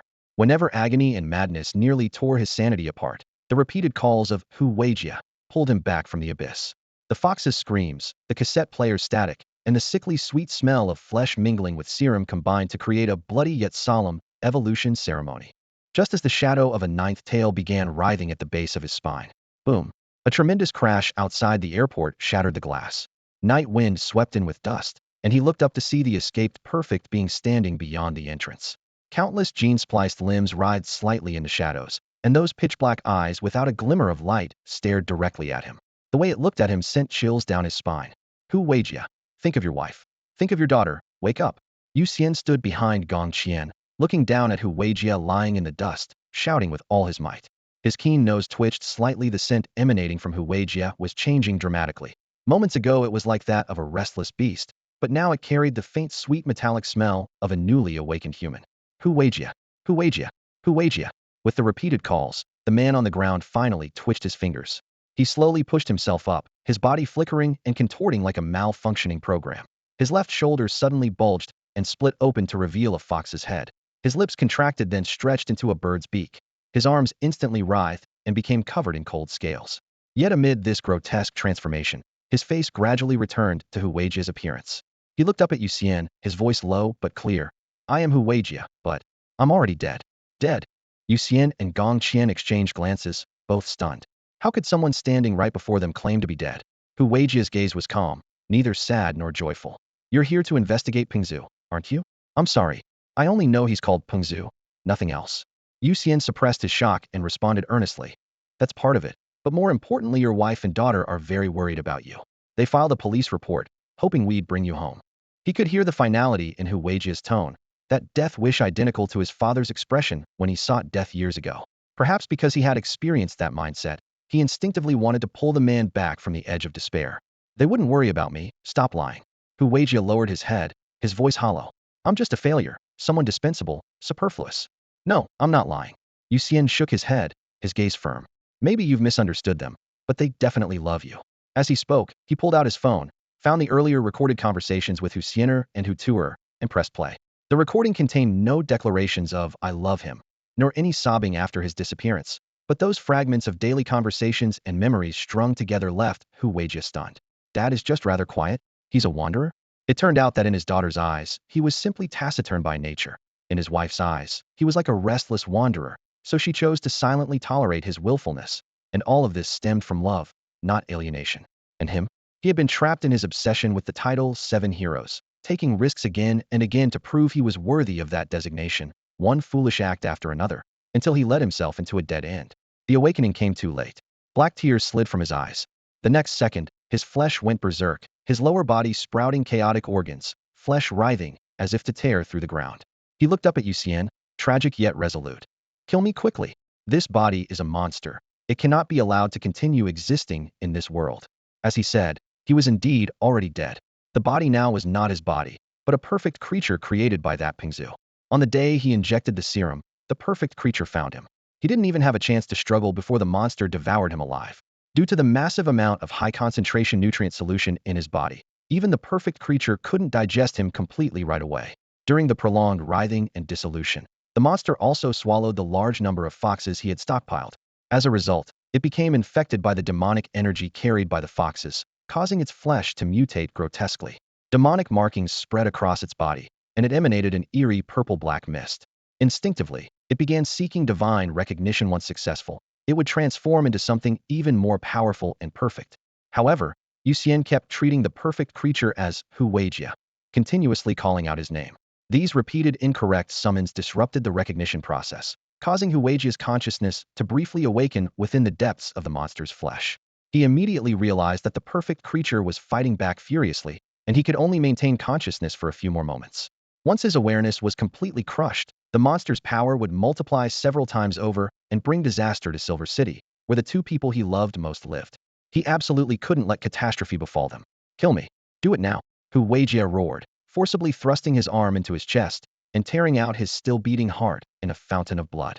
He hurled the heart away with all his strength, but flesh immediately swelled up in his chest cavity, forming a new heart.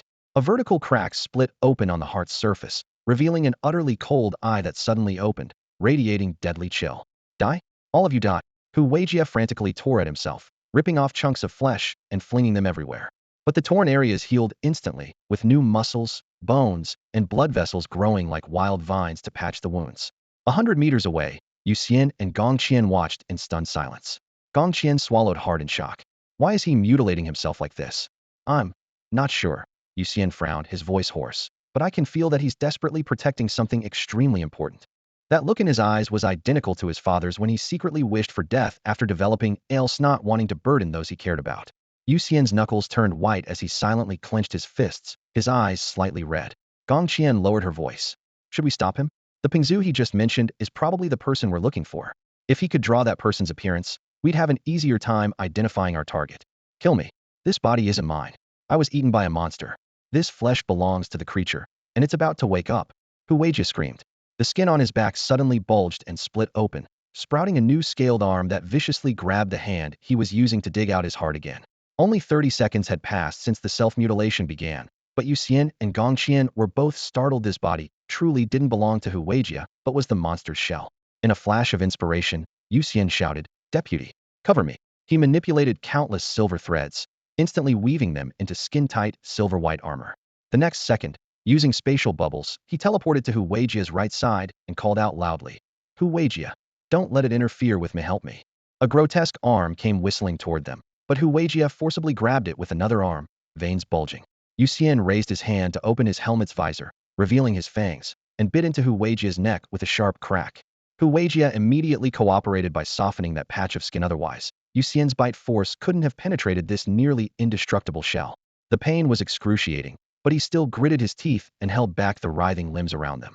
After consuming Panga's blood, Yu Xian had gained the rarest vampire ability, reading a target's memories through blood consumption. Before Hu Weijia was completely destroyed, he had to obtain all intelligence about Pengzhu, or similar tragedies would repeat endlessly. Suddenly, a massive arm rapidly twisted into a scaled serpent and opened its mouth to devour Yu Xian. Before it could get close, Gong Qian smashed it into the ground with a heavy punch, sending debris flying. After landing, she continuously leaped around Hu Weijia at maximum speed, her fists and feet moving like wind as she shattered, exploded, and broke all the limbs not under Hu Weijia's control. Are you done yet? I can't hold on much longer. In less than a minute, Hu Weijia's facial muscles convulsed violently, his left cheek bulging as a smaller face tore through the skin. He slapped himself hard across the face while letting out a roar. Yu Xian lunged forward, desperately sucking at the black blood that gushed out. As the metallic taste hit his throat, Yu Xian's mind was suddenly flooded with the image of a strange, old face-bald head, curly white beard, deeply etched features, eyes filled with desolate, yet burning ambition. Pengzhu. His heart lurched in shock as he immediately released his grip and leaped back, a translucent bubble materializing behind him that whisked him away to 100 meters distance. No, do it. Kill me. Seeing Yu Xian retreat, Hu Weijia thought he was trying to escape and roared desperately. What answered him wasn't flight, but a barrage of explosives. Yu Xian yanked powerful bombs from his storage ring, stuffing them into a bubble. Zhang Shou and Qing Miao were then teleported over. It too had grabbed even more bombs from the equipment room earlier, and now emptied everything. Thousands of enhanced explosives instantly filled the bubble. Under normal circumstances, even insect-level monsters wouldn't stand still to be bombed, but if it didn't dodge or evade, this many explosives detonating simultaneously would be enough to severely wound or even destroy most supernatural creatures. Hurry, hurry. It's sensing danger. I can't suppress it much longer. Hu Weijia's eyes were bloodshot, his roars growing more frantic. Yu Xian took a deep breath and nodded at him. The next moment, he teleported everyone away, leaving only the bomb-filled bubble that shot toward Hu Weijia. Xianer to her goodbye. Live well, live happily. Hu Weijia didn't retreat, but instead spread his arms wide to embrace the explosive bubble, actively dropping all his defenses. In his final moment, his thoughts contained only love for Hu Xianer and Hu Tuer, without a trace of fear. From a distant hilltop, Yu Xian pulled the pin on a tenfold power incendiary grenade and tossed it into a small bubble. Whoosh! The grenade was teleported into the crater, pressed against the outer wall of the bomb-filled bubble. The explosion roared like a mountain collapse and tsunami. The bomb-laden bubble suddenly expanded to 50 meters in diameter in its final moment, like a makeshift pressure cooker that contained the explosive force for less than a second before shattering, but had already pushed the destructive power to its limit. Flames shot skyward, violent shockwaves tore apart stone walls, and dust clouds rolled upward like storm clouds. Suddenly, from deep within the inferno, a charred monster burst out, dragging its burned body as it frantically fled toward Starboard Airport. It survived that. Yu Xian, Zhang Shou, and Qing Miao exclaimed in unison. Yu Xian immediately raised his hand, teleporting Gong Qian to 1,000 meters above. The howling wind crashed against the monster's ears as it instinctively looked up, only to see Gong Qian descending through the clouds, her iron fist wrapped in a sonic boom as it slammed down. Boom.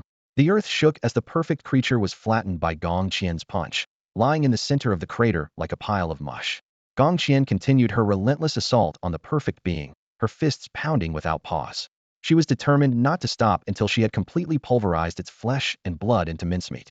High up on the cliff face, Yu Xian stood at the edge of a protruding rock, cold winds whipping around him. Squinting his eyes, he observed that Gong Qian had completely suppressed their target, so he held his position. Streams of crimson blood seeped through the skin of his bare forearms and churned within his body. He not only absorbed fragments of Hu Weijia's memories, but also stole the perfect being's incomplete yet vast collection of memories. Meanwhile, the complex genes carried by that blood were gradually reshaping his body, a transformation silent, yet surging like an underground torrent. In the perfect being's memories, everything began with a grayish-white egg. During its embryonic stage, researchers had injected massive amounts of experimental compounds, causing it to grow rapidly in a grotesquely deformed manner. This brutal process short-circuited its nervous system while its physical strength was pushed to the absolute limit. Its intelligence remained virtually stagnant, with all actions driven purely by instinct. It possessed terrifying hunting instincts and color-changing camouflage abilities. Despite the laboratory's magical formations, barriers, high-voltage electric fences, and channels filled with aqua regia, it still escaped like a phantom. Throughout its brief existence, it was either feeding or racing toward new prey. Until one day, it caught Hu Weijia's scent clear as if it had been stuffed directly into its nostrils, even from several kilometers away. Following that scent, it charged straight into Xingyao Airport where Hu Weijia was hiding. There, it devoured both Hu Weijia and the fox he had specifically raised for seeking spiritual recognition, becoming infected with demonic energy. Its instincts judged this demonic energy to be harmless and highly beneficial, so it readily accepted it. Had it successfully achieved spiritual recognition, it would have gained true intelligence in a short time, and humanity would have faced its most terrifying enemy. However, Hu Weijia's body proved to be excessively nutritious. After this gluttonous feast, the perfect being entered a state of satiated lethargy. Its hunting drive significantly diminished. It simply lurked in the airport, planning to fully digest its meal before seeking out humans to complete its spiritual recognition. This delay led to the arrival of the demon-slaying squad. Thinking about this, Yu Xian felt secretly relieved. Fortunately, they had arrived early enough. Otherwise, once the perfect being underwent further transformation, humanity would likely have no chance of fighting back. Its potential was limitless, its forms ever-changing, with stupidity being its only real weakness. If not for Hu Weijia's sacrifice in withstanding the explosion, the creature's constitution could have easily resisted the blast. But in his final moments, Hu Weijia used his remarkable willpower to actively disable his body's defensive capabilities, severely injuring the perfect being's main body in the process.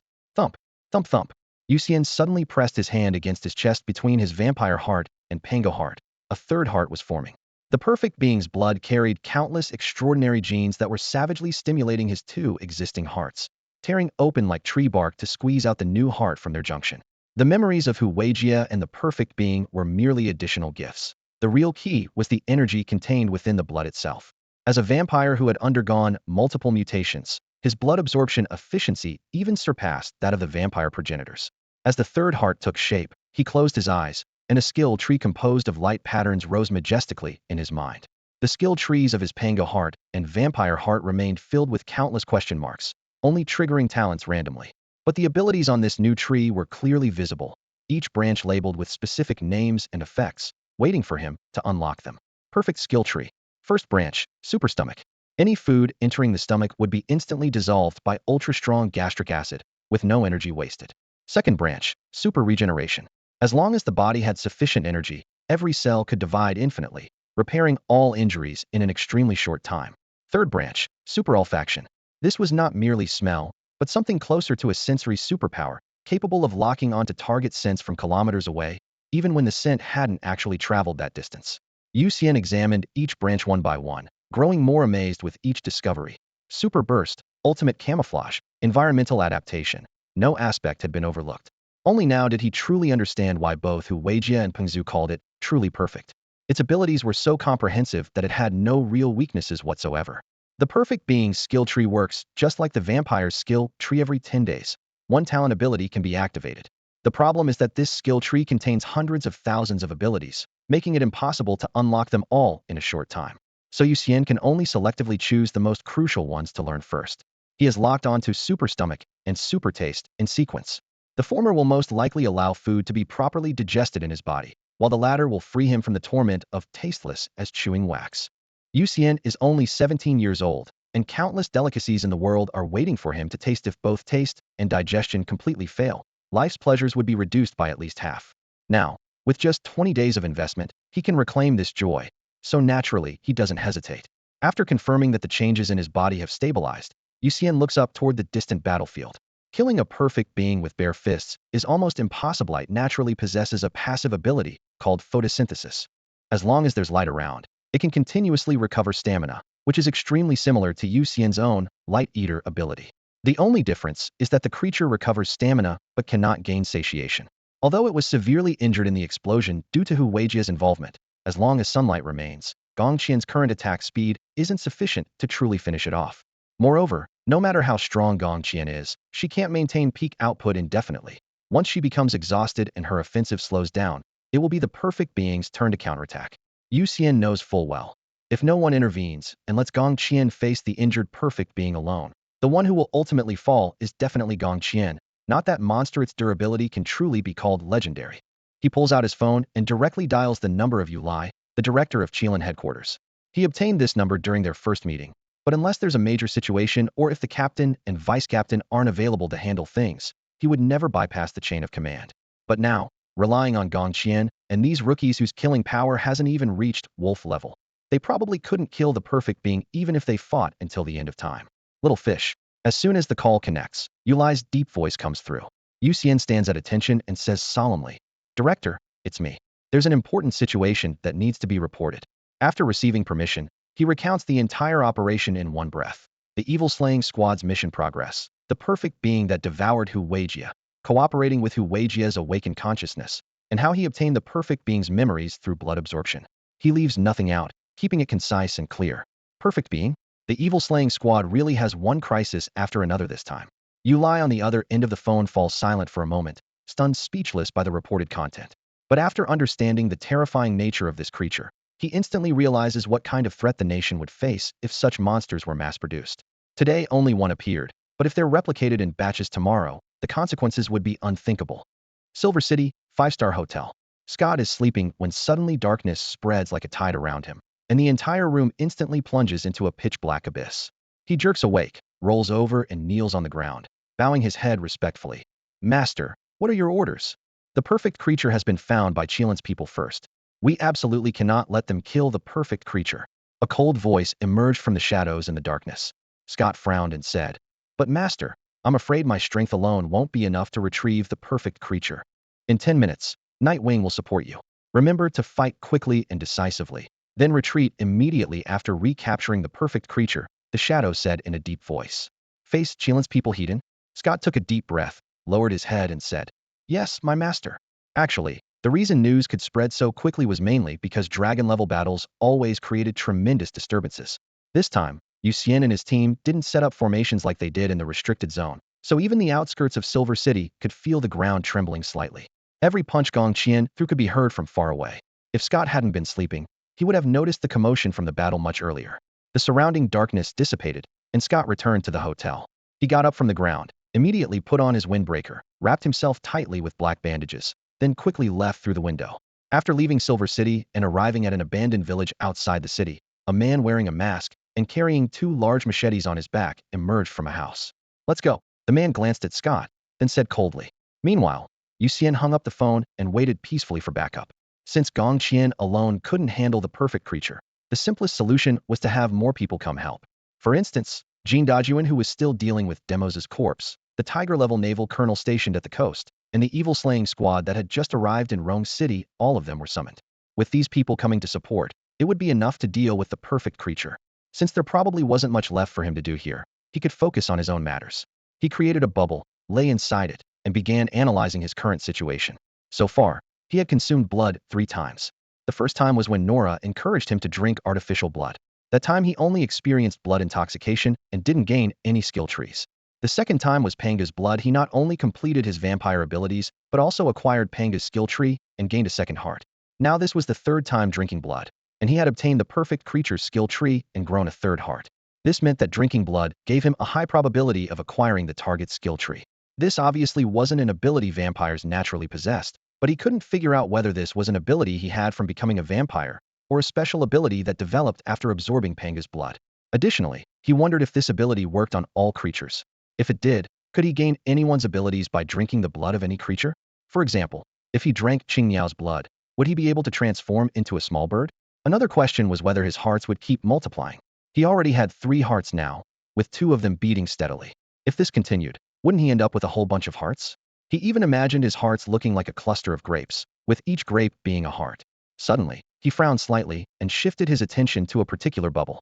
Just a moment ago, something had stepped on this ultra-tiny bubble hidden on the ground. Since he could sense the internal space of every bubble very clearly, he could determine that what stepped on the bubble was made of plastic. In other words, it wasn't an animal, but a person passing over the bubble. This bubble was located between Starboard Airport and Silver City. The only people on the airport side were their evil slaying squad, which meant someone was coming from Silver City towards Starboard Airport. An enemy? Yu Xian already had the answer in his heart. After all, none of the backup he had called for was coming from Silver City. Anyone coming from that direction could only be an enemy. In the dim jungle, Scott and Nightwing advanced rapidly. The two carried an extremely urgent mission: to retrieve the legendary perfect creature before the Chilean forces arrived. In the humid air where vegetation towered and roots intertwined, they raced almost flush against the ground. Suddenly, a silver thread that nearly blended with the moonlight shot across the air, thin as spider silk, yet incredibly sharp. Scott couldn't dodge in time and felt a chill at his neck as his head was instantly severed. On the other side, Nightwing reacted like lightning, crossing his twin blades in a flash of cold light to precisely slice the silver thread lunging at him in half, then warned in a muffled voice, "Watch out. There's an ambush." Blood spurted but didn't scatter. Scott's blood formed thin cords in the air, pulling the severed neck and head back together, spinning and reconnecting perfectly. His ability blood manipulation was fully revealed in this moment. Looking up carefully, he saw silver threads crisscrossing throughout the jungle, densely distributed in all directions. At both ends of each thread hung barely visible small bubbles, resembling miniature meteor hammers, and more terrifyingly, those bubbles were silently moving about. Before he could think of a solution, another silver thread shot from his blind spot, and 2 bubbles pulled and retracted, severing Scott's entire arm at the shoulder. He hastily used blood cords to retrieve the severed limb, but with the nerves cut, this hand temporarily lost all function. Whoosh, whoosh, whoosh. Silver threads and bubbles surged like a tidal wave, continuously attacking from bizarre angles, giving the two no respite. If not for Scott's ability to mend with blood, he would have died from blood loss long ago, while Nightwing's twin blades were clearly supernatural-grade weapons, each swing easily cutting through the silver threads, barely protecting their vital points. High above, a figure hovered quietly. Yu Xian crossed his arms, calmly observing the battle below. Gong Qian's fight had caused quite a commotion, yet these two still dared to intrude, clearly confident in their abilities. If so, he determined that this little trick wouldn't truly defeat them. Combat wasn't about comparing stats, but about quick reactions and tactical wisdom. Since the enemies might be stronger than him, he simply avoided direct confrontation, using silver threads and bubbles to harass while observing for opportunities. On the ground, silver threads continued their frenzied dance. Scott and Nightwing had realized the enemy deliberately stayed hidden, and the two exchanged glances, reaching an understanding. When Nightwing crossed his blades to block another wave of attacks, he suddenly accelerated into a charge with Scott close behind. The first beheading was indeed due to haste, but the second severed arm was Scott's deliberate choice. Under the cover of real and feigned injuries, he chose to endure attacks that affected him least, creating the illusion of steady retreat. The attacker's refusal to show himself indicated he only wanted to stall for time, preventing them from approaching the perfect creature. In that case, Scott and Nightwing simply chose the most direct way to break the deadlock: attack what the enemy must defend. The opponent clearly didn't want them near the battlefield where the perfect creature was located, so they just needed to charge forward regardless, forcing the opponent to reveal himself. At that moment, Nightwing's twin blades danced in an impenetrable whirlwind, slicing through everything in their path. Silver threads and trees alike were cleaved in two as he charged straight ahead, cutting down anything that dared block his way. Within the storm of blade light, Scott followed closely behind. To avoid dragging down his teammate, he pressed his severed arm against the wound and pushed hard. Blood acted like glue, instantly bonding flesh and bone together. Within seconds, the injury sealed itself with coagulated scabs, leaving only a dark red scar. Raising his hand, he pulled a gleaming arrow from his storage ring and cursed through gritted teeth. "Damn it! I have to waste one of my wolf-grade treasures." Before he finished speaking, he had already coated the arrow shaft with his blood and hurled it skyward. The arrow shot through the air as he looked up and warned, "Enemies airborne." The moment the words left his mouth, the arrow vanished. Scott had barely lifted his right foot half an inch when excruciating pain shot through and the arrow had emerged from the ground below, piercing clean through his foot. "Ah!" His scream echoed as the arrow hoisted him upside down, dragging him in a spray of blood toward Yu Xian's position. High above, Yu Xian had long since enhanced his vision with silver blood, watching every breath the two men took. Scott's subtle movements were all captured. The instant the arrow launched, Yu Xian manipulated a bubble lurking underground to approach Scott, then used another bubble to absorb and redirect the arrow directly beneath his opponent's feet. As long as an attack's speed didn't exceed his reaction limits, he could transfer anything away while perfect beings with their instantaneous speeds could still threaten him. Scott's movements were as slow as a replay, naturally unable to escape the bubble's manipulation. Useless. Nightwing saw Scott pierced by his own arrow and cursed under his breath, but still leaped up and severed the arrowhead with a single slash. The moment he landed, his twin blades struck repeatedly, sweeping away the incoming silver threads to buy Scott time to heal. Scott endured the pain and pulled out the broken arrow, kneeling on one leg as he removed his shoe, grabbed healing spray and doused the wound, then quickly put on a new shoe. The entire process took only 4 to 6 seconds before he gritted his teeth, stood up, and continued the breakout alongside Nightwing with perfect coordination. Their coordination wasn't born from repeated collaboration, but from both possessing rich combat experience and nearly synchronized battlefield judgment and unspoken understanding. At this moment, with their enemy suspended high above and no flight capabilities of their own, they could only sprint frantically across the ground. Among the superhuman community, roughly 30% could fly using their own abilities, 20% could achieve flight by combining powers with technology or riding companion creatures, while the rest could only fight on land.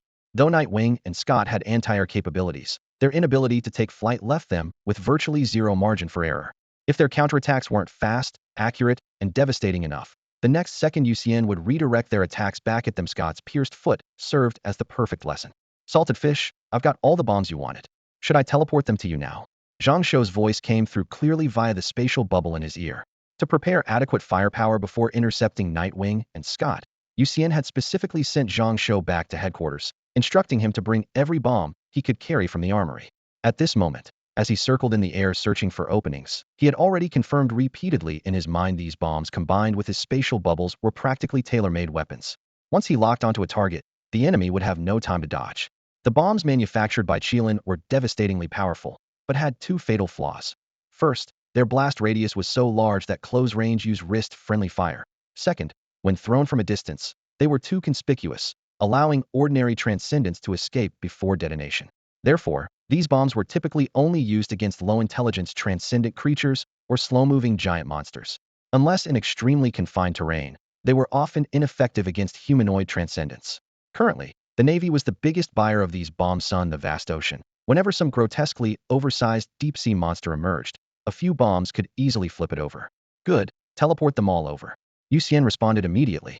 The bombs he had carried earlier were completely depleted when he eliminated the perfect creature, and he was worried about his shortage of firepower. Moments later, bomb after bomb appeared through Zhang Shou's spatial teleportation, forming a dazzling metallic ribbon before him. Without hesitation, Yu Xian raised his hand and stored them all in his spatial inventory. His firepower deficiency was instantly remedied. In comparison, his silver threads that could cut through iron like mud struggled to completely eliminate even the weaker Scott, let alone Nightwing wielding dual blades Hedon. Yu Xian even suspected that even if Nightwing fought barehanded, with that bizarre constitution and defensive power, the silver threads made from silver blood might not be able to breach his defenses. When Nightwing stood on the ground, the oppressive aura he emanated was like facing an adult Tigeran, instinctive fear seeping from one's bones. Even if he hadn't officially crossed into Tiger class, he absolutely possessed upper wolf class strength. Suddenly, the two on the ground split apart simultaneously. Nightwing sprinted right, Scott dashed left. Their tactic was brutally simple: divide attention. Yu Xian in the air had to lock onto one, allowing the other to launch a sneak attack. Unless he possessed area-wide perception coverage, he could only focus on one target. Logic dictated he should pursue the greater threat, Nightwing, but his instincts told him the real danger was Scott. Therefore, the moment the two separated, Yu Xian decisively locked his gaze on Scott, manipulating the surrounding silver threads into a flashing metallic net that whistled toward the archer. Damn it, he actually chose me. Did that killing intent tracking arrow I shot earlier expose me? Scott dodged sideways, letting a silver thread that nearly grazed his cheek pass by, while frowning and cursing silently. Just as Yu Xian had anticipated, although Scott's personal combat power was inferior to Nightwing's, his equipment and mystical artifacts far exceeded his teammates. Given just a moment to activate them, his explosive damage output would be far more vicious than Nightwing's. But now Yu Xian had him locked down tight, monitoring his every move through spatial bubbles, giving him no chance to deploy those trump cards. Even if he could, Yu Xian could instantly redirect his attacks. At this moment, he could only pin his hopes on Nightwing's surprise assault. Suddenly, a silver-armored figure appeared ahead, wielding a steel blade and charging forward rapidly. Scott never expected the enemy to dare engage in close combat. Just as a cold sneer formed on his face, a gleaming dagger materialized in his palm. Both fighters swung their weapons almost simultaneously, the dagger slicing through the steel blade like cutting tofu before plunging smoothly into the armored figure's chest. But the moment it pierced through, Scott sensed something was wrong. His smile froze instantly as the hollow armor exploded thunderously. Boom! The shockwave hurled Scott through the air, his spine slamming brutally against a distant boulder. The rock instantly spiderwebbed with cracks. Gritting his teeth as he looked up, his chest burned with searing pain. Above, Yu Xian surveyed the battlefield with a satisfied smirk. Combat was never just about raw strength. Had woven hollow armor from silver threads of his silver blood ability, stuffed it with explosives, and effortlessly lured Scott into close range. Scott hit the ground with a thud, tasting blood as crimson sprayed across the scattered stones. Before he could even begin to heal, he glanced down to see 50 bombs arranged in an array beneath him, connected by silver threads. Strike while the iron is hot. Crash. The second explosion far exceeded the first, flames tearing through the night sky. Scott's body was like a torn rag doll in the inferno and shockwave, flesh and blood scattered in all directions. His consciousness blurred in the agony, his final thought flashing through his mind. Spatial abilities combined with technology could actually inflict this level of damage. Then everything went black. Before the explosion's aftermath had even settled, countless hair-thin silver threads emerged from tiny bubbles all around, swiftly dismembering Scott's remains. One thread carefully removed the storage ring from his finger, while another retrieved the scattered dagger that was extraordinary equipment worth a fortune. After collecting the spoils, Yu Xian threw out 100 more bombs, grinding the corpse to dust. Qilin's internal files had long proven that when facing vampires, werewolves, or extraordinary beings with immortal abilities, leaving even a single head intact could mean resurrection. The roots had to be completely eliminated, no loose ends. After confirming Scott was thoroughly dead, Yu Xian's gaze shifted rightward. Nightwing was his next target. His figure flashed, vanishing from his current bubble and reappearing in another floating spatial bubble. Though he couldn't monitor Nightwing continuously, he had sent a bubble to quietly track the direction of his departure. As long as Nightwing didn't change course dramatically, the distance wouldn't widen too much. When the enemy is exposed and I'm hidden, I can eliminate them one by one. When the enemy is hidden and I'm exposed, I must proceed with utmost caution. Yu Xian sat in his bubble overlooking the earth below, yet never caught sight of Nightwing. A dangerous intuition suddenly arose, and he immediately shifted to another bubble closer to the perfect creature. Whatever Nightwing was planning, he simply wouldn't take the bait. Eventually, his opponent would have to target either the evil-slaying squad or the perfect creature. After all the maneuvering, he'd have to show himself. There was no need to expose himself as a target in the open sky. Meanwhile, Nightwing had long since disguised himself as an unremarkable rock, his gaze constantly scanning the heavens. He knew that Yu Xian had briefly changed positions earlier due to Scott's arrow, so pinpointing his location would require more patience. Nightwing was confident in Scott's abilities. Even if he couldn't handle the enemy, he certainly wouldn't die easily, giving him ample time to search. He's hiding deep enough. Nightwing's expression grew increasingly grave, his eyes rapidly scanning the clouds and starlight, waiting to catch those faint spatial ripples. Once he locked on, he was confident he could eliminate this troublesome enemy with a lightning-fast strike. Whether it was Scott, a high-ranking Eagle-class fighter, or Nightwing, a high-ranking Wolf-class warrior, both were battle-hardened veterans. Their hands were stained with the blood of nearly 1,000 extraordinary beings, and their coordination had been forged through countless real battles and killings. However, this time they found themselves completely outmaneuvered by Yu Xian, simply because the positions of darkness and light had been completely reversed. Yu Xian was hidden in the shadows while they were exposed in the open. Nightwing was determined to turn the tables. He would first conceal himself in the darkness and force Yu Xian to reveal himself. Once his opponent showed himself, with his years of hunting experience, he had absolutely 1,000 ways to kill him. Time passed quietly, and half an hour slipped by in an instant. He still hadn't caught sight of that figure in the air, and he sensed that his opponent seemed to have no intention of coming to find him at all. His hands gripping the blade trembled slightly with suppressed killing intent, and he was almost ready to abandon his disguise and charge out. But just then, a powerful aura swept past from high above. Jindajuan. Nightwing's heart tightened, and he immediately suppressed his aura, shrinking back into his disguise. Although he was confident in his strength, and even carried a weapon capable of severely injuring dragon-class opponents, that weapon was specifically designed for perfect beings. To deal with Qilin's faction, the real restraining tool was still with Scott. After Jindajuan's aura completely faded away, he remained hidden for another full 10 minutes. Just as he was about to get up and retreat, A giant seagull with a wingspan of several meters glided past along the cloud layer. That was Navy Senior Colonel Yu Xian, a Tiger-class powerhouse. Nightwing had to lie low once again. He began to worry about Scott's situation. If Scott encountered the reinforcements Chelan had called in, he would surely die unless he used their final trump card in advance. The more he thought about it, the more he felt the possibility of completing this mission was rapidly declining. According to their original plan, the two would launch a lightning assault. Scott would deploy a treasure capable of suppressing Dragon-class opponents, while he would use that Dragon-class weapon with extreme lethality against perfect beings to first paralyze the target, then clear out Chelan's faction as quickly as possible before retreating with the perfect being. Instead, before the plan could even unfold, they were ambushed and trapped in an awkward position. If they activated the treasure on the spot, the mission would be tantamount to failure. If they didn't activate it, they couldn't take down the enemy in a short time. The entire game plan was completely disrupted.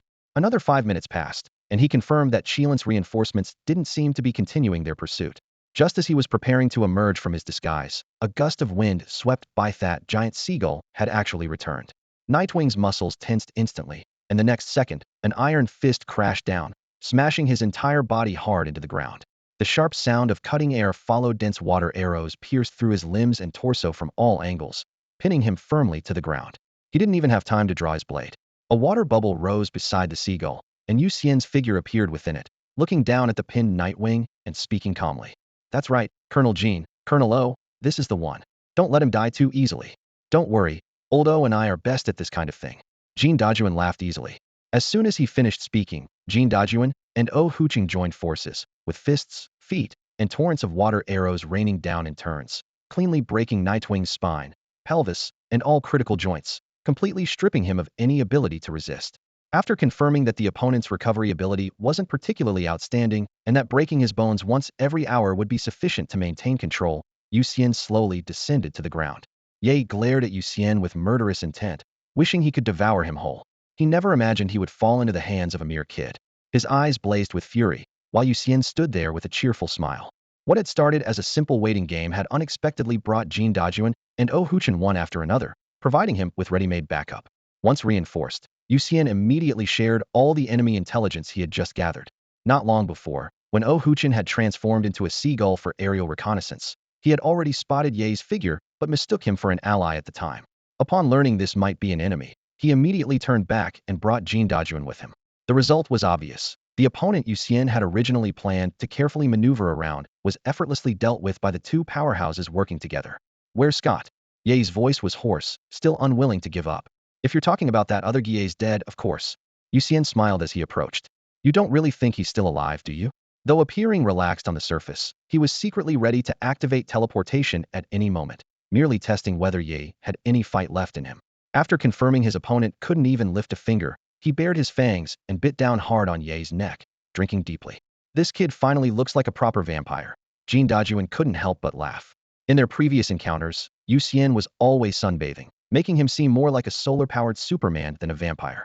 After drinking his fill, Yu Xian released his bite and frowned. Ye is on Chelan's bounty list. The reward for capturing him alive is 100,000 merit points.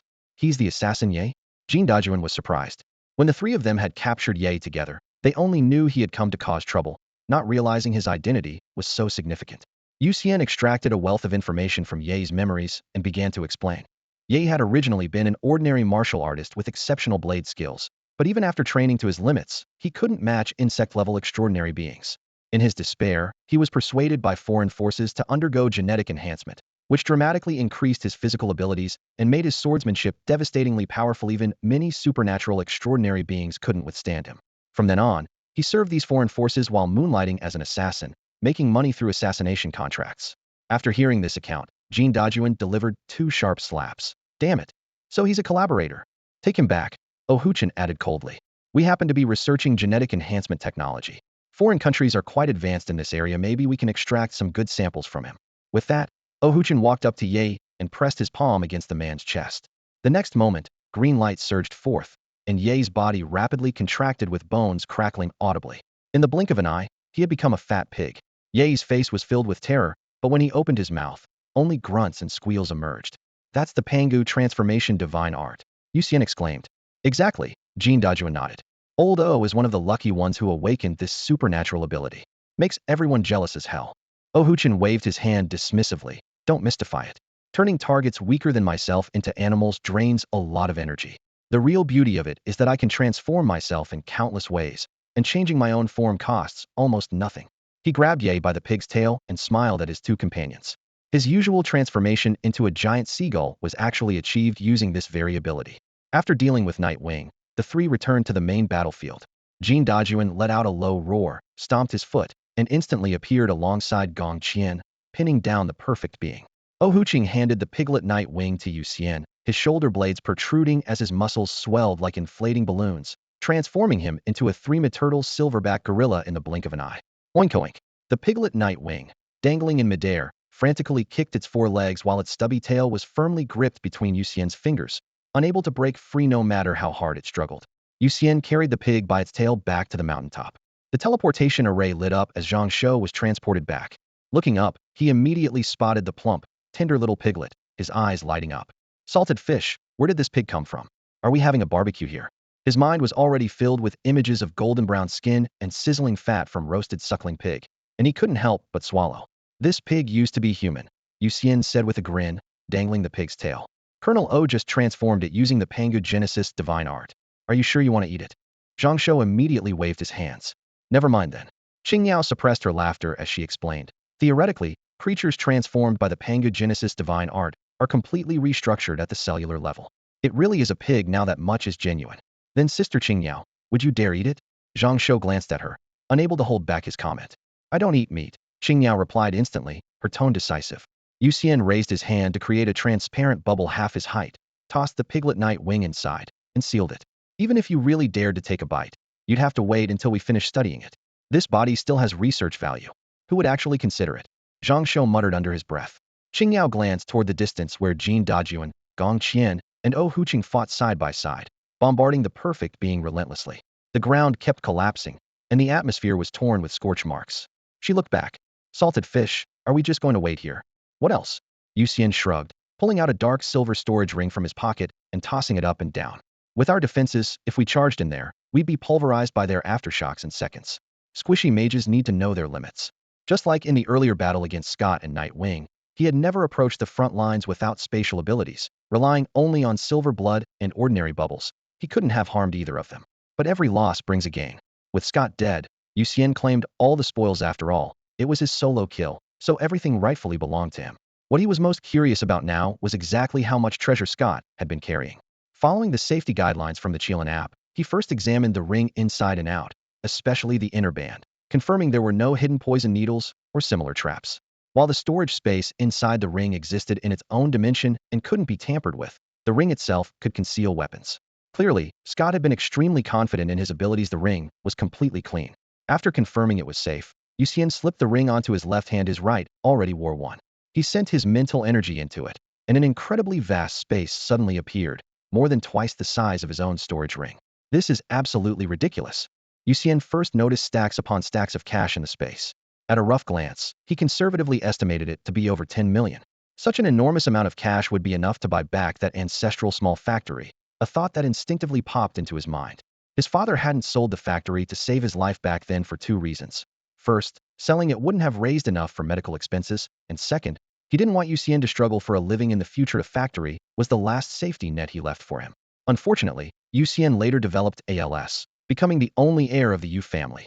To survive, he had no choice but to sell the factory and gamble with his life. After all, if he couldn't pull through, the factory would eventually be reclaimed by the government anyway, so he might as well exchange it for treatment funds. By a twist of fate, he survived. Now that he had stumbled upon a large sum of money, it seemed the factory could be bought back at any time. But after a moment's hesitation, he dismissed the idea. Having stepped into the supernatural world, if he remained entangled with ordinary people's businesses, enemies could use the factory to threaten him in the future, which would spell disaster for those workers. He had enough money now, and life wouldn't be tight anymore. Once the super stomach and super taste abilities on the perfect skill tree were activated, he planned to eat and drink well every day and truly enjoy life. After sorting out his thoughts about the money, he refocused his attention on the storage space. The first thing that caught his eye was a large pile of potions, all contained in exquisite glass bottles with labels indicating their names. There were over 50 healing potions alone, plus other special formulas for increasing defense and enhancing reflexes. When he had ambushed Scott, It was completely a case of calculated attack against the unprepared. His opponent didn't even have time to reach for a potion before being killed instantly, which explained why none of these items had been touched. After examining the potions, he continued digging through Scott's storage ring, feeling like a treasure hunter. Neatly arranged beside the potions were various weapons of different designs, none of them standard issue. Just from their craftsmanship, he could tell they were all custom-made, with even the worst reaching eagle grade. Yu Xian casually drew out a staff, and the moment his fingertips made contact, an illusion of bodily extension spread along his arm. His spirit felt infused with energy, and his perception suddenly heightened.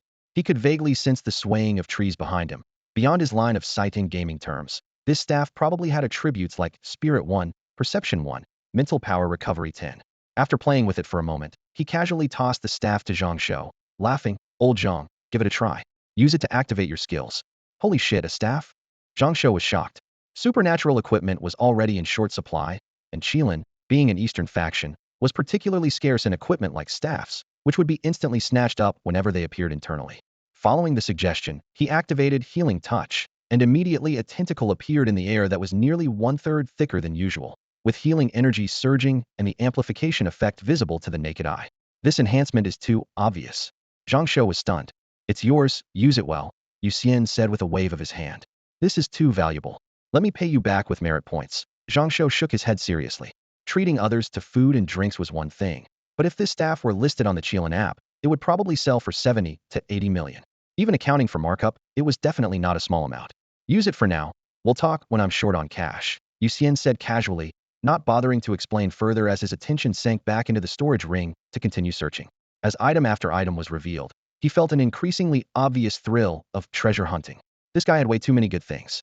Indeed, as the saying goes, horses don't fatten without night grass, and people don't get rich without windfalls. Yu Xian quickly discovered a hefty pile of gold in Scott's unremarkable storage ring, weighing at least 100 pounds by rough estimate. With gold prices soaring, it now ranked alongside silver as one of the most expensive metals on the market. The difference was that silver prices had been maliciously inflated by vampire capital, while gold was genuinely scarce and irreplaceable core medium in alchemy. Whether crafting philosopher's stones or sage stones, alchemists had to pour massive amounts of gold into the process. Counting on his fingers, he calculated that selling all this gold would instantly make him worth over 100 million. While being a billionaire was merely a small goal, it would certainly make him wake up laughing in his sleep. At this thought, he couldn't help but fantasize about a new house. His current apartment in an ordinary residential complex forced him to restrain his abilities, constantly worrying about disturbing the neighbors. If he could acquire a detached villa with a large garden and high privacy, he could sunbathe freely on the lawn and practice his abilities in his own backyard without having to deliberately hold back. 100 million should be enough, right? Yu Xian quickly calculated against Silver City's housing prices. The city had just experienced an aberrant insect disaster, causing property values to plummet dramatically. Luxury mansions that previously cost 4 to 500 million could now be negotiated for 1 to 200 million, and those in less desirable locations were being desperately sold for 70 to 80 million. If he truly wanted to invest in property, now was the perfect time to buy at rock bottom. Setting aside thoughts of house hunting, Yu Xian continued examining Scott's inheritance. The man clearly had a hobby of collecting trophies. His storage space was crammed with various secondhand equipment. The weapons were diverse in type, many still engraved with their original owners' names, indicating these items were either stolen or stripped from corpses. Yu Xian sorted the weapons by category, inspecting each piece. In truth, equipment quality bore no necessary correlation to the wielder's strength. Even small fry from newbie villages might possess divine artifacts. For instance, he found a dragon-class sword that had been some second-generation heir's natal weapon when they first descended from the mountains. Scott had collected it after killing its owner and hadn't even bothered to polish it since. Roughly estimating, selling this entire warehouse of items could bring in another 5 to 600 million. If killing one Scott is this profitable, killing a few more would put me on Silver City's richest list, wouldn't it? At this thought, he raised an eyebrow self-mockingly.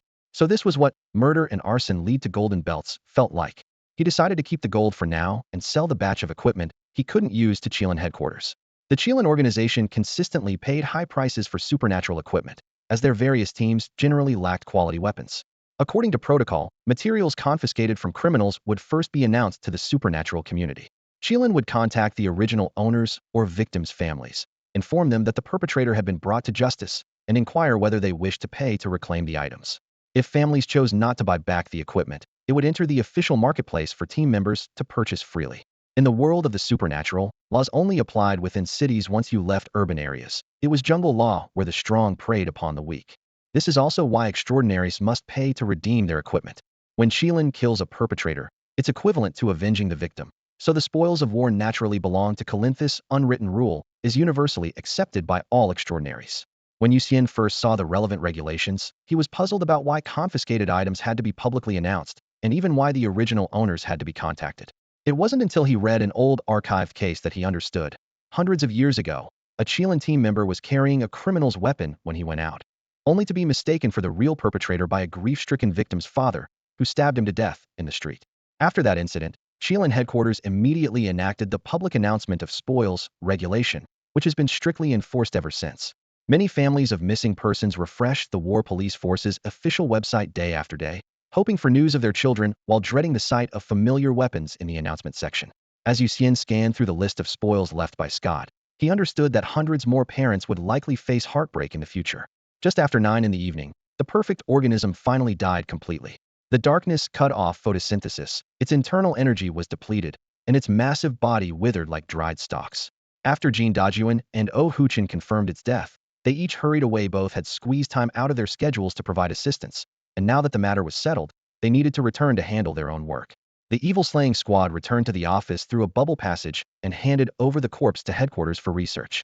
Yu Xian, Zhang Shou, Gong Qian, and Qing Yao discussed and decided that all matters would be addressed tomorrow. Rest came first.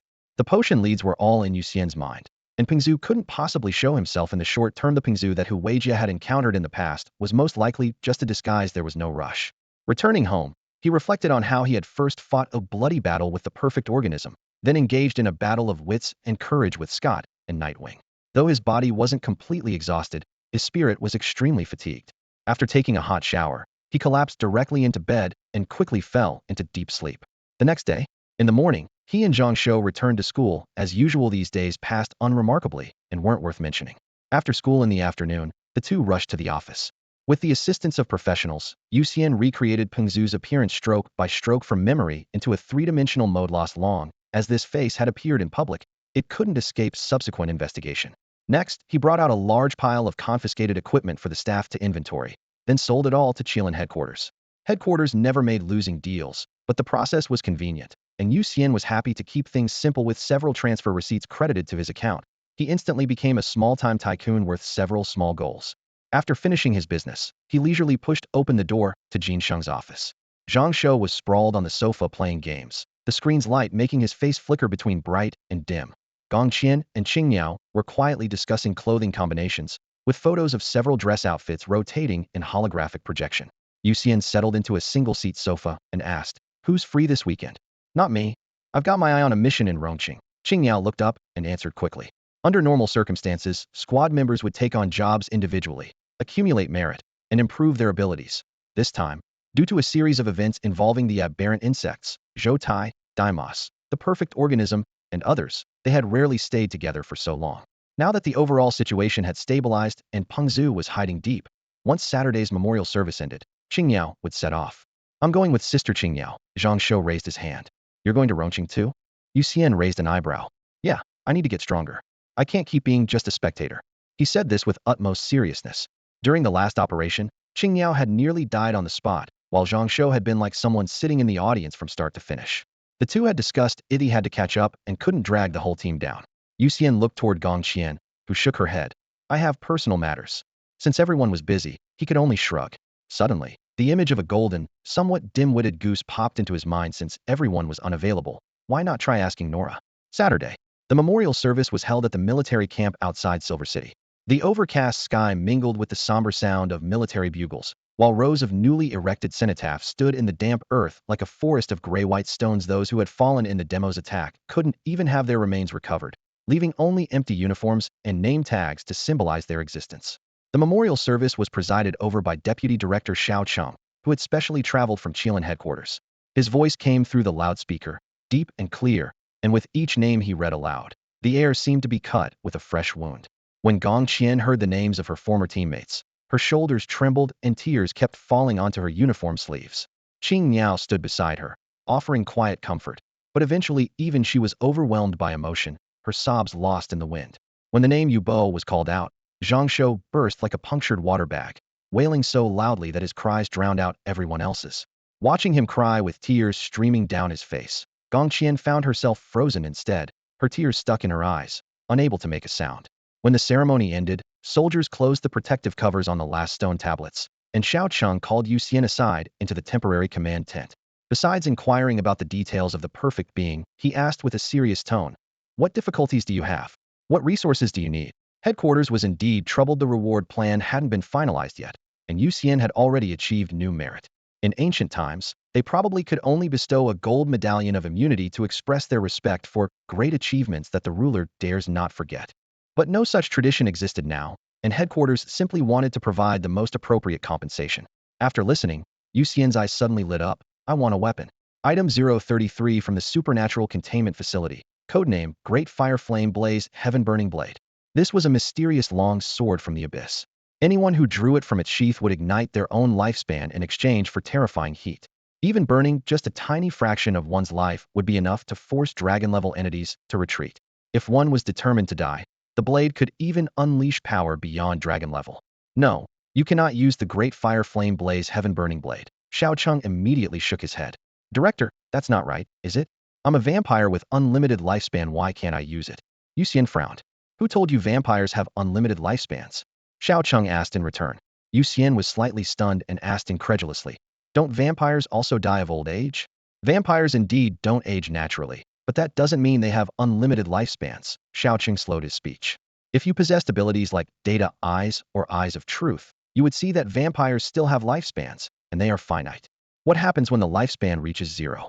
Generally speaking, when an immortal being's lifespan reaches its end, the death destined in their fate will arrive. They might die at an enemy's hands, or perhaps be struck by a perfectly timed lightning bolt," Xiao Cheng explained calmly.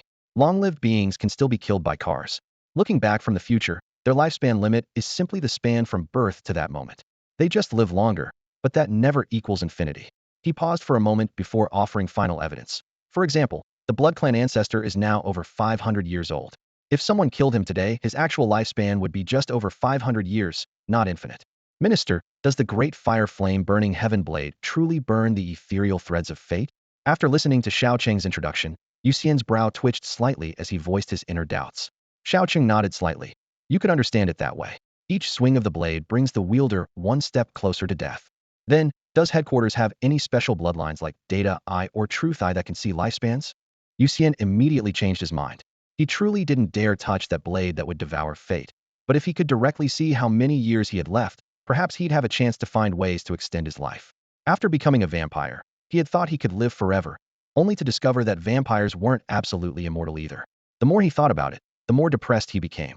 "We don't currently have Data Eye or Truth Eye." Xiao Cheng spread his hands.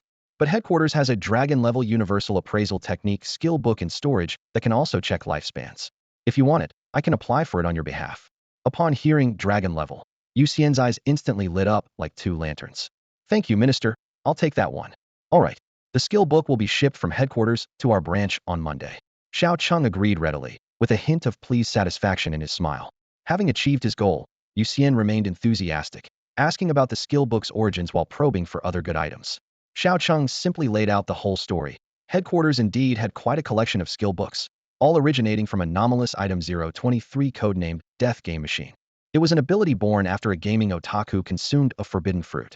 He could conjure a permanently existing arcade machine from thin air. Players who cleared levels could randomly obtain skill books, weapons, equipment, and even money. But he didn't know that game characters only had one life. Once a character died, the real-world player would also perish. Predictably, the otaku died during his challenge against the final boss due to a single slip of his fingers, resulting in an immediate game over. Worse still, the monsters in the game would respawn infinitely. When no one played for extended periods and monster numbers exceeded the machine's limits, the creatures would tear through the screen and manifest in reality. It was precisely because of those suddenly appearing monsters that officials discovered this machine. Initially, to verify its effects, officials used dozens of death row inmates to test it, resulting in heavy casualties. After confirming the mechanics, the game machine was sealed away. Now it's only accessed when monsters overflow, requiring special forces to enter the game for cleanup while collecting drops. The monsters that manifested in reality dropped items ranging from insect level to dragon level. Currently, there were 9 dragon level skill books total, each worth a fortune and requiring first-class merit to exchange. Yu Xian happened to meet the criteria. Excluding the dragon-level universal appraisal technique just mentioned, the remaining 8 books were 1. Equipment enhancement technique. 2. Weapon forging technique. 3. Monster binding technique. 4. Spatial teleportation technique. 5. Domain deceleration technique. 6. Dragon level creation technique. 7. Dragon level contract technique. 8. Dragon level sealing technique. Except 4. Spatial teleportation technique, which overlapped with his existing spatial bubble ability, Yu Xian coveted all the other 7 books. With equipment enhancement technique, he could upgrade the most ordinary armor to artifact level. With weapon forging technique, he could mass-produce extraordinary weapons, allowing him to righteously declare, "I've never liked money, I'm not interested in money." As for monster binding technique, domain deceleration technique, and the latter 3 dragon-level techniques, each represented terrifying combat abilities. Especially dragon-level sealing technique, it could truly seal dragon-level monsters for tens of thousands of years, and without external assistance to break the seal, those creatures would slumber eternally in their prison. This was truly terrifying beyond measure. Monday morning, and the last thing Yu Xian wanted was to go to school. He lounged lazily in the sprawling garden of his newly purchased Chinese-style villa, sprawled out like a salted fish basking belly up in the sun. Yesterday, he and Nora had braved the scorching heat to tour every available property in Silver City, finally settling on this luxurious villa that sprawled across 3 full acres. It was close to school, convenient for trips to the east side of town, fully renovated, and movie-in ready. The only downside was the pricey, a whopping 200 million yuan. Before becoming a vampire, he couldn't have scraped together that kind of money even if he sold himself. Fortunately, he'd already liquidated Scott's collection of trophies, leaving him with enough funds to buy the house, and still have 200 million left over. At his current spending rate, that money would keep him living the high life for quite some time. Fate sometimes felt as random as a coin flip. After his father fell ill, misfortune had piled on relentlessly. Now, finally, his luck had turned, and it was Yu Xian's time to enjoy the good life.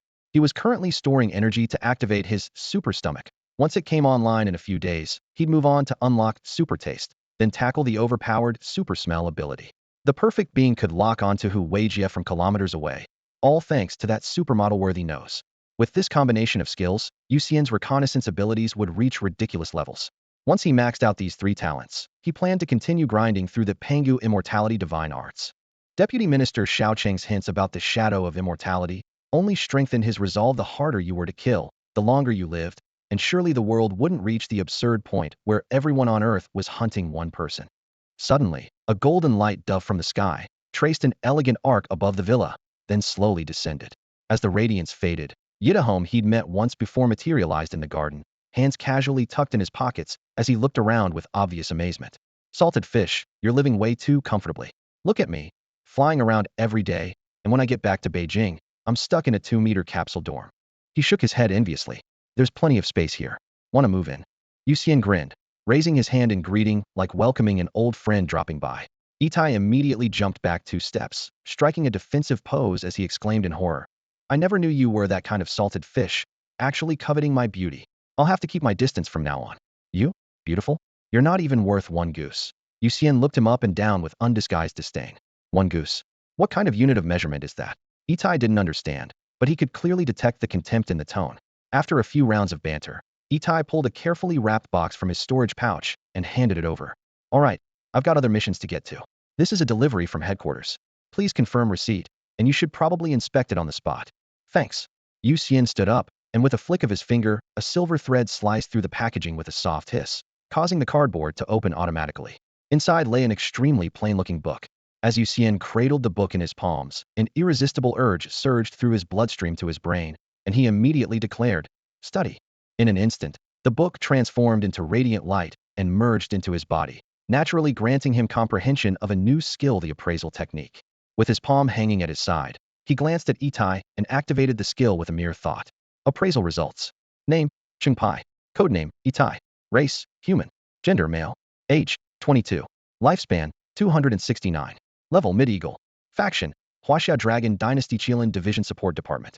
Ability 1. Light Chaser mobilizes internal ether energy to cover the entire body, enabling near light speed movement without generating kinetic force, resulting in extremely low destructive power. Ability 2. Ether Light Arrow condenses ether energy into arrows capable of attacking targets below insect level, with limited damage. Summary. This is a weakling who runs incredibly fast. As the panel flashed through his consciousness, Yu Xian raised an eyebrow and looked at his counterpart with a grin. So your name is Chung Pakit, an interesting name. Where did you apply for that appraisal technique manual? Itai sharply inhaled and quickly shot back. You actually got your hands on it. Seeing Yu Xian nod, he immediately crossed his arms protectively over his chest, his voice trembling with excitement. I need to stay far away from you from now on. I won't accept any missions related to you. Goodbye.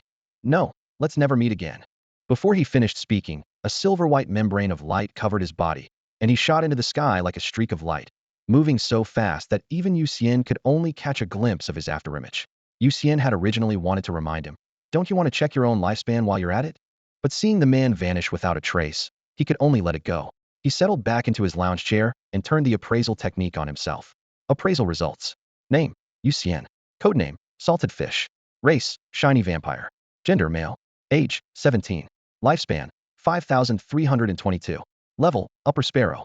Faction, Huaxia Dragon Dynasty Qilin Division Combat Department Evil Slaying Squad. Ability 1. Light Eater can absorb light energy directed at the body to replenish all bodily needs. Ability 2. Silver Blood absorbs silver, infuses it with blood to comprehensively enhance attributes and manipulate silver blood threads for offense and defense. Ability 3. Spatial Blood Energy, a super variant ability formed by the divine power of Panga's Spirit Pearl combined with a single mutation of blood energy, capable of creating interconnected spatial bubbles. Skill. Appraisal technique consumes mental energy to generate target attribute panels. Summary. Among spirits, those with unusual coloring are called shiny spirits, and you are a shiny vampire. As the panel faded, his gaze lingered on lifespan, 5322. Over 5,000 years sounded lengthy, yet he couldn't help but show off a little. Only 5,000 years. How short? This meant that in 5,000 years, he would likely die from some kind of accident. The thought instantly dampened his mood, and he decided to skip school today. Just then, someone knocked twice on the spatial bubble at the front gate. Tap, tap. Yu Xian let out a long sigh. Nuola had arrived. Yesterday, Nuola had accompanied him throughout the house hunting process and knew he had purchased this villa and moved in overnight. They had agreed the evening before to try walking to school together today. The eager girl had been looking forward to it and had repeatedly reminded him not to oversleep. Yu Xian lazily teleported back to the master bedroom through a bubble, quickly changed into his school uniform, and jumped to the front gate through another bubble. The villa was so large that he had installed teleportation bubbles throughout to avoid taking the long way around. As the door opened, morning light poured in. Nuola's golden hair cascaded like a shimmering waterfall, and she stood gracefully at the bottom of the steps. Upon seeing him, she immediately brightened with a smile. Good morning. Good morning. Yu Xian replied reflexively. Just moments ago, he had been determined not to go to school, but now, looking at Nuola's radiant smile, he suddenly felt that attending school might not be so bad after all. Men can be quite fickle sometimes. The sunshine was perfect, the breeze gentle, and everything felt lovely. Yu Xian and Nora walked side by side down the street leading to the Supernatural Academy.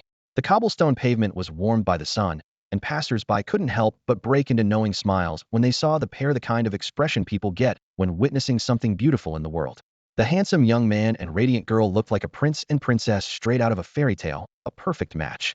I've always wanted to experience this feeling, and it's wonderful. Seeing other students their age with backpacks heading to school ahead of them, Nora smiled brilliantly. Throughout her life, her commute to and from school had always been handled by private cars and bodyguards. Even back in elementary school, she would gaze through car windows, envying those noisy children who walked to school together. Today, she finally had someone to walk this path with her, and her joy seemed to overflow into the very air around them. Yu Xian returned Nora's smile warmly, but his attention was focused on the identification panel that appeared in his mind could access Nora's detailed information at any time. Name, Nora Rex. Codename, Silly Goose. Race, half-blood mutant vampire. Gender, female. Age, 17. Lifespan, 5,322. Level, below ant. Affiliation, daughter of Duke Marcus Rex. Abilities. 1. Daywalker immune to sunlight damage and enhanced resistance to all light-based attacks. 2. Blood Flame can manipulate blood to burn, creating crimson flames reaching approximately 1,500 degrees Celsius with extreme lethality. Summary. This is a beautiful weakling. He had long known her strength wasn't particularly impressive, but what truly surprised him was her lifespan exactly the same as his, 5322. Would they die on the same year, month, and day? Both 17 years old with identical lifespans, the probability seemed absurd. As soon as the thought emerged, his mind conjured a series of images like a comic strip. The two of them graduating together, walking hand in hand into marriage, raising children, watching them grow up. Years passing, both with graying hair, holding hands in a hospital bed with satisfied smiles. passing away on the same day while their children wept around the bedside. Wait, something seemed off about this scenario. Both he and Nora were vampires, so even if they had children, they certainly wouldn't die of old age. What's wrong? Nora noticed his distraction and turned her head, her eyes filled with curiosity. Yu Xian snapped back to reality, staring into her bright eyes, and suddenly asked, "What do you think it would mean if you and I were destined to die on the same year, month, and day?" Before he could finish his sentence, Nora's face flushed upward, her dewy eyes seeming to sparkle with light. Yu Xian was so dazzled by this sight that he forgot what he was going to say next. The air between them grew charged with an unspoken tension, and they continued walking forward in silence, neither breaking the spell. For the next month and a half, Yu Xian maintained his regular routine of attending classes and occasionally patrolling at night with Zhang Kai. During this time, he successively unlocked Super Stomach and Super Taste. The effects were exactly as he had anticipated. Regained the ability to consume ordinary food. Of course, there was a price. Due to his overly sensitive taste buds, anything loaded with additives or improperly prepared ingredients would make him spit it out immediately after just one bite. It was simply impossible to swallow. Under the night sky, a police car drove steadily through the streets. Zhang Kai gripped the steering wheel and glanced at the passenger seat. Yu Xian held a small paper container filled with steaming hot fish balls in a light pepper-scented broth. "Yu Xian, I've noticed you really love eating fish balls," Zhang Kai teased with a smile. This was the second night he'd seen Yu Xian with that identical small paper container. "The fish balls from this place are really good," Yu Xian replied. Among all the extraordinary food shops in the East District, only one fishball restaurant dared to use premium ingredients. With a gentle flick of the chef's knife, the fish fibers were broken down so perfectly that no fishy smell remained. 6 fish balls, arranged like pearls in a small box, cost 320 yuan. Yu Xian wasn't short on money and came almost every day. He had originally harbored another expectation for his super stomach ability that consuming food would convert it into heartbeat energy like the light eater, accelerating his talent awakening. But when his ability truly activated, he discovered that super stomach could only transform food into physical strength, unable to store that special energy at all. In comparison, he finally understood the preciousness of the light eater. Vampires had to rely on blood-sucking and long periods of accumulation for heartbeats, while he could quickly replenish himself just by eating, making his awakening speed far exceed ordinary people. The two drove their patrol car while chatting, casually dealing with small-scale extraordinary creatures they encountered on the roadside. They thought tonight would remain peaceful until they drove to the West District, when a crimson light pillar suddenly shot up from the south thick as a tower, piercing straight through the clouds. Yu Xian immediately conjured a transparent bubble in front of the patrol car. Zhang Kai, having witnessed this ability before, floored the accelerator and drove into it. The next second, both men and their car appeared out of thin air in a park in the South District. "Let's go." Yu Xian collapsed the bubble walls. The two got out and sprinted toward the source of the light pillar. The 20-plus-story residential building was only separated from the park by a street, so he simply skipped using the bubble for transport. When they arrived, crowds of residents were pouring out of the building. "The red light is on the 16th floor, definitely Zhang Heng's apartment. My home is right below his." I just heard him laughing loudly, like he discovered a forbidden fruit. Forbidden fruit? So he's becoming an extraordinary being. The crowd erupted in commotion. Yu Xian and Zhang Kai exchanged glances. Then he released another bubble to envelop them both, ascending directly along the exterior wall to the 16th floor.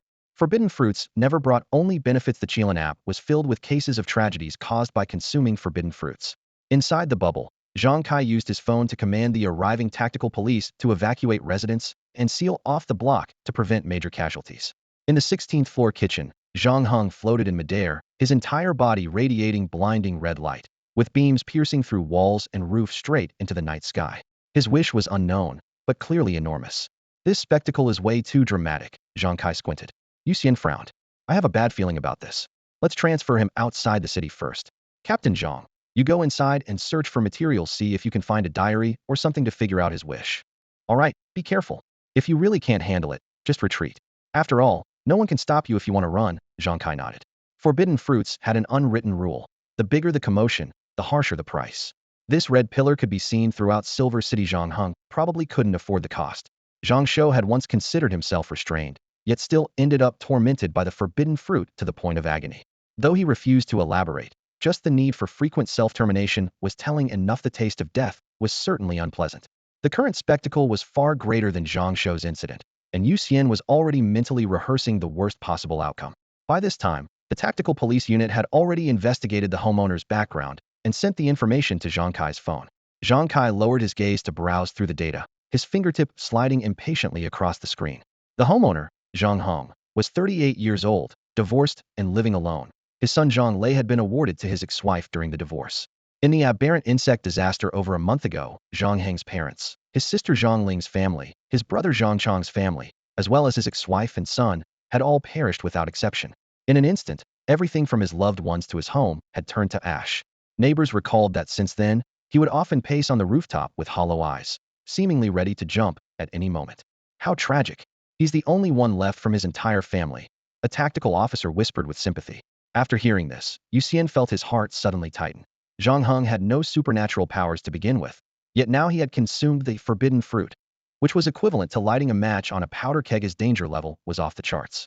At that very moment, the pillar of light at the center of the rooftop suddenly contracted.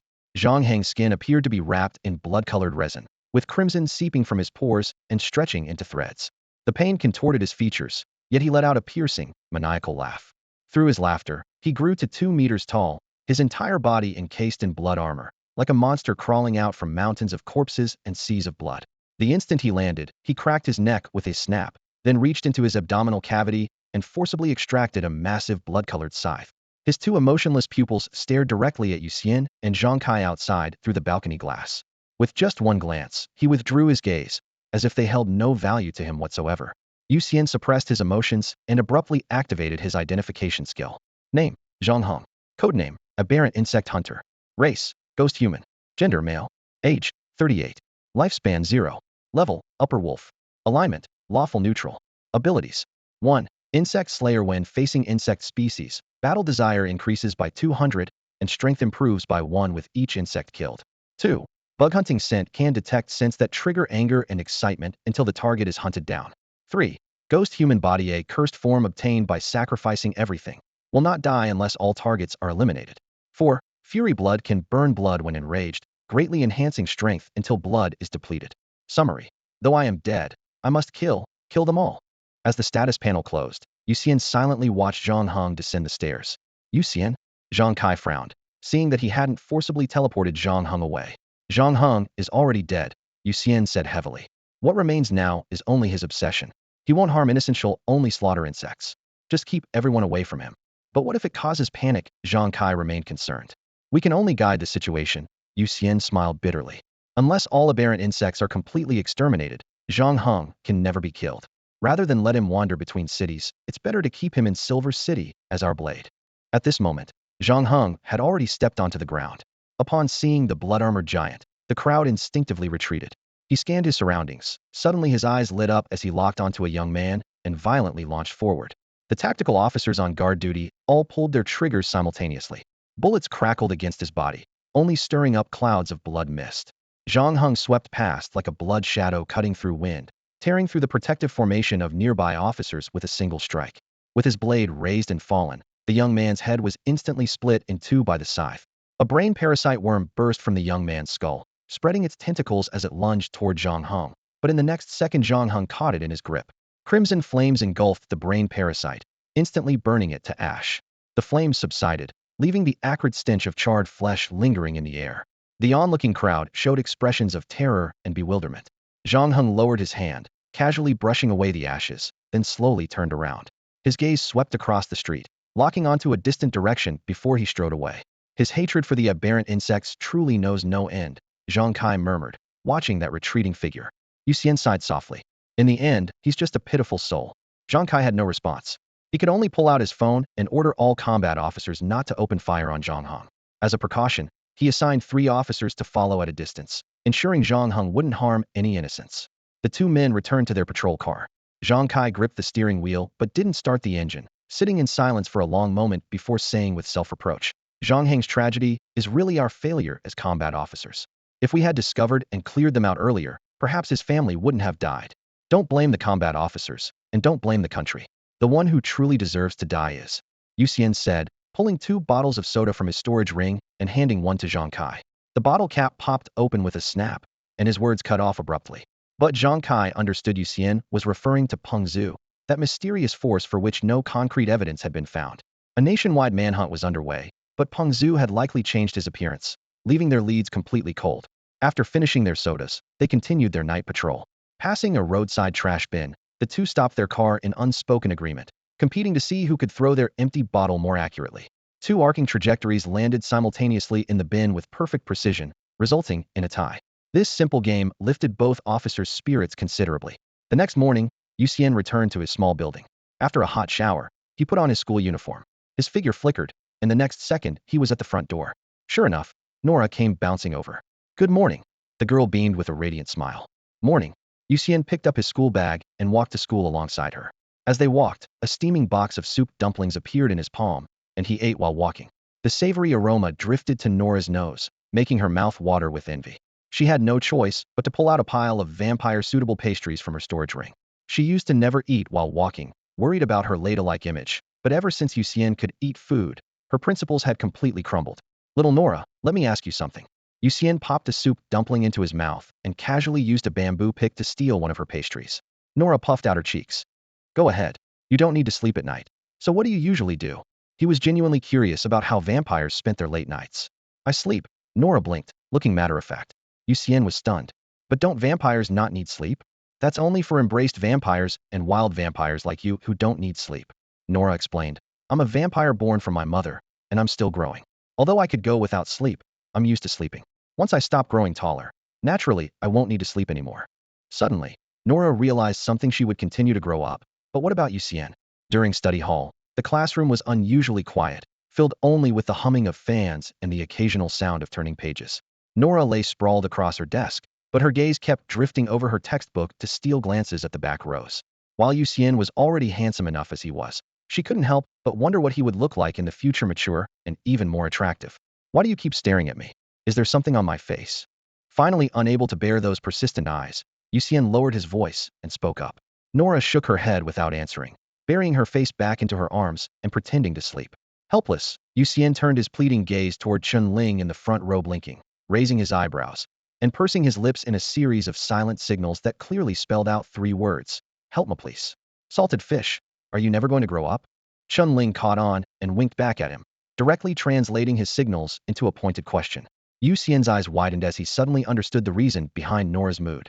His body had already stopped growing naturally, while Nora would continue to mature, something he had always been aware of, but Nora had only truly realized this morning. He deliberately raised his voice so the back row could hear clearly. "Theoretically, I won't grow any taller, but in the future, I should be able to adjust my appearance at will, looking whatever age I want. Is that magic?" Nora finally lifted her head, asking in a hushed voice. "Not magic." Yu Xian shook his head seriously. "I have to keep the specific ability secret, but it's genuine physical transformation, not an illusion or temporary change, but permanent." The ability he referred to was the Pangu transformation divine power. All Pangussari's abilities had to be kept strictly confidential, so he could only hint at it. By visualizing his continued growth in his mind and activating the divine power, he could adjust himself to any age at will. Once the form was set, it would remain permanent unless he used the power again. Could you even turn into an old grandfather? Nora's mind worked in peculiar ways, and her eyes sparkled as she stared at him, already imagining a white-haired, elderly version of Yu Xian. "Perhaps." Yu Xian smiled, resting his chin on his hand, finally feeling relieved. Chun Ling cleared her throat softly, drawing their attention back. "Salted fish, could you do me a favor?" As she finished speaking, she winked slyly with a distinctly decollecting tone. Yu Xian gestured for her to continue. "I found this Qigong manual at an antique street. I took it to several appraisal shops, and the experts all said it was authentic. Could you help me see if it's actually any good?" As she spoke, she pulled out a yellowed old booklet from her bag. Yu Xian took it and casually flipped through a couple of pages, finding the text obscure and difficult. With Chun Ling's permission, he simply photographed the entire book with his phone and uploaded it to the Qilan app discussion forum for help. In less than a minute, replies flooded the screen. It was indeed authentic, but completely worthless. The title was Primordial Unity Qigong, which had low talent requirements but extremely slow cultivation speed, belonging to the category of trash techniques where one could practice until old age and still possibly never break through the insect level. Yu Xian scanned through the entire book, and after confirming it was complete, he returned it to Chun Ling, saying, "This Qigong manual is indeed authentic, but if an ordinary person practiced this technique for a lifetime, at best they'd achieve longevity. To use it to step into the supernatural realm would be pure fantasy unless you're a super genius." Chun Ling's eyes, which had brightened moments before, instantly dimmed, but then she perked up again. "What if vampires practiced it? I'm not interested." Yu Xian waved his hands repeatedly. With both Pango bloodline and vampire heritage in his body, adding another Qigong technique would make him feel like a chemical container ready to explode at any moment. That's too terrifying. I don't even want to imagine it. Nora, why don't you give it a try? Ling turned her gaze to the blonde girl beside her. Nora frowned slightly, tapping her fingertips on the book's pages. Can vampires practice Qigong? I don't know, don't look at me. Yu Xian shrugged. Seeing Nora instinctively glance his way, he quickly pulled out his phone and posted the question in the Qilin internal channel, lest this girl actually go and court death. Dozens of seconds later, a new message appeared in the channel. A member codenamed Bat replied. Vampires can indeed practice Qigong, but most can only practice cold ice and lunar techniques that follow the Rin meridian. Techniques like blazing fire divine art or Nine Yang manual would cause backlash. However, I've always thought that Nora, Kuma's daughter, might be able to practice fire-based techniques. I have a manual called Sunflower Solar Divine Art. If she's interested, I can give it to her. Yu Xian stared at those words for a moment, then replied. Thanks, I'll ask her first. The channel fell quiet, and he looked up at Nora. Do you know Bat? Question marks practically appeared above Nora's head as she gently placed the Primordial Unity Divine Art on the table. Who's Bat? That wild vampire who avoided being hunted by the Blood Clan because he joined Qilin. Yu Xian explained. Oh, you mean him? Nora had a moment of realization, but still shook her head. I don't know him. Yu Xian muttered. Then why is he asking me to deliver a technique to you? Unable to figure it out, he simply asked again in the channel. Bat replied quickly. Pure curiosity. I'm a researcher who develops and studies techniques. You and Nora are both extremely rare specimens. Then why don't you approach me directly? A new line appeared on the screen. Honestly, you're like a bomb ready to explode at any moment. I wouldn't dare mess with you carelessly. Yu Xian's mouth twitched, and he typed another line. The Qigong in Ling's hands, did you give that to her too? Correct, consider it a gift. I hope you like it. I'm straightforward and speak my mind. Yu Xian typed. I don't like your scheming. If you target my friends again, I'll come straight to your door and beat you up. He had found it strange earlier. Even if the Primordial Unity Divine Art was ordinary, it shouldn't have been something someone could randomly stumble upon. Clearly, Bat had investigated his social circle and knew he was currently attending school, so he gave Ling an untitled manual, prompting Yu Xian to actively ask questions in the Qilin channel, then smoothly offered this Sunflower Solar Divine Art. A well-calculated move indeed. It won't happen again. After all, we know each other now. Bat seemed to anticipate Yu Xian's displeasure and sent a smiling cartoon bat emoji, followed by this assurance. Although Yu Xian felt somewhat annoyed, he wasn't quite at the point of flying into a rage or calling for blood. After all, the bat hadn't lied when questioned. It honestly admitted to having some ulterior motives. Since its attitude was straightforward, he could only warn it with a "don't let this happen again." Next, it was Nora's turn to make a choice. This mixed-blood little vampire still had ambition in her bones. After whispering with Ling, she decided to try cultivating this Sunflower Solar Divine Art. Within vampire society, quite a few vampires did practice other systems alongside their own, but most achieved only mediocre results. For instance, with Qigong, they often got stuck at the minor achievement level. With magic, they could only conjure flashy little tricks. Fundamentally, these systems were designed for the living, while vampires were technically semi-undead, leaning more toward dark creatures, making their compatibility naturally poor. Nora's uniqueness lay precisely here. She was actually born from her mother. This mixed-blood identity allowed her to retain aspects of the living, which was also why she could continue growing like a normal person. The bat speculated that she might very well be a genius at cultivating other systems, though currently no successful cases existed to prove his theory. Besides, other vampires born through normal reproduction within the Blood Clan weren't mixed blood. Their mothers were also vampires, so their essence remained unchanged. These princesses and princes were too proud to bother with foreign techniques, making Nora truly one of a kind. After confirmation, Yu Xian downloaded this Sunflower Solar Divine Art from the Qilin database and forwarded it to Nora. Taking the phone, Nora immediately became absorbed in the screen.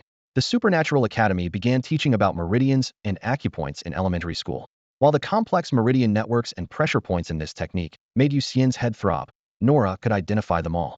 Ling was equally engrossed in studying, occasionally pointing to her arm or abdomen and quietly asking about certain meridian locations, while Nora gestured and explained. Yu Xian simply continued leaning by the window, basking in the sunlight. Dappled light and shadow fell across the desk as he half closed his eyes, listening to the intermittent discussion between the two girls behind him. By the way, a thought suddenly occurred to him. Since my blood energy has already mutated into spatial blood energy, could I also learn some spatial magic?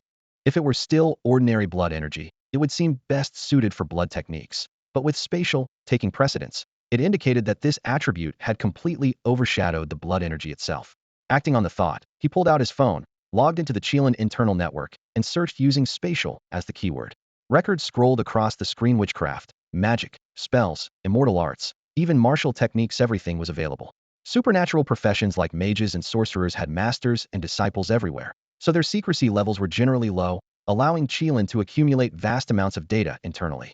The seven sorcerers like Tian Shu from teams such as the Demon Slaying Squad would often come here to search for techniques that suited them, aside from their inherited skills. A stream of results flooded the screen as he carefully read through each ability, searching for powers suitable for himself. Although the merit points required to exchange for these skills weren't particularly high, he wasn't sure about his own learning abilities, so he decided to find a skill he needed most urgently and test the waters first. After a few minutes of browsing, his gaze settled on Spatial Perception Technique, a spell classified as snake level. The description was straightforward. The caster could plant perception points at any spatial coordinates, then use mental power as a radius to capture all surrounding information. The stronger the mental power, the wider the vision and more detailed the feedback. Yu Xian didn't hesitate much and immediately deducted the merit points to exchange for it, clicking Learn. The interface displayed the cultivation steps. 1. Meditate on an invisible spatial seed in your mind. 2. Lock onto the desired spatial coordinates. 3. Place this spatial seed at the coordinates, let it take root and sprout, ultimately blooming into a spatial flower that can perceive all things. Yu Xian stared at the screen with a frown, repeatedly studying the so-called meditation techniques, then simply closed his eyes and tried. However, what should an invisible seed look like? The concept itself was contradictory no matter how hard he tried. He couldn't visualize that seed in his mind. Just then, the class bell rang, and he had to open his eyes. He went to the Academy's online forum discussion board and posted, "Has anyone learned spatial perception technique? How exactly do you imagine an invisible seed?" The replies were unanimous. "Don't ask me, I want to know too. I heard no one has ever succeeded." One honest person specifically added, "This spell has been in the Qilin database for over 500 years, and no one from any generation has learned it. I finally found a spell for remote observation, and it turns out no one can succeed." Yu Xian felt his scalp tingle, suspecting he'd bought a dud, so he called Director Xiao Cheng. "Director, I'm applying for compensation. No one can learn spatial perception technique. I want a refund." "A refund? In your dreams." Xiao Cheng didn't bother with pleasantries, his voice carrying unwavering certainty. "This is a genuine dragon-level spell, truly called Divine Technique of Distant Realm Observation, created by the terrestrial Immortal Kong 500 years ago. If you can't learn it, it's because your cultivation level isn't sufficient." He hung up immediately after speaking. The dial tone echoed in his ear as Yu Xian stared at his darkened phone screen and sighed helplessly. Although he hadn't spent too many merit points, the thought of truly being unable to learn it still felt like a loss. He pulled up the cultivation instructions again, studying them word by word, but remained completely puzzled.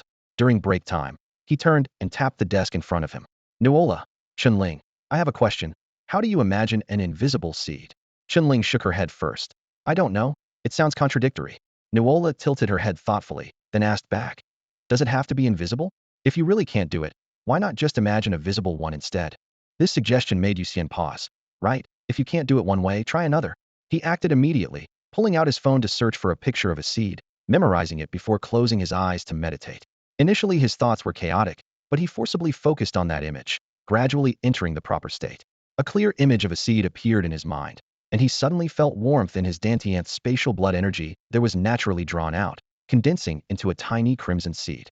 With a thought, the crimson seed instantly shot toward a spatial bubble outside Silver City with a whoosh, settling down, taking root, sprouting, and in moments growing into a blood-red spider lily. The petals bloomed layer by layer, then scattered from the pistil in sheets, carrying his perception in all directions.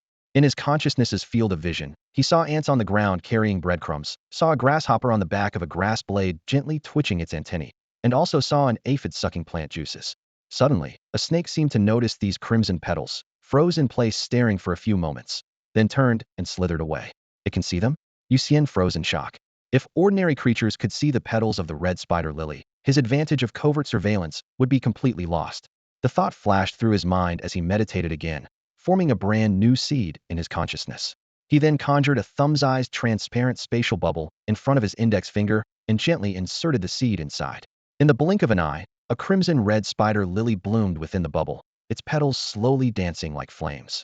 Yu Xian manipulated the petals to float out of the bubble, looked up toward Nora and Chun Ling at the front of the classroom, and called out softly, "Nora, Chun Ling, turn around and look." Both turned simultaneously at his voice, their eyes falling on the floating petals, and they exclaimed almost in unison, "Wow, so beautiful." Hearing this, Yu Xian's face immediately fell. They could indeed see them. Upon reflection, it made sense. What he had meditated into existence was a visible seed, not the completely invisible version from the original. Salted fish, is this your new superpower? Chun-Ling asked curiously as she leaned closer, reaching out to touch them. Her fingertip passed right through the petals without any sensation, and her eyes widened slightly. These petals weren't physical. What do these petals do? The practical Nora asked directly. They're like my eyes, Yu Xian sighed. Wherever they float, I can see what's happening there. Before he finished speaking, several petals suddenly drifted downward. Nora's cheeks instantly flushed red as she hurriedly pressed down her skirt with both hands. And you're still controlling them to float down? You pervert. I swear I'm not controlling them. They're flying around on their own. Yu Xian waved his hands frantically. Humph. Nora shot him a look and returned to studying this sunflower divine art. Indeed, only those with dirty minds know just how dirty they are. Yu Xian muttered helplessly, then slumped back onto his desk and pulled out his phone. Since he had mastered spatial perception, he might as well use his free time to learn a few more spatial magic spells. They all seemed fairly straightforward anyway. The class bell rang, and the classroom fell quiet again. His consciousness, however, was immersed in the vast list of spatial spells. 1. Spatial jump, using mental power as an anchor to teleport short distances between two coordinates. 2. Dimensional gate, constructing stable spatial portals for multiple people to pass through. 3. Spatial vortex, stirring space within a designated area to shred everything inside. 4. Spatial folding, overlapping two sections of space to create infinite loops. 5. Spatial labyrinth, large-scale space folding to create inescapable mazes. 6. Spatial expansion, local capacity enhancement, the basic skill for storage bags and similar items. 7. 7 league steps, compressing space underfoot to cover 1,000 miles in one step. 8. Universe, in the sleeve, permanently expanding space to form an independent small world. The list continued scrolling. Yu Xian decided to go from easy to difficult, and ultimately chose spatial jump. The reason was simple. Currently, he had to return to a spatial bubble first before activating teleportation, and that extra step often meant the difference between life and death in actual combat. Spatial jump perfectly addressed this flaw, could preset anchor points in countless spatial bubbles, and even if his main body wasn't inside a bubble, he could still jump back at any time, thus avoiding most attacks. 10 minutes later, his body flickered at its original position, and within just a few seconds, he had shuttled through dozens of bubbles before returning to the classroom. The moment he landed, he still maintained his wide-eyed expression. This technique was way too simple. Could I be a magical genius? Yu Xian stroked his chin, secretly chuckling to himself. With just a tiny bit of mental energy, anchor points could be formed effortlessly, especially those inside the bubbles. It felt as natural as breathing. Half skeptical, he opened the discussion forum and posted, "Is spatial magic hard to learn?" Within minutes, replies came flooding in like snowflakes. Codename Tianquan. Hard, damn hard. I spent a whole 10 years learning the simplest spatial expansion technique. Spatial teleportation? 15 years, and I still haven't mastered it. Codename Fairy. Learning spatial magic without talent is like a fish trying to run on land or a wingless person wanting to fly. You tell me if that's hard. Codename Baldy. Look at my codename. I went bald studying spatial magic. Without sensing talent, just calculating coordinates gives me headaches. I envy those freaks who don't need to calculate. Codename Orange. To practice dimensional gates, my head got squeezed into a rectangle.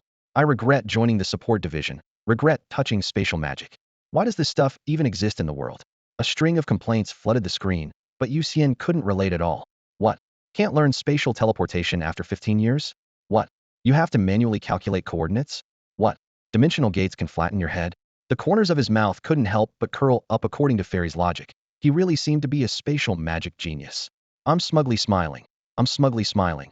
I'm smugly smiling.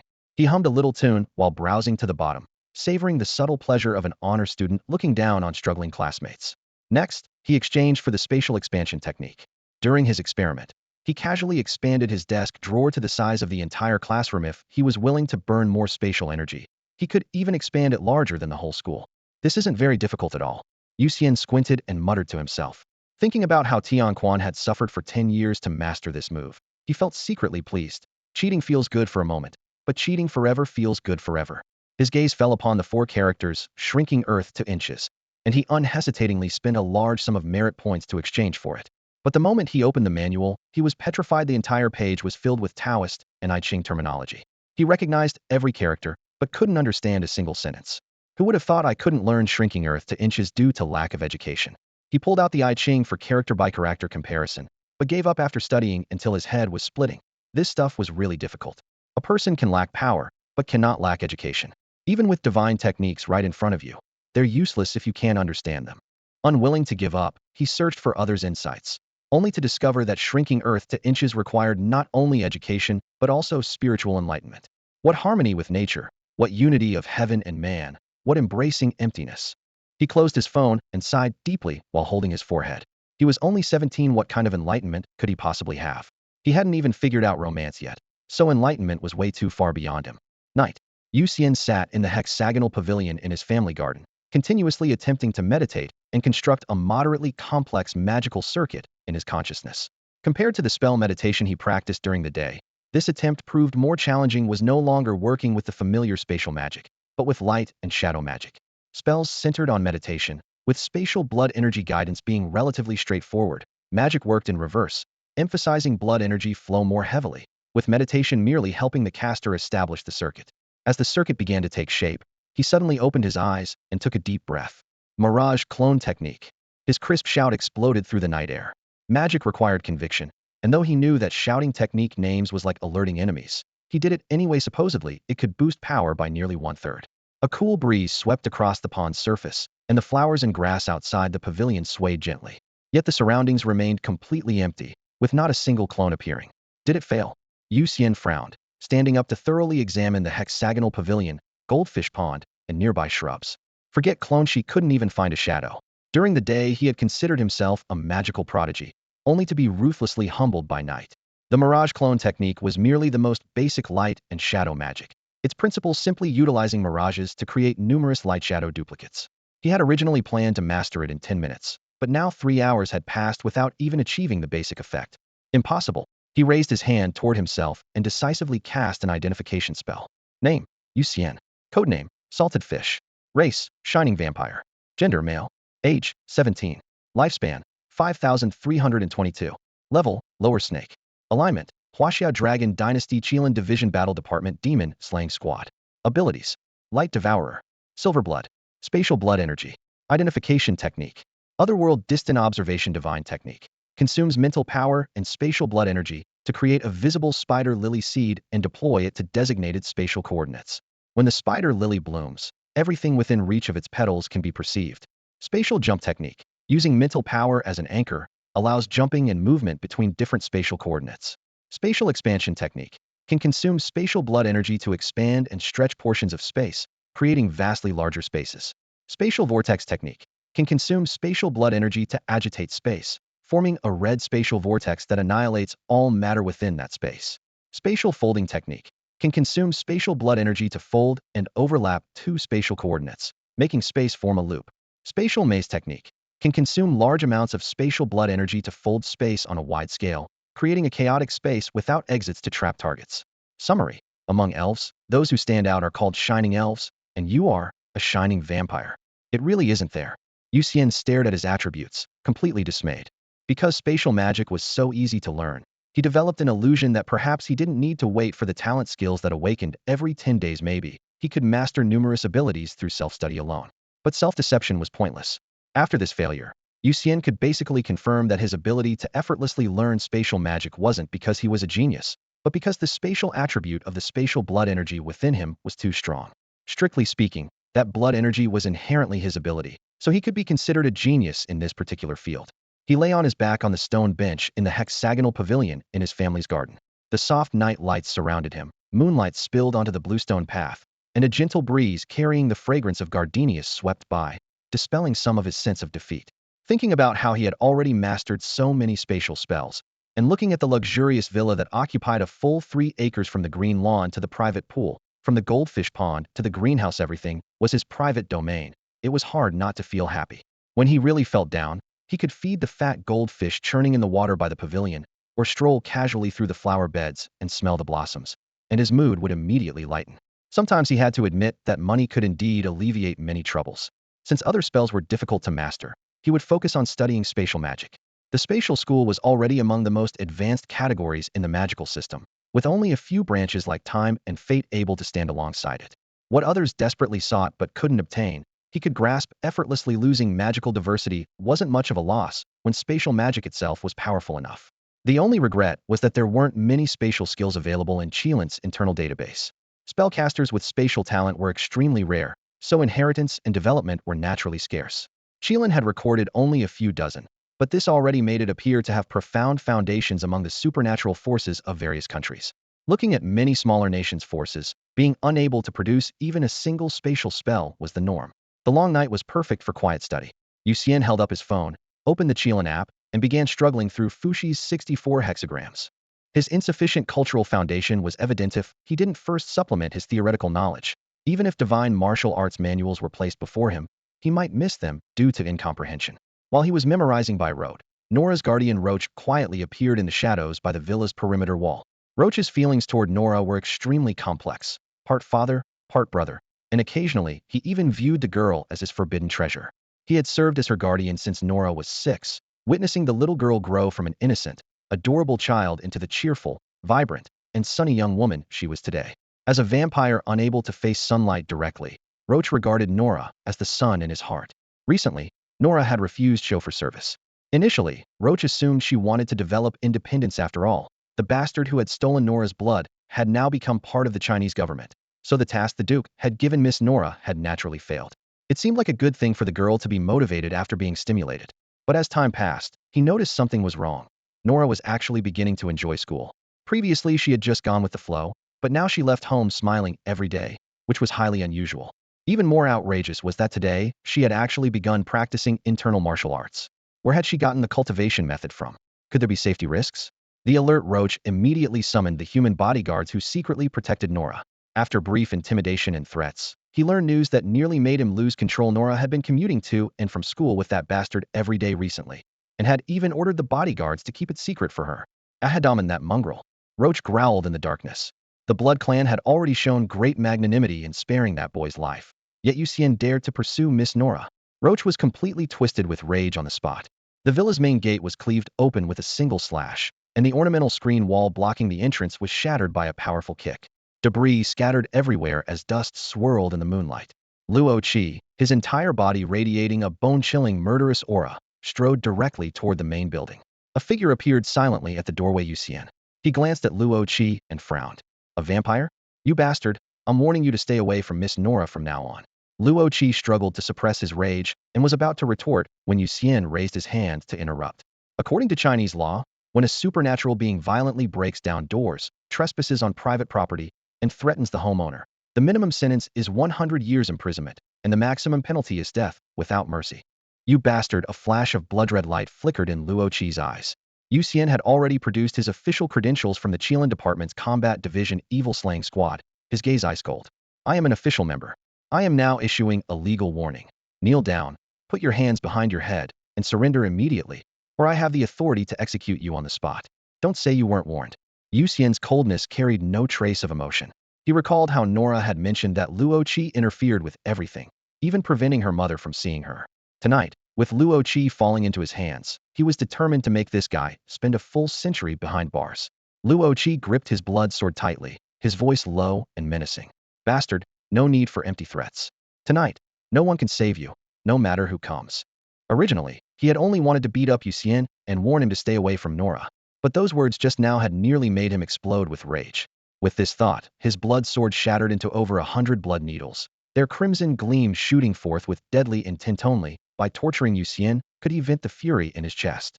As a vampire elite who had lived for 200 years, how could some wild vampire who had only been transformed for 2 months possibly pose a threat?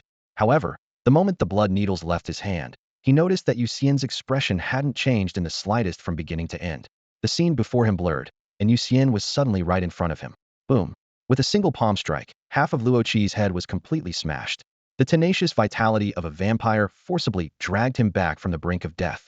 As he crashed to the ground, his remaining half-face was filled with shock. Was this really a wild vampire who had been transformed for less than 2 months?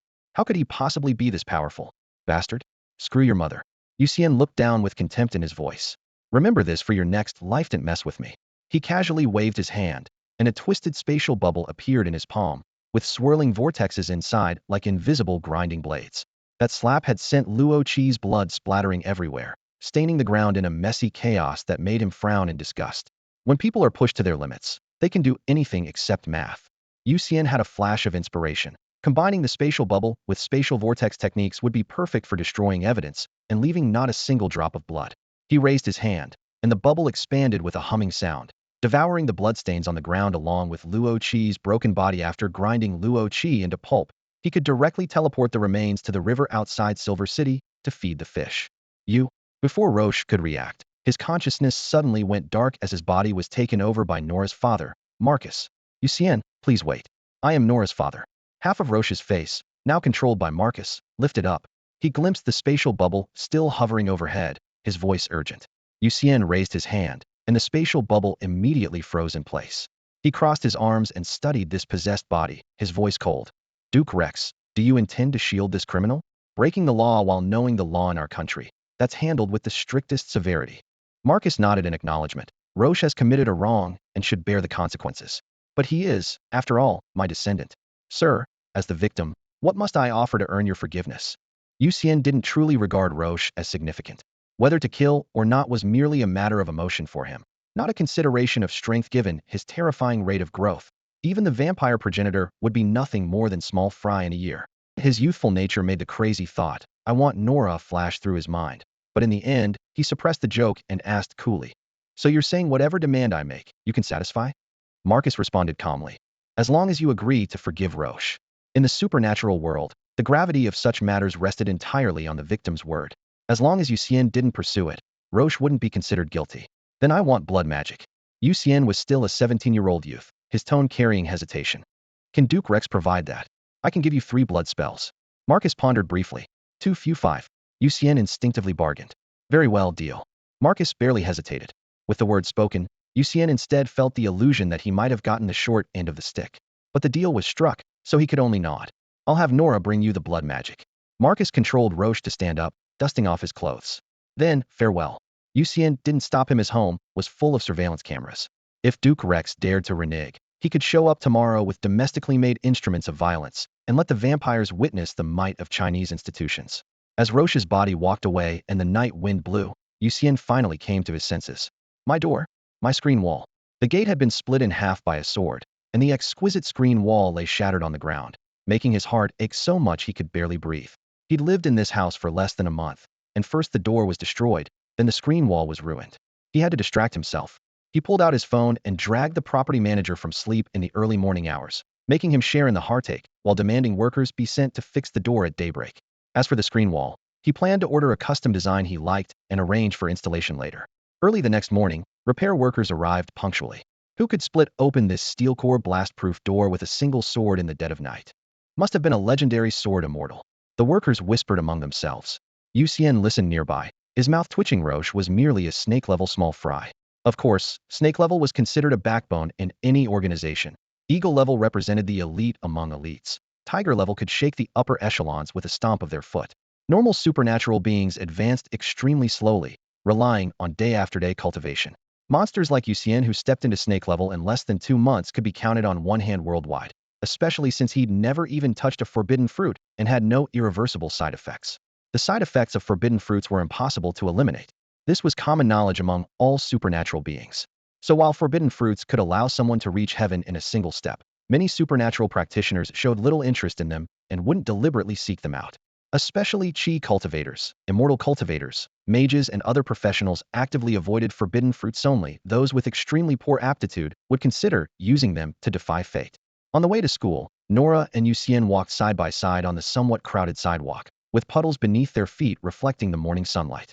Here, Nora casually handed over a palm-sized black box to Yu Xian as if she were giving him candy, then looked down nonchalantly while stealing glances at his reaction from the corner of her eye.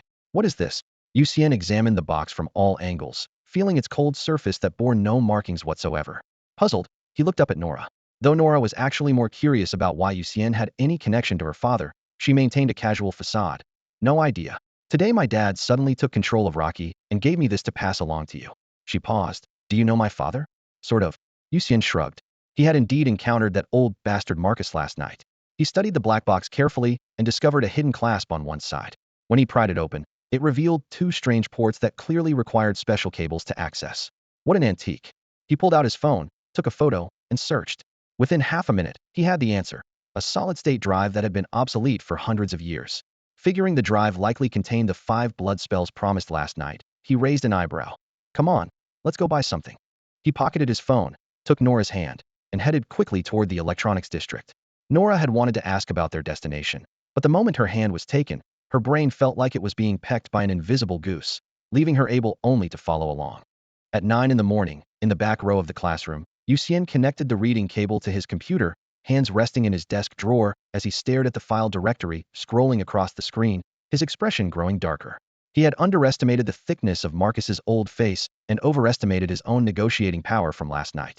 He should have asked what spells they were and made his own selections. The hard drive contained exactly 5 files. 1. Blood Shield. 2. Blood Barrier. 3. Blood Regeneration. 4. Blood Guardian. 5. Blood Healing. Shameless bastard, he cursed inwardly. Blood Shield and Blood Barrier? As a spatial ability user, he could dodge 99% of attacks through teleportation. These were practically useless to him. Blood Regeneration? What a joke. He could regrow a severed arm just by sleeping it off. Fortunately, Marcus hadn't been completely heartless. Blood Guardian and Blood Healing had some utility. Blood Guardian could resist mental attacks like memory theft and hypnosis. Blood Healing had effects similar to Zhang Shou's Healing Touch, capable of removing most negative conditions, essentially built-in detoxification. However, he wasn't afraid of most toxins anyway. With his super stomach, he could even absorb poisons as nutrients. At the front of the classroom, the bald math teacher was enthusiastically explaining a new problem type rumored to possibly appear on the college entrance exam, while students took careful notes, occasionally turning pages without looking up. Yu Xian listened to the lesson while simultaneously practicing the spells. He placed his hand inside the space-expanded desk drawer, practicing the most basic Blood Shield spell. Though Blood Shield was considered an entry-level technique, it served as the primary lifeline for most fragile vampires. Once activated, the more blood energy consumed, the more shields would materialize around the caster's body theoretically, without limit.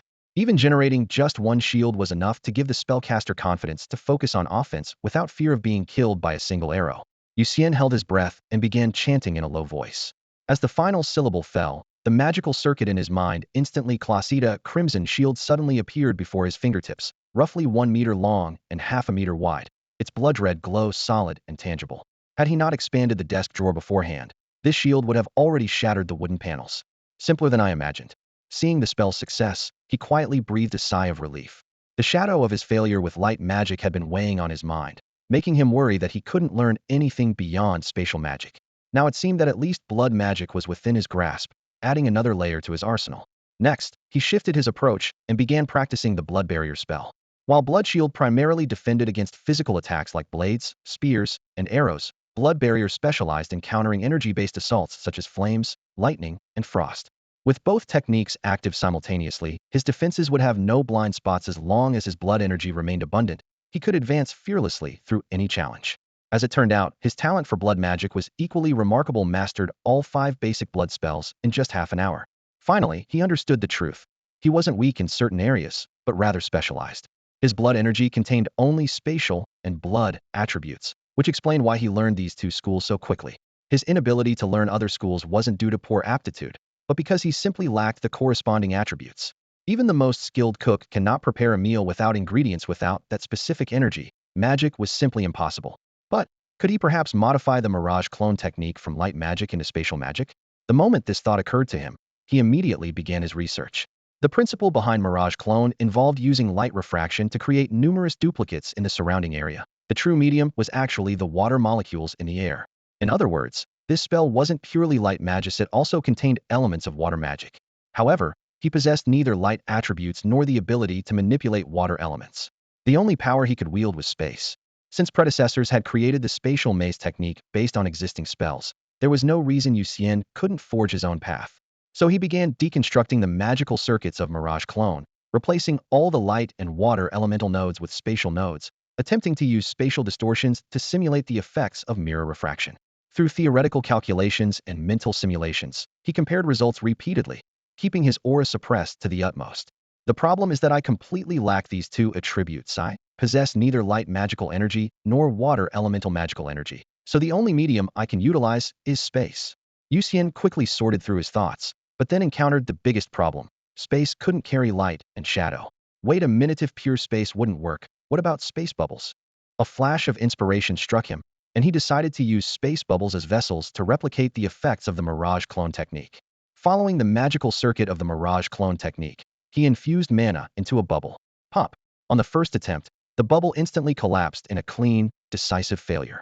Yu Xian frowned and resorted to the most tedious yet suitable method for him, breaking down all the magical circuits one by one and testing them individually. Most modifications resulted in complete spell failure, but occasionally he'd get the strange feedback of bubble bursting under spell influence. After struggling until 3 in the afternoon, an unexpected result appeared: a bloated, chubby clone. The space bubble had been squeezed by the incomplete circuit into something resembling a balloon, creating a fat figure. It did have a humanoid outline, and even his facial expression was stretched across the bubble's surface, but it looked like a cartoon balloon no matter how you viewed it.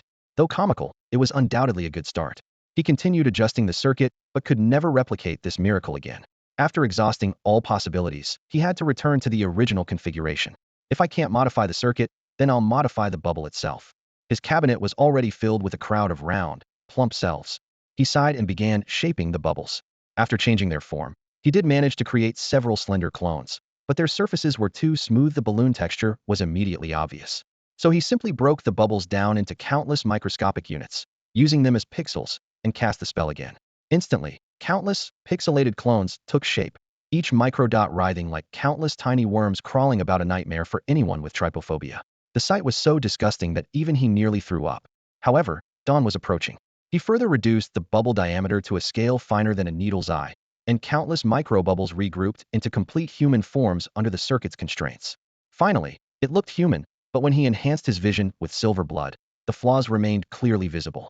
This time, he finally grasped the perfect approach: the bubble clone technique. Yu Xian restarted the spell while stuffing a higginbana seed into the bubble. Humspace trembled lightly, and a clone identical to him opened its eyes in the bookshelf. The aura, demeanor, and subtle magical fluctuations were all flawless.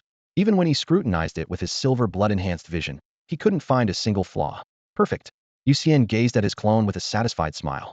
At that moment, the bald teacher at the podium pushed up his glasses and smiled as he called out, "Students, it seems Yu Xian has already mastered this. So Yu Xian, please come up and solve this problem." Ah. Yu Xian looked up, eyes wide, staring at the math problem on the blackboard that was as complex as a spider's web. He froze completely. This problem was too difficult. He had no idea how to solve it. Nora was secretly giggling at the front desk.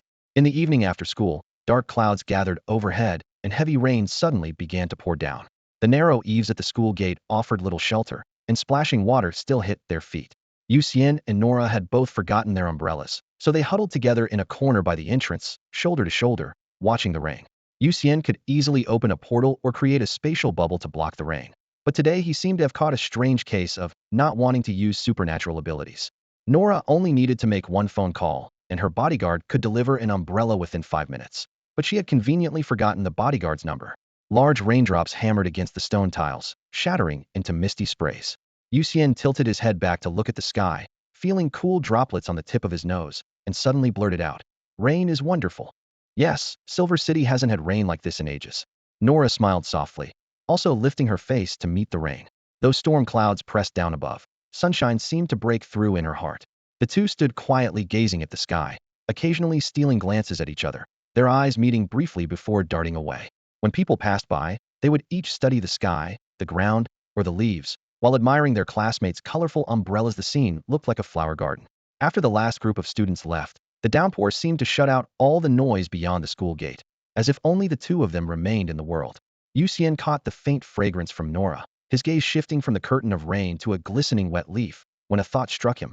"By the way, Nora, are you planning to go to college after high school?" Nora glanced at him from the corner of her eye and nodded. "Of course. I want to apply to Yanjing Vocational Technical College." Yanjing Vocational Technical College. Yu Xian raised an eyebrow. "I think last year's cutoff score was around 600 points. How far off are you right now?" Yu Xian had originally thought that the seemingly naive Nora wouldn't aim for the most prestigious institution. Yanjing Vocational Technical College, officially known as Yanjing Supernatural Vocational Technical College, was Huaxia's only supernatural university. Its president, Zhang Daoqin, was Huaxia's strongest dragon-level practitioner, not only a top-tier chi cultivator, but also skilled as a martial artist, immortal cultivator, alchemist, and formation master. Foreign countries recognized him as one of Huaxia's 3 great pillars. Yu Lai, the director of the Qilin department, was one of Zhang Daoqin's disciples, and Yu Xian had studied Yu Lai's background thoroughly, naturally becoming well-versed in this academy. 4 academic subjects out of 360 points. I can probably get around 330. Nora's confidence wavered when discussing her grades. But practical combat courses. I'm way behind. The practical combat section had 3 parts. Individual competition worth 100 points, where Nora consistently ranked last and never scored above 20. Team competition worth 100 points, where no one wanted to partner with her, leaving her with a perpetual 0, and ability assessment worth 100 points, where she could score 90 thanks to her awakened blood flame's high attack power. Yu Xian quickly calculated in his head, 330 for academics plus, at most 110 for practical combat, gave a total of only 440 points, a full 160 points short of the 600-point cutoff. With such a low score in practical combat, you probably won't get in. Yu Xian looked at Nora, unable to resist pointing out the harsh reality. Nora nodded. Yeah, I'm about 100 points short. Fortunately, I've saved up a lot of pocket money. According to the rules at Beijing Vocational Technical College, 10 million can buy 1 point, so I need to spend around 1.4 billion to pass. Yu Xian's mind went completely blank with a buzzing sound, his mouth opening and closing without words. He had originally planned to offer tutoring help with more practice in individual competitions. He was confident he could boost Nora's scores. Team competitions would be even easier, as they had already developed perfect coordination while fighting aberrant insects together on campus. As long as they took the exam together, scoring above 90 would be a piece of cake. Between individual competitions, team competitions, and Nora's decent academic performance, she could definitely get into Beijing Vocational College on merit alone. But he never expected that she was already planning to directly pay 1.4 billion to buy points. The world of the wealthy truly exceeded his imagination. Nora didn't notice Yu Xian's shock, her eyes blazing with excitement.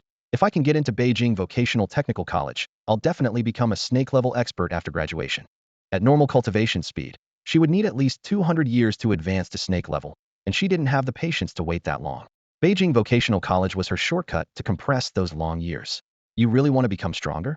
Yu Xian finally snapped back to reality, looking at the battle-ready girl with both surprise and curiosity. Only now did he truly understand Nora's immediate goals. Yes, because my father said that once I reach snake level, he won't interfere with my personal life anymore, and won't send guardians or bodyguards to follow me. Only then will I be truly free to see my mother whenever I want, travel wherever I want, meet whoever I want. Nora's tone became unusually serious as she spoke. Her mother was Chinese and had never married Marcus. Her birth was almost an accident. Is your mother currently in the country? Yu Xian pressed. Nora met his gaze and said softly. Yes, she should be working in Ice City now. Ice City at the northernmost tip of Heilongjiang province. Yu Xian sighed inwardly. No wonder mother and daughter rarely saw each other. With supernatural creatures occasionally rampaging through the skies, flights had been drastically reduced, and each flight required tiger-level experts as escorts, making tickets frighteningly expensive. Not to mention that current aircraft could only carry 20 to 30 passengers, far from the ancient commercial planes that could hold over 100. Getting Nora's mother to fly to Silver City would be truly difficult. Luoqi really deserves to die. Thinking of how that guy had obstructed them, Yu Xian's hatred for Luoqi deepened. If anyone dared prevent him from seeing his mother, he would fight back desperately too. The rain gradually stopped, clouds dispersed, leaving scattered water traces on the ground. Yet the two remained standing there, in no hurry to leave. Yu Xian glanced at the puddles by his feet and suddenly spoke up. Want to grab something to eat? I know a place where vampires can eat too. Sure, I'm actually hungry. Nora readily agreed. The two smiled at each other and walked side by side toward off-campus. East side of the city. Big Mouth Barbecue Restaurant. By the glass window facing the street, Yu Xian and Nora sat across from each other, their table packed with the dishes he had ordered: grilled kidneys, chicken wings, blood tofu, beef tripe, oysters, and a large pitcher of ice-cold soda. The aroma wafted toward the street with the rising steam. The two chatted casually while eating, creating a relaxed atmosphere. Not far away, several students in school uniforms tiptoed into the restaurant, choosing a corner spot 2 tables away from them, whispering and giggling quietly. Yu Xian had sharp ears and quickly caught key phrases: 18th birthday, adventure into the unknown, food for the extraordinary. Those are from class 2, Nora whispered, tilting her head toward him.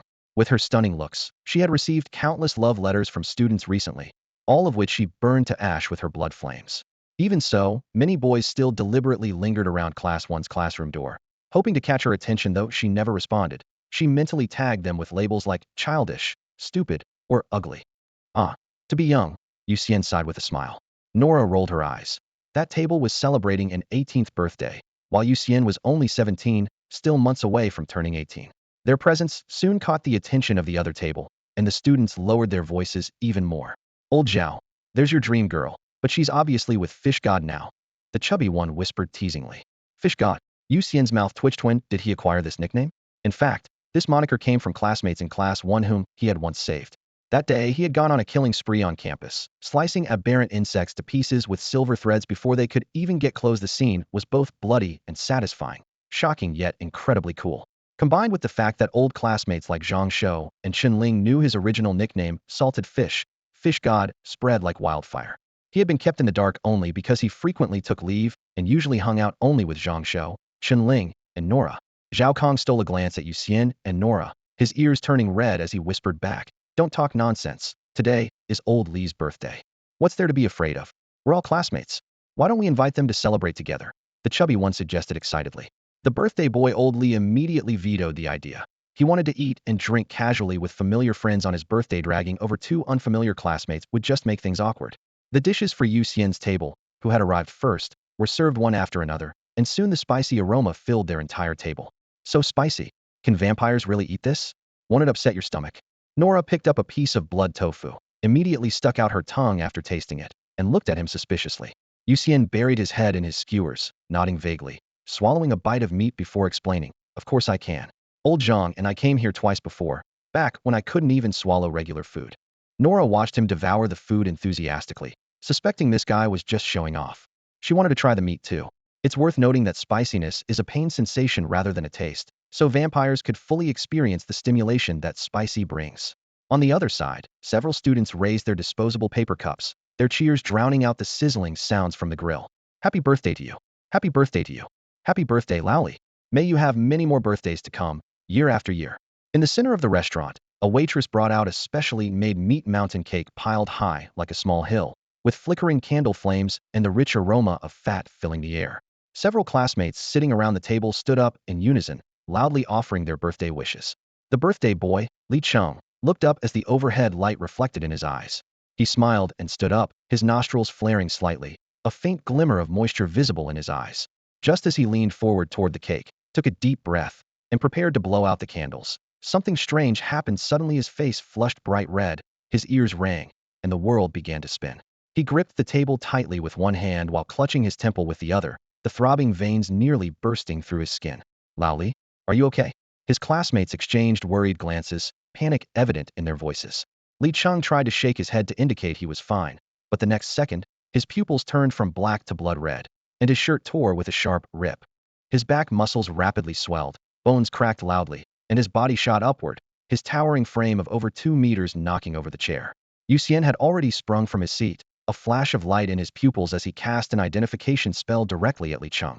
Name, Li Cheng. Codename, Laoli. Race, werewolf. Gender, male. Age, 18. Lifespan, 521. Level, lower bug. Faction, Supernatural Academy, Class 2, Grade 12, Student.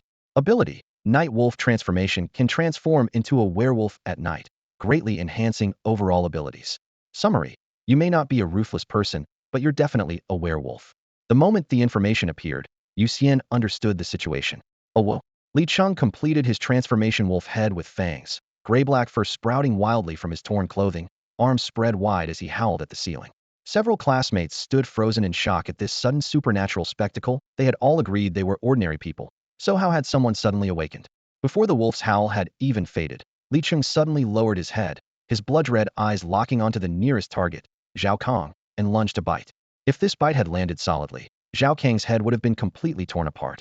At the critical moment, a translucent bubble appeared around Zhao Kong. The snapping fangs only left faint scratches on the curved surface, not even creating a ripple. Yu Xian, don't be too rough. He's probably just experiencing werewolf bloodline awakening. Nora, sitting nearby, whispered a reminder. Yu Xian nodded, shifted his stance, folded space, and teleported behind the giant wolf, delivering a light chop to the back of its neck. Bang! What seemed like a casual strike directly severed Li Cheng's motor nerves. The 2.5-meter turtle werewolf collapsed immediately, and Yu Xian smoothly enclosed him in a bubble barrier. "All right, everyone continue eating. It's all taken care of." Yu Xian clapped his hands, speaking as if he had just handled the most routine incident. He pulled out his phone and called Zhang Kai. "Hey, come pick someone up. Take Li Cheng away." As the bubble dissipated, Zhao Kang's legs gave out, and he collapsed back into his chair. "Fish God, thank you. No big deal." Yu Xian waved dismissively and sat back down. For a snake-level powerhouse capable of defeating enemies above his rank, subduing a newly awakened bug-level individual wasn't even a warm-up. The surrounding diners finally came to their senses, some marveling at Li Cheng's incredible luck, others whispering about Yu Xian's terrifying strength. Meanwhile, Zhao Kong and the others had completely lost their appetites, staring blankly at the meat mountain cake on the table with the birthday boy unconscious. How could the party continue? Nora picked up a piece of cake with her fork while murmuring quietly. This is my first time witnessing a bloodline awakening in person. Yu Xian smiled and responded. Mine too. Actually, I often fantasize about whether my ancestors might have hidden some strange bloodline that could suddenly awaken in my generation. What if they really did? Nora brought the fork to her lips and blinked. Yu Xian shrugged. You never know with these things. He glanced at the giant wolf still unconscious in the bubble. After all, many supernatural bloodlines have gradually faded into obscurity because awakening is so difficult. According to Chilean statistics, approximately 20% of people in Huaxia possess dormant supernatural bloodlines. This ratio approaches nearly one-third. Yet those who can truly ignite their bloodline and cross from ordinary humans into the supernatural realm number only an astonishing 1 in 10 million. The most frequently activated bloodline is that of werewolves. Supernatural bloodlines are divided into dominant and recessive types. The nine-tailed fox bloodline within Hu Weijia and Hu Tuer represents the dominant type, born with inherent power. Werewolves, however, belong to the typical recessive bloodline category. If descendants fail to trigger their bloodline before age 18, they remain ordinary humans forever. With activation rates pitifully low, combined with generations where no one awakens, many werewolf descendants remain completely unaware that different blood flows through their ancestral veins. Werewolves maintain the highest awakening numbers nationwide primarily because they are exceptionally fertile. Unlike vampires who typically have single births or suffer from infertility, werewolves can produce 5 or 6 offspring per litter, earning them fame as the most prolific among supernatural races. This reputation is so widespread that whenever ordinary families suddenly have triplets or quadruplets, neighbors whisper, "Do they have werewolf bloodline?" Yu Xian doesn't know whether Li Cheng's mother faced such suspicions back then, but he's absolutely certain that Li Cheng's ancestry includes werewolves and not just one generation removed. Otherwise, Li Cheng and his parents and grandparents wouldn't have considered themselves completely ordinary. Several minutes later, urgent braking sounds echoed as Zhang Kai's SUV came to a steady stop by the roadside. He pushed open the door and stepped out, glancing at the unconscious Li Cheng on the ground, his eyes immediately lighting up. Excellent. Just awakened and already built like this. How tall was he before? Li Cheng was about 6 foot tall, his chubby classmate eagerly answered. Zhang Kai nodded with satisfaction, then turned to Yu Xian. I'm taking this kid with me. Don't even think about competing with me for him. Chilean. Our unit is desperately short-staffed right now. Incheng had very few naturally awakened supernatural beings. Most either had supernatural parents or inherited masters' teachings. Such individuals either formed their own factions or were recruited by Chilean, rarely joining the battle police units. Zhang Kai's calculations were crystal clear. If he could recruit Li Cheng, the young man would undoubtedly become the battle police unit's ace. Werewolves aren't considered a top-tier race, but they far surpass ordinary battle police. More importantly, they can evolve. Night Wolf, Silver Wolf, and beyond that, the rare Battle Wolf, Demon Wolf, and Wolf King. Each evolution represents a qualitative leap. If Li Cheng could advance through multiple tiers, Incheng's battle police unit's overall strength could potentially squeeze into the national top 10. Yu Xian shrugged. Captain Zhang, this isn't my call to make. Chilean has the responsibility to register supernatural beings. You can't hide this even if you wanted to. I don't care. I'm claiming this kid. Zhang Kai simply played stubborn, hoisting Li Cheng over his shoulder and tossing him into the back seat, getting in the car and slamming the door in one fluid motion. As the car window slowly rolled up, Yu Xian called out to him. Drive carefully, don't let him wake up. Yu Xian watched the excited Zhang Kai and reminded him helplessly. Normally, when ordinary people awaken their werewolf bloodline, they experience a 24-hour atavistic period due to the surging blood, during which they're dominated by bestial instincts and become wild creatures that only know how to attack and destroy. The moment Li Cheng awakened, his rationality was consumed by savage, beast-like fury, which is why he immediately lashed out at Zhao Kang at that moment. He couldn't hear any attempts to stop him, driven only by the instincts to hunt and destroy. Only when the tide of his bloodline gradually subsided could he slowly reclaim his sense of self and learn to harness that extraordinary power from his werewolf heritage. Yu Xian wasn't sure how long his hand chop would keep Li Cheng unconscious.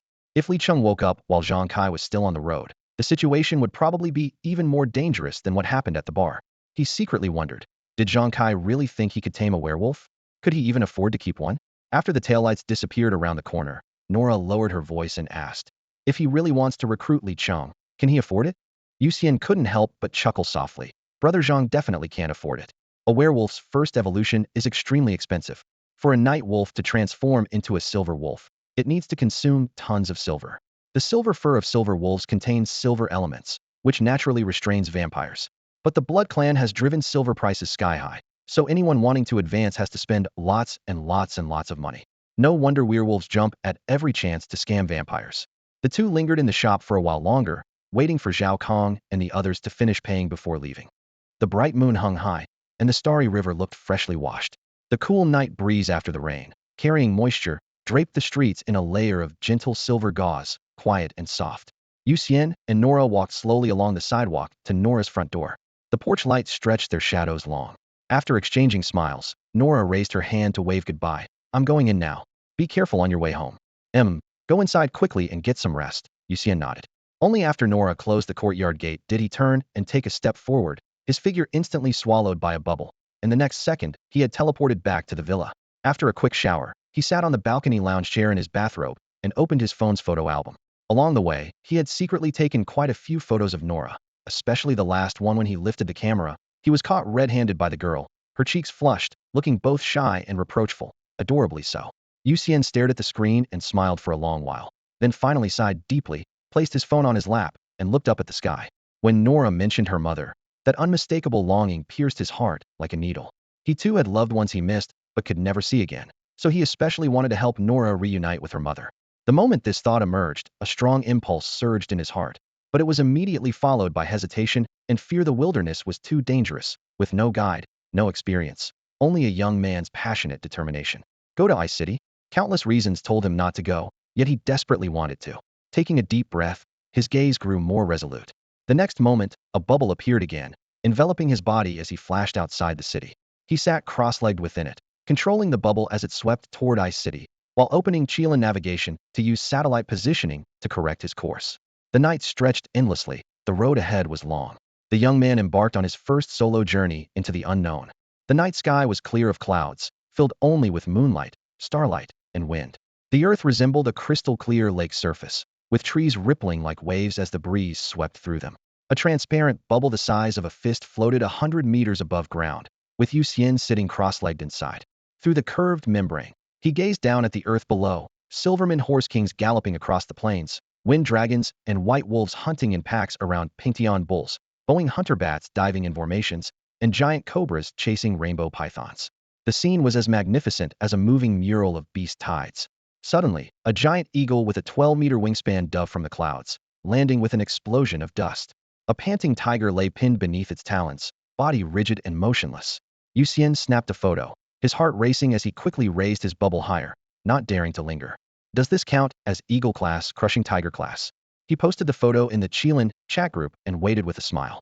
The night owls who never slept immediately flooded the screen. Codename Fairy. I told you the rankings were wrong. Tigers can't fly, so why are they ranked above eagles? Codename Meow Meow. So as an Eagle class, I'm stronger than Tiger class? Awesome. Codename Science. Fun fact: what salted fish photographed is the Tiger class magical beast, golden-winged Dharma eagle, and the tiger it caught is the wolf class demon beast, severed saber-toothed tiger. That's a whole major class difference. Codename 17. A tiger that's only wolf class? What a disgrace to tigers. Codename Drunkard. Disgrace to tigers 1. Codename Fat Cat. Disgrace to tigers 1. Codename Piggy. Disgrace to tigers 1. The comments were quickly flooded with disgrace to tigers 1, with no one going off topic. Yu Xian closed his phone and continued flying, thinking that everyone was busy with work and deserved a good laugh. Never mind wolf class tigers. Ordinary tigers without supernatural powers couldn't even qualify as insect class, which would be an even greater disgrace. Lights stretched across the distance as he finally encountered the first city after leaving Silver City. Bamboo City. Navigation showed this small city of less than 10 million people was famous for bamboo crafts. Every household grew bamboo and lived symbiotically with iron-eating beasts. That's right. Every family kept pandas, all of them extraordinary class. The city lord even raised a tiger-class giant panda with combat power approaching dragon class, making Bamboo City small but secure. As Yu Xian flew overhead, black and white figures in the dense forest all looked up, with several alert adult pandas growling at the sky. Seeing a group of round, chubby cubs, he couldn't resist descending to take rapid photos with his phone. After leaving behind several spatial bubbles smaller than pinheads, he quickly gained altitude. Better run before the pandas beat me up. Leaving Bamboo City behind, the night wind carried a faint bamboo fragrance. The panic and unease he'd felt when first leaving Silver City had been swept away by the wonders along this journey. Looking at the rolling mountain ranges ahead, he suddenly felt certain here on this same land, in this same time and space, so far from Silver City, there were people with the same eyes and skin color working hard to live their lives. Even far from Silver City, he would never be alone. It felt like having a place to call home, a sense of belonging that would keep him from losing his way no matter how far he traveled. 2 hours later, Yu Xian stared at the glaring red circle on the positioning map, then looked up toward the left exactly where the red marker pointed. That area was a forbidden zone. There were countless such forbidden zones throughout China, each with different origins. 1. If the deadly toxins left by Daimos couldn't be completely eliminated, the entire area would be designated as a forbidden zone. 2. Wherever extraordinary creatures of tiger level or above claimed territory, the area would be marked as forbidden for safety reasons. 3. Ancient battlefields and burial sites of dragon-level powerhouses were similarly classified as forbidden zones. 4. Most dangerous of all were the abyssal rifts. Once they appeared, the entire region would be elevated to maximum alert status, not only garrisoned with troops, but also permanently guarded by dragon-level powerhouses. Thinking of this, he couldn't suppress his curiosity and quietly enhanced his vision, wanting to see what was hidden deep within the forbidden zone. His field of view expanded as if he were looking down from above, and in the distance he spotted a massive beast towering 100 meters tall. At first glance, it resembled a three-legged golden toad, yet it was different in every way. Thick, winding dragon horns crowned its head, and a massive golden ingot was embedded in its forehead, giving it a majestic yet unfamiliar appearance. What on earth is that thing? Yu Xian frowned and immediately activated his identification skill. Name: Dragon King Golden Toad. Codename: None. Species: Dragon Palace Treasure Toad. Gender: male. Age: 833. Lifespan: 5,322. Level: Upper Dragon. Alignment: Neutral.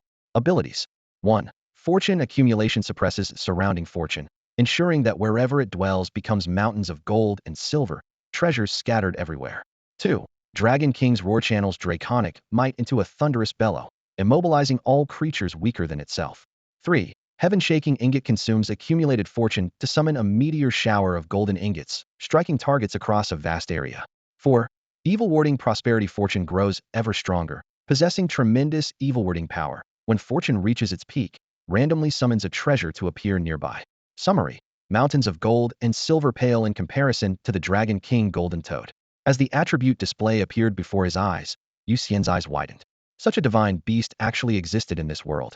At this moment, he cast aside all thoughts of true dragons and Phoenixesh wanted this Dragon King Golden Toad, even if just touching it might make him rich overnight. He swallowed hard, his gaze glued to that colossal creature. The Dragon King Golden Toad sat motionless like a statue. Suddenly, those red pupils slowly opened, looking directly at Yu Xian. The air seemed to freeze instantly. Yu Xian didn't dare move. He knew that frogs and toads were extremely sensitive to moving targets, with tongues that struck with frightening speed.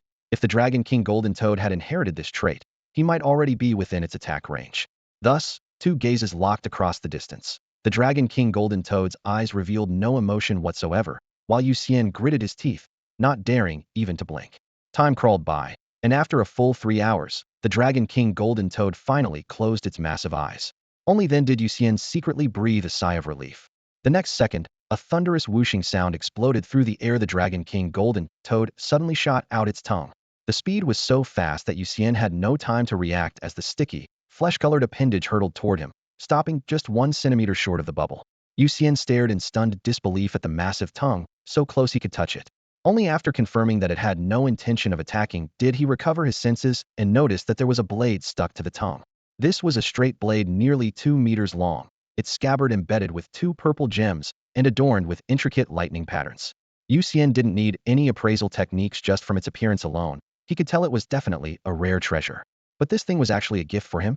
He instinctively looked toward the Dragon King Golden Toad. That massive creature covered in golden scales, now sitting with eyes closed, still maintained an attitude of nothing to do with me.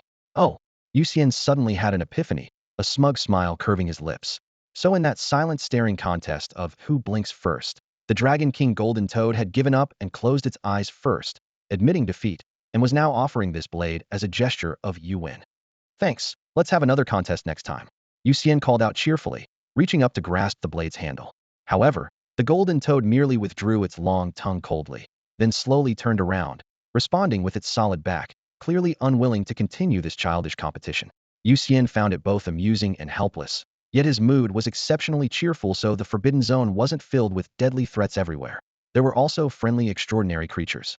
Seeing that the Golden Toad truly couldn't be bothered with him, he simply left a bubble marker on the ground, promising to return another day, then stepped into his floating bubble pod to continue his journey. During the journey, He sat cross-legged in the translucent bubble, repeatedly examining his newly acquired treasure blade. The blade weighed half a ton. Ordinary people couldn't even lift it, but for someone accustomed to supernatural strength like him, it was just right. Clearly, the Dragon King Golden Toad had already perceived his abilities when giving the gift, selecting it specifically for him. He slowly drew the blade. Whoosh! The paper-thin edge left its sheath, and several strands of snow-white lightning instantly coiled around the blade. Sizzle sizzle. Accompanied by the crackling sound of electric current, the lightning gradually faded, leaving only a lightning pattern on the blade's surface that seemed to never stop moving. Yu Xian's pupils contracted slightly, confirming this was definitely a weapon of mass destruction, and immediately used his appraisal technique. 10,000 character lightning flash blade. Grade: Dragon. Ability: each swing of this blade grants lightning enhancement to the body, increasing the speed of the next swing by 1, with a maximum enhancement of 2,500, and the blade edge becomes increasingly sharp.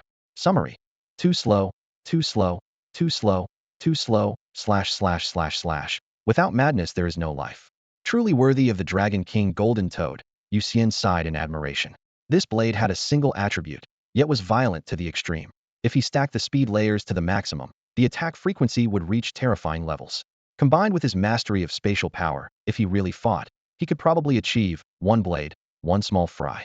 He put away the lightning blade and leaned back against the bubble wall to look at the sky, but couldn't help recalling that lightning-fast tongue strike from earlier. What if that had been a killing move? Spatial abilities weren't absolutely safe. The earlier surprise attack was the best proof of that. With this thought, he immediately began setting up insurance measures. First, he created another new bubble outside his current one, then infused it with his bubble clone technique, letting the clone sit inside. Next, he activated his silver blood, enhancing his body's light absorption until he became pitch black like a shadow. Finally, he adjusted the bubble carrying his real body, making it completely transparent and blending it with the sky. In an instant, only one conspicuous bubble remained in the air, with merely his clone sitting inside. This should mislead some creatures, right? Yu Xian sat inside the bubble, watching his clone from afar with secret satisfaction. The journey proceeded smoothly. A altitude flight naturally avoided most supernatural creatures' hunting ranges, and since humans weren't on their menu anyway, he encountered no attacks throughout the night. The only trouble was the vast forbidden zones that stretched across his route like a patchy spider web, forcing him to constantly detour and keep his speed moderate to ensure he could react to sudden situations. By the time dawn broke, he had covered less than a third of the total distance, still quite far from Ice City. The first golden ray tore through the eastern horizon as he hovered in midair, admiring the sunrise while harboring his little scheme. This trip would be a complete surprise for Nora. After the sunrise ended, he placed several spatial bubbles at different coordinates in the area, creating anchor points for future teleportation, then decisively returned to his home balcony. What a long night. He collapsed onto the lounge chair, his body going limp as if all his bones had been extracted. Minutes later, he walked to school alongside Nora, still excited despite his obvious exhaustion. When the class bell rang, he simply laid his head on the desk to catch up on sleep his body could manage. But his mind had been drained from controlling the clone all night and needed complete rest. He slept straight through until noon. When he woke, sunlight was streaming through the window frame into the classroom. He squinted at the scene outside, then turned his thoughts back to spell research. Last night's improvised bubble clone had indeed worked, but problems quickly became apparent. 1.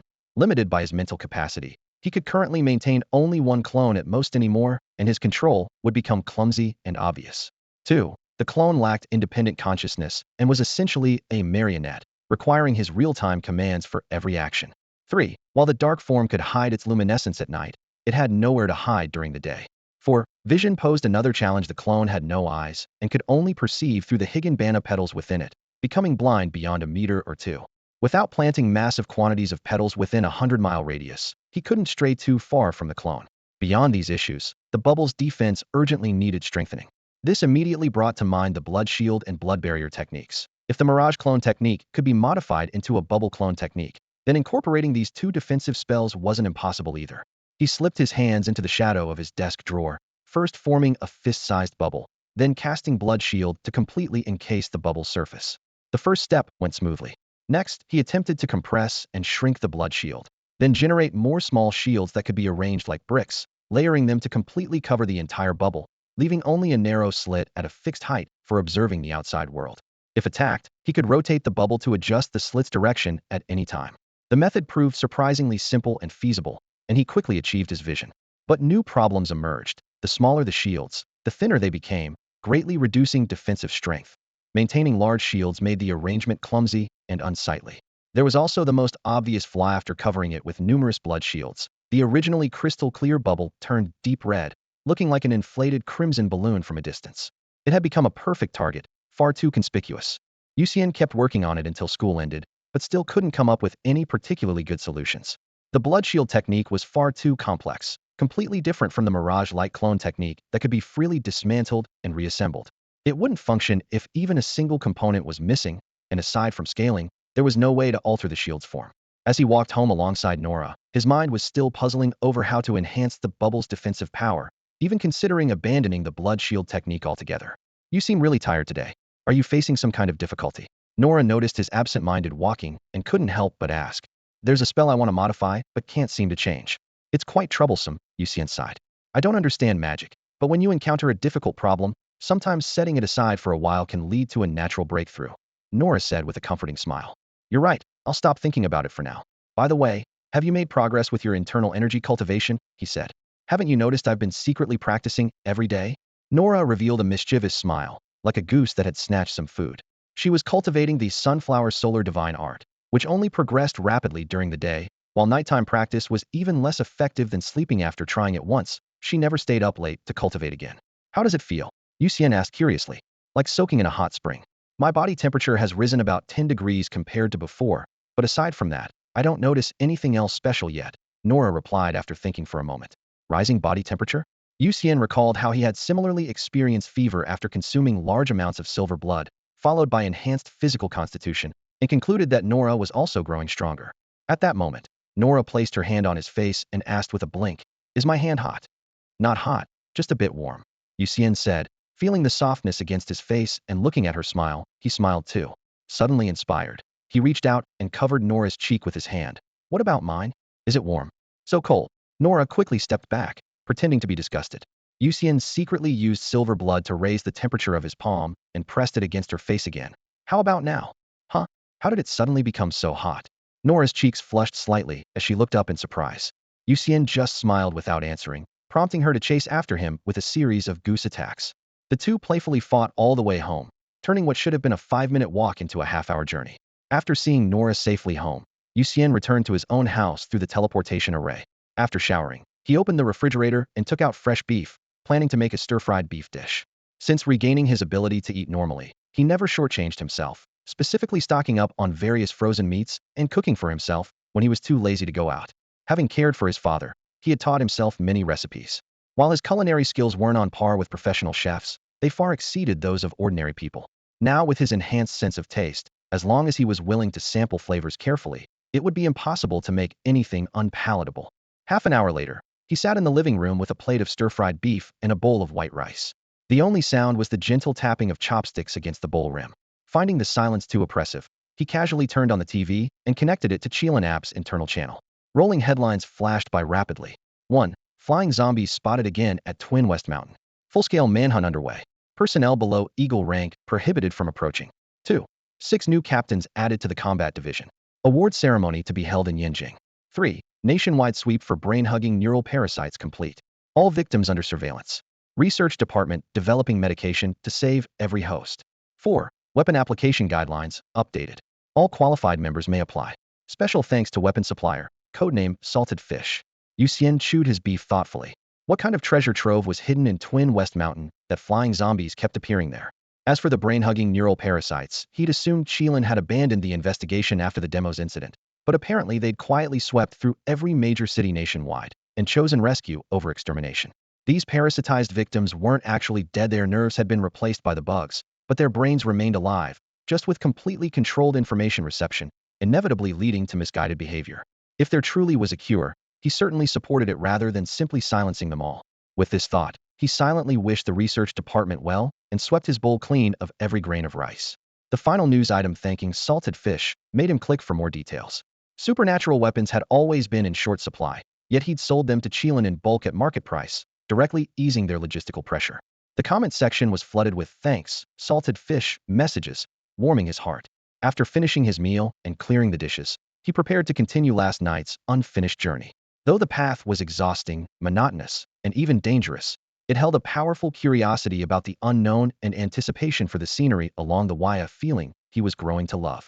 With a thought, He returned to the coordinates he'd marked the previous night. The bubble beneath his feet steadily supported him as he adjusted the navigation, fine-tuned his direction, and let the bubble glide along the mountain range. Dusk hadn't fully fallen yet. The setting sun burned the clouds crimson red, and the mountain peaks flickered between light and shadow like lurking giant beasts. He raised his phone and frantically clicked the shutter, cramming all the scenery before him into his photo album. While reviewing the photos, a dark green shadow suddenly shot up from the ground. His blood shield instinctively leaped out, but was immediately cleaved in half by a cold, gleama giant mantis. The mantis's blade struck again. He instantly teleported to a backup bubble nearby, watching his original bubble get cleanly sliced by the sharp edge. Taking advantage of the creature's recovery time, he raised his hand and activated Appraisal. Name, Slashing Mantis. Codename, None. Species, Demon Beast. Gender, Female. Age, 30. Lifespan 0. Level, Sub-Eagle. Alignment, Hostile. Abilities. Iron-cutting strike sharp scythes can easily sever steel. Berserker slash extreme blade work that shreds everything nearby. Summary. Super swordsman among insects. Eagle-level strength with high attack and low defense. No wonder it could slice through the bubble in one strike. The slashing mantis dove toward him, its twin sides gleaming with an eerie cold light. Overestimating yourself. Yu Xian raised an eyebrow and flicked out a bubble. The bubble suddenly expanded midair, its internal space twisting and churning. The slashing mantis had nowhere to dodge and was sucked inside, lasting less than a second before being ground into spinning droplets of green blood mist. The harvest came swift and clean. Watching the green blood churning inside the bubble, he suddenly wondered, if he absorbed this stuff, could he unlock a new skill tree? But then wouldn't the chaotic space bubble become a juicer? Perhaps the essence of humanity is simply true fragrance. Yu Xian had sworn solemnly that he would never drink blood again, but when Panga's blood was placed before him, he couldn't resist raising the cup. True fragrance. The blood of perfect beings was equally irresistible upon tasting. After sampling these two types of blood, he found himself wanting to take a sip from almost every living creature he saw, fantasizing about whether he could grow a few spare hearts. This time, his target was the slashing mantis. The green plasma mixed with ice-like crystals looked utterly toxic. Even so, he couldn't resist his curiosity and extended his cup to the fallen mantis's abdomen, collecting about half a cup. His two fangs emerged as he took a gentle sip from the rim. The next second, his entire face wrinkled like a bitter melon. This tastes awful. The pungent sweetness mixed with metallic flavor exploded in his throat, and he nearly vomited his entire dinner. Worse still, the mantis's memories flooded into his mind like thick film, tearing, gnawing, chewing. Every frame was nauseating to the extreme. This proved that even vampires had preferences, and most of his kind would likely avoid mantis blood at all costs. It took him quite a while to steady the churning acid in his stomach, his face pale green. Fortunately, this sip wasn't entirely without gain. When the slashing mantis had been chasing a large rat, it had burrowed into a hidden cave behind the mountain ahead. Through the remaining memories, he saw that the cave walls were covered with artificial chisel marks, and the mantis had retreated halfway through after sensing intense danger. What exactly was in that cave? Fugitives? Extraordinary beings? Yu Xian immediately suspected escaped extraordinary criminals. In China, extraordinary crimes were always dealt with severely, and many people became outlaws living as wild men. He had once considered fleeing to the mountains himself, but fortunately Nora had dissuaded him and Jin Sheng had helped him, allowing him to successfully join Qilin and avoid the life of a wild man. It was only just past 6 o'clock now, so time was abundant. Would go explore. If there really were criminals, if they were stronger than him, he'd immediately call for backup. If weaker, he'd capture them directly and send them to the security bureau. If their strength was similar, then it would depend on the other party's luck. Kill without mercy. Qilin always offered generous bounties for extraordinary fugitives, and he was eager to earn some extra money. A minute later, he was already hovering at the cave entrance. The opening matched his memory exactly, and he manipulated his spatial bubble, sliding silently into the darkness. Inside the cave, it was pitch black, but in his vision, it was as bright as day. The walls bore countless axe marks, with dried stone dust indicating considerable age. He crept along the cave wall, his boots not even disturbing the dust. The passage suddenly opened up ahead, revealing a spacious stone chamber with only a stone bed inside. A middle-aged man sat cross-legged on it, eyes tightly closed, his aura restrained like an extinguished furnace. As Yu Xian's gaze fell upon the man, the middle-aged person suddenly opened his eyes. Seeing a young man floating in midair, surrounded by a semi-transparent spatial bubble, his expression immediately changed. Because Yu Xian had been floating throughout and his spatial bubble was self-contained, no aura had leaked out, causing the middle-aged man to be completely unaware of anyone's entry. It wasn't until Yu Xian's gaze fell upon the middle-aged man that the latter sensed something and suddenly realized someone was there. The moment he opened his eyes, Yu Xian confirmed his identity: wolf-level fugitive, Zhong Wuliang. 8 years ago, this man had suffered a road rage episode and brutally killed hundreds of innocent civilians on the streets of Tower City with his purple gold heavy hammer before fleeing into the wilderness. The Qilin organization had been offering a bounty for his capture ever since, which had now risen to 50,000 merit points plus 2 million yuan. Zhong Wuliang couldn't be bothered to ask who had come. His combat instincts exploded instantly. A purple gold heavy hammer materialized in his palm out of thin air, crashing toward Yu Xian with a thunderous roar that tore through the air. The hammerhead struck the transparent bubble surrounding Yu Xian. Boom. The shield shattered on impact, but Yu Xian had already vanished in a flash teleportation just before it broke, leaving only several black bombs falling to the ground. Rumble. The explosion overturned the entire stone chamber, and Zhong Wuliang was scorched black by the flames. However, having cultivated the 8 treasures elephant suppression technique to the 7th level, his body was as tough as refined steel. He blocked with another heavy hammer in front of him, absorbing most of the impact, with only the aftershock leaving burn marks on his skin. Knowing he had lost the initiative here, he gripped both hammers and charged straight toward the cave exit. Thud, thud. 2 dull sounds of objects hitting the ground rang out in succession. Zhong Wuliang's eyes narrowed sharply as he positioned his hammers defensively, one in front and one behind. Boom, boom. The nearly simultaneous double explosion shook the passage violently, sending debris cascading from the ceiling. Zhong Wuliang immediately realized his opponent intended to bury him alive and gritted his teeth as he sprinted forward. The next moment, a deafening blast erupted from the direction of the cave entrance, causing the entire mountain to tremble as the winding passage collapsed instantly. No! Roaring frantically, he swung his twin hammers wildly to smash the falling boulders, trying to force his way through. However, the collapse was far faster than human strength could match. The winding corridor he had spent half a day carving out had now become a death trap. Seeing the path ahead completely blocked by thick piles of stone that would take him at least 2 hours to break through with his strength, despair began to spread. Thud! Several bombs appeared out of nowhere at his feet. Zhong Wuliang's veins bulged as he furiously hammered the walls. Boom, boom, boom. The flames from another explosion engulfed him. This narrow underground tunnel was simply a paradise for bombs. Zhong Wuliang had never anticipated that his enemy would be an ultra-rare spatial ability user. There were probably fewer than 50 such gifted individuals worldwide. Yet he had run into one. What rotten luck. As the flames died down, he was covered in bloody wounds, but still only superficially injured. A body-hardening martial artist's muscles, bones, and flesh far exceeded ordinary people's, and even enhanced bombs couldn't be fatal in a short time. However, what Yu Xian had in abundance was bombs. Huff huff. Zhong Wuliang gasped heavily, knowing his opponent would never give him a chance to recover. He immediately pressed against the wall and frantically dug, desperately trying to break through the rock before the next wave of explosions. Thud, thud, thud. More and more bombs fell like raindrops, but they didn't detonate immediately. Zhong Wuliang caught sight of the black iron cylinders scattered everywhere in his peripheral vision, cold sweat streaming down his spine as he swung his hammers even faster. One bomb, a dozen bombs, she wasn't afraid. But if hundreds exploded simultaneously in this sealed space, even a body-hardening martial artist would be reduced to charred fragments. Just imagining that scene made his scalp tingle. Zhong Wuliang had considered fleeing back to the stone chamber, but the passage had completely collapsed moments ago. Now he was trapped in a space no bigger than a palm, unable even to turn around. Digging a new escape route? Every time he smashed a few rocks and clumps of earth, fresh debris would come cascading down to fill the gaps. Despite his superhuman strength and the desperate surge of adrenaline, his progress remained painfully slow. The final blow came when a massive boulder crashed down, crushing his last shred of hope. I surrender. I give up. He dropped his purple gold hammer, fell heavily to his knees, and raised his hands while screaming at the walls around him. Thud, thud, thud.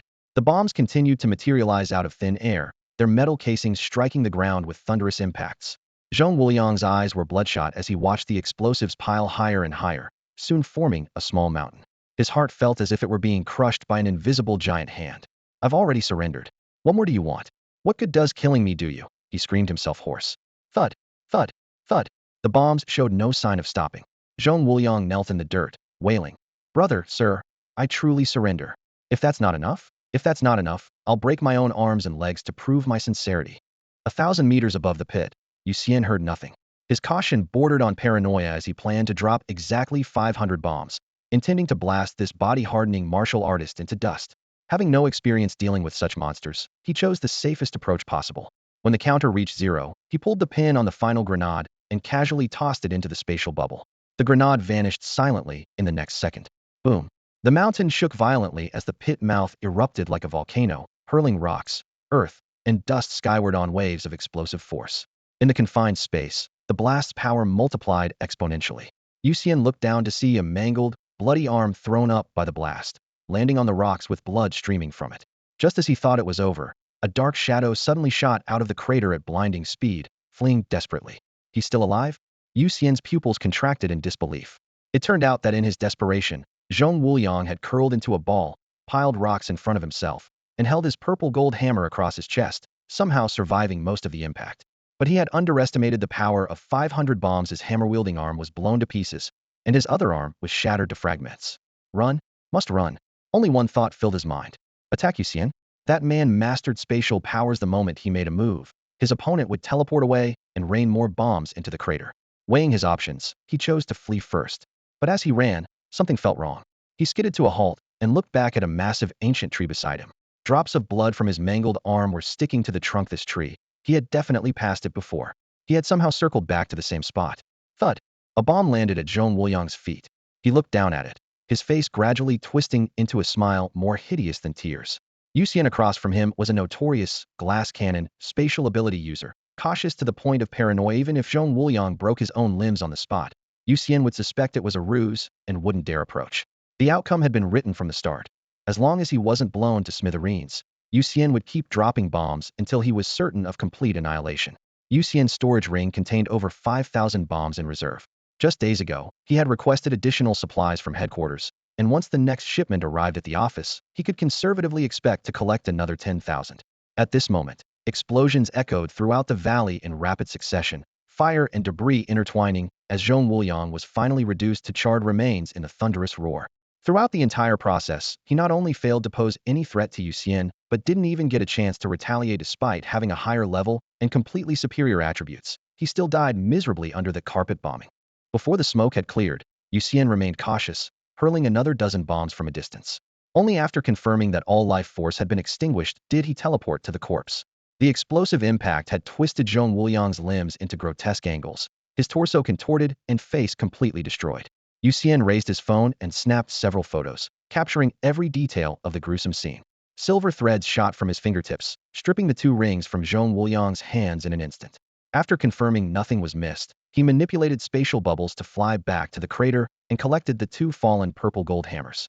Each hammer weighed a full ton, forged from purple gold, made with secret materials like actual gold and placenta. The hammer heads shimmered with flowing light and possessed self-repair capability. No matter how hard they struck, they remained undamaged. After categorizing his spoils, Yu Xian logged into the Qilin app, opened the bounty section, and uploaded the photos he'd just taken. Within seconds, the word eliminated flashed in red across Zhong Wuliang's profile. His merit points jumped by 50,000, followed by a ding, as his salary bank card received a deposit of 2 million yuan. For someone with a 20 million small goal, this wasn't a massive sum, but seeing the long string of digits still brought him joy. Before continuing his journey, he retrieved Zhong Wuliang's 2 storage rings. He had sold Scott's ring directly to headquarters previously, but this time planned to keep one as backup. After confirming there were no traps, he put on the first ring and extended his spiritual since what greeted him was meat piled into a small mountain. 2 butcher knives lay neatly arranged beside it. This was clearly Zhong Wuliang's food supply. To evade the Chinese government's manhunt, Zhong Wuliang had lived so low-key that he barely dared leave his cave, living like a prisoner.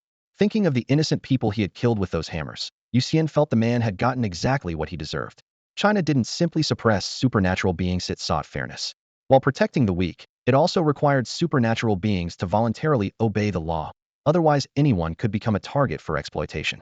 Though laws placed stricter requirements on supernatural beings, as long as their actions were justified, they could still protect their own rights. This system was what truly earned everyone's respect and acceptance. Ding! Just then, Yu Xian's phone chimed with another new message notification.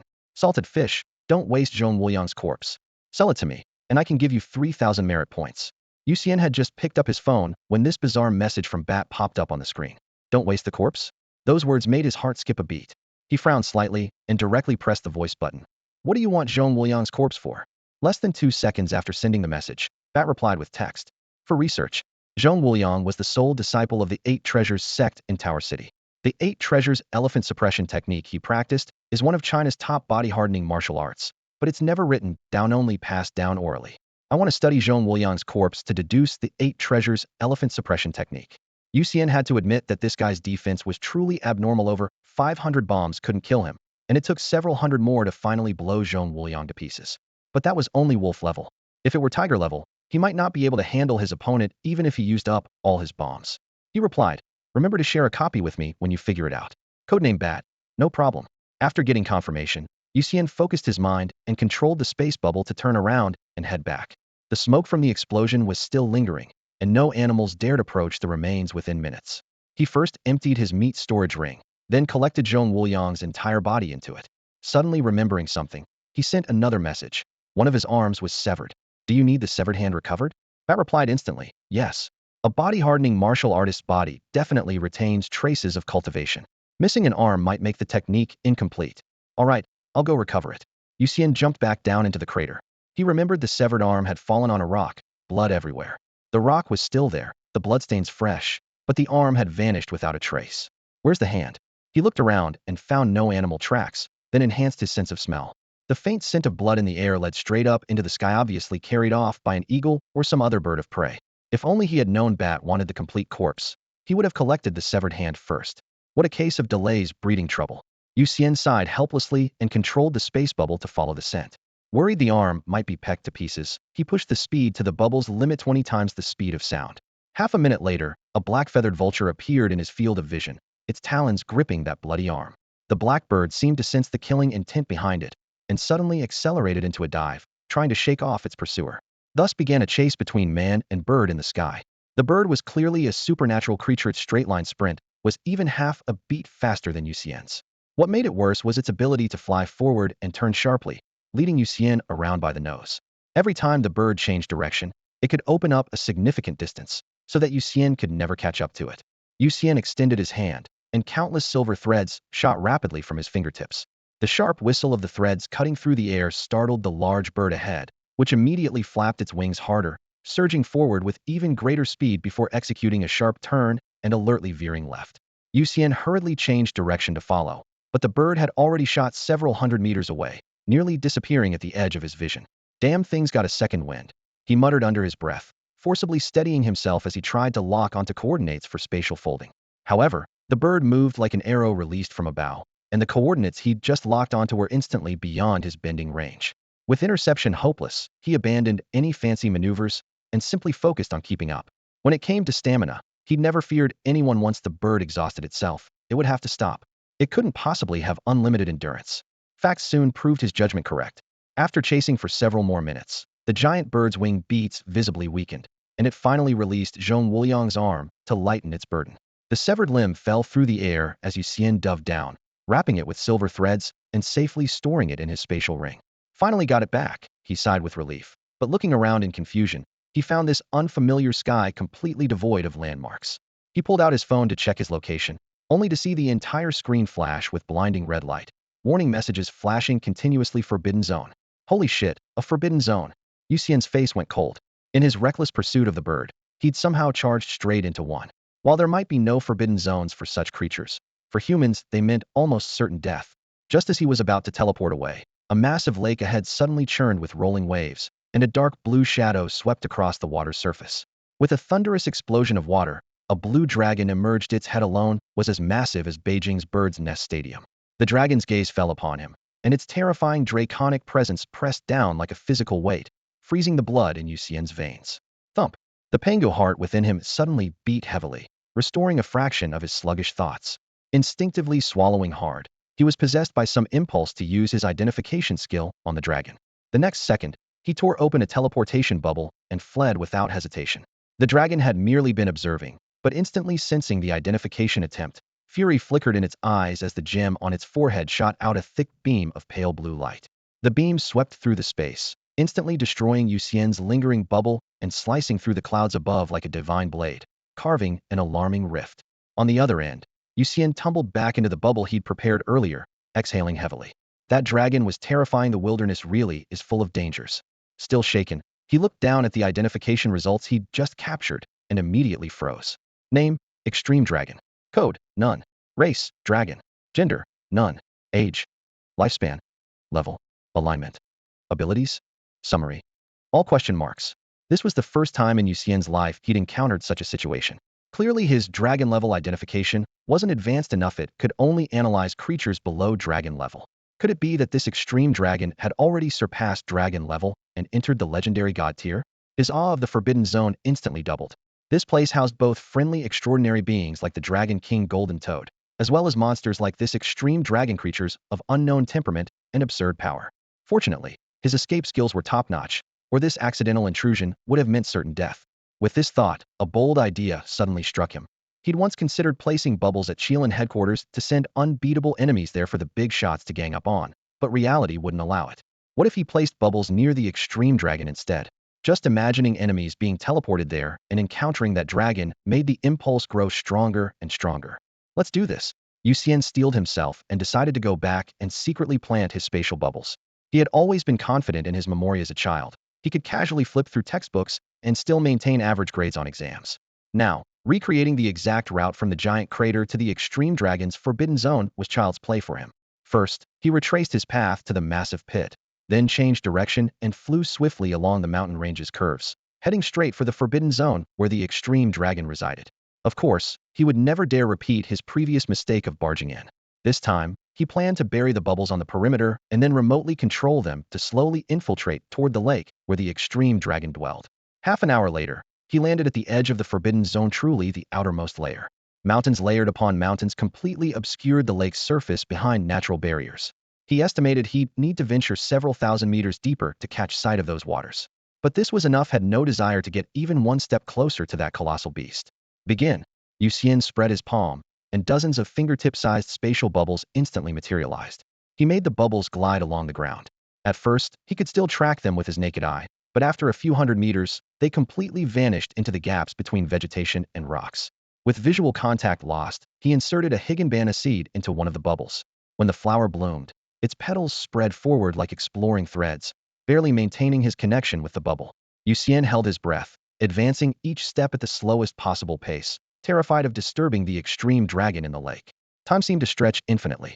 Finally, when his perception caught the moment the petals touched water, he immediately dispersed all the petals and severed the outward fluctuations. The next several dozen meters were completely blind control relying on distance calculations. He judged that the bubbles had submerged into the lake water before finally stopping. With the first line of defense complete, he rode another spatial bubble high into the sky, continuously scattering dense clusters of small bubbles from within the cloud layer. Without water currents to interfere, aerial control was much simpler. Moments later, a vast array of bubbles hovered directly above the lake. In the future, whenever he encountered tough opponents, flying enemies would be teleported directly into the lake, while ground-bound foes would be teleported into midair. Flying enemies would face the extreme dragon the moment they emerged, while non-flying ones would crash into the lake's surface from hundreds of meters up. That commotion would be enough to wake the territorial lord. Imagining this instant despair upon arrival scenario, Yu Xian couldn't suppress his grin. For extra caution, he planted bubbles throughout the entire forbidden zone perimeter, in the ground among grass and trees, in the air nestled with clouds and mist. After confirming no gaps remained, he turned and departed. That night passed without incident as he flew another third of his journey home under the starry sky. Along the way, he passed through Green City, Fruit City, and Emerald City, planting spatial bubbles in each location. From now on, reaching these places would be as simple as a thought. Coming and going would be as easy as turning pages. Around 6 in the morning, he teleported back home. After a hot shower and changing into his school uniform, he had just draped a towel over his shoulder when Nora appeared bouncing cheerfully outside his door. Good morning. Yu Xian instantly teleported to the front door, swinging it open with a beaming smile. Nora seemed to be in particularly good spirits today, responding with a smile. Good morning. The two walked to school together, with Nora constantly beaming with joy, drawing frequent glances from Yu Xian. Nora didn't keep him in suspense and said with a smile, "My dad transferred Roach away. The new guardian is a really nice sister who just started last night, and we chatted all night long. Congratulations, you'll have much more freedom now." Yu Xian offered his congratulations. In fact, Marcus replacing Roach didn't surprise him at all. That night, when Roach came straight to knock on his door, his entire behavior seemed off. Marcus couldn't help but suspect whether Roach might have developed inappropriate feelings for his daughter. Thinking about this, Yu Xian secretly despised Roach in his heart. Seeing Nora's good mood, he chuckled to himself. Once he flew to Ice City tonight, Nora would definitely be even happier tomorrow. By the way, when my mom heard that Roach was transferred, she booked a flight for tonight. I'll be able to see her tomorrow. and this time there won't be any annoying people getting in the way. Nora was as excited as a little bird. Yu Xian's smile immediately froze, and he forced a laugh. You said, your mom is coming? Yes. Tonight's flight, she'll arrive tomorrow. Nora nodded, her eyes full of anticipation, practically glowing with excitement. Congratulations, and since tomorrow is Saturday, you can spend quality time with her. Yu Xian could only smile along. The situation suddenly became awkward. Originally, he had planned to rush to Ice City tonight to set up the spatial bubble, then teleport Nora there tomorrow and meet her mother together. He had imagined that scene would be both romantic and dignified. But now plans couldn't keep up with changes. Roach's transfer had triggered a chain reaction, and his entire arrangement was instantly ruined. Nora noticed his mood change and asked with concern, what's wrong? Nothing. I'm just a bit tired from traveling last night. I'll catch up on some sleep at school. Yu Xian forced a smile. The two entered the classroom. Nora immediately shared the good news with Chen Ling, and the two girls put their heads together, whispering nonstop. Yu Xian didn't eavesdrop. He rested his chin on his hand and fell into thought. Was it still necessary for him to rush to Ice City? Having failed to create a surprise for Nora, he inevitably felt disappointed. But 2 consecutive nights of travel had made him fall in love with that feeling of freely roaming through the wilderness. Once, wandering the world with a sword was just a youthful fantasy. But now that dream had become reality. How could he retreat back to the bottom of a narrow well? If he didn't go out, he wouldn't have met the Dragon King Golden Toad, wouldn't have witnessed the power of the extreme dragon with his own eyes, and couldn't have experienced the wonder and magnificence of this world. So he took a deep breath. Ice City, I'm definitely going. And not just Ice City, Buddha City, Stone City, Lion City, Dragon City, Fragrant City. In the future, he wanted to visit even more places, taste local cuisines, and meet all kinds of people. Since he didn't need to rush to surprise Nora, he could completely take his time and stay longer in the cities along the way. For example, on the way to Ice City, he could make a detour to Yanjing to visit Jin Shang, and while there, check out the headquarters and deliver Zhong Wuliang's body to Bat. Without time pressure, he felt a long-lost sense of ease.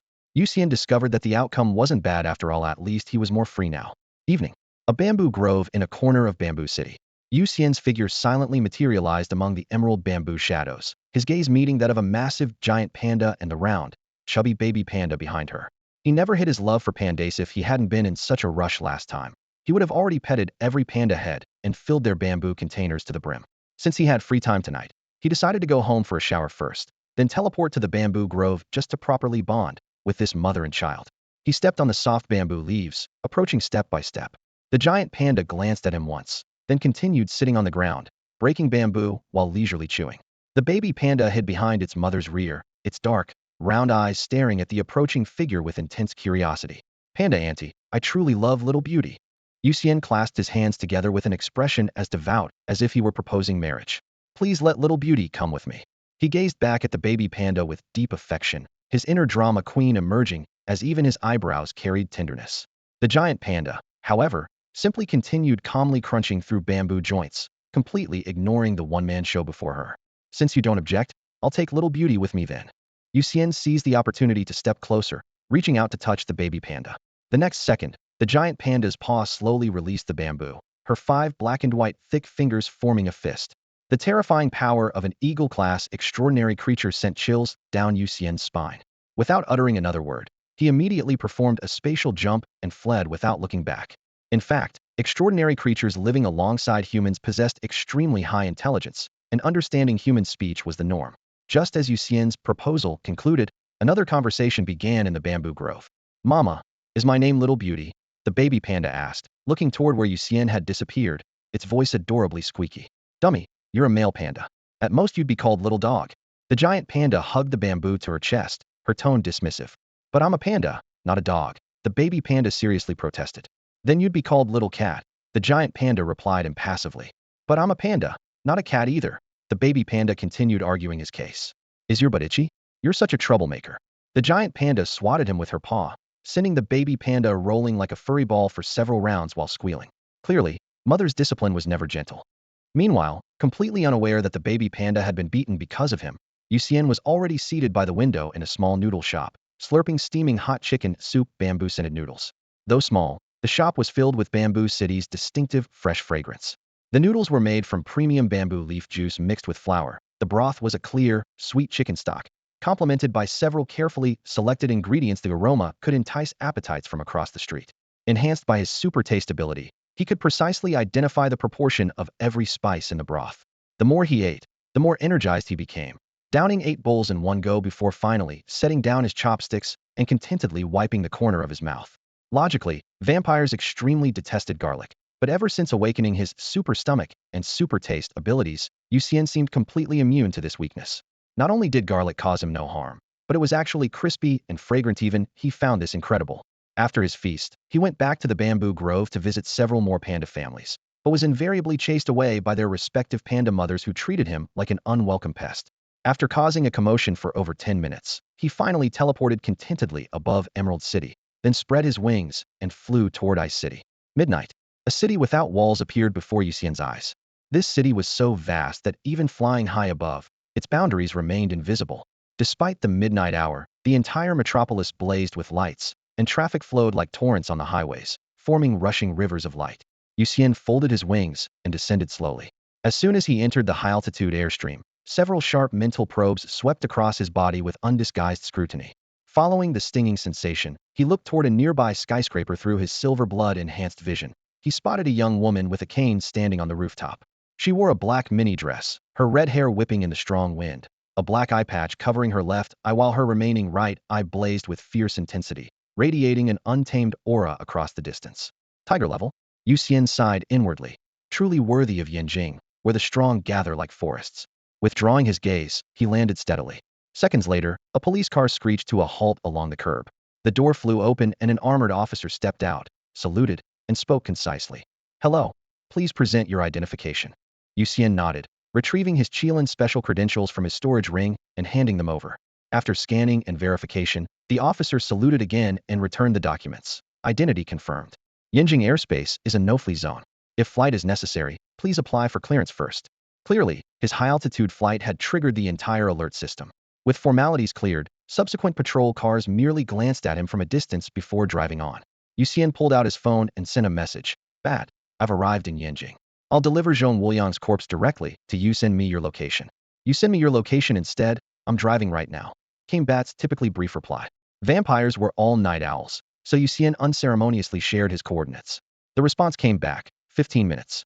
Yanjing continued its outward expansion, having just completed its 35th ring road a few years ago. His current location was in what was still the unofficially named 36th ring.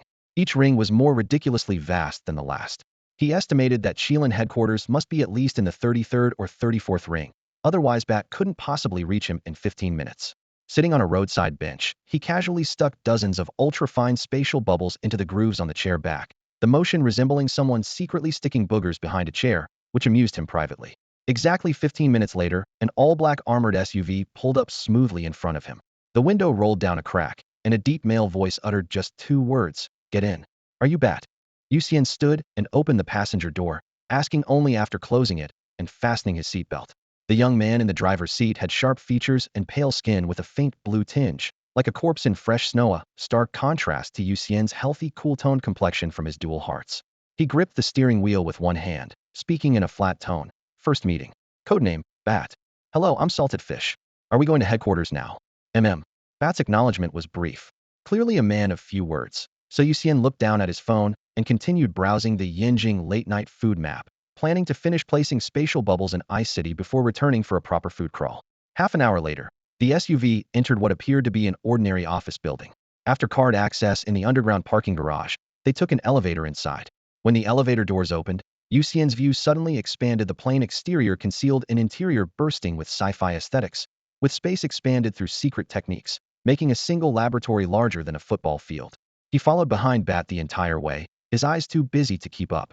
Dragon clan maidens with barely visible silver horns moved with graceful steps. Mermaids manipulated water currents, floating through corridors. When a masked individual with Lei Jinzi bloodline brushed past, Yu Xian's mind was jolted by electric sparks. Passing several high-security holding cells, he peered through reinforced glass to see zombies, malevolent spirits, fierce ghosts, and various demons bound by layers of chains, talismans, and magical artifacts, while researchers focused intently on sampling and recording. Truly worthy of headquarters, they really have every kind of supernatural creature here. Yu Xian marveled as he walked, thinking to himself that he was genuinely gaining quite an education. The Bat walked ahead with one hand in his pocket, while the surrounding researchers instinctively stepped aside, as if encountering a plague, quickly clearing a wide path. Yu Xian followed closely behind, and the two arrived at a metal door at the end of the corridor. The bat bent down to input a password, and with a click, the door unlocked.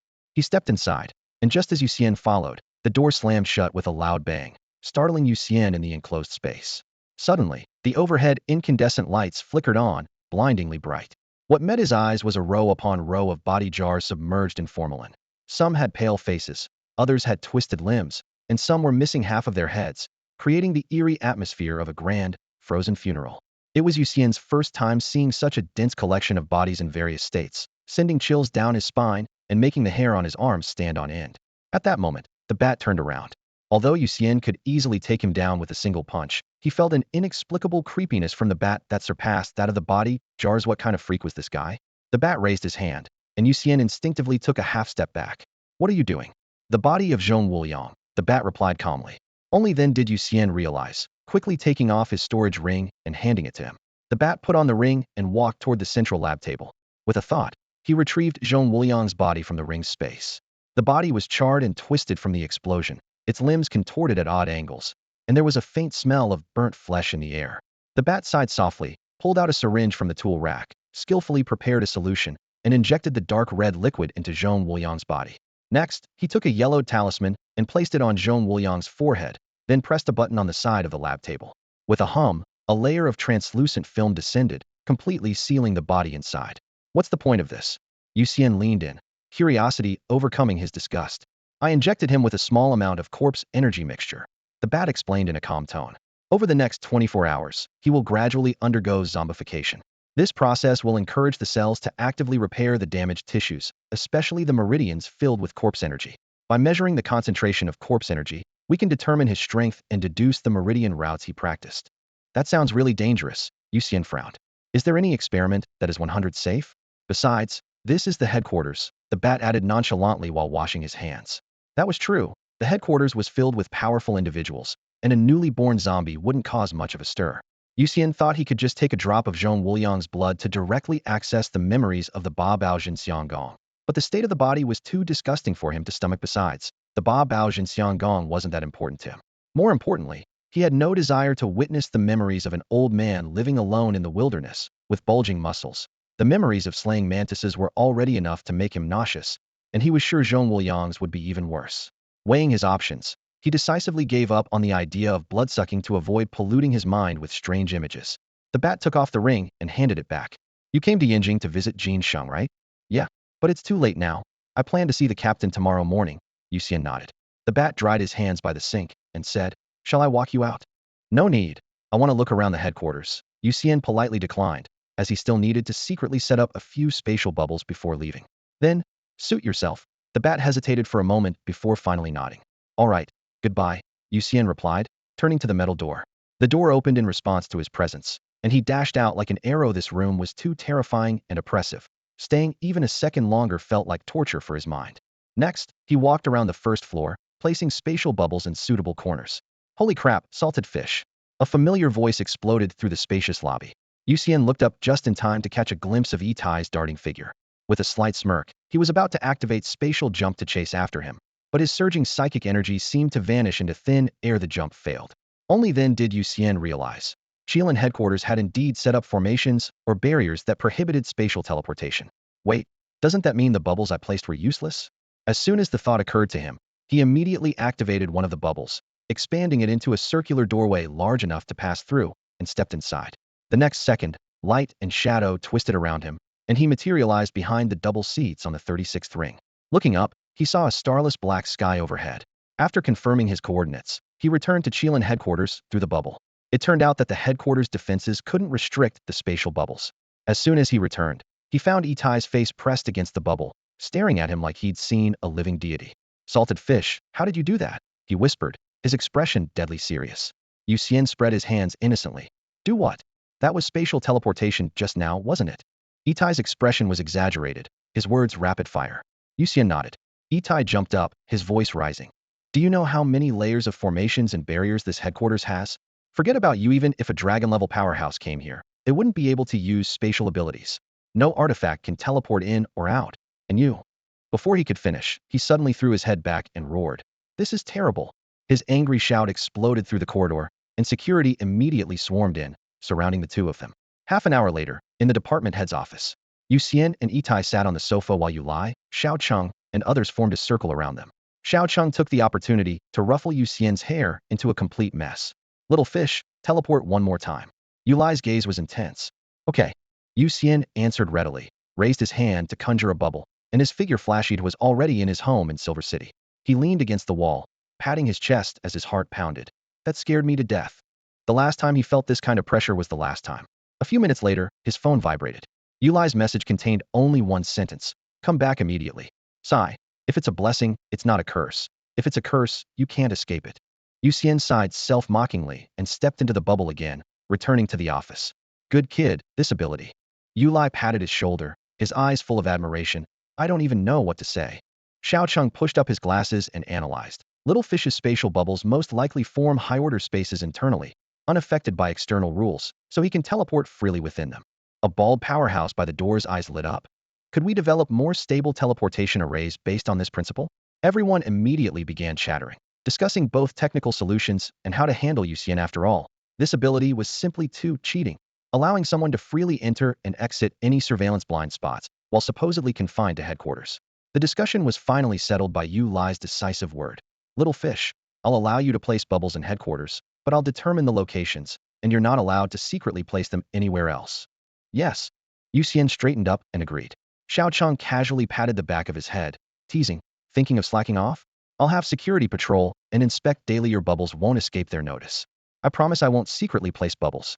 Yu Xian's cheeks broke out in sweat as he nodded repeatedly, though he had indeed been thinking for just a moment about secretly placing a few more bubbles. Qilin has always believed in promoting talent without regard to conventional standards.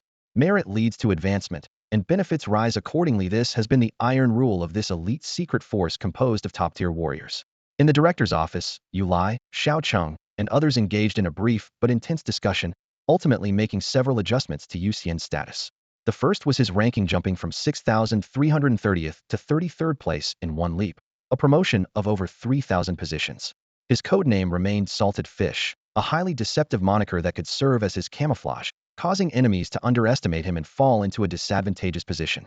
Second, while he remained with the Evil Slaying Squad, he would no longer report to his original squad leader, but directly to Xiao Cheng. Additionally, he was granted two special privileges, mission exemption and forced mission termination. Whenever he deemed his safety threatened, he could immediately abort operations. Within Qilin, his safety would be the top priority above all else.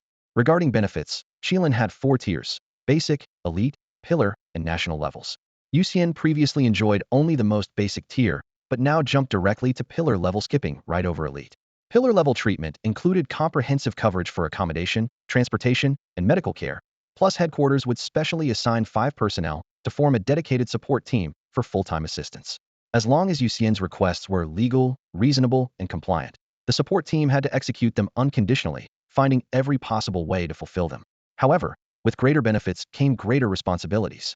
According to the new agreement, he must provide Qilin with 10 teleportation points. In the coming period, Support Division Director Su Hebai would personally accompany him to the 6 forbidden zones to install spatial bubbles. Once headquarters issued emergency orders, he would need to safely transport designated personnel to specified locations. 10 teleportation points didn't sound like much, and given the restrictions on dragon-level warriors' movements, the overall mission load was quite light, hardly comparable to his current premium benefits. The reason for such high-end treatment was that the leadership saw his potential. The 33rd ranking wasn't just due to his current special abilities, but because Yu Lai and others confirmed that if he possessed eagle-level strength, he might even break into the top 3. Should he one day draw the Panga Divine Strength, he could directly replace Gong Qian and claim the #1 position. Walking out of the director's office, Yu Xian still felt somewhat dazed.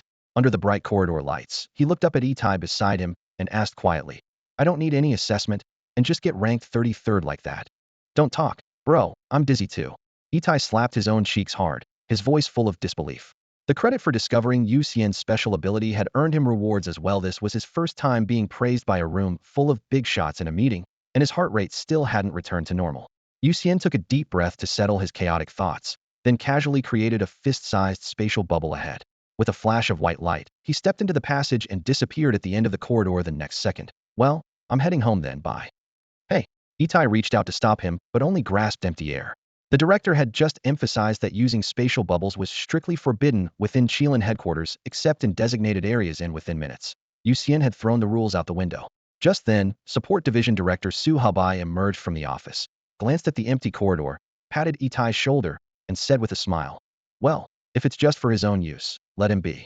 Now Yu Xian could be considered the freest person in China, truly able to go wherever he pleased, as headquarters never intended to restrict him. Over the centuries, the Qilin organization had cultivated countless talents, most of whom eventually fell into the abyss and vanished without a trace, though quite a few were willing to stay. But whether they left or remained, it was never due to cold regulations or authoritarian pressure, but rather empathy-talented people simply couldn't be left sitting in corners doing nothing. Yu Lai and the others had only one requirement, that Yu Xian not leave too many bubbles within Qilin's internal structure. This minor constraint was almost negligible compared to his freedom. Returning home, Yu Xian simply threw himself onto his soft bed and began browsing through the pillar-level benefits list on his phone. As the screen scrolled page by page, the generous benefits made him sigh deeply. The treatment was absurdly good, even making him feel guilty, worried that his dedication might not match these resources. At the same time, a warmth from being genuinely cared for welled up in his heart. Yu Lai, Xiao Cheng, and other big shots spared no expense for him, not making gestures with small favors, but laying everything they could offer on the table. Typical supernatural organizations would hold back 30% of their rewards to avoid future situations where there was nothing left to reward, but Qilin had revealed all their cards this time, exchanging 100% sincerity for sincerity, never considering what to do later. He opened the online page for the Supernatural Containment Center, carefully screening containment objects he might need. As a pillar-level member, he had monthly access to apply for use of one containment object with a resolved side effect solution. Number 034, codename, Ominous Prophetic Dreams. The description was simple, a small bottle of sleeping pills that guaranteed prophetic dreams of the future when consumed. The problem was that these dreams were always nightmares, and the outcomes were absolutely unchangeable. Reality would match the dreams word for word. Worse still, Qilin headquarters had confirmed that the sleeping pills would ultimately lead to the death of either the user or someone close to them. The only value was gaining advanced intelligence about the future. The research department still didn't understand how these pills formed after years of study, only knowing that whatever was behind them was definitely malevolent. Later, researchers found a way to avoid death. Acting if someone dreamed of a person's death, they would stage a fake death scene identical to the dream. Once the death scene from the dream was replicated, the actual death outcome would be negated. Though it sounded life-saving, preparing a convincing death stage play was extremely troublesome. Yu Xian frowned and decided Tapashi wasn't eager to peek into the future, nor did he want to create problems for himself. He continued scrolling down. Number 035, codename Self-Domestication Master's Notes. This was an ordinary black leather notebook that would subtly influence the writer toward their goals once they wrote them down, making people unconsciously progress toward their objectives. For example, if someone wanted to lose 70 pounds, after writing it down, they would naturally develop habits of exercising and controlling their diet until successfully losing those 70 pounds. However, one must never write grandiose wishes like becoming a god or becoming immortal that they couldn't accomplish. The notebook would drive the writer to venture into mysterious places hiding great opportunities. Surviving would grant the opportunity, while failure meant death and complete destruction. So far, no one had successfully returned alive with any opportunity. All had died cleanly along the way. The side effects were equally terrifying. The so-called self-domestication was false. The real target being domesticated was the user themselves. Initially, people could still restrainedly write practical goals, but after multiple uses, the notebook would completely control them like marionettes, with written wishes becoming increasingly outrageous until it played them to death. As for the solution to this side effect, it was surprisingly simple. The method is to write in a notebook, "I want to become someone who won't be tamed by the notebook." As Yu Xian recorded this, he secretly felt relieved. This taming notebook was surprisingly honest. As soon as you wrote down that sentence, it would immediately tame the writer into having an immunity against being tamed, essentially creating a perfect counter to its own rules. Once effective, lifelong immunitia textbook example of exploiting a loophole. Thinking about how many experiments the Qilin research team must have conducted to discover this vulnerability, he couldn't help but feel both curious and amused. Nowadays, many procrastinators within Qilin relied on this notebook to force themselves to complete tasks efficiently, but his abilities didn't require such assistance for now, so he flipped to the next contained object. This browsing lasted the entire night. The screen kept refreshing under the dim light, yet he found himself uninterested in any of the items. It wasn't that these contained objects weren't powerful enough, but rather that his own foundation was so solid that he didn't need external assistance. Suddenly, he realized something. The list started directly from item 034 because he had browsed item 033, the Great Blazing Inferno Heaven-Burning Blade, the night before. The system had recorded this history and defaulted to the next page. He hadn't seen those first 30+ contained objects yet. Yu Xian immediately opened item 032 in reverse order, but the page showed unavailable, clearly indicating that the side effects hadn't been resolved yet. Similarly, item 033, the Heaven-Burning Blade, was also listed as prohibited. Ordinary people would have their lifespan burned away within minutes of a single swing. He continued scrolling up 031, 030, 029. The smaller the number, the more outrageous the abilities and the more terrifying the costs, and most similarly lacked solutions for their side effects. It wasn't until he saw item 020 that his eyes suddenly lit up. Item 020, codename, Bronze Divine Tree. At the tips of 9 branches perched 9 bronze birds. Simply drip blood on a bird's body, and the bronze bird would transform into a golden crow, perpetually hovering above the blood-giver's head. 1 golden crow equaled the sun at noon. Enduring 2 suns blazing during the day and scorching heat at night, ordinary people would quickly die from heat stroke and dehydration, and even extraordinary individuals could hardly bear it long-term. However, Yu Xian felt this was exactly his opportunity if there was also a sun shining at night. The time needed for his talent awakening could be dramatically shortened. But there was a problem. The Bronze Divine Tree was also listed under prohibited applications, just like the Heaven-Burning Blade, with no feasible solution for handling side effects provided by the authorities. After hesitating for a moment, he simply pulled out his phone and dialed Xiaocheng's number. A muffled complaint came from the other end. "Hey, don't you need sleep? It's only 6 o'clock. Xiaocheng had been busy with Yu Xian's affairs until late last night, only lying down at 4, and being woken by the ringtone now. His voice was full of fatigue. Yu Xian quickly apologized repeatedly. Xiaocheng lazily turned over, his tone unfriendly, but still picked up the conversation. "All right, spit it out."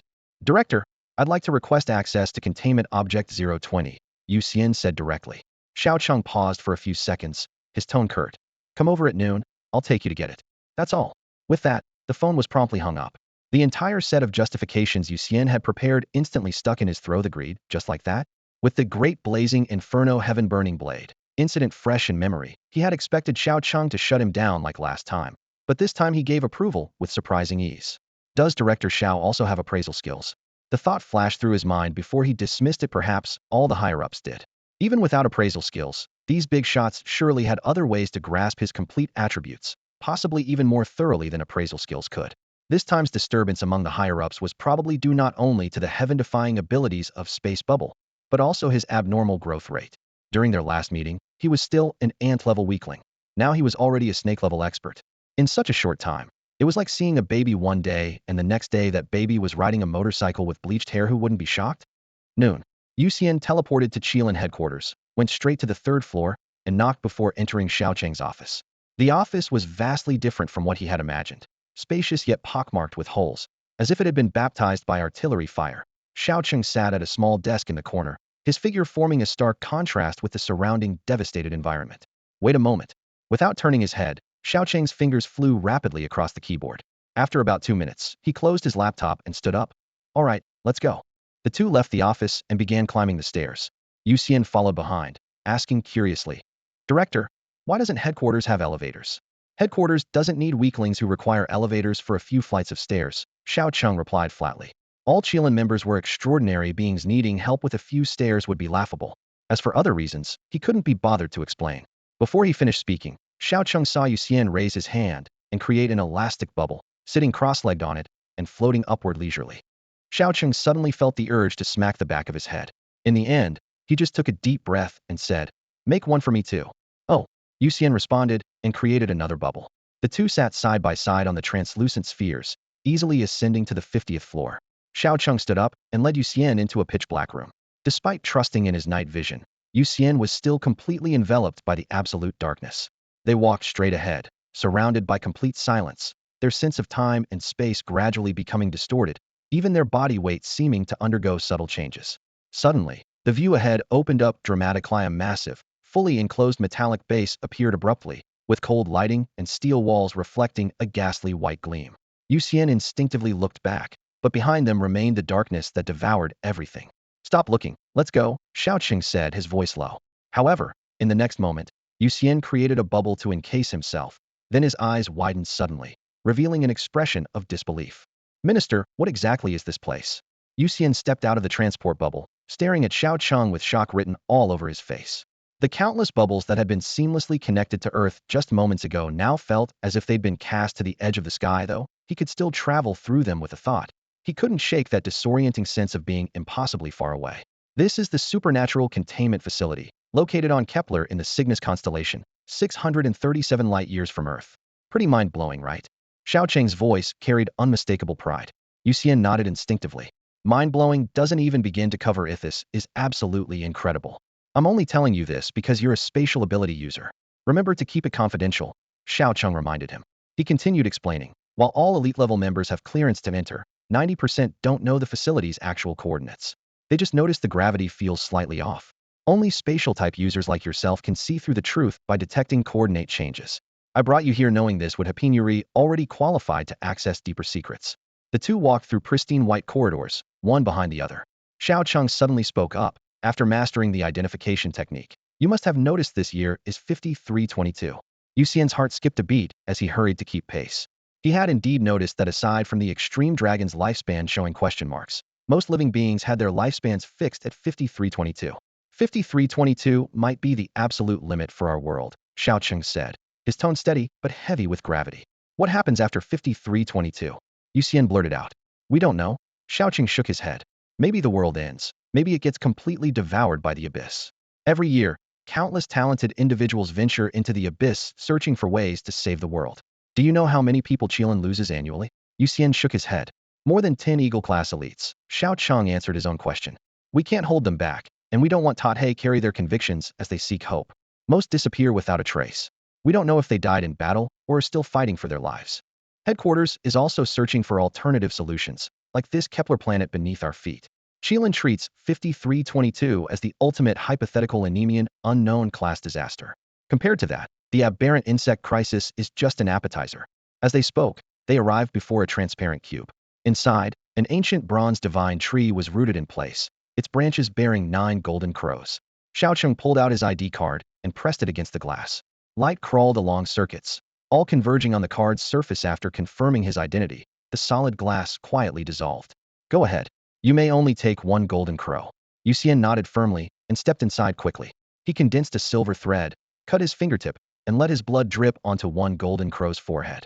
The bronze shell was instantly saturated with crimson, then the red was consumed by gold as the creature's body began radiating brilliant light. The golden crow flapped its wings and flew affectionately to circle above Yu Xian's head. Immediately, Yu Xian felt as though he was enveloped by the scorching midday sun. His skin burned, his blood surged, yet it was surprisingly comfortable. His light devourer talent was triggering ahead of schedule, and the ability that wasn't supposed to awaken until the weekend would likely manifest naturally in just a few hours. He stepped out of the glass chamber as Xiao Cheng casually pulled his ID card from the light circuit. Without power, the glass instantly dissolved into transparent ripples and reset, sealing the bronze divine tree once again. Xiao Cheng glanced at the golden crow hovering above Yu Xian's head and gestured, "Follow me." The golden crow's heat and light only affected Yu Xian. To others, it merely looked like a small golden bird perched above his head, causing no disturbance whatsoever. The two walked through the corridor and arrived at an empty room. Xiao Cheng got straight to the point. Set up some bubbles here as backup nodes. If the other teleportation channel ever fails, at least you can serve as a fallback. Yu Xian nodded and waved his hand. Countless tiny spatial bubbles scattered like raindrops, adhering to the walls, ceiling, and floor. Each bubble was only fingertip-sized, and he deployed several hundred in one go. Of blood energy expenditure he could recover within an hour. After finishing the setup, instead of retracing their steps, they stepped directly into a spatial bubble for teleportation. In a flash of white light, they had returned to the teleportation chamber at Qilin headquarters. The moment they landed, both Yu Xian and Xiao Cheng looked up simultaneously. The golden crow was gone. Where's my golden crow? Yu Xian asked in bewilderment. Xiao Cheng's brow furrowed sharply, but before he could speak, Yu Xian's expression turned peculiar. It seems to have been left behind on Kepler. Before he finished speaking, Yu Xian manipulated the bubbles he'd left on Kepler, pulling and pushing to teleport the golden light over. The moment the golden crow appeared, it eagerly flew up and resumed circling above Yu Xian's head. Director, it seems to be a living creature, Yu Xian reminded him earnestly. During the previous teleportation, he had mistakenly assumed the golden crow was merely an inanimate object and had only focused on bringing himself and Xiao Cheng along, resulting in the golden crow being automatically left behind as an independent life form. Are you certain?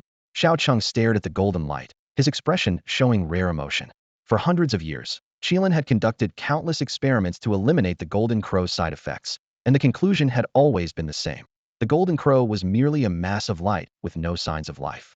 Yu Xian immediately created a ping-pong ball-sized spatial bubble and enclosed the entire golden crow within it.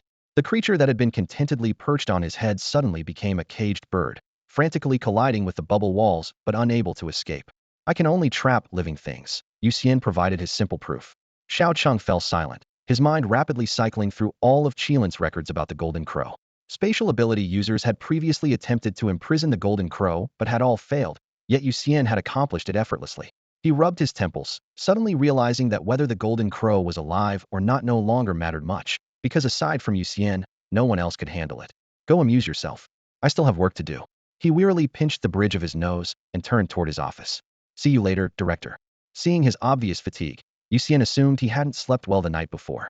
After waving goodbye, he simply teleported away through a bubble. Silver City. Yu Xian returned home, first stuffing the golden crow into a spatial bubble and holding it in his hand while lecturing it. Little thing. Behave yourself and stop crashing around. The golden crow couldn't understand and continued ramming into the bubble walls repeatedly. All right, you really are a stupid thing, Yu Xian chuckled. Most likely, this creature had mistaken him for its mother, which explained why it stuck so close to him. But thinking of all those mothers who had been burned to death by golden crows, he immediately made up his mind. Yu Xian decided that this golden crow would be named Stupid Thing, or Little Stupid for short. In the afternoon, Yu Xian sat in the garden, basking in the sunlight. The slanted rays illuminated the emerald lawn with a gentle glow. Yu Xian reclined in a wicker lounge chair, flicking his fingers to conjure a translucent spatial bubble that trapped Xiao Chun inside. The bubble's walls were flexible when Xiao Chun bumped into them. It made a muffled thud. As the creature grew frantic and spun in circles, Yu Xian released the bubble with a thought. Xiao Chun fluttered out, circling above his head with a whooshing sound, only to be trapped again in a new bubble. This cycle repeated endlessly. At first, Xiao Chun fought desperately against the walls, but after numerous attempts, it simply gave up and rolled around inside, completely defeated. Only living beings displayed such emotions, proving it possessed genuine self-awareness and quite a temper traits that could be trained. Unfortunately, it fell far short of Yu Xian's expectations. Whether he placed it on his shoulder or used spiritual energy to guide it to specific markers, it failed every single time. Apart from circling above his head or sulking listlessly inside the bubble, it showed zero interest in any training. Just as his teaching plan was about to collapse, and he prepared to give up, the heart within his chest, the one carrying the perfect organism skill tree, suddenly pounded heavily. Options appeared, and he selected Super Smell without hesitation. In the next instant, scorching energy surged through his bloodstream toward his nasal cavity. His nose bridge swelled as the temperature spiked, and when he touched it, blood gushed out. Before he could wipe it clean, an overwhelming assault of scents crashed over him. The bitter freshness of grass, the fishy dampness of soil, the fragrant dew on flower petals, and even the sharp spice of garlic being chopped by a distant cook. Everything invaded his mind. Yu Xian's vision darkened, his eyes rolled back, and his entire body convulsed in the chair. At the peak of his consciousness, he struggled to raise his finger, expanding the spatial bubble to envelop himself completely. The bubble walls blocked all external odors instantly, allowing him to lean back and gasp for air. That information flood had been more vicious than any spiritual energy impact. Super Smell was truly terrifying. He fumbled for tissues from his storage ring, pressing them desperately against his nostrils. Recalling that horrific experience, he felt as though he had inhaled thousands of years of Silver City's accumulated scent archives in a single breath.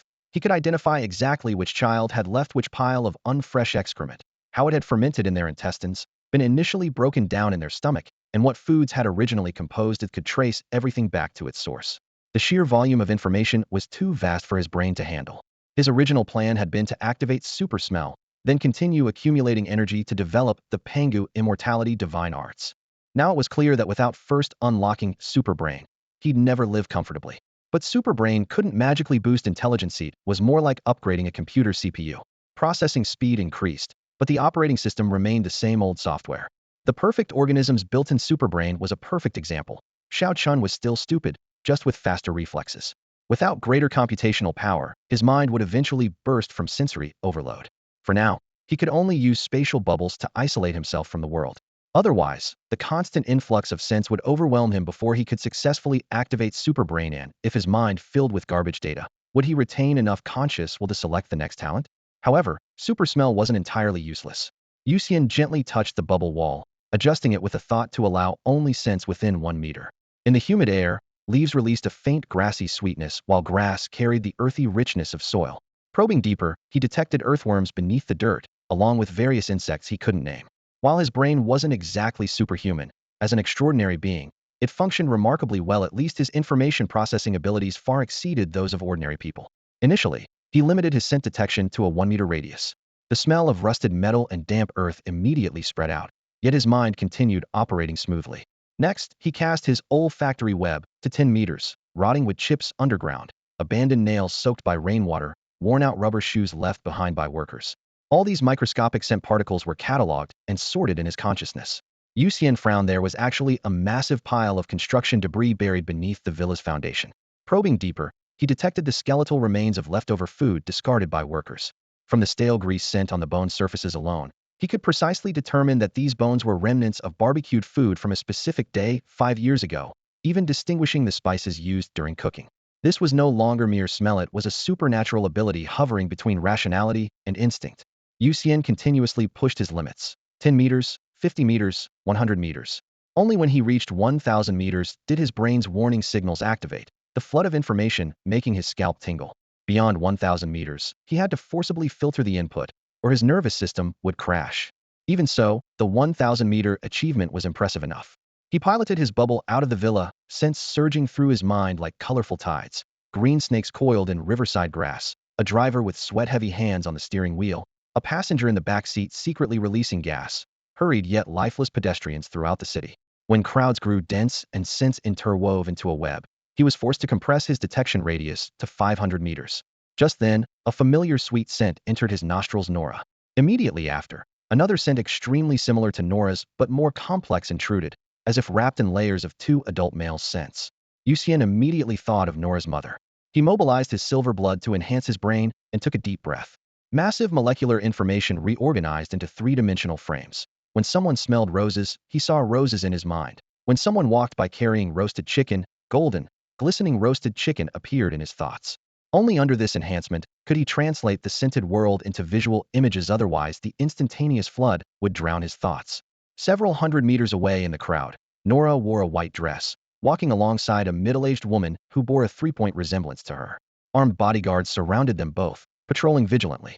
Yu Xian opened his eyes and looked down, immediately locking onto his targets. Unexpectedly, Nora's mother was not an extraordinary being. She was merely an ordinary person, yet she naturally carried the aura of someone in power, her every gesture containing hidden authority. A woman capable of entangling with a blood clan duke was destined to be anything but ordinary. Even without supernatural abilities, she still belonged to a special class among regular humans. More intriguingly, she seemed to have no intention of entering the extraordinary realm. This stemmed either from magnanimity or concealed greater ambitions. Regardless of which it was, Yu Xian felt that Nora's mother was far from simple. Yu Xian didn't disturb Nora and her daughter's reunion. After watching the mother and daughter from a distance for about half an hour, he teleported back to the villa. The moment he landed, he eagerly activated his super smell and super taste abilities. Ever since these two powers combined, he had vaguely sensed a completely new stream of information. Snakes use their forked tongues to collect scent particles from the air, and now he could do the same. Though previously he could smell but couldn't distinguish. With super smell, the two talents complemented each other, and information flooded into his mind like a torrent. Standing in his garden, he created a space bubble containing only the scents from inside the villa. His silver, blood-enhanced brain ran at full speed, and the moment he closed his eyes, he seemed to transform into a higher-dimensional being. The past unfolded like layers of an onion being peeled away. Who the recent house viewers and construction workers were. Hundreds of years ago, this place was a slum, with dozens of families crammed into ramshackle wooden houses. The further back in time, the more fragmented the images became, and people's faces grew increasingly blurred. After a long while, he opened his eyes, as if returning to the present after traveling through hundreds of years, exhaled deeply, and couldn't help but complain. Those perfect beings actually used this ability for hunting. What a fucking waste. The combination of super brain, super smell, and super taste was incredibly powerful. Back inside, he knew the origin of every piece of furniture in his home, which craftsman had hand-polished it, which delivery worker had brought it to his door, even what brand of cigarettes they had smoked before moving. Everything flooded into his mind. Theoretically, he only smelled the surface of the furniture, yet his brain directly locked onto that furniture factory in the suburbs of Silver City, as if through quantum entanglement. Touching one end allowed him to grasp the other. It wasn't scientific, but it was thoroughly supernatural. What followed was intense disgust. The bed had to go. Those 3 pairs of underwear were unwearable. Jesus, who's that disgusting? Washing a bowl that fell in dog shit, and then selling it. After checking every item in the house, the conclusion was appalling. The newly bought king-size bed was actually a refurbished second-hand one, and its previous owner had been a player. The origins of many household items were equally revolting. The more he knew, the less happy he felt. Everything disgusted him. As night fell, he had replaced a massive amount of stuff. While he was busy, a police car stopped at the villa's entrance. Yu Xian instantly teleported into the bubble outside the door. Zhang Kai sat in the driver's seat, rolled down the window, and smiled. Come on, I'm off duty today. Let's go grab a meal me treat. Wow, the penny pincher is spending money? Let's go, let's go. Hearing about free food, Yu Xian immediately shrank his bubble and floated into the car with a grin. Zhang Kai looked at Yu Xian in the bubble with concern. Are you training your abilities? No, quite the opposite. My abilities are having some issues, so I can only do this for now. Yu Xian sighed. Are you okay? Should we find an ability correction specialist? No need, it'll be fine in a few days. Yu Xian replied. An ability corrector is essentially a supernatural psychologist who helps extraordinary individuals who develop problems during their cultivation, such as chi deviation or psychological trauma. As soon as he finished speaking, Zhang Kai had already parked the car in front of a small corner tavern. The moment they got out, Zhang Kai pushed through the door and ordered with practiced ease, clearly a regular customer. I love this place's 3 signature dishes: fresh lamb ribs, braised tendons, and dompa pork. They're absolutely satisfying, Zhang Kai said with a grin. Yu Xian raised an eyebrow. Don't get ahead of yourself. I have super taste buds, so I'll be the judge of whether it's good or not. Hey, that's exactly why I brought you here, knowing you've got that golden tongue of yours. Zhang Kai winked smugly. Do you know what ability the chef here has? Yu Xian gestured for him to continue.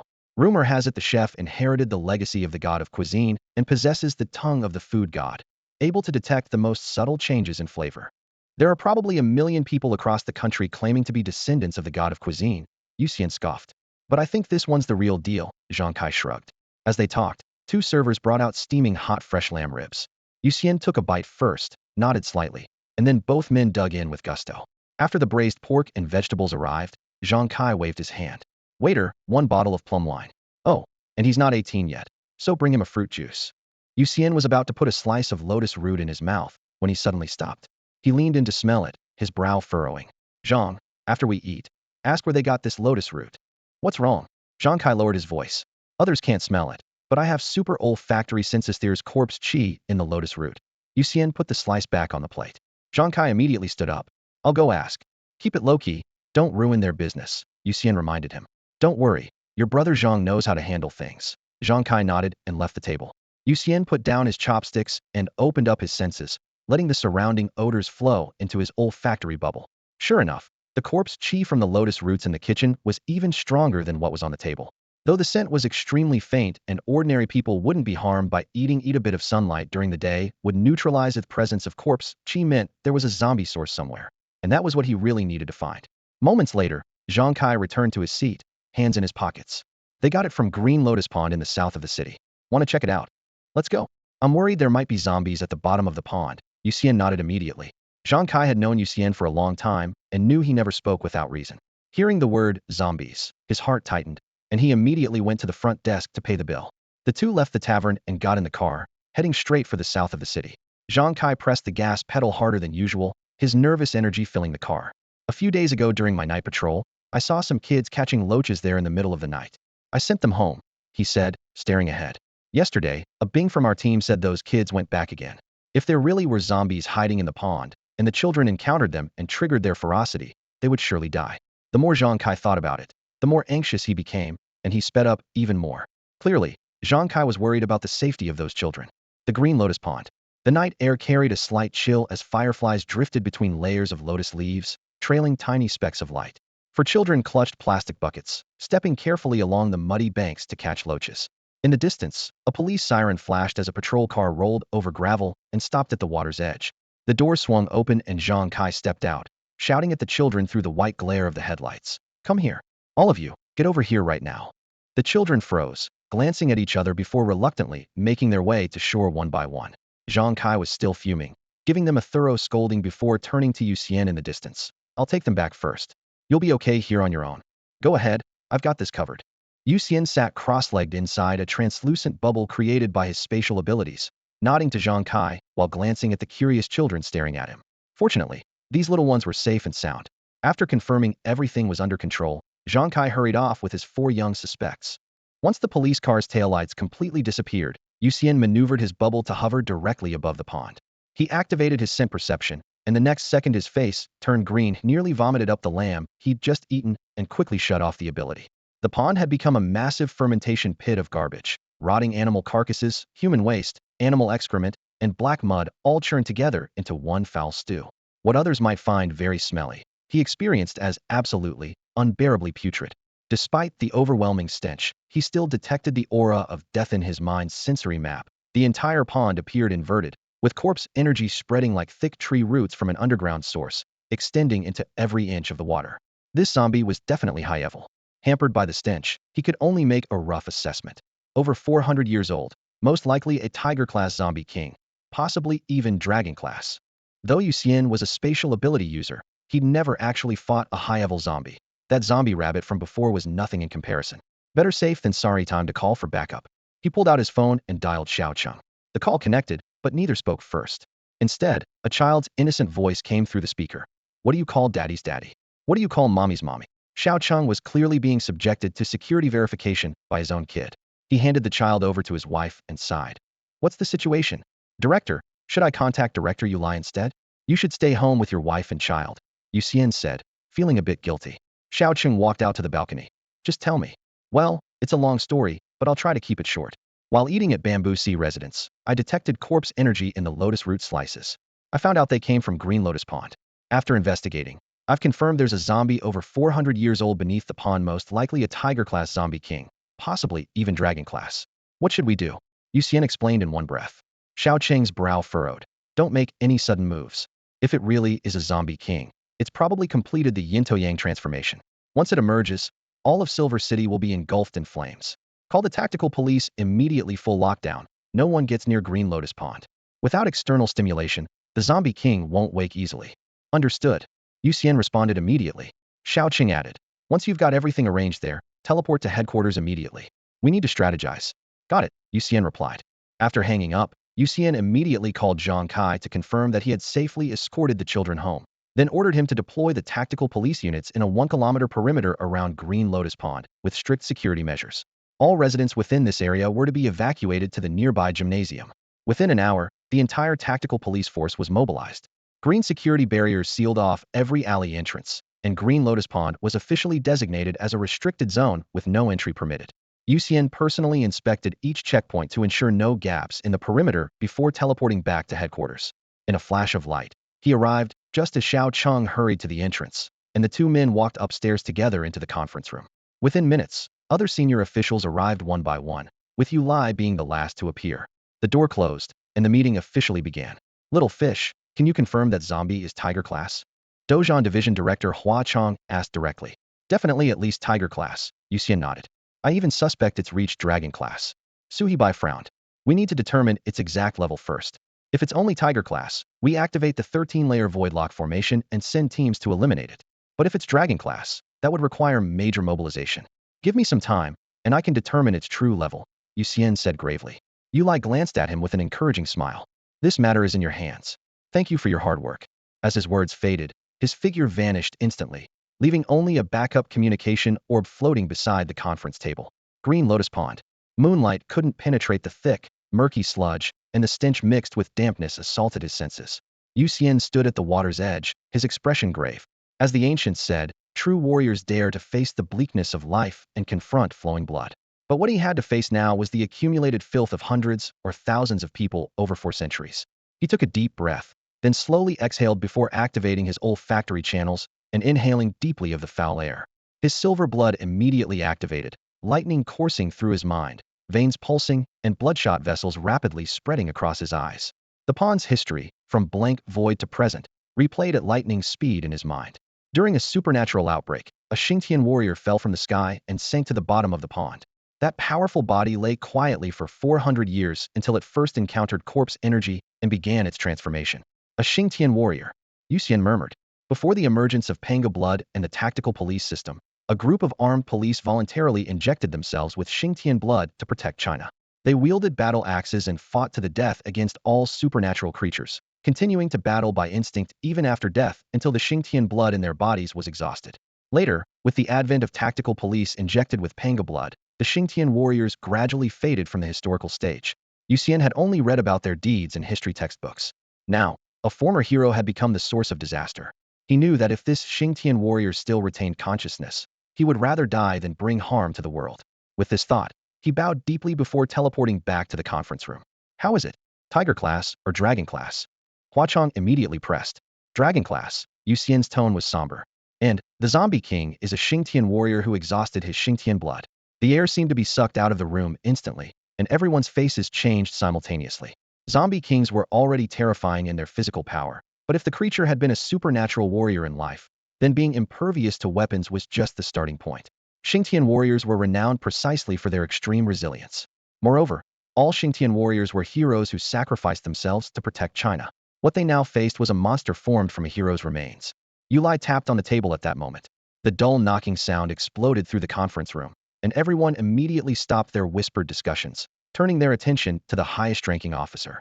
Yu Lai's eyes blazed with intensity as he spoke in a low but resolute tone. Since the Zombie King is a Xingtian warrior, we should aim for 0 casualties when dealing with it. Remember, this hero would never want his remains to harm the innocent. Yes, Minister, you're absolutely right. Xiao Cheng placed his hands crossed on the table and nodded solemnly. We must approach this with the conviction that we cannot let a hero's honor be tainted, and do everything in our power to clear away his concerns. Yu Xian clenched his fists, his chest rising and falling. I can try to teleport the Zombie King to the outskirts, though I can't guarantee 100% success. Cheng Kaidian, director of the Pharmaceutical Research Division, pushed up his glasses and added, although the Zombie King has become immune to sunlight, fighting during the day will reduce its combat power by at least 10 to 20%. I suggest we strike tomorrow at 10 in the morning for better odds. Su Abai gave Yu Xian a thumbs up and grinned cheerfully. Give me 10 hours. I'll lead everyone from the support division to set up the formations as quickly as possible. Even if little fish Yu Xian fails to teleport it, we can ensure the Zombie King won't cause too much damage to Silver City. Hua Chong immediately chimed in. 2 generals happen to be returning from the Abyss front lines tonight, so we can deploy them directly for tomorrow's battle. Yu Lai nodded with satisfaction. Excellent. Tomorrow we'll send off our hero together and put his worries to rest. Over the next half hour, everyone repeatedly rehearsed the details: combat timing, evacuation routes, formation coverage areas, logistics support, civilian evacuation plans. Every aspect was carefully finalized. Ultimately, this operation was officially named Operation Code: Honor the Fallen, Defend Glory. Yu Lai would personally command, with all senior officials participating. Once the plan was set, Yu Xian immediately became a busy teleporter. He first transported large quantities of supplies to Silver City, then sent support division members one by one. By the time everyone and all materials were in position, the clock had quietly struck past 3 in the morning, and only then could he catch his breath. Silver City, South District Public Security Bureau. On the streets, armed police had set up cordons, guiding large numbers of residents to evacuate to other districts. Atop tall buildings, many extraordinary individuals gazed into the night, speculating about what was happening. On the ground, support division members were busy placing formation bases according to Su Habai's instructions. In the sky, that kid Itai streaked through with trails of light, checking formation node positions back and forth at incredible speed. Yu Xian observed from the air for 10 minutes, confirmed everything was proceeding smoothly, then slowly ascended higher, closed his eyes in meditation, and quietly regulated his breathing. Tomorrow would be the real main event if he could teleport the Xingtian Zombie King directly outside the city before the battle began. Silver City's losses could be reduced by at least 90%. For this moment, he had to adjust his condition to perfection. The next day, at 9 in the morning, beams of light suddenly blazed above Green Lotus Pond. The Unity Formation, Duality Formation, Trinity Formation, 4 Symbols Formation, 5 Elements Formation, 6 Harmonies Formation, 7 Stars Formation, 8 Trigrams Formation, and 9 Heavens Demon Sealing Formation activated in sequence, enveloping heaven and earth in an impenetrable shroud of spiritual light. In the next instant, Yu Lai, Xiao Cheng, Cheng Kaidian, Su Habai, Hua Chong and others were successively transported by Yu Xian's spatial bubbles. Thanks to this ability, they could travel between Beijing and Silver City within moments. Otherwise, the leadership could only worry helplessly from headquarters. At this moment, everyone once again appreciated Yu Xian's importance to Qilin. Little fish, come here. Yu Lai pointed to 2 tall figures in military uniforms beside him. These are General Gao Wei and General Su Ao. First, send them to another battlefield. Once you successfully teleport the Xingtian Zombie King there, both generals will immediately engage it. Yu Lai called out to Yu Xian. Gao Wei was indeed tall, with a square face and piercing eyes that commanded respect without anger. Having just returned from the Abyss, he carried an aura of menace. He nodded slightly to Yu Xian without speaking. In stark contrast, Su Ao stood only 5 feet 6 inches tall, compact and lean, with two catfish-like whiskers drooping from the corners of his mouth. His smile carried a hint of worldly cunning. "Generals, please enter the bubble. I'll transport you there." Yu Xian flicked out a thumb-sized bubble that expanded rapidly with a soft whoosh until it was large enough to hold people. Having just been teleported from headquarters, the two men were familiar with this process and stepped inside without hesitation. In a flash of light, they were hurled dozens of kilometers away to a desolate wilderness. After landing, Su Ao surveyed the surrounding trees and raised his hand with a smile. "Old Gao, shall we warm up first?" "Sure, let's clear the battlefield," Gao Wei suggested. "Do you really believe that kid can transport the zombie king here?" Su Ao raised an eyebrow. "I trust Director Yu," Gao Wei replied in a low voice. "Among those with the Guanjianko lineage, if he ranks second, no one dares claim first place." Su Ao fell silent for a moment, remembering that most of the talent in Qilin Group had been discovered and cultivated by Yu Lai. He nodded with a smile. "True enough. Let's get to work then." As his words fell, Su Ao's form swelled dramatically, transforming into a massive azure dragon that soared skyward, stirring up rolling currents of air. High above, he manipulated water vapor into 10,000 sharp blades that rained down, instantly cutting the forest into broken branches, while the supernatural creatures hiding within were shredded to pieces by the cutting edges. Golden light erupted around Gao Wei as his bones and muscles expanded, transforming him in the blink of an eye into a golden giant spirit god. He drew a long-handled, ornate battle axe from his storage ring, gathered strength in both arms, and swung with tremendous force. The axe wind swept horizontally with a shrieking whistle that tore through the air. Where the fierce wind passed, massive trees were uprooted, and the flesh and blood of airborne beasts was instantly vaporized. With just 2 strikes, hundreds of meters of forest became flat ground, and distant creatures sensed the danger and fled in terror. Meanwhile, by the Green Lotus Pond, Yu Xian and the others assembled. He formed a spatial bubble 5 meters in diameter that slowly sank into the ground like a transparent bell. Yu Xian closed his eyes and held his breath, pouring all his perception into it, while everyone present lowered their breathing, not daring to disturb him. The texture of soil passing through the bubble wall came through clearly, each grain distinct. The bubble continued descending until it suddenly touched a strand of stiff black hair instantly. Searing pain flooded Yu Xian's consciousness. The Xingtian Zombie King, where extreme Yin transforms to Yang, would scorch the earth for thousands of miles upon emergence. Any mortal who merely glimpsed it would spontaneously combust. At this moment, Yu Xian was essentially embracing this terrifying existence with his consciousness. His skin felt licked by flames, his blood seemed ready to boil, yet he endured the burning pain and held the bubble wall firm. "Xingtian Zombie King, let me transport you." Boom. Waves of fire erupted from his body's surface, and the next second Yu Xian became a man of flames. Yu Lai reacted swiftly, forming hand seals with one hand. "Water Dragon, come forth." Swift as divine command, dark clouds rolled across the sky as a water dragon plummeted down, crashing into the bubble with a thunderous roar. Yu Xian's consciousness remained clear as he immediately allowed passage, letting the water dragon envelop him. Steam rose as he soaked in the water, his skin charred black, yet he still managed to grin and exhale a puff of white smoke while giving a thumbs up. "Excellent. Transport successful." Yu Lai's spirits lifted as he announced loudly to everyone.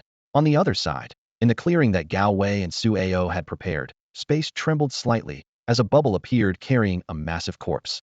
The bubble wall shattered, and the body crashed to the ground. With the corpse as the center, the ground surface rapidly blackened while scorching heat waves distorted the air.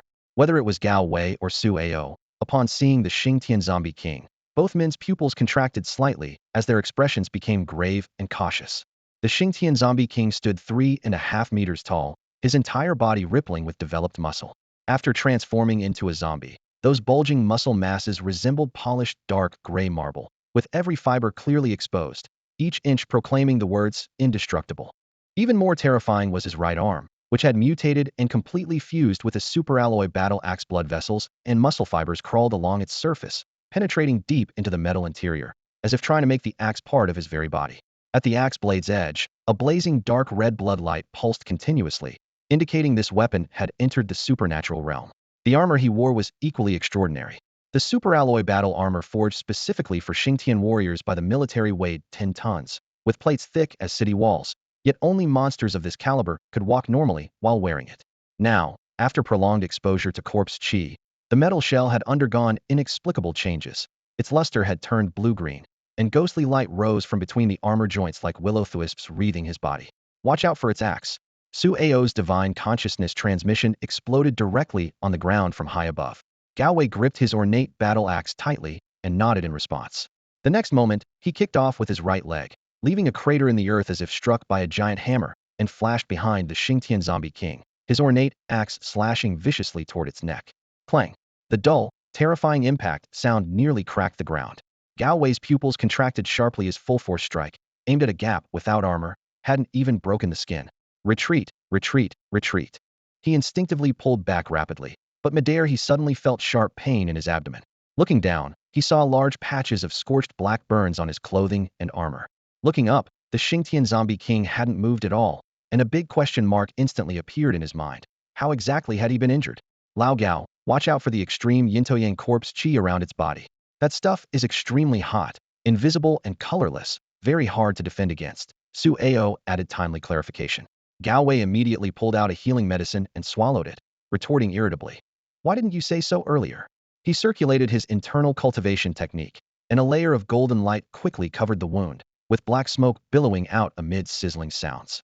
Then he pulled out a bottle of strong liquor and poured it on the wound. The black smoke instantly turned white and dispersed rapidly, the burn marks healing in the blink of an eye.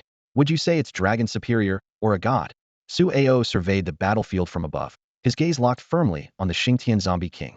Dragon superior, pretty much infinitely close to a god. Gao Wei also stared at that colossal creature. Good thing we discovered it early, otherwise the consequences would be unthinkable. In the distance, the steel giant corpse's fingers suddenly twitched slightly. Having slept too long, it seemed like a machine just booting up, with its systems only now beginning self-diagnostics. Attack! Both men caught this subtle change almost simultaneously, their battle intent instantly ignited. Divine Demon, True Taisu Giant Spirit Mountain Splitting Axe. Gao Wei's eyes blazed with brilliant golden light as he roared like thunder, his entire body erupting in dazzling golden flames. He raised his ornate battle axe, its handle suddenly extending while the blade pierced the clouds. Then, carrying all his strength, he chopped down fiercely. The handle rapidly contracted in midair while the axe head expanded to mountain size, crashing toward the Xingtian zombie king with tremendous force. Boom! The impact point collapsed several meters, with spiderweb cracks surging in all directions. Simultaneously, dark clouds roiled in the sky. Su Ao, transformed into a giant dragon, circled high above, lightning weaving between his beating wings. Gao Wei instantly shrank his giant axe and stepped aside to clear the airspace. A thick lightning bolt, almost equivalent to a beam cannon, pierced through the dense clouds from the sky, targeting that blue-green armored body directly. Rumble! Lightning instantly engulfed Xingtian the zombie king, and the surrounding ground melted under the intense heat, gradually turning into lava. 30 seconds later, the blinding lightning dissipated, leaving scorched earth rolling with heat waves. Su Ao hovered in the air while Gao Wei knelt at the edge of the lava, both their faces filled with shock. Their combined lethal strike had only left a few shallow cracks on Xingtian the zombie king's grayish-brown skin. Such monstrous defense sent chills down their spines. Roar! Xingtian the zombie king suddenly opened his eyes, one blood-red vertical pupil locking onto Su Ao in the air, the other glaring at Gao Wei, then threw back his head and unleashed a bestial roar. Danger! Alarm bells rang in Gao Wei's mind as he simultaneously saw the crimson giant axe cleaving through the air toward him. So fast! He gritted his teeth and swung his Xianhua battle axe to block. Metal clashed explosively, and the Xianhua axe instantly shattered into countless fragments. Gao Wei was sent flying by the violent axe strike, crashing heavily onto the molten ground. Lao Gao! Su Ao cried out in alarm.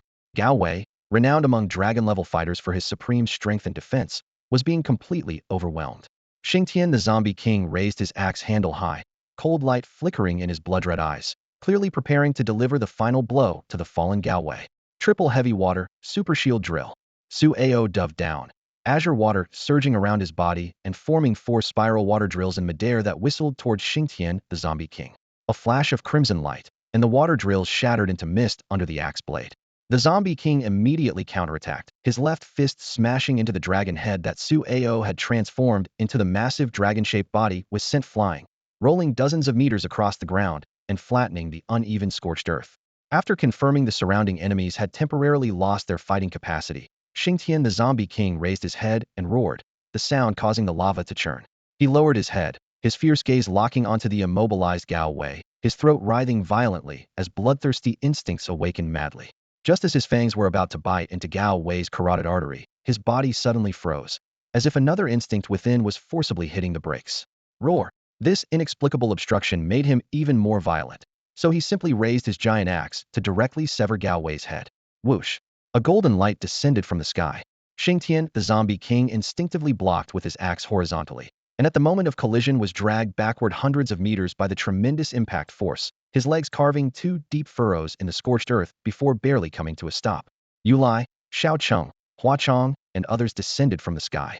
The vertical eye at Yu Lai's brow blazed with golden radiance, three circles of merit halos rotating thunderously behind him, and as the holy light fell upon Xingtian, the Zombie King, corrosive white smoke immediately began rising with a sizzling sound. Xiao Yu, take General Gao and General Su back to the city for treatment. Yu Lai kept his eyes fixed on the Zombie King as he gave the order. High above, Yu Xian sat cross-legged inside a crystalline bubble and immediately responded.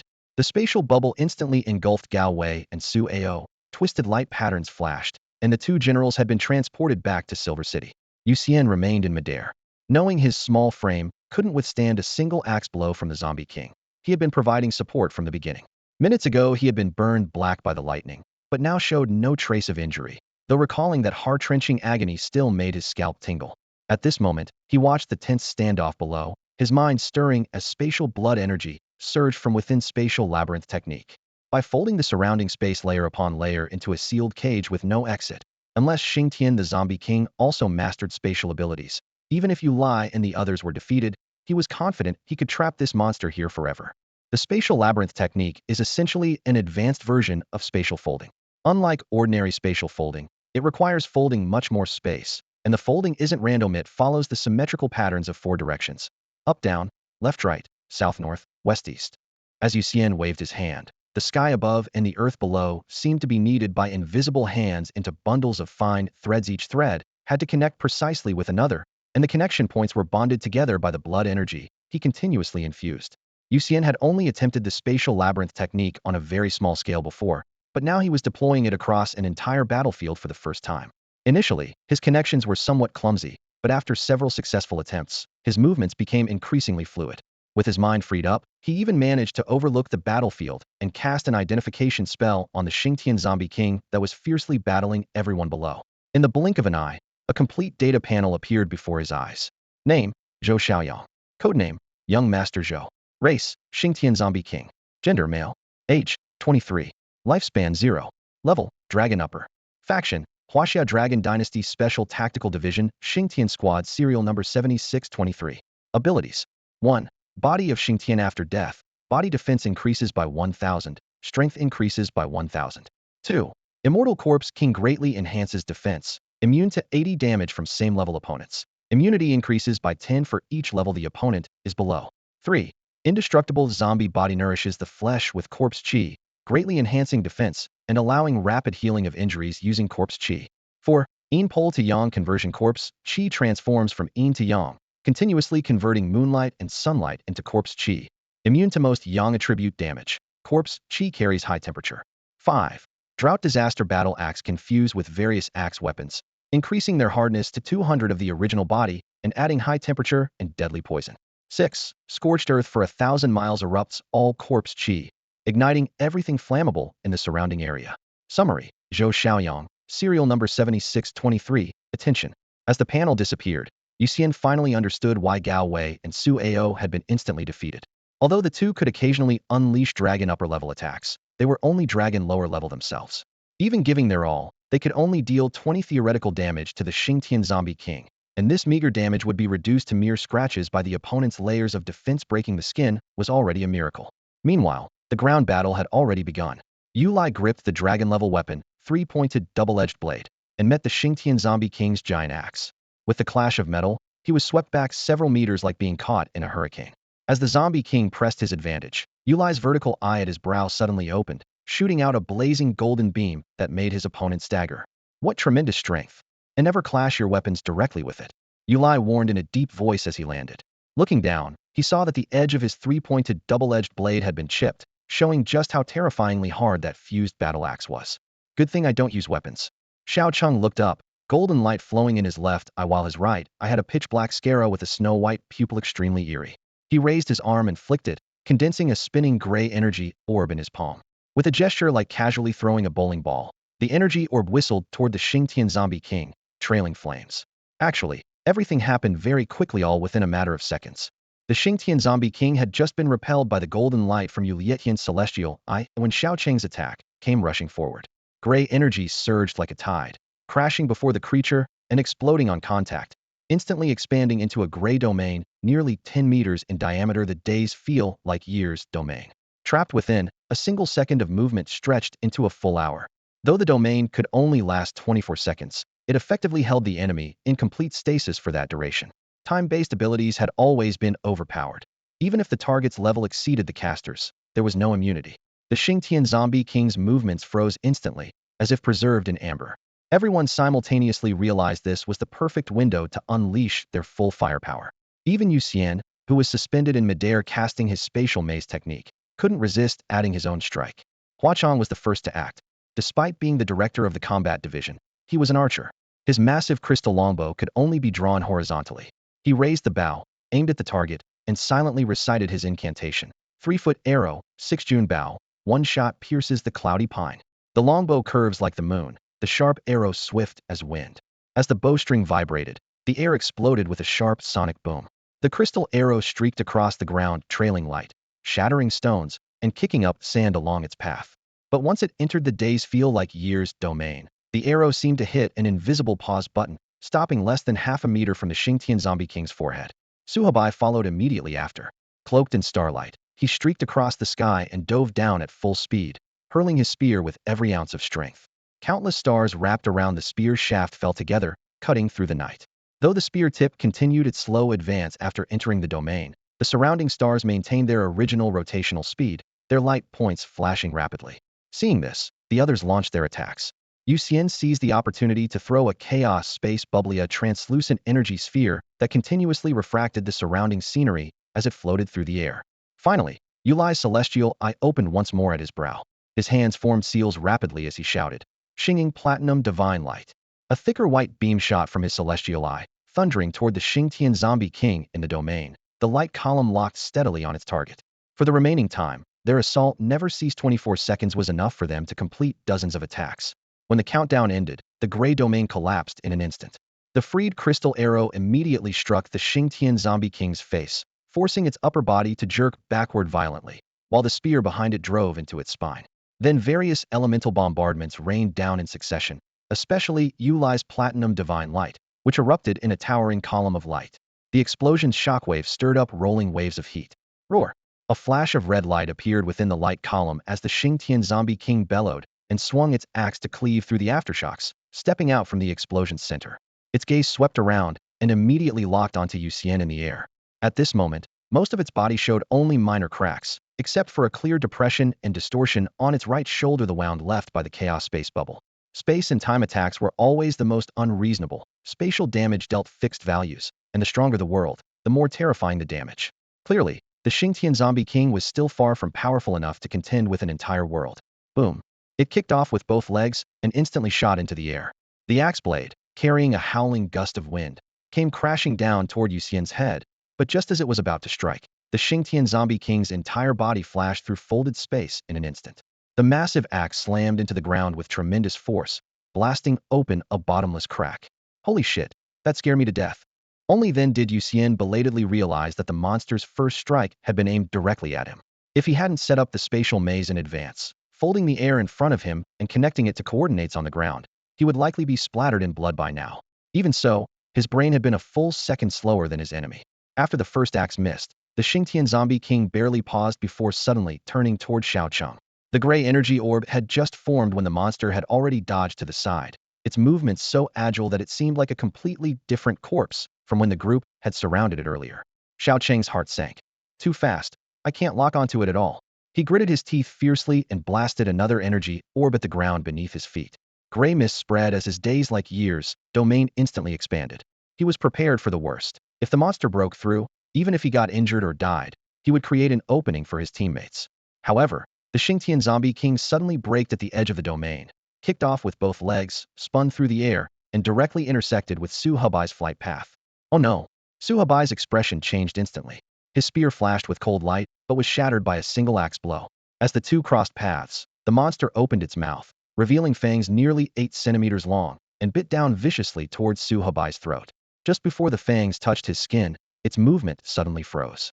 Blinding golden light blasted in from the side as Yu Lai's support finally arrived. sending the monster flying with a single strike. Boom. The Xingtian Zombie King crashed heavily to the ground, smashing out a massive crater with dust billowing up, yet that body showed almost no signs of damage. Everyone present felt their scalps tingle at its exaggerated defense and attack power. In midair, however, Yu Xian looked completely puzzled. After last night's battle meeting, he had attached a communication bubble to each person's ear. When the monster had brushed past Su Hebai just now, he had tried to manipulate the bubble to expand and teleport Su Hebai away, but his speed had been half a beat slower than the monster's. Because of this, he became the only one to notice that brief lag. Could this thing still retain the self-consciousness of a Xingtian warrior? Yu Xian's heart stirred as his gaze fixed intently on the monster below, now caught in fierce combat. He took a deep breath of the outside air. It reeked terribly, but he still forced himself to endure the discomfort. In the next moment, within his perception, the secrets of the Xingtian Zombie King seemed to peel away layer by layer like an onion. Then everything about the Xingtian Zombie King began to unfold before him like layers of an onion being slowly peeled away. In the beginning, only by consuming the forbidden fruit could one gain power beyond the ordinary. Back then, scattered extraordinary beings were like superheroes or supervillains from comic books, draped in capes and stirring up storms with every gesture. In a world dominated by ordinary people, they clashed again and again, with cascading glass from skyscrapers and flames from the streets weaving together into the most brilliant fireworks in the city's night sky. But the good times didn't last long. Extraordinary beasts appeared, and the balance of power came crashing down. The first wave of beasts crawled out from deep mountain crevices, their towering shadows easily crushing village fences. One by one, villages collapsed in the darkness like paper scorched by fire. Thousands upon thousands of people, young and old alike, were reduced to fragments between the beast's jaws. The military brought in heavy artillery, and local militias were hastily formed, but blood continued to soak the earth endlessly. Even more terrifying was that the extraordinary beasts reproduced far faster than humans had anticipated. They could birth a litter within months, and within 2 years, the offspring would evolve into invulnerable monsters that hunted humans. Human territory retreated steadily, and mountain climbing or countryside outings became life-threatening gambles. Beyond the cities, the night concealed fangs everywhere. In this darkness, the Xingtian warriors were born. Armed police volunteers received high-dose injections of Xingtian blood, their veins glowing with dark blue-black patterns. Wielding massive alloy axes, they were airdropped into fallen territories to engage extraordinary beasts in close combat, and to ruthlessly eliminate any extraordinary beings who abused their powers. No one knew where the Xingtian warriors originated from. No one had ever seen their training facilities.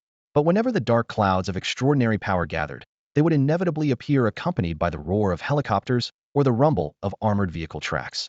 In those times, the Xingtian warriors were the last beacon of hope for the city's defenses. However, hope came at a heavy price. Xingtian warriors could only live for an average of 2 years. After physical death, they could continue fighting for another 3 years using the residual Xingtian blood in their bodies.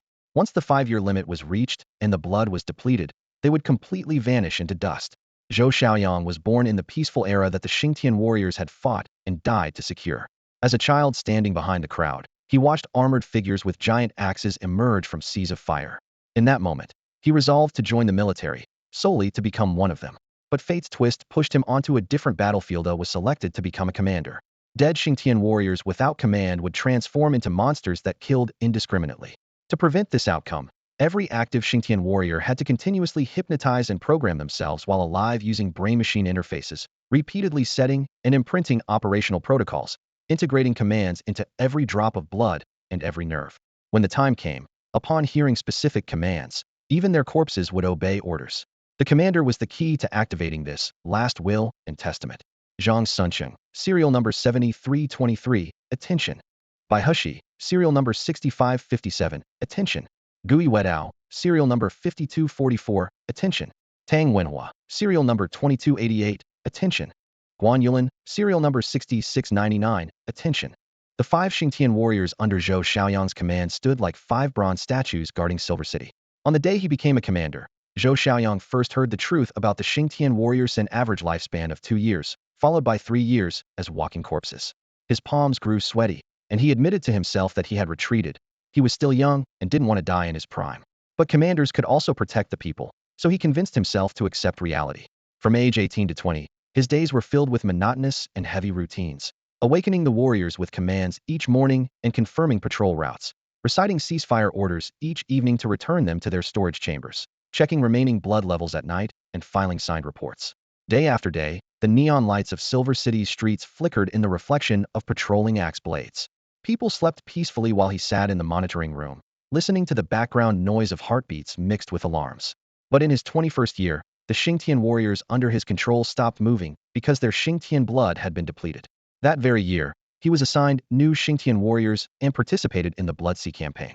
In that battle, he witnessed countless Xingtian warriors fighting fearlessly, willing to die for their cause. The warriors under his command were replaced batch after batch, yet even those who had fallen continued to fight, refusing to give up until their souls were completely destroyed. 3 months into the Blood Sea campaign, several commanding officers who had fought alongside him for years made the resolute decision to undergo transformation and become Xingtian warriors themselves. Within a month, they had all fallen in battle, but even in death, they remained on his roster, continuing to wield their blades in combat.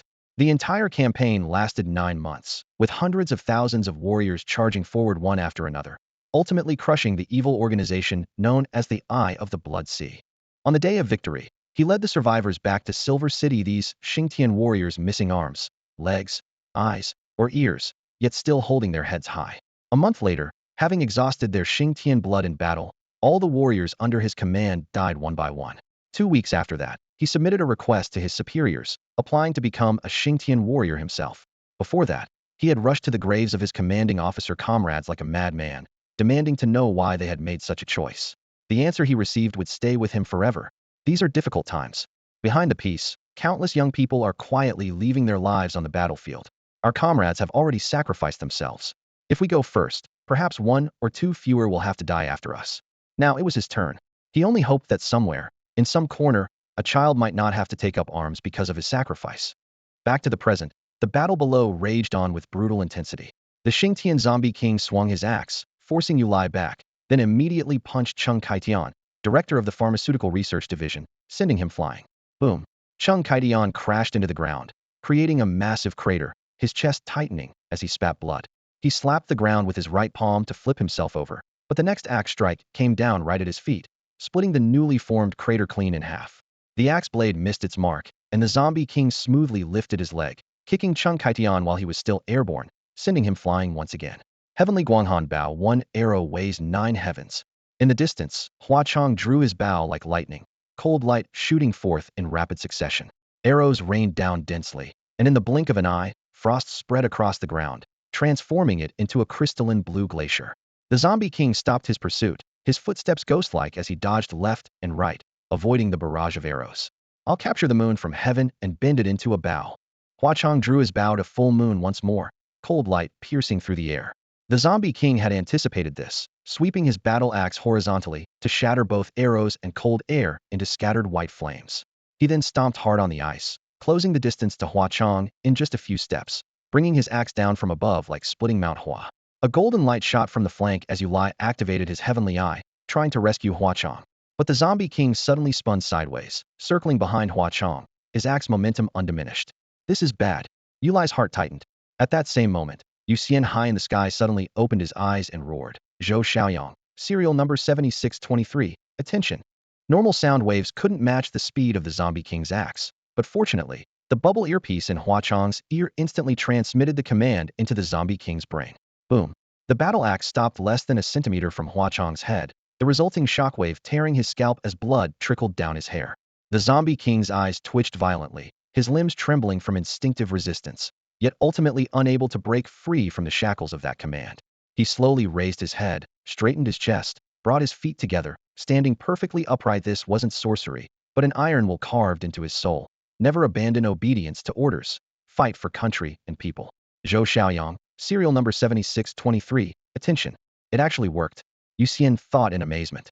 What had started as a desperate last resort had allowed him to see scenes from the Xingtian zombie king's past life through the lingering scents in the air, from military officer to Xingtian warrior, every salute and every charge executed with absolute discipline. It was precisely because of this that he had dared to shout out that command sealed away for 400 years. At this moment, Zhou Xiangthis, zombie king in battle-worn armor, stood rigidly in the center of the ruins, like a bronze statue weathered by countless years. Yu Xian's heart surged with both shock and deep respect. For 100 years ago, warriors had fought despair with determination bordering on stubbornness, securing the prosperity that Silver City enjoyed today. At this thought, images of Yu Bo and others from the memorial service flashed through his mind. the deadly struggles, the cries of parting all crystallized into a single realization. If he ever had to choose between surviving at any cost and dying with honor, he too should have the courage to fight to the death, protecting everything behind him. Below on the battlefield, Yu Lai opened his heavenly eye wide, staring at the Xingtian Zombie King in disbelief. The Xingtian warriors' code of conduct was still in effect. They had run countless tactical simulations and meetings and prepared various contingency plans, but never considered that the old commands could still control soldiers who had long since died. Hua Chong rolled away to a safe distance, pulled out coagulation spray from his storage ring, and sprayed it into the cracks of his damaged helmet. Only after confirming he was uninjured did he look back with lingering fear. 1 second slower, and he would have met a heroic end. The other team members gathered around, but instinctively maintained several meters distance from the Zombie King. "Let me try," Yu Lai said as he and Su Hebai dove down to land. Yu Lai first circled the Xingtian Zombie King, then made a safe gesture. "No problem," he added in a lowered voice. "Xingtian warriors were B-level, could be promoted to snake level after death, but I never expected becoming a Zombie King would make him this powerful. I thought martial artist zombies and supernatural zombies were troublesome and now there's always someone stronger out there. That arrow didn't even penetrate the bone armor. Thank goodness for Xiaoyu's reminder, or I really would have been honored with death." Only then did everyone approach closer, clicking their tongues in amazement. They were all dragon level, yet compared to the monster before them, there was still an insurmountable gap. Their concentrated fire attack had only scratched new marks on the armor. Even when cracks appeared on the Zombie King's body, they would heal within moments. How to deal with the Xingtian Zombie King became the biggest problem. After confirming there were no new orders, the Zombie King remained at attention, motionless. Everyone solemnly saluted, left one person on guard duty, and the rest returned to headquarters through Yu Xian's bubble passage. Back in the conference room, after discussion, everyone decided to send the Xingtian Zombie King to the supernatural containment facility. Until Zhou Xiaoyan's zombie consciousness could be resolved, Qilin would not deploy the Xingtian Zombie King in combat. Yu Xian earned himself a guaranteed first-class merit for his timely discovery of the Xingtian Zombie King's command code, which prevented Hua Chong's heroic sacrifice, plus his detection and successful teleportation of the Xingtian Zombie King to the outskirts. In the conference room, as the merit report concluded, Hua Chong smoothly turned around, his gaze sweeping across the long table to land on the young man at the far end, his tone gentle, yet carrying the indulgent affection of an elder. "Little fish, what would you like this time? Anything headquarters can get its hands on is yours. If your merit points aren't enough, I'll cover the difference." Once, everyone had simply admired Yu Xian. After sharing life and death experiences together, that admiration had transformed into closeness and trust. Though Yu Xian wasn't high-ranking and couldn't withstand direct damage, his spatial abilities and calm mind had repeatedly saved lives at crucial moments, making him everyone's most reliable backup in their hearts. Faced with Hua Chong's inquiry, Yu Xian fell silent for a moment before speaking earnestly. "Director, Commander, could I convert my merit points into money and donate it to the families of our fallen comrades? If they're facing financial difficulties, I'd like to help them." "What do you take Qilin for?" Xiao Cheng raised an eyebrow with displeasure. "We take care of the families of every member who makes the ultimate sacrifice. Keep your merit points for yourself. Qilin doesn't let warriors shed both blood and tears." Hua Chong also added solemnly, "The families of the fallen are our family. You can rest assured about that." Yu Lai suddenly smiled. "Little fish, having this kind of awareness makes me very gratified. This time, I'll take it upon myself to give the dragon shield to Little Fish. What do you all think?" The dragon shield. Almost everyone looked up simultaneously, their eyes filled with undeniable shock. Hua Chong was the first to nod. "Good. It's indeed suitable for Little Fish. I'm in favor. I'm in favor too." Xiao Cheng followed immediately. The others looked at each other, and eventually all agreed. Yu Lai made the final decision. Since everyone agrees, it's settled. The dragon shield belongs to Little Fish from now on. Nobody else should set their sights on it anymore. After a few helpless sighs, Hua Chong and Xiao Cheng showed relaxed smiles. At this point, Yu Xian finally couldn't help but ask, what exactly is the dragon shield?" Hua Chong explained with a smile. "The dragon shield, full name, reverse scale dragon shield. You've heard the saying dragons have reverse scales touch them and face certain death, right? The reverse scale protects a dragon's weakness and is also the hardest scale on a dragon's body. In the abyss, there exists a species called shield dragons, whose reverse scales are virtually indestructible.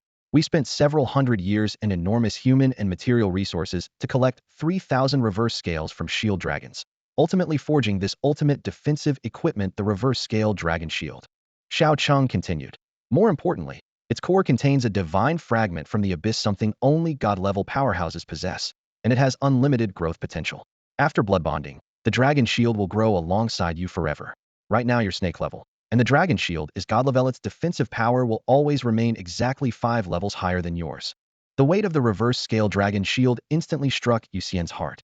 He was moved, but also apprehensive. Qilin had painstakingly crafted the dragon shield, and by all rights it should go to their most important person. Was he really worthy of it? Seeing this, Yu Lai announced the meeting's end. All right, everything that needed to be said has been said. Meeting adjourned. Little fish, come with me. Xiao Cheng walked over and gave Yu Xian's bubble armor a hearty pat. Take it with peace of mind. This was everyone's unanimous decision. Subsequently, Su Hebai, Cheng Kaitian, and the others also took turns patting his bubble, expressing their support with smiles or nods. After everyone left, only Yu Lai and Yu Xian remained in the conference room. Yu Lai smiled and beckoned. Come with me. The two left the conference room, but instead of going up, they descended along a staircase. The steps were narrow and deep, with dim lighting all around. After several floors, Yu Xian vaguely sensed space shifting. Though his feet were clearly on downward stone steps, his field of vision kept switching between different scenes. Even with his spatial talent, he began losing his sense of direction, and he even started wondering if he was still on Earth, or if he'd somehow ended up on some planet hundreds of light years away. Minister, who was the dragon shield originally intended for? Yu Xian asked as he flew alongside Yu Lai through the air, unable to contain his curiosity any longer. Initially, it was planned as the ultimate tribute for the nation's 1000th anniversary, Yu Lai replied, his voice deep and clear as he gazed ahead. But when that person learned of it, he declined, saying he was just an ordinary citizen and that using the entire nation's supernatural resources to protect him would be wasteful. Since the blueprints and core materials were already prepared, the final council decided to forge the dragon shield first and let the young talents from various departments compete fairly for it. Understood. I'll work hard to prove myself worthy of it, and won't disappoint your trust, Minister. Yu Xian nodded solemnly. The two continued flying. After about 15 minutes, they arrived at a heavily guarded chamber. Multiple identity verifications passed, and the final thick alloy door slowly opened, casting cold light downward. In the center of the room, a massive crimson dragon coiled. Just as Yu Xian held his breath, the dragon's form suddenly dissolved with a whoosh, countless red scales scattering like flowing fire, leaving only a dim red gemstone at the center. The scales would reassemble into the giant dragon one moment, then transform into countless miniature dragons circling the gem the next, combining and dissolving in endless variations like a blazing dance of light and shadow. It's beautiful. Yu Xian stared in wonder. This ultimate equipment forged with an entire nation's power exceeded all his imagination of what equipment could bite. Was more like a flawless masterpiece of art. Go ahead, drop your blood on the core, Yu Lai reminded him with a smile. Yu Xian swallowed nervously and controlled his bubble to float closer. The dragon shield was currently masterless and offered no resistance. He cut his finger with a silver thread, letting a drop of blood fall onto the floating red gemstone. The gem quickly absorbed the blood, its dim light fading as it bloomed with a rich red glow. The next moment, the gemstone became a crimson streak and shot into Yu Xian's chest. The countless scales followed, spinning around him at high speed, sometimes forming a red dragon coiled around his body, sometimes scattering into chaotic armor pieces, their trajectory impossible to track. It felt like gaining a new organ with just a thought. Yu Xian could feel the scales automatically protecting his body while remaining under his complete control. Suddenly inspired, he channeled his spatial blood energy instead of physical energy into the core. The crimson scales' glow flickered dramatically. The next second, they began disappearing and reappearing intermittently. They were performing short-range spatial jumps. Yu Xian raised his hand, and a reverse scale whooshed to his fingertip, 2 thumb widths wide, 4 centimeters long, half a centimeter thick, with a smooth texture yet containing astonishing defensive power. With another thought, all the scales left his body and began flickering chaotically around his bubble, like countless golden points of light teleporting through the air. Yu Xian turned and landed beside Yu Lai. Yu Lai's gaze moved between the flickering scales and the gemstone, unable to suppress his amazement. This is spatial ability. Yes, when I channel my internal energy into the core, all the reverse scales gain spatial jumping capability. Yu Xian nodded. Let me try this. Yu Lai threw a punch at the bubble, and instantly over 50 reverse scales formed a shield that flashed in front of him, perfectly blocking his strike. Impressive.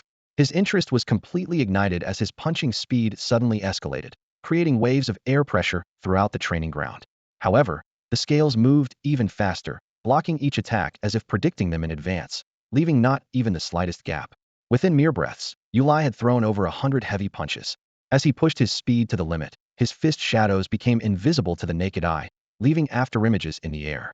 The dragon shield formed by over 50 reverse scales acted like a personal bodyguard, teleporting instantly to every point of impact, without leaving any openings.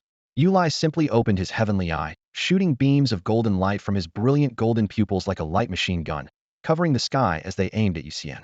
Yet every golden beam was blocked by scales that appeared instantly, shattering into countless sparks without even grazing Yu Xian's clothing. While the original dragon shield might have left microscopic openings during movement, combined with spatial abilities, it had truly evolved into perfect defense. During this exchange, Yu Lai's movements were so fast that even Yu Xian couldn't see them clearly, relying entirely on the dragon shield's autonomous defense mode. Only after Yu Lai stopped did he learn through the core's feedback how many times he had been attacked over 1,000 times, including lightspeed golden beams from the heavenly eye. Good, very good. The dragon shield truly belongs to you. Fate had already decided this. Yu Lai withdrew his fists, looking pleased. Yu Xian remained in his defensive stance, but his heart was racing with excitement. The dragon shield could even block lightspeed attacks, giving him an incredible sense of security. As their hovering vehicle left the training ground, the setting sun painted the windows orange-red. Yu Lai suddenly spoke. Little fish, now that you have spatial abilities and can resist attacks below dragon level, I want to give you a mission. Director, please tell me. Yu Xian immediately straightened up. National inspection. Yu Lai's gaze was steady. Find hidden threats similar to the Xingtian Zombie King in various cities. Early detection means early resolution. There's no time limit for this mission. Do it gradually alongside your studies, handling each case as you find it. Don't rush. Changing topics, he asked with a smile. By the way, little fish, are you planning to attend university? I'm considering Beijing Vocational Technical College, though I'm not sure I can get in. Yu Xian was caught off guard by the sudden topic change and felt somewhat embarrassed. Yu Lai laughed heartily, then said seriously, having that intention is wonderful. Remember, you must attend university. Life isn't just about physical strength. Mental fortitude is equally important. The foundation of the mind comes from culture, and all experiences, the paths you've walked and hardships you've endured, will become nourishment for your soul, making you stronger. Mentioning university, his gaze drifted past the window, as if recalling his own youth. Yes, I'll work hard. Yu Xian nodded. He had complete confidence in academic subjects. After activating his superbrain, he could easily score over 300 points with minimal study. The challenge lay in practical courses, where he needed to train with Nora so they could progress together. Actually, the idea of attending university had emerged after chatting with Nora. The thought of continuing as her classmate made the desire even stronger. Now, with Yu Lai's encouragement, he had quietly made up his mind. He would apply to Beijing Vocational Technical College. It was Monday. Yu Xian was waiting for Nora at the entrance of his home. He was half reclined in a transparent space bubble, playfully tossing a thumb-sized elastic bubble with his fingertips. The elastic bubble first landed on the bluestone pavement, then bounced like a ball onto the drum-shaped stone at the entrance, ricocheted off the eaves, and returned to the other side of the drum stone behind him. Just as it was about to hit his back, the bubble vanished into thin air and safely returned to his palm. If someone got closer, they would see a faint red glow on the surface of the bubble. This was not ordinary spatial blood energy, but a special energy derived from the core of the dragon shield after absorbing spatial blood energy. Last night, upon returning home, Yu Xian began to dismantle and study the dragon shield. He discovered that each dark red dragon scale was enveloped in this layer of energy, which was difficult to detect due to the similar color of the scales. After confirming its existence, he decided to infuse more spatial blood energy into the core and then extract the energy modified by the core, ultimately condensing this softly glowing red energy in his palm. It was not as crimson as blood energy, nor as transparent as spatial blood energy, but resembled a gentle, light red mist. He stayed up all night experimenting by coating pebbles, blades, cups, and other miscellaneous items with the red energy. The results showed that objects wrapped in red energy could be teleported at his will. Each teleportation consumed a small amount of the covering energy, but it was far more convenient than directly using spatial blood energy, essentially a portable version of spatial jumping or item teleportation. While ordinary spatial jumping still required a brief casting delay, this red energy activated with 0 frames, making it nearly impossible for opponents to react. Thus, countless tactics quickly formed in his mind. For example, throwing a bomb directly at an enemy, and at the moment they dodged, teleporting the bomb to a predicted position, trapping them in their own net, or throwing a flying knife from the front and then teleporting behind the target for a sneak attack. By the time dawn broke, he realized that the true limitation was not his ability, but his reaction speed. If he could keep up, he could evade any attack and hit any enemy. If he couldn't, even the fastest spatial ability would be useless. Remembering the terrifying speed of Yu Lai's 1,000 strikes, he felt even more alert. At that moment, he heard light footsteps approaching from his right. Nora walked over in her school uniform, her short skirt fluttering slightly in the morning breeze, and her golden hair glimmering softly in the sunlight. The outfit, which most students complained was hideously ugly, looked vibrant and youthful on her. Indeed, It was the person, not the clothes, that made the difference. "Good morning, big salty fish," she said, blinking as she spotted Yu Xian lazily nestled in the bubble and raised her hand in greeting. "Morning, big silly goose," Yu Xian replied, smiling slightly as he looked at her golden hair. Nora approached, curiously poking the transparent bubble with her finger, pouting in protest. "I'm not a big silly goose. You, on the other hand, look just like a big salty fish drying in the sun." It suddenly dawned on Yu Xian why Nora had called him big salty fish today. She usually just called him by his name. He then briefly explained why he had to stay inside the bubble, assuring her it was only temporary, which finally eased Nora's concerns. On their way, Yu Xian turned to face her, his tone serious yet tinged with anticipation. "Nora, what do you think about me applying to Beijing Vocational Technical College with you?" "Really?" Nora froze for half a second. Then her smile spread like the rising sun, her eyes sparkling with joy. Yu Xian nodded. "Yes, I've made up my mind. Let's work hard together." "That's wonderful." Nora immediately switched into study mode. "Once we get to school, I'll help you set up a review plan. Since you've never attended a supernatural academy, you'll definitely have a lot of material to catch up on." As she spoke, she counted on her fingers, rapidly making a mental checklist, her whole demeanor energized as if she'd been given a shot of adrenaline. Yu Xian smiled and responded. "I'll help you with the practical combat courses. By the way, is it still possible to apply for the Supernatural Academy's combat classes?" "It should be. After class, let's go ask Teacher Wang together." As Nora answered, her mind quickly calculated. If Yu Xian's grades were average and they both attended Beijing Vocational Technical College together, how much would the tuition cost? This young lady who had never worried about money suddenly felt a sense of financial constraint, secretly resolving that she'd have to be more careful with her weekly allowance of several hundred million and stop making impulse purchases online. The two entered the campus, walking along the tree-lined path before stepping into the classroom. Nora raised her hand and neatly retrieved all the textbooks from first year through senior year from her storage ring, stacking them into a small mountain before turning to hand them to Yu Xian. "Look through these books first, and I'll highlight the key points for you later." "Thank you." Yu Xian hugged the books to his chest, arranged them on his desk, and casually pulled out the top book, Supernatural Fundamentals First Year, opening to the first page. The first page clearly outlined the classification and characteristics of different levels. Insect level not only reminds supernatural beings of their own insignificance, but also implies the beginning of transformation. Everyone has the chance to emerge from their cocoon as a butterfly. Ant level signifies possessing ant-like strength hundreds of times one's body weight, where weight and size no longer determine strength. In the supernatural world, a little girl can shatter mountains, and a baby can overpower a strong man, just as ants can lift objects 400 times their own weight. Wasp level the true watershed. Like a wasp's venomous stinger, most supernatural beings only master their own trump card at the wasp level, capable of defeating higher-level enemies or turning the tide in desperate situations. Yu Xian closed the book and reflected on himself. Although he had awakened the silver blood at the ant level, his true power came after consuming Panga's blood and advancing to the wasp level. His previous two encounters with Zhou Tai had been extremely difficult. After reaching the wasp level, he easily suppressed Zhou Tai number 5, who had been enhanced by the death curse blood, and dealt with Zhou Tai number 3 by capturing him alive, with just a simple strategy, and capturing alive is far more difficult than killing. This was sufficient proof of how dramatically his strength had improved at that time. After the first class ended, Yu Xian and Nora hurried through the academic area, heading straight for the standalone building dedicated to combat training. This structure, built with reinforced concrete and blast-resistant alloy, stood taller and more rugged than the surrounding classroom buildings. Its walls were covered with dents and scratches left by countless student punches and kicks, making it clear from a distance that the courses here were no joke. Pushing through the doors, the combat classroom resembled a miniature arena, 3 walls lined with thick cushioning pads and energy testing equipment, while the center featured an open sparring area. Under the bright lights, the floor seemed to gleam with a silver sheen. The moment Yu Xian stepped inside, his attention was immediately drawn to the imposing figure standing ahead. She stood nearly 8 feet tall, her muscle definition so pronounced it seemed ready to burst through her athletic wear.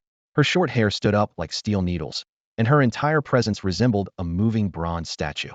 This was Wang Xingnua, the senior year combat instructor and body cultivation practitioner. Yu Xian's mind stirred as he quietly activated his appraisal skill, information instantly flooding his consciousness. Name: Wang Xingnua. Codename: Monstrous Gorilla. Race: human. Gender: female. Age: 49. Lifespan: 677. Level: mid-snake. Affiliation: Huaxia Dragon Dynasty Supernatural Academy. Abilities: Changshan Dragon Treasury Breathing Technique uses specific breathing patterns to mobilize blood and chi throughout the body, continuously enhancing physical capabilities until reaching Great Mastery, where bones become like true dragon bones and blood surges endlessly. Mastered Bajiquan fierce and domineering, one punch can determine heaven and earth. 8-step horse catching technique can catch up to a galloping horse within 8 steps and nimbly leap onto its back. Divine Dragon Spear Arts. The spear dances like a frenzied dragon, with the spearhead elusive and unpredictable. Martial Will. Fist Intent. I possess a bright pearl, long locked away by worldly dust. Now the dust is cleared and light emerges, illuminating 10,000 mountain peaks. Fist comes. Martial Will. Spear Arts. Questions answered with sincere heart, responses never missing their mark. Now mind and object unite as one. Listen to the dragon's roar, behold the spear. Summary. Fierce big sister, absolutely do not provoke. People like this really exist. Yu Xian marveled silently. Most extraordinary individuals had strength matching their realm, while geniuses typically possessed strength exceeding their realm just like himself, but Wang Xing was completely opposite. Average physical talent, yet remarkable comprehension, resulting in the peculiar state of low-level, high realm. Theoretically, simply consuming forbidden fruit or changing races could easily break through her bottleneck. For this reason, major factions were eager to recruit such potential stocks. Teacher Wang, Nora called out cheerfully. The unexpectedly gentle voice coming from such a Zhang Fei-like appearance was momentarily jarring. Remembering the appraisal panel's final warning of absolutely do not provoke, Yu Xian was certain this gentleness was merely surface camouflage. Student Nora, long time no see. Wang Xingnua nodded slightly, her gaze falling on Yu Xian like she was evaluating a freshly forged weapon. And this is Yu Xian. Nora's introduction was straightforward. We both want to apply to Beijing Vocational Technical College. Can we continue attending combat classes during this period? You want to apply to Beijing Vocational Technical College? Wang Xingnua raised an eyebrow, her expression mixing surprise with disbelief, as if hearing two underachievers announce their intention to storm a top-tier institution. Nora didn't back down, nodding seriously and stating firmly, yes, Yu Xian and I have both decided to apply to Beijing Vocational Technical College.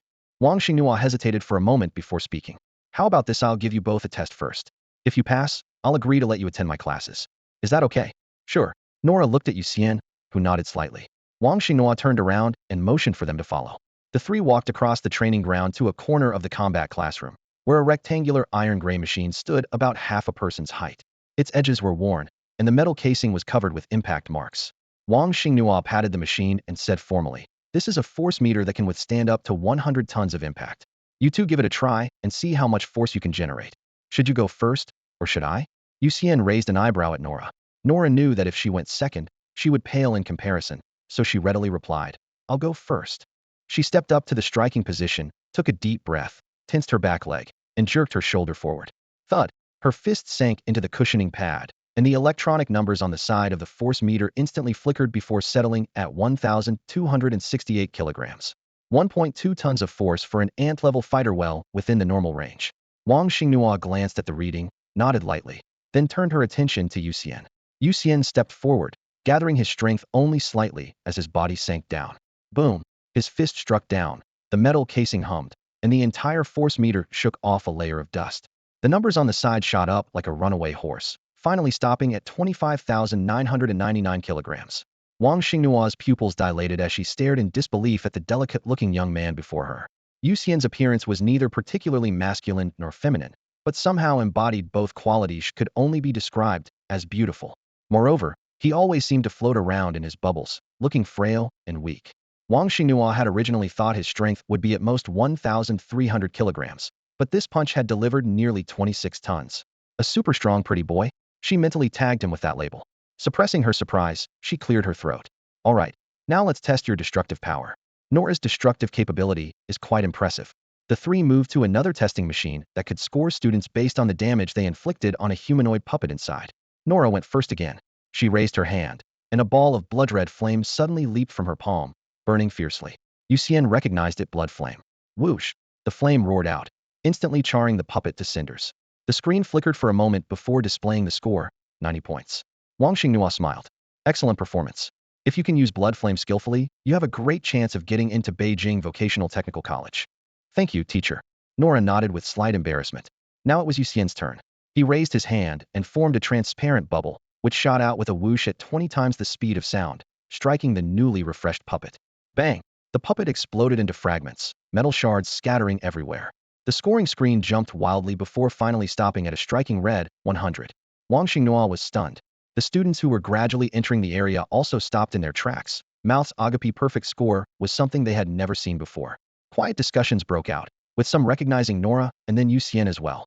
Moments later, everyone in the area knew the fish god, who had saved so many students at 3rd middle school, was indeed a true monster. Ahem, very good. Now we move on to individual combat. Wang Xinghua finally snapped back to reality, coughing twice to cover her embarrassment before emphasizing to Nora and Yu Xian. Remember, having strong destructive power doesn't necessarily mean you're strong in actual combat. Nora is a perfect example. She's never passed a single combat test in all these years. That's all for today. Thank you so much for watching. I hope you guys enjoyed. If you wish to have another part of this recap, please give us at least 1,000 likes. Please don't forget to comment and subscribe to our channel for more content like this. Until next time.